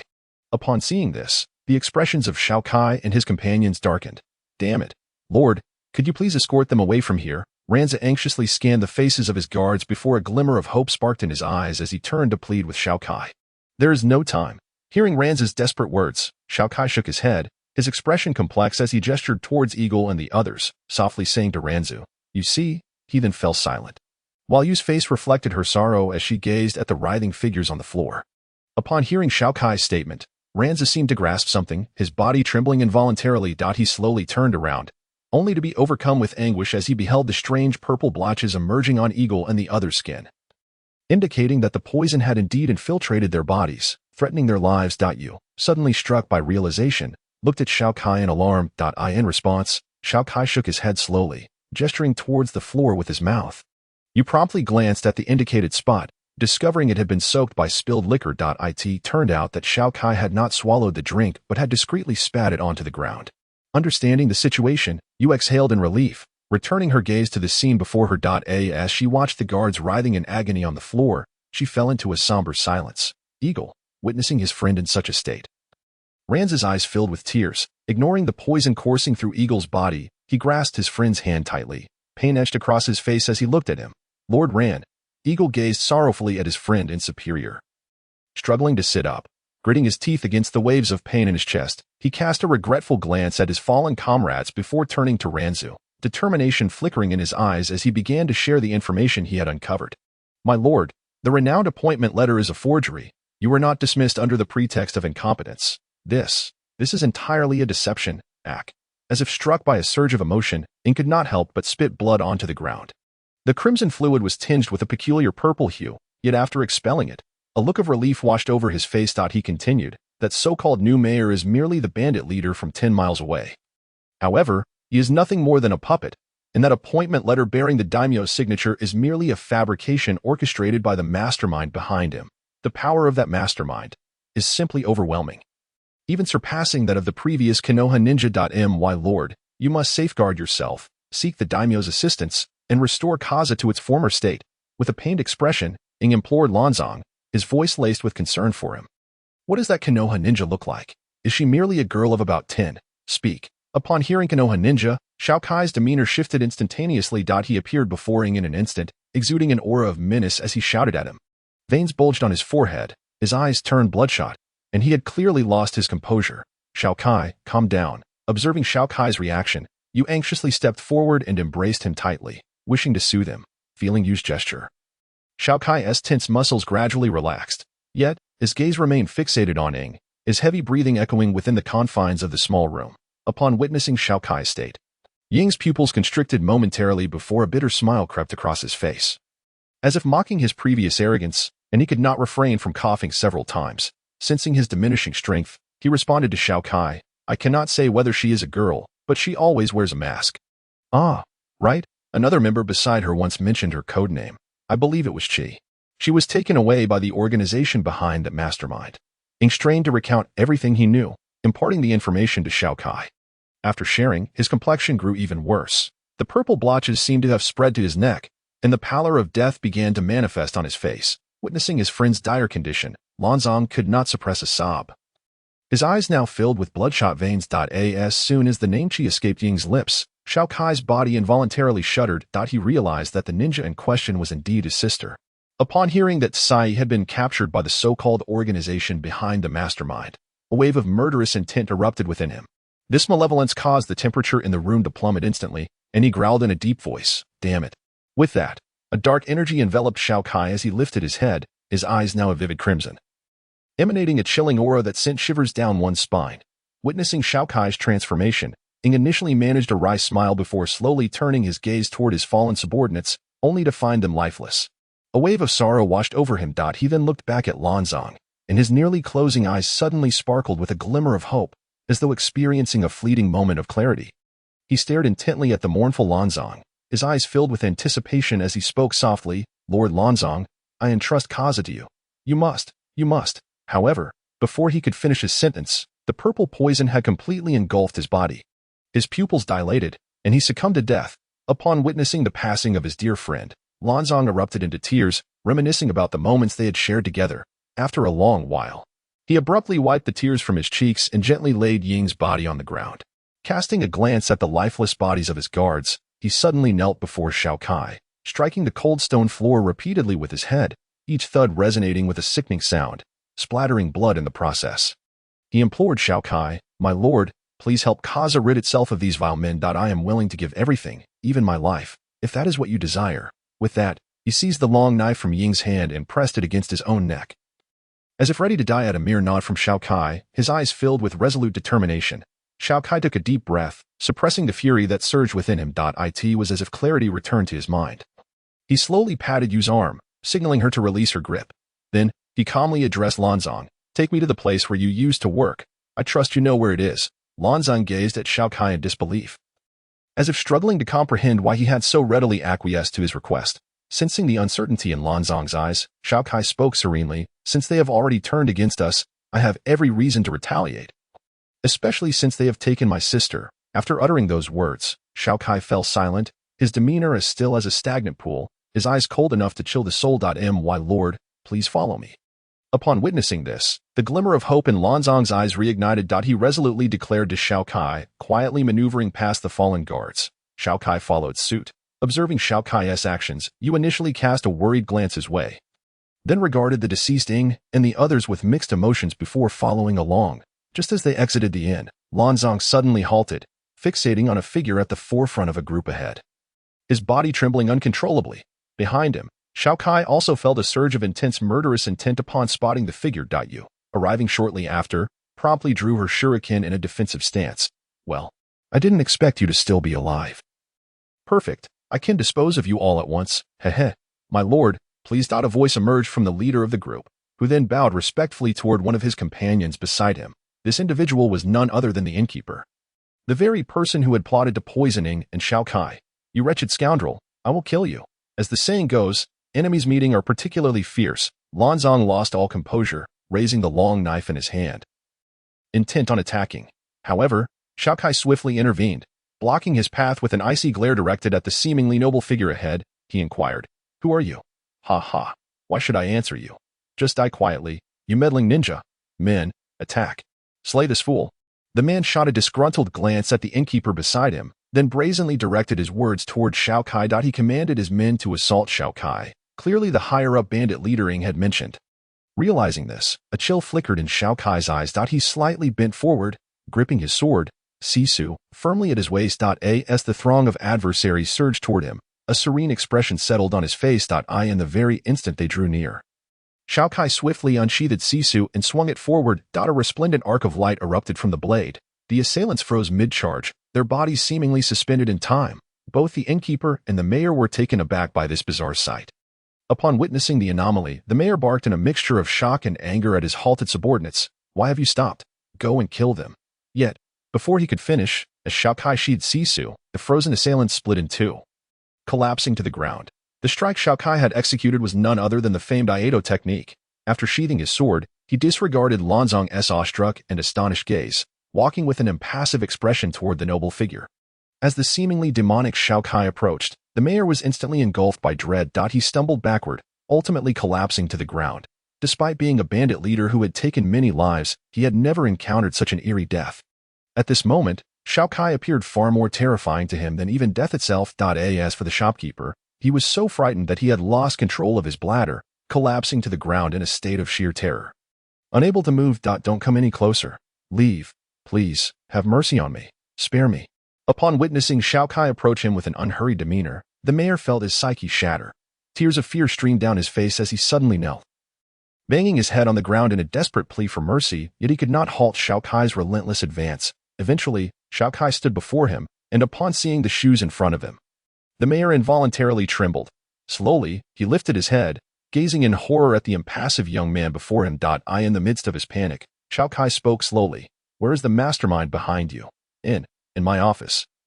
The mayor stammered, swallowing hard. The direction, about 500 meters straight ahead from here, he quivered, his voice shaking.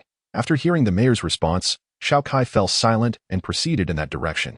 Once the embodiment of death had departed, the so-called mayor seemed to have been drained of all strength, collapsing to the ground, gasping for breath like a dog. A fleeting glimmer of relief crossed his eyes, just as he contemplated his next move. He was suddenly enveloped in a dark light, and thereafter, everything faded to black. This dark light emanated from Xiao Kai. As he turned to leave, he used the dark sword and tent surrounding him to ensnare both the mayor and the shopkeeper. Instantly, their vision vanished, and they could only cry out in alarm. Despite these actions, Xiao Kai's footsteps never faltered.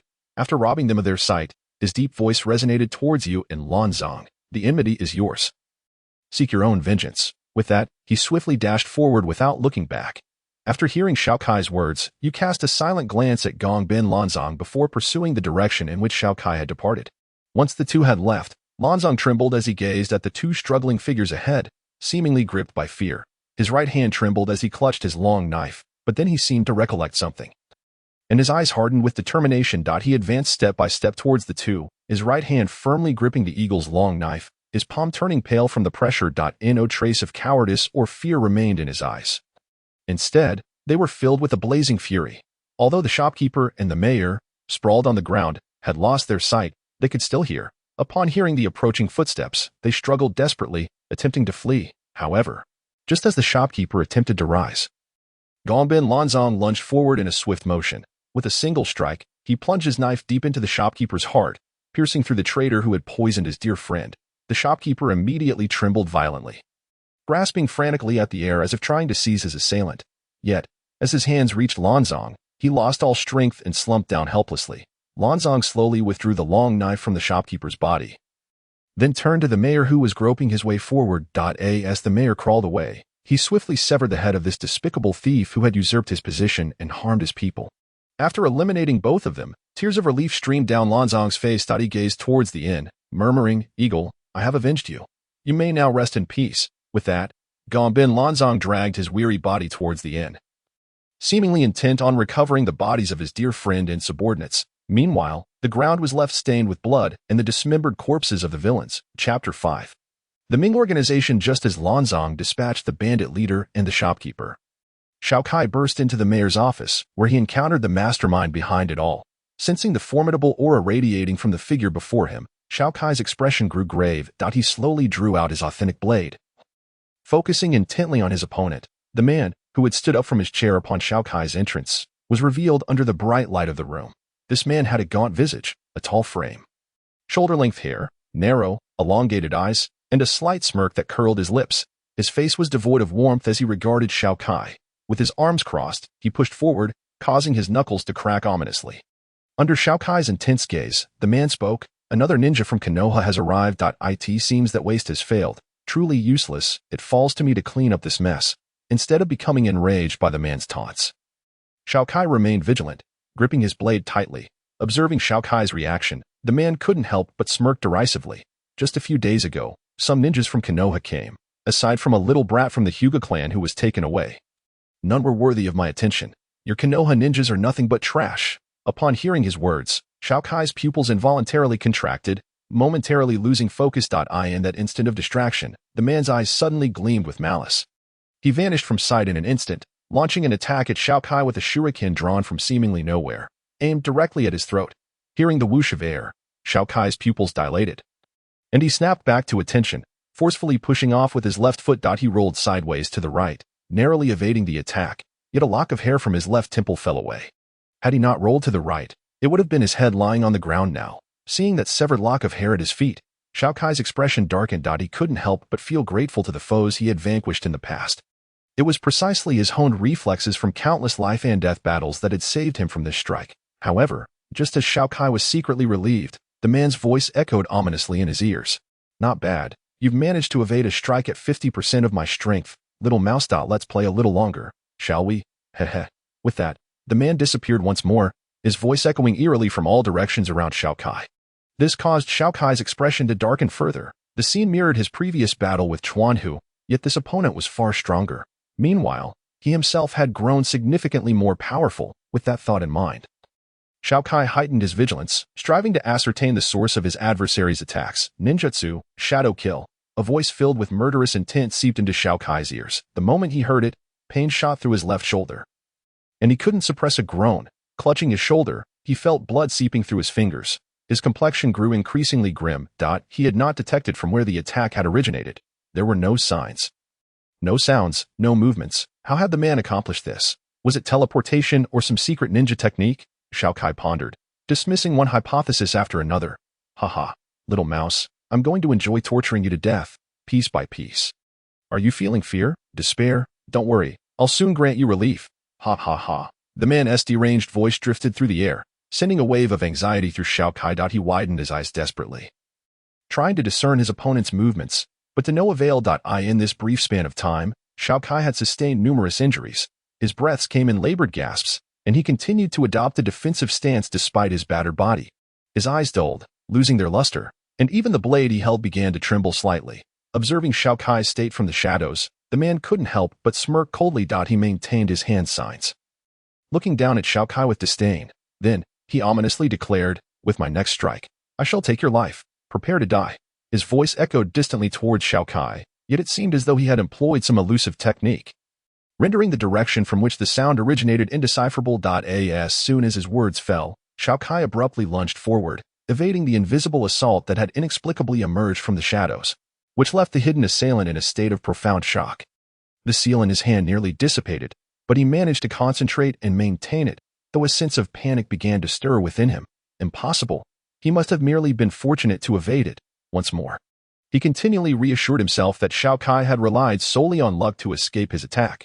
Thus, he launched another invisible and formless strike at Xiao Kai. However, Xiao Kai suddenly sprang up, emerging unscathed, as if he had once again eluded the blow. Witnessing Xiao Kai's successful evasion yet again, the assailant could not help but exclaim in disbelief. How is this possible? Perhaps overwhelmed by surprise, the puppet master found himself unable to maintain the seal he held. Gradually, his figure began to materialize from the corner of the room, gazing quizzically at Xiao Kai, illuminated by the light. Upon hearing the astonishment in the other's tone, Xiao Kai slowly straightened his posture, lifting his head to fixate intently on the figure of the puppet master, whose technique he had discerned. With a resolute tone, he declared, "I have seen through your tricks." Yet, at that moment, strange veins began to throb around Xiao Kai's eyes, creating an eerie impression. Meanwhile, as Xiao Kai engaged in combat with the puppet master, Yu hastily encountered her own troubles. She halted at the roadside, the dim glow of the street lamp illuminating a figure ahead clad in a black cloak adorned with the symbol of Wei. Yu fell silent, her eyes filled with a complex mix of emotions as she regarded the cloaked figure.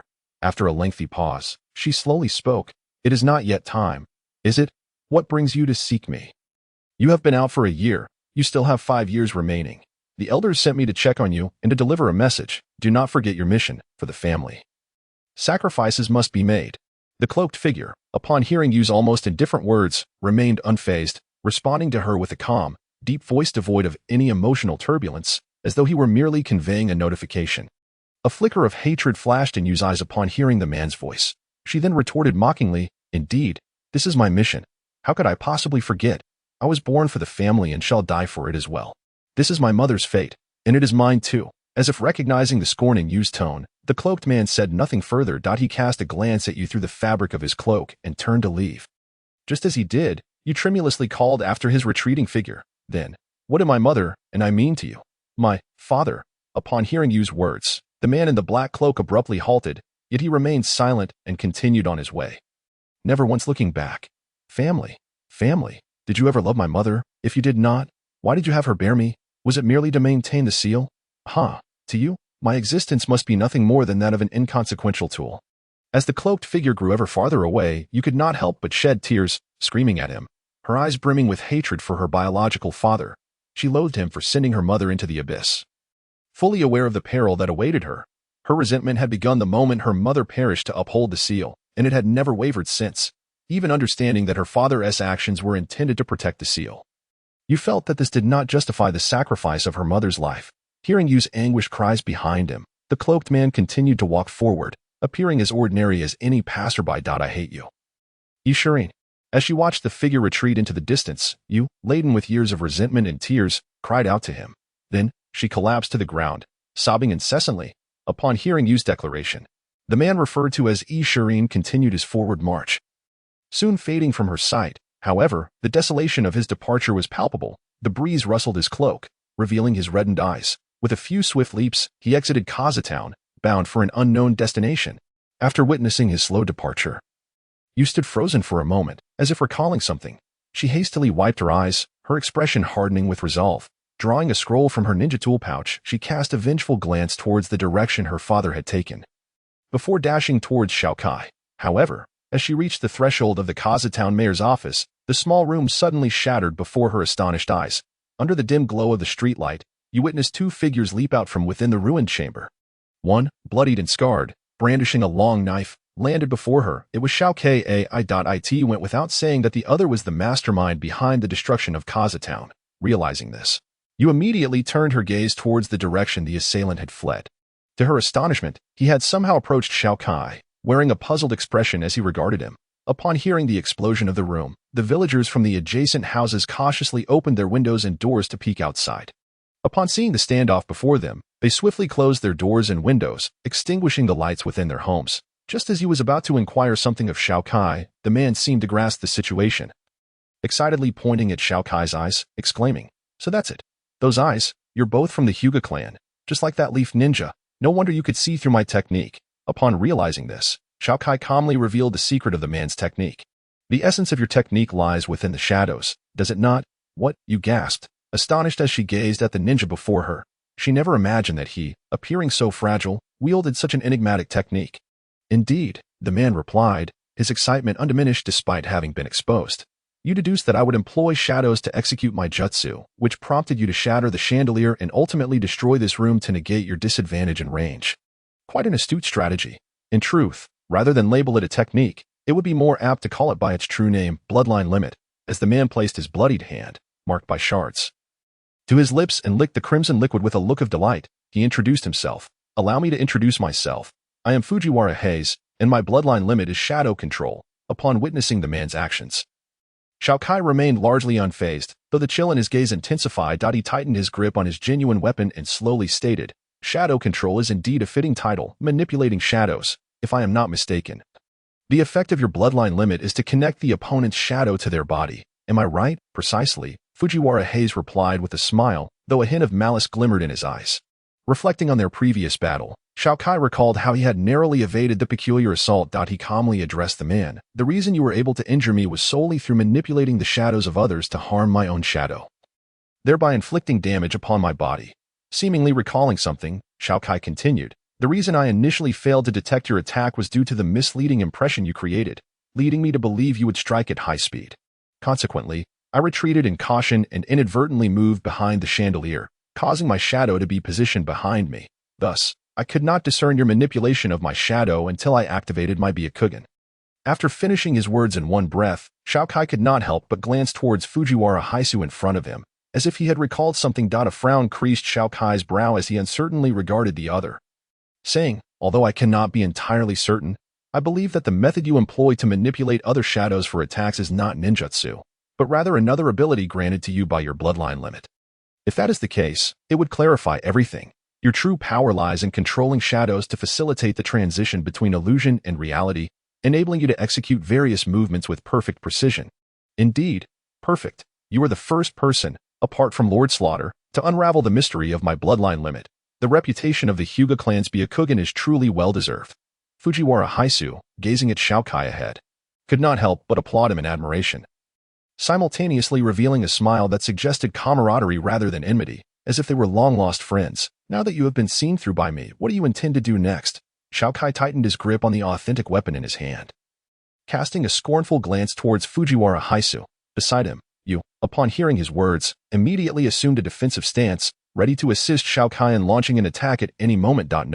No. Since you also possess a bloodline limit, why should I continue to battle you?" Fujiwara Haisu waved his hand dismissively, speaking to Xiao Kai with an air of ease. "What do you mean by that?" Xiao Kai regarded the man before him with a hint of confusion. As for the injuries adorning Xiao Kai's body, though they appeared numerous and severe, in reality, they had largely healed due to the circulation of his blood energy within.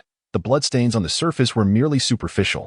This was a novel application of his blood energy that Xiao Kai had discovered after sustaining multiple injuries. However, this method of healing could only be applied to himself, as due to differences in blood type and energy. Xiao Kai's blood energy acted as a corrosive gas to others, incapable of being utilized on other individuals or animals. This conclusion was reached after extensive experimentation, although Xiao Kai heard the other's words. He did not let his guard down. To be frank, he still could not decipher the character of this man. Now, as a wielder of a bloodline limit, I formally invite you to join our underworld organization, to become one of us and work together towards our goal of reviving the Sage of Six Paths and achieving everlasting peace in the ninja world. Fujiwara Haisu exclaimed with fervor. What? Both Xiao Kai and you were taken aback. They had not anticipated that this man was associated with an organization called Underworld. Even more astonishing was the revelation that their objective was to revive the Sage of Six Paths, a feat considered impossible. No way. The Sage of Six Paths has been dead for a long time. You cannot resurrect him. Xiao Kai immediately refuted, furrowing his brow as he regarded the man who called himself Fujiwara Haisu. Tightening his grip on the authentic weapon. A dangerous glimmer flickered in his eyes, ready to launch an attack on this enigmatic figure. No. I believe you have misunderstood my words, Fujiwara Haisu replied, waving his right hand towards Xiao Kai. Smiling as he did so, indicating that he had no intention of engaging in battle at present. After a glance at you beside Xiao Kai, a hint of coldness flashed in his eyes before he continued with a smile. Our underworld organization does not seek to genuinely resurrect the Sage of Six Paths. Rather, we aim to create a contemporary Sage of Six Paths. Upon hearing this, Xiao Kai and you were both taken aback. After all, the notion of creating a Sage of Six Paths sounded utterly ludicrous. Who exactly was the Sage of Six Paths? He was the great being who pioneered the ninja world, a true deity. For this so-called underworld organization to audaciously claim they could forge a Sage of Six Paths was beyond comprehension for Xiao Kai and you. Unable to restrain herself, you inquired, then how do you intend to create a Sage of Six Paths? Moreover, what does the creation of a new Sage of Six Paths have to do with bloodline limits? In response to Yu's question, Fujiwara Haisu cast a scornful glance at her, as if mocking her ignorance, and then disdainfully remarked, a mere ordinary person like you has no right to converse with me. He then turned his gaze back to Xiao Kai, revealing a glimmer of fervor in his eyes, and continued in a calm tone, however, out of benevolence for your acquaintance with this bloodline limit bearer, I shall graciously enlighten you. Upon hearing this, you felt a surge of anger. After all, the tone and demeanor of the other person blatantly conveyed a condescending attitude. As if to say, consider yourself fortunate to converse with me, you lowly common ninja. Nevertheless, in pursuit of information regarding the organization, you suppressed her displeasure and remained composed to listen to the explanation alongside Xiao Kai. Our organization has discovered through years of experimentation and the search for abandoned ancient texts that bloodline limits share commonalities, albeit subtle. Through repeated testing, we have finally reached a conclusion, which is... Fujiwara Haisu abruptly halted his movements. Observing the solemn expressions on Xiao Kai and Yu's faces, a slight smile crept upon his lips, as if he relished this moment. Then, with a grave tone, he slowly began, all bloodline limits are derived from the Sage of Six Paths. What?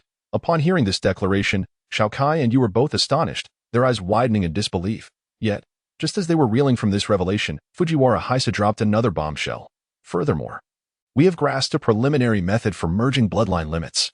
It seemed that Fujiwara Haisu was dissatisfied with their expressions, which did not meet his expectations. He curled his lip and continued to relay this significant information to Xiao Kai and Yu, his gaunt face adorned with a sickly expression as he awaited their reactions. How is that possible? Merging bloodline limits? Xiao Kai murmured in disbelief, while beside him, Yu wore an expression of incredulity, her mouth agape in shock.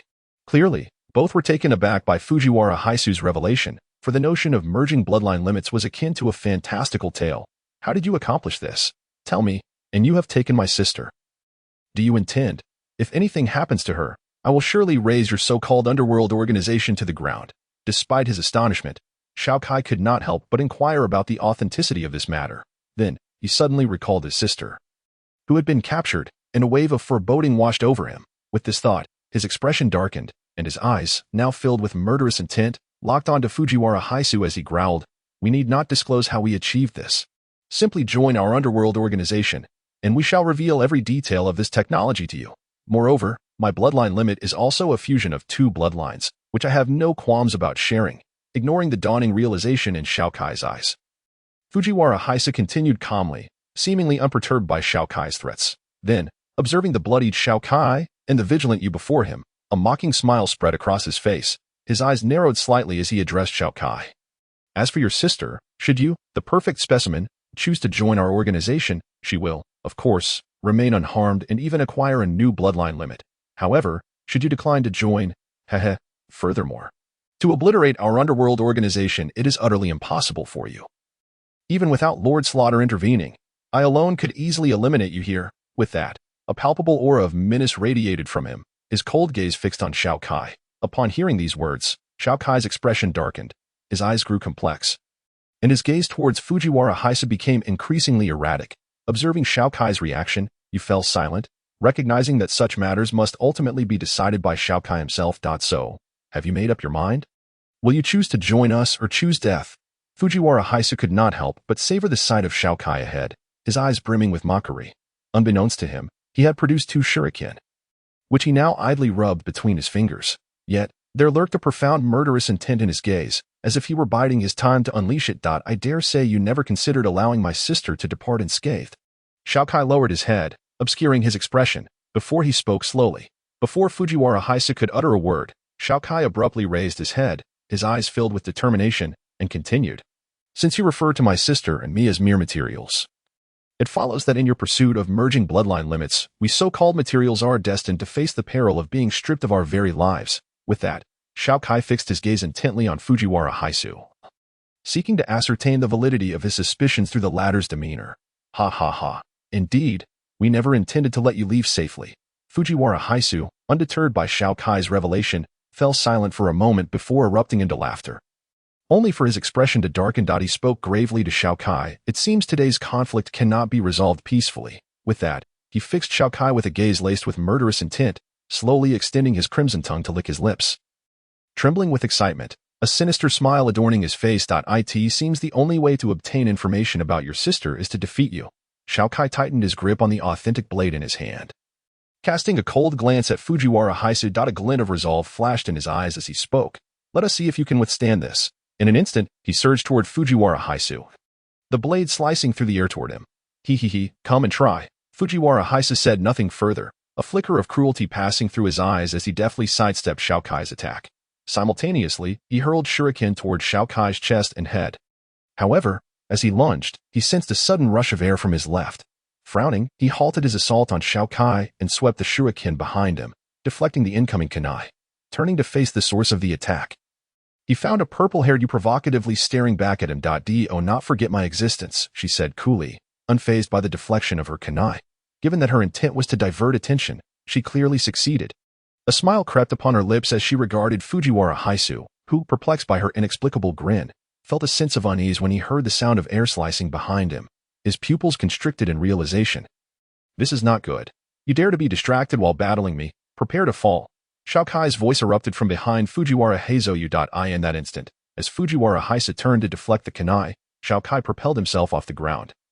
Twisting his body to face Fujiwara Haise, whose back was now entirely exposed, with a look of grave determination, Xiao Kai unleashed a surge of energy that enveloped him. Breakthrough Dragon Strike. The sound of his powerful declaration echoed through the arena, followed by a burst of golden energy that illuminated the night sky. While you squinted against the blinding light, it remained focused on the 2 figures at the center. There, she beheld Xiao Kai's blade shimmering with golden radiance as he launched Fujiwara Haise into the air. A resplendent golden sword beam sliced through the air, accompanied by a faint dragon's roar. In its wake, Fujiwara Haise was sent hurtling backward, landing not far from Xiao Kai. Success, you exclaimed, elated. Under the force of Xiao Kai's formidable attack, even steel would shatter, how much more so a body composed of flesh and blood. She had witnessed the power of this technique before. It was nothing short of earth-shattering. However, as you reveled in Xiao Kai's triumph, his brow furrowed in concern. It is not that simple, he warned, his eyes narrowing in confusion. How did he evade that strike? He did not employ any substitution techniques, clearly. Xiao Kai's breakthrough dragon strike had not fully connected with Fujiwara Haise. Just then, Fujiwara Haise slowly rose from the ground, brushing off the dirt.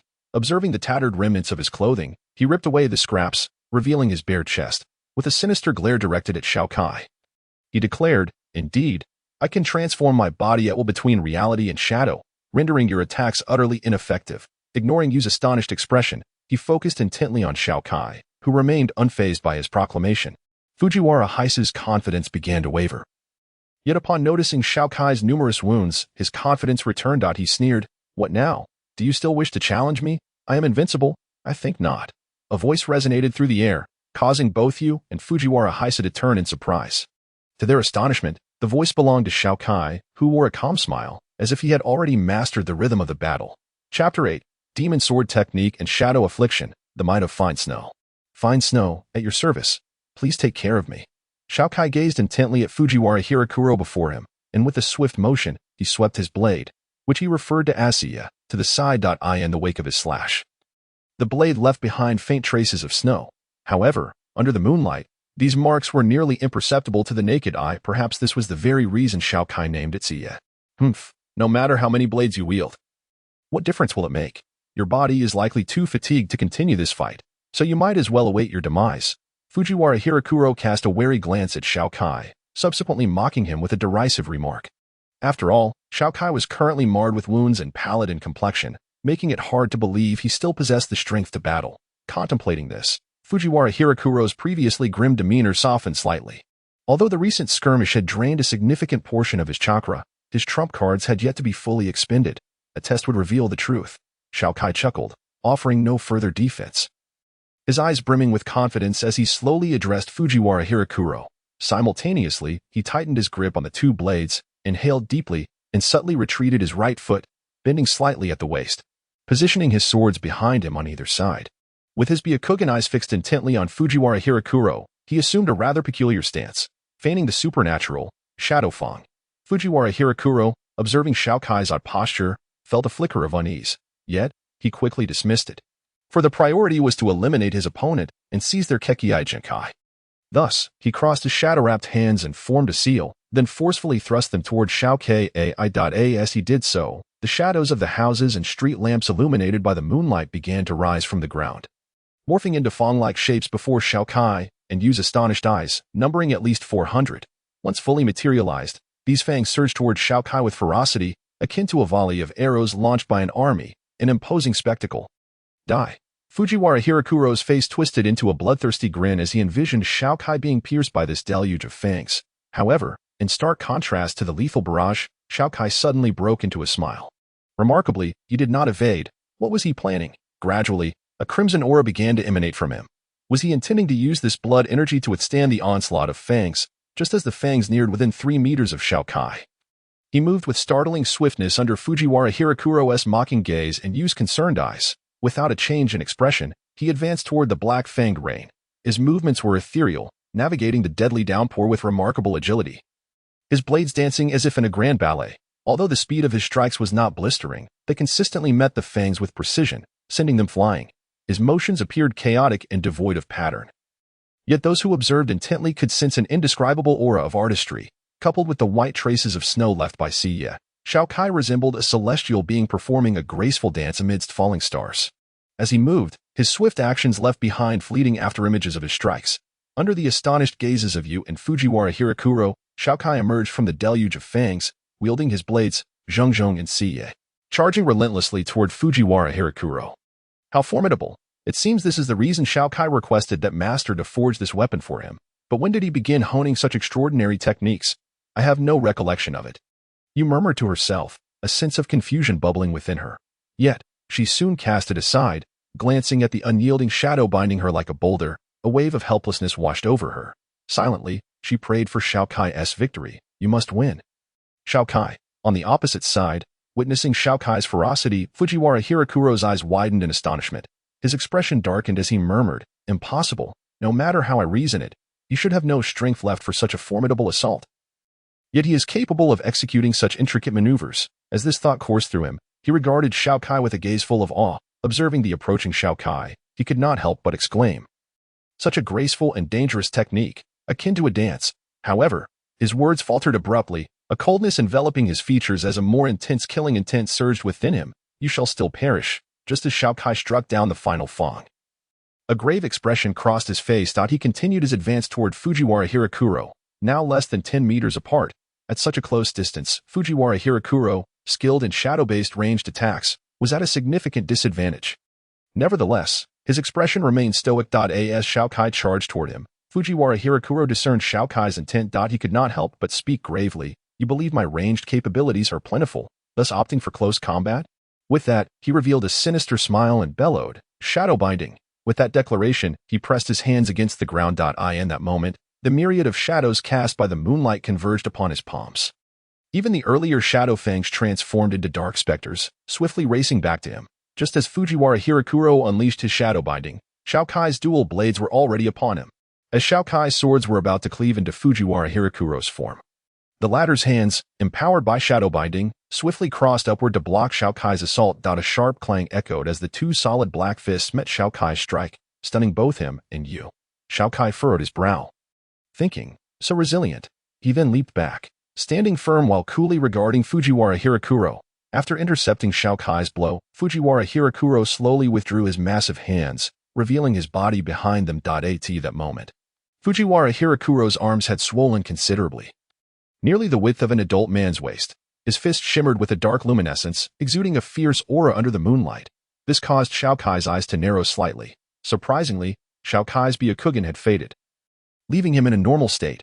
However, the beads of sweat forming on his brow indicated a significant drain on his stamina. This was likely why he had shut off his Byakugan, to conserve energy for battle. At this moment, Xiao Kai was enveloped in a crimson aura, suggesting he had activated his blood energy to perform his recent flurry of complex maneuvers. Otherwise, given his prior condition, executing such techniques would have been a fanciful notion. However, activating his blood energy could only sustain his combat prowess for a fleeting duration. Once it was depleted, Xiao Kai would be left vulnerable. Thus, he had to defeat his opponent within this brief window. With this realization, a look of gravity settled upon Xiao Kai's face, his gaze toward Fujiwara Hirakuro sharpening. Does that set of techniques possess a name? Fujiwara Hirakuro inquired, raising an eyebrow at Xiao Kai's display. Lead Demon Sword Technique. Xiao Kai replied, his voice steady, as he surged toward Fujiwara Hirakuro. With a swift flourish, he unleashed the Lead Demon Sword Technique once more, his blades striking from different angles toward Fujiwara Hirakuro. Lead Demon Sword Technique, truly a technique as its name suggests, ghostly and elusive. As Xiao Kai approached, Fujiwara Hirakuro remained unperturbed, using his massive hands to deflect Xiao Kai's onslaught. When Xiao Kai's blades collided with his colossal fists, sparks flew in all directions. This involuntarily caused Xiao Kai's pupils to constrict. After all, he was most acutely aware of the sharpness of the two blades in his hands. Yet at this moment, Fujiwara Hisaku was somehow able to withstand his attacks with his hands, which had employed a secret technique. How could this not astonish Xiao Kai? Hehe, do not be too surprised.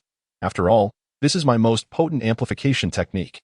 If it were so easily shattered, it would be quite laughable. Fujiwara Hisaku licked his parched lips with a calm demeanor. However, a fleeting glimmer of anxiety flickered in his eyes, as if he were worried about something.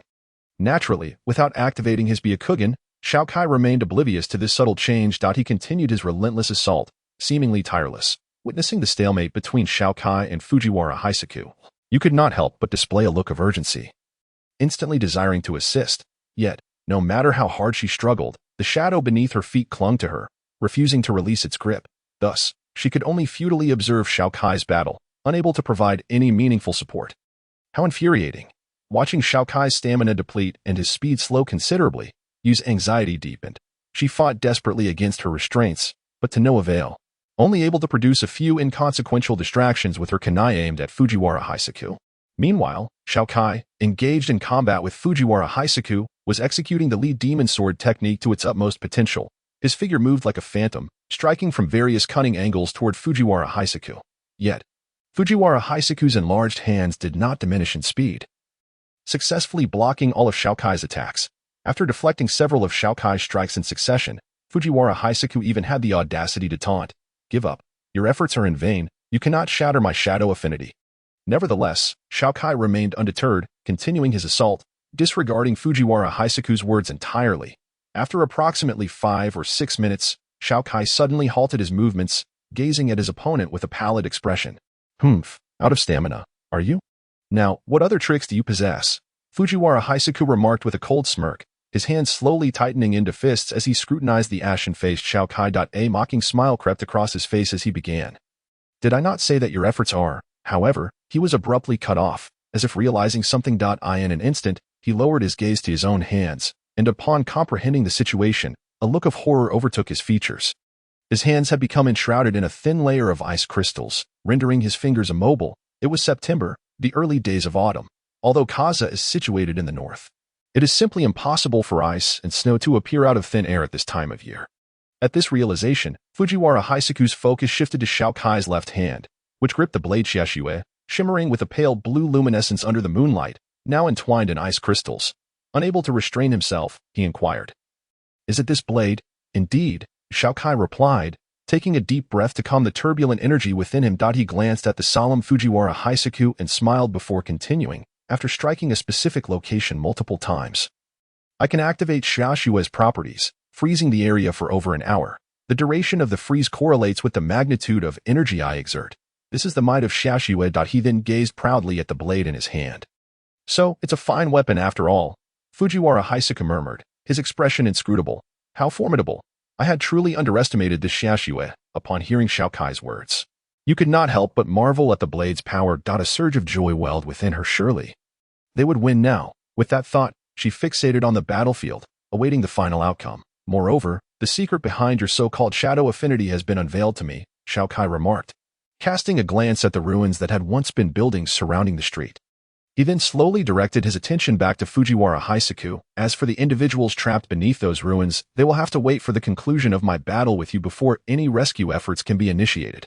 "Oh, have you figured it out?" Fujiwara Hisaku responded nonchalantly. After all, Xiao Kai had already deduced his bloodline limit, so it was only natural for him to perceive the intricacies of his shadow affinity. "Your shadow affinity is not invincible.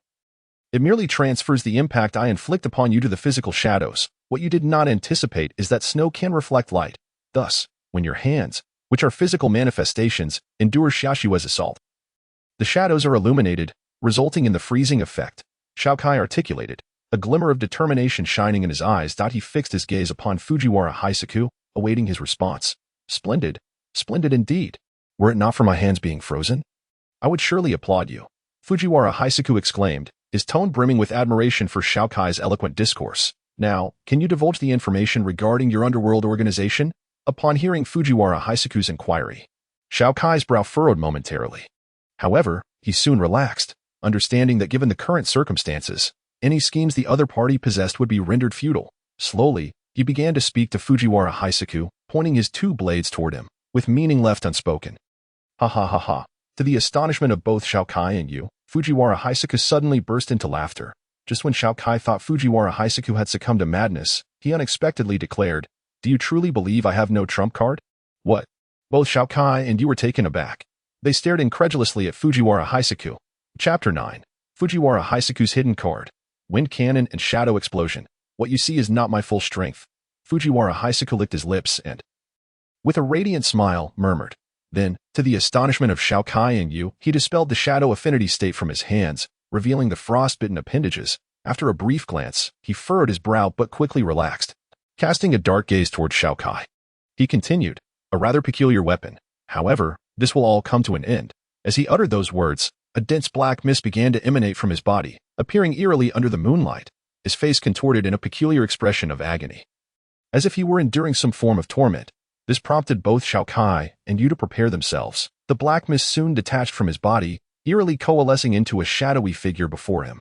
Witnessing Fujiwara Hisaku's transformation, a hint of gravity settled in Xiao Kai's eyes. He tightened his grip on his blades, a flicker of anxiety crossing his pallid visage. "Cackle, cackle. Arise, shadow demon." Fujiwara Hisaku's voice dropped to a low, guttural tone, as if his strength had been siphoned away. Upon the completion of his command, the shadowy figure before him suddenly glowed with two crimson lights in its eye sockets. Its form solidified, revealing itself to Xiao Kai and Yu under the moonlight. The entity Fujiwara Hisaku referred to as the Shadow Demon could be considered a humanoid being, at least possessing a basic human shape. The Shadow Demon was clad in a suit of pure black, vintage armor. Its hands, unlike those of ordinary humans, bore three sharp claws, wreathed in an eerie gray flame that flickered ominously. Its feet were similarly clawed, with black hooks at the knees, lending it a fearsome appearance. The head was encased in a closed, cross-shaped helmet reminiscent of ancient Roman design, with its eyes gleaming with a haunting, blood-red glow, instilling a sense of dread. He, to think you have forced me to resort to this move. You may rest assured as you descend into the depths of hell." Casting a glance at the entity he had summoned, Fujiwara Hisaku displayed an unusual fear in his eyes. seemingly apprehensive of the very thing he had called forth. He then directed a lifeless gaze toward Xiao Kai, who stood not far ahead. This is a grave predicament. Xiao Kai gazed intently at the enigmatic figure ahead, his heart involuntarily letting out a silent sigh. Casting a fleeting glance at the approaching you behind him, his resolve was rekindled. To give up now would be premature. Such an act was entirely uncharacteristic of me, Xiao Kai quietly affirmed to himself. Inhaling deeply as he summoned the last remnants of his vitality, a crimson mist gradually emanated from his being, wafting softly into the air above. Xiao Kai, how are you? As you observed the disappearance of the shadow binding her while utilizing Shadow Demon in the arena of Fujiwara. She immediately rushed to Xiao Kai's side, her voice laced with urgency. Upon noticing the Shadow Demon, her expression shifted dramatically, a look of sheer astonishment gracing her features. What on earth is that?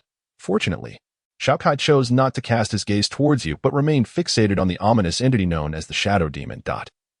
His eyes were filled with gravity, and upon hearing Yu's astonished exclamation, he continued, I do not know. It seems to be a creation of that Fujiwara. It will likely prove to be quite troublesome. Retreat and cover me. I shall confront it. Understood. Please, exercise caution, you replied with concern, stealing a glance at Xiao Kai before gritting her teeth and stepping back. After all, she was merely a support-type ninja. However, even a support-type ninja had her own pivotal role. With this thought, you solemnly formed a complex seal. Instantly, her chakra surged forth, converging toward her hands. Golden, intricate runes radiating brilliant light manifested upon her palms, capturing the astonished gazes of all present. Meanwhile, the Shadow Demon remained stationary, seemingly unaccustomed to its own form. Under Xiao Kai's astonished gaze, Yu, brimming with confidence, pressed the golden runes against Xiao Kai's back. The moment her hands made contact, he felt a surge of new energy coursing through him. This energy was remarkably gentle, causing no adverse effects as it entered his body. To his astonishment, Xiao Kai soon realized that his sword aura was gradually revitalizing, and even his vitality was beginning to regenerate. From a state of near depletion, it slowly returned, and his complexion transformed from pallid to a healthy flush. Sensing the changes within him, Xiao Kai turned in surprise to look at you. However, he was taken aback and pained to see her complexion had shifted from vibrant to notably pale. Even her once lustrous purple hair appeared considerably dulled. It seemed that this technique exacted a heavy toll on her. After casting the spell, you could not help but feel a wave of dizziness, her body collapsing towards the ground. This prompted Xiao Kai to instinctively catch her in his arms, softly murmuring, Why are you so foolish? As you found herself enveloped in Xiao Kai's embrace, a rosy hue blossomed upon her cheeks, her embarrassment evident.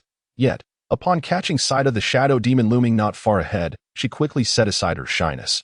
Struggling to rise from Xiao Kai's hold, she grasped his hand, determined to stand tall, and with unwavering resolve. She stated, Xiao Kai, I have cast ninjutsu, rejuvenation technique upon you. Your energy and stamina will continue to recover for an hour, but the price is that I have exhausted all my chakra, so the remainder of the battle is yours. You must win. With that, she fixed Xiao Kai with an encouraging gaze, awaiting his response. I will surely prevail, Xiao Kai affirmed with a resolute nod, squeezing Yu's hand to convey his determination before gradually releasing her grip. As he turned away, the warmth in his eyes transformed into a steely resolve, fixed firmly upon the two figures before him. How utterly dull. I have unleashed it. Whatever you attempt now is futile, Fujiwara remarked, raising an eyebrow upon witnessing Xiao Kai's transformation, his voice dripping with scorn, firmly believing that both Xiao Kai and you were doomed. Isn't it a tad premature to declare your fate? Xiao Kai chuckled in response, It is too early to make such judgments. His tone abruptly shifted to one of cold intensity. I shall defeat you and obliterate your so-called nether organization. Ha ha ha. You are the most arrogant individual I have ever encountered. Fujiwara guffawed, but his laughter quickly turned to icy disdain as he retorted, Arrogance requires strength, and I do not believe you possess that power. So, perish. With that, he gestured with his ice-encased hands towards the Shadow Demon. As he waved, the Shadow Demon seemed to receive a command, its eyes igniting with a crimson glow. It turned its gaze towards Xiao Kai, vanishing from sight in an instant. Clang! A spark erupted before Xiao Kai's chest as his twin blades met a dark claw head-on. The Shadow Demon had lunged towards him in the blink of an eye. Had Xiao Kai not reacted swiftly, he would have been eviscerated by that strike. Incredible speed. Such strength, Xiao Kai marveled, shock coursing through him as he felt the force of the blow reverberate through his arms. His expression darkened as he struggled against the claw aimed at his heart, desperately attempting to thwart its advance. Wait, just one claw. The realization struck him like lightning, sending a wave of terror through his mind. Without a moment's hesitation, he leaped backward, striving to create distance. Yet, Just as he executed his maneuver, he was met with a searing pain in his abdomen. The shadow demon's other claw had brutally pierced his left ribcage, striking him while he was airborne. Upon landing, Xiao Kai doubled over in agony, clutching his abdomen as he summoned all his vitality to mend his injuries. His face twisted in pain as he assessed the damage to his ribs. Slowly contemplating, this must have fractured at least 2 ribs, and more seriously. As if sensing something, Xiao Kai released his grip on the wound, his gaze drawn to the injury. There, his wound had turned black, flickering with tiny gray flames, an eerie sight. Futile. The shadow demon lacks substance or emotion, yet all its attacks inflict insurmountable damage upon you. Unrestrained and uncontrollable, even I cannot command it. Therefore, you are merely awaiting your demise. Fujiwara sneered, licking his cracked lips. Xiao Kai's expression darkened at Fujiwara's words. He remained silent, observing the relentless advance of the shadow demon without a word. Instead, he drew his blades, plunging into battle against it. Xiao Kai. You watched anxiously as he clashed with the shadow demon. Concern etched in her eyes. Realizing that her chakra was entirely depleted, she could only remain rooted in place, observing the unfolding chaos. Each time Xiao Kai narrowly evaded the shadow demon strikes, she couldn't help but break into a cold sweat. Her worry for him palpable. This is dire. Faced with the unyielding onslaught of the shadow demon, Xiao Kai felt a deep turmoil within. Yet, as he sensed the power coursing through him, the images of Yu and Sai flickered in his mind. He cast aside all other thoughts and retaliated against the shadow demon with unyielding determination. Even though he passed through its form time and again, Xiao Kai remained steadfast in his belief that the shadow demon harbored a weakness. For Yu's sake and for the missing Sai, he could not afford to fall here. Didn't I say it's futile? No matter how many times you try, you cannot inflict harm upon the shadow demon. Fujiwara continued to taunt Xiao Kai, his voice thick with derision. Damn it, I refuse to believe that. Xiao Kai's frustration surged as he sustained yet more injuries from the shadow demon after numerous unsuccessful strikes. With a furious roar, he unleashed a formidable technique against the approaching entity. Fierce Dragon Slash. Xiao Kai bellowed, his twin blades a whirlwind of motion, and soon a furious dragon head materialized before him. Its ferocity eclipsed even the previous manifestation of the fierce dragon slash he had executed with precision. As the colossal dragon revealed its fangs, it was enveloped in swirling ice and snow, shimmering with countless ice crystals, exuding an extraordinary majesty. Upon witnessing the transformation of Xiao Kai, the shadow demon exhibited no reaction, relentlessly advancing towards him, seemingly oblivious to the change in Xiao Kai's condition. In response, Xiao Kai immediately urged the dragon before him to charge at the shadow demon. The demon, with claws ablaze in gray flames, lunged towards the roaring sword-she dragon. In the instant of their collision, a blinding brilliance erupted on the street. This fierce radiance compelled Fujiwara Haikura and Yu, from a distance, to shield their eyes with their hands. The light momentarily obscured the 2 figures in the arena, resembling the rise of a miniature sun. The quiet night was illuminated, with the furious roar of the dragon echoing from within that sun. Approximately 2 minutes later, the brilliance gradually dissipated. Outside the scene, Fujiwara Haikura and Yu anxiously peered into the arena, eager to uncover the truth. However, what met their eyes was Xiao Kai, left knee bent on the ground, his left hand pressing against his shoulder, blood steadily trickling from the wound, his pale face fixed on the shadow demon ahead. Upon witnessing this sight, Yu's complexion turned even more ashen, and she helplessly pondered. Is there truly no way out this time? Yet, as if struck by a sudden realization, a glimmer of determination flickered in her eyes. If there was no other option, she would have to resort to that. But once she did, she feared she might have to return. With this thought, hesitation clouded her gaze. But upon seeing Xiao Kai, battered and bruised, a pang of sorrow flashed in her eyes, quickly replaced by resolve. Just as she prepared to retrieve that forbidden scroll, Xiao Kai, who had been half kneeling, slowly stood upright. His gaze was fixed intently on the shadow demon, the corners of his bloodstained mouth curling upward. This prompted Yu, who had intended to fight to the bitter end, to halt her actions and turn her attention to Xiao Kai. The shadow demon was nothing extraordinary. Xiao Kai wiped the blood from his lips and, sensing the dwindling energy within him, mockingly addressed Fujiwara Haikura. As his words fell, the shadow demon began to reveal a dense array of golden sword marks on its body. How could this be? How could you injure the shadow demon? It is clearly an entity of void. Fujiwara Haikura's eyes brimmed with disbelief, unable to comprehend the situation. Indeed, it was an entity of void. Xiao Kai, observing the astonished Fujiwara Haikura, smiled as he replied.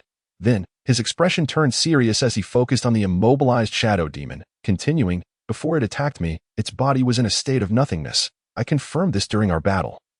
Without a doubt, seemingly taunting Fujiwara Haikura, Xiao Kai continued at a steady pace. I had my suspicions earlier, and when the shadow demon inflicted a second injury upon me, I solidified my theory. At this, Xiao Kai glanced at the wound on his left shoulder, a flicker of relief crossing his eyes. What theory? Upon hearing Xiao Kai's words, a look of yearning emerged in Fujiwara Haikura's eyes. The shadow demon is a manifestation of your mixed bloodline limit. Xiao Kai articulated each word with conviction. What? You gazed at Fujiwara Haikura in astonishment, disbelief evident in her eyes. Indeed, upon hearing Xiao Kai's assertion, Fujiwara Haikura's expression grew complex. Yet he pressed on. But what does this have to do with your ability to injure the shadow demon? I understand. Just as Xiao Kai was about to speak, you interjected, her voice filled with excitement. Hearing her, Xiao Kai turned to smile at her. Fujiwara Haikura, unable to suppress his curiosity, looked at you, eager to hear her explanation. Since it is an entity formed from your bloodline limit, it must possess the characteristics of your bloodline limit, given that you can manipulate shadows for the transition between reality and illusion. It stands to reason that it can too. However, being a shadow itself, its current appearance is merely an illusion. Its true form should reside within the shadow beneath it. This ferocious exterior is merely a shadow within a shadow. You elucidated slowly, then glanced at Xiao Kai with a sense of pride, inquiring, what do you think? Am I correct? Absolutely correct. Xiao Kai replied with a smile, looking at the excited you. However, as he turned to face the enlightened Fujiwara Haikura, his eyes were filled with calmness. Now, it's time to conclude this battle. Observing Xiao Kai ahead, Fujiwara Haikura felt a pang of reluctance. Yet he had to admit, he was bested by a youth significantly younger than himself, both in strength and intellect. But that did not mean he would surrender without a fight. After all, the shadow demon was far from simple. With this thought, a meaningful smile crept across Fujiwara Haikura's face.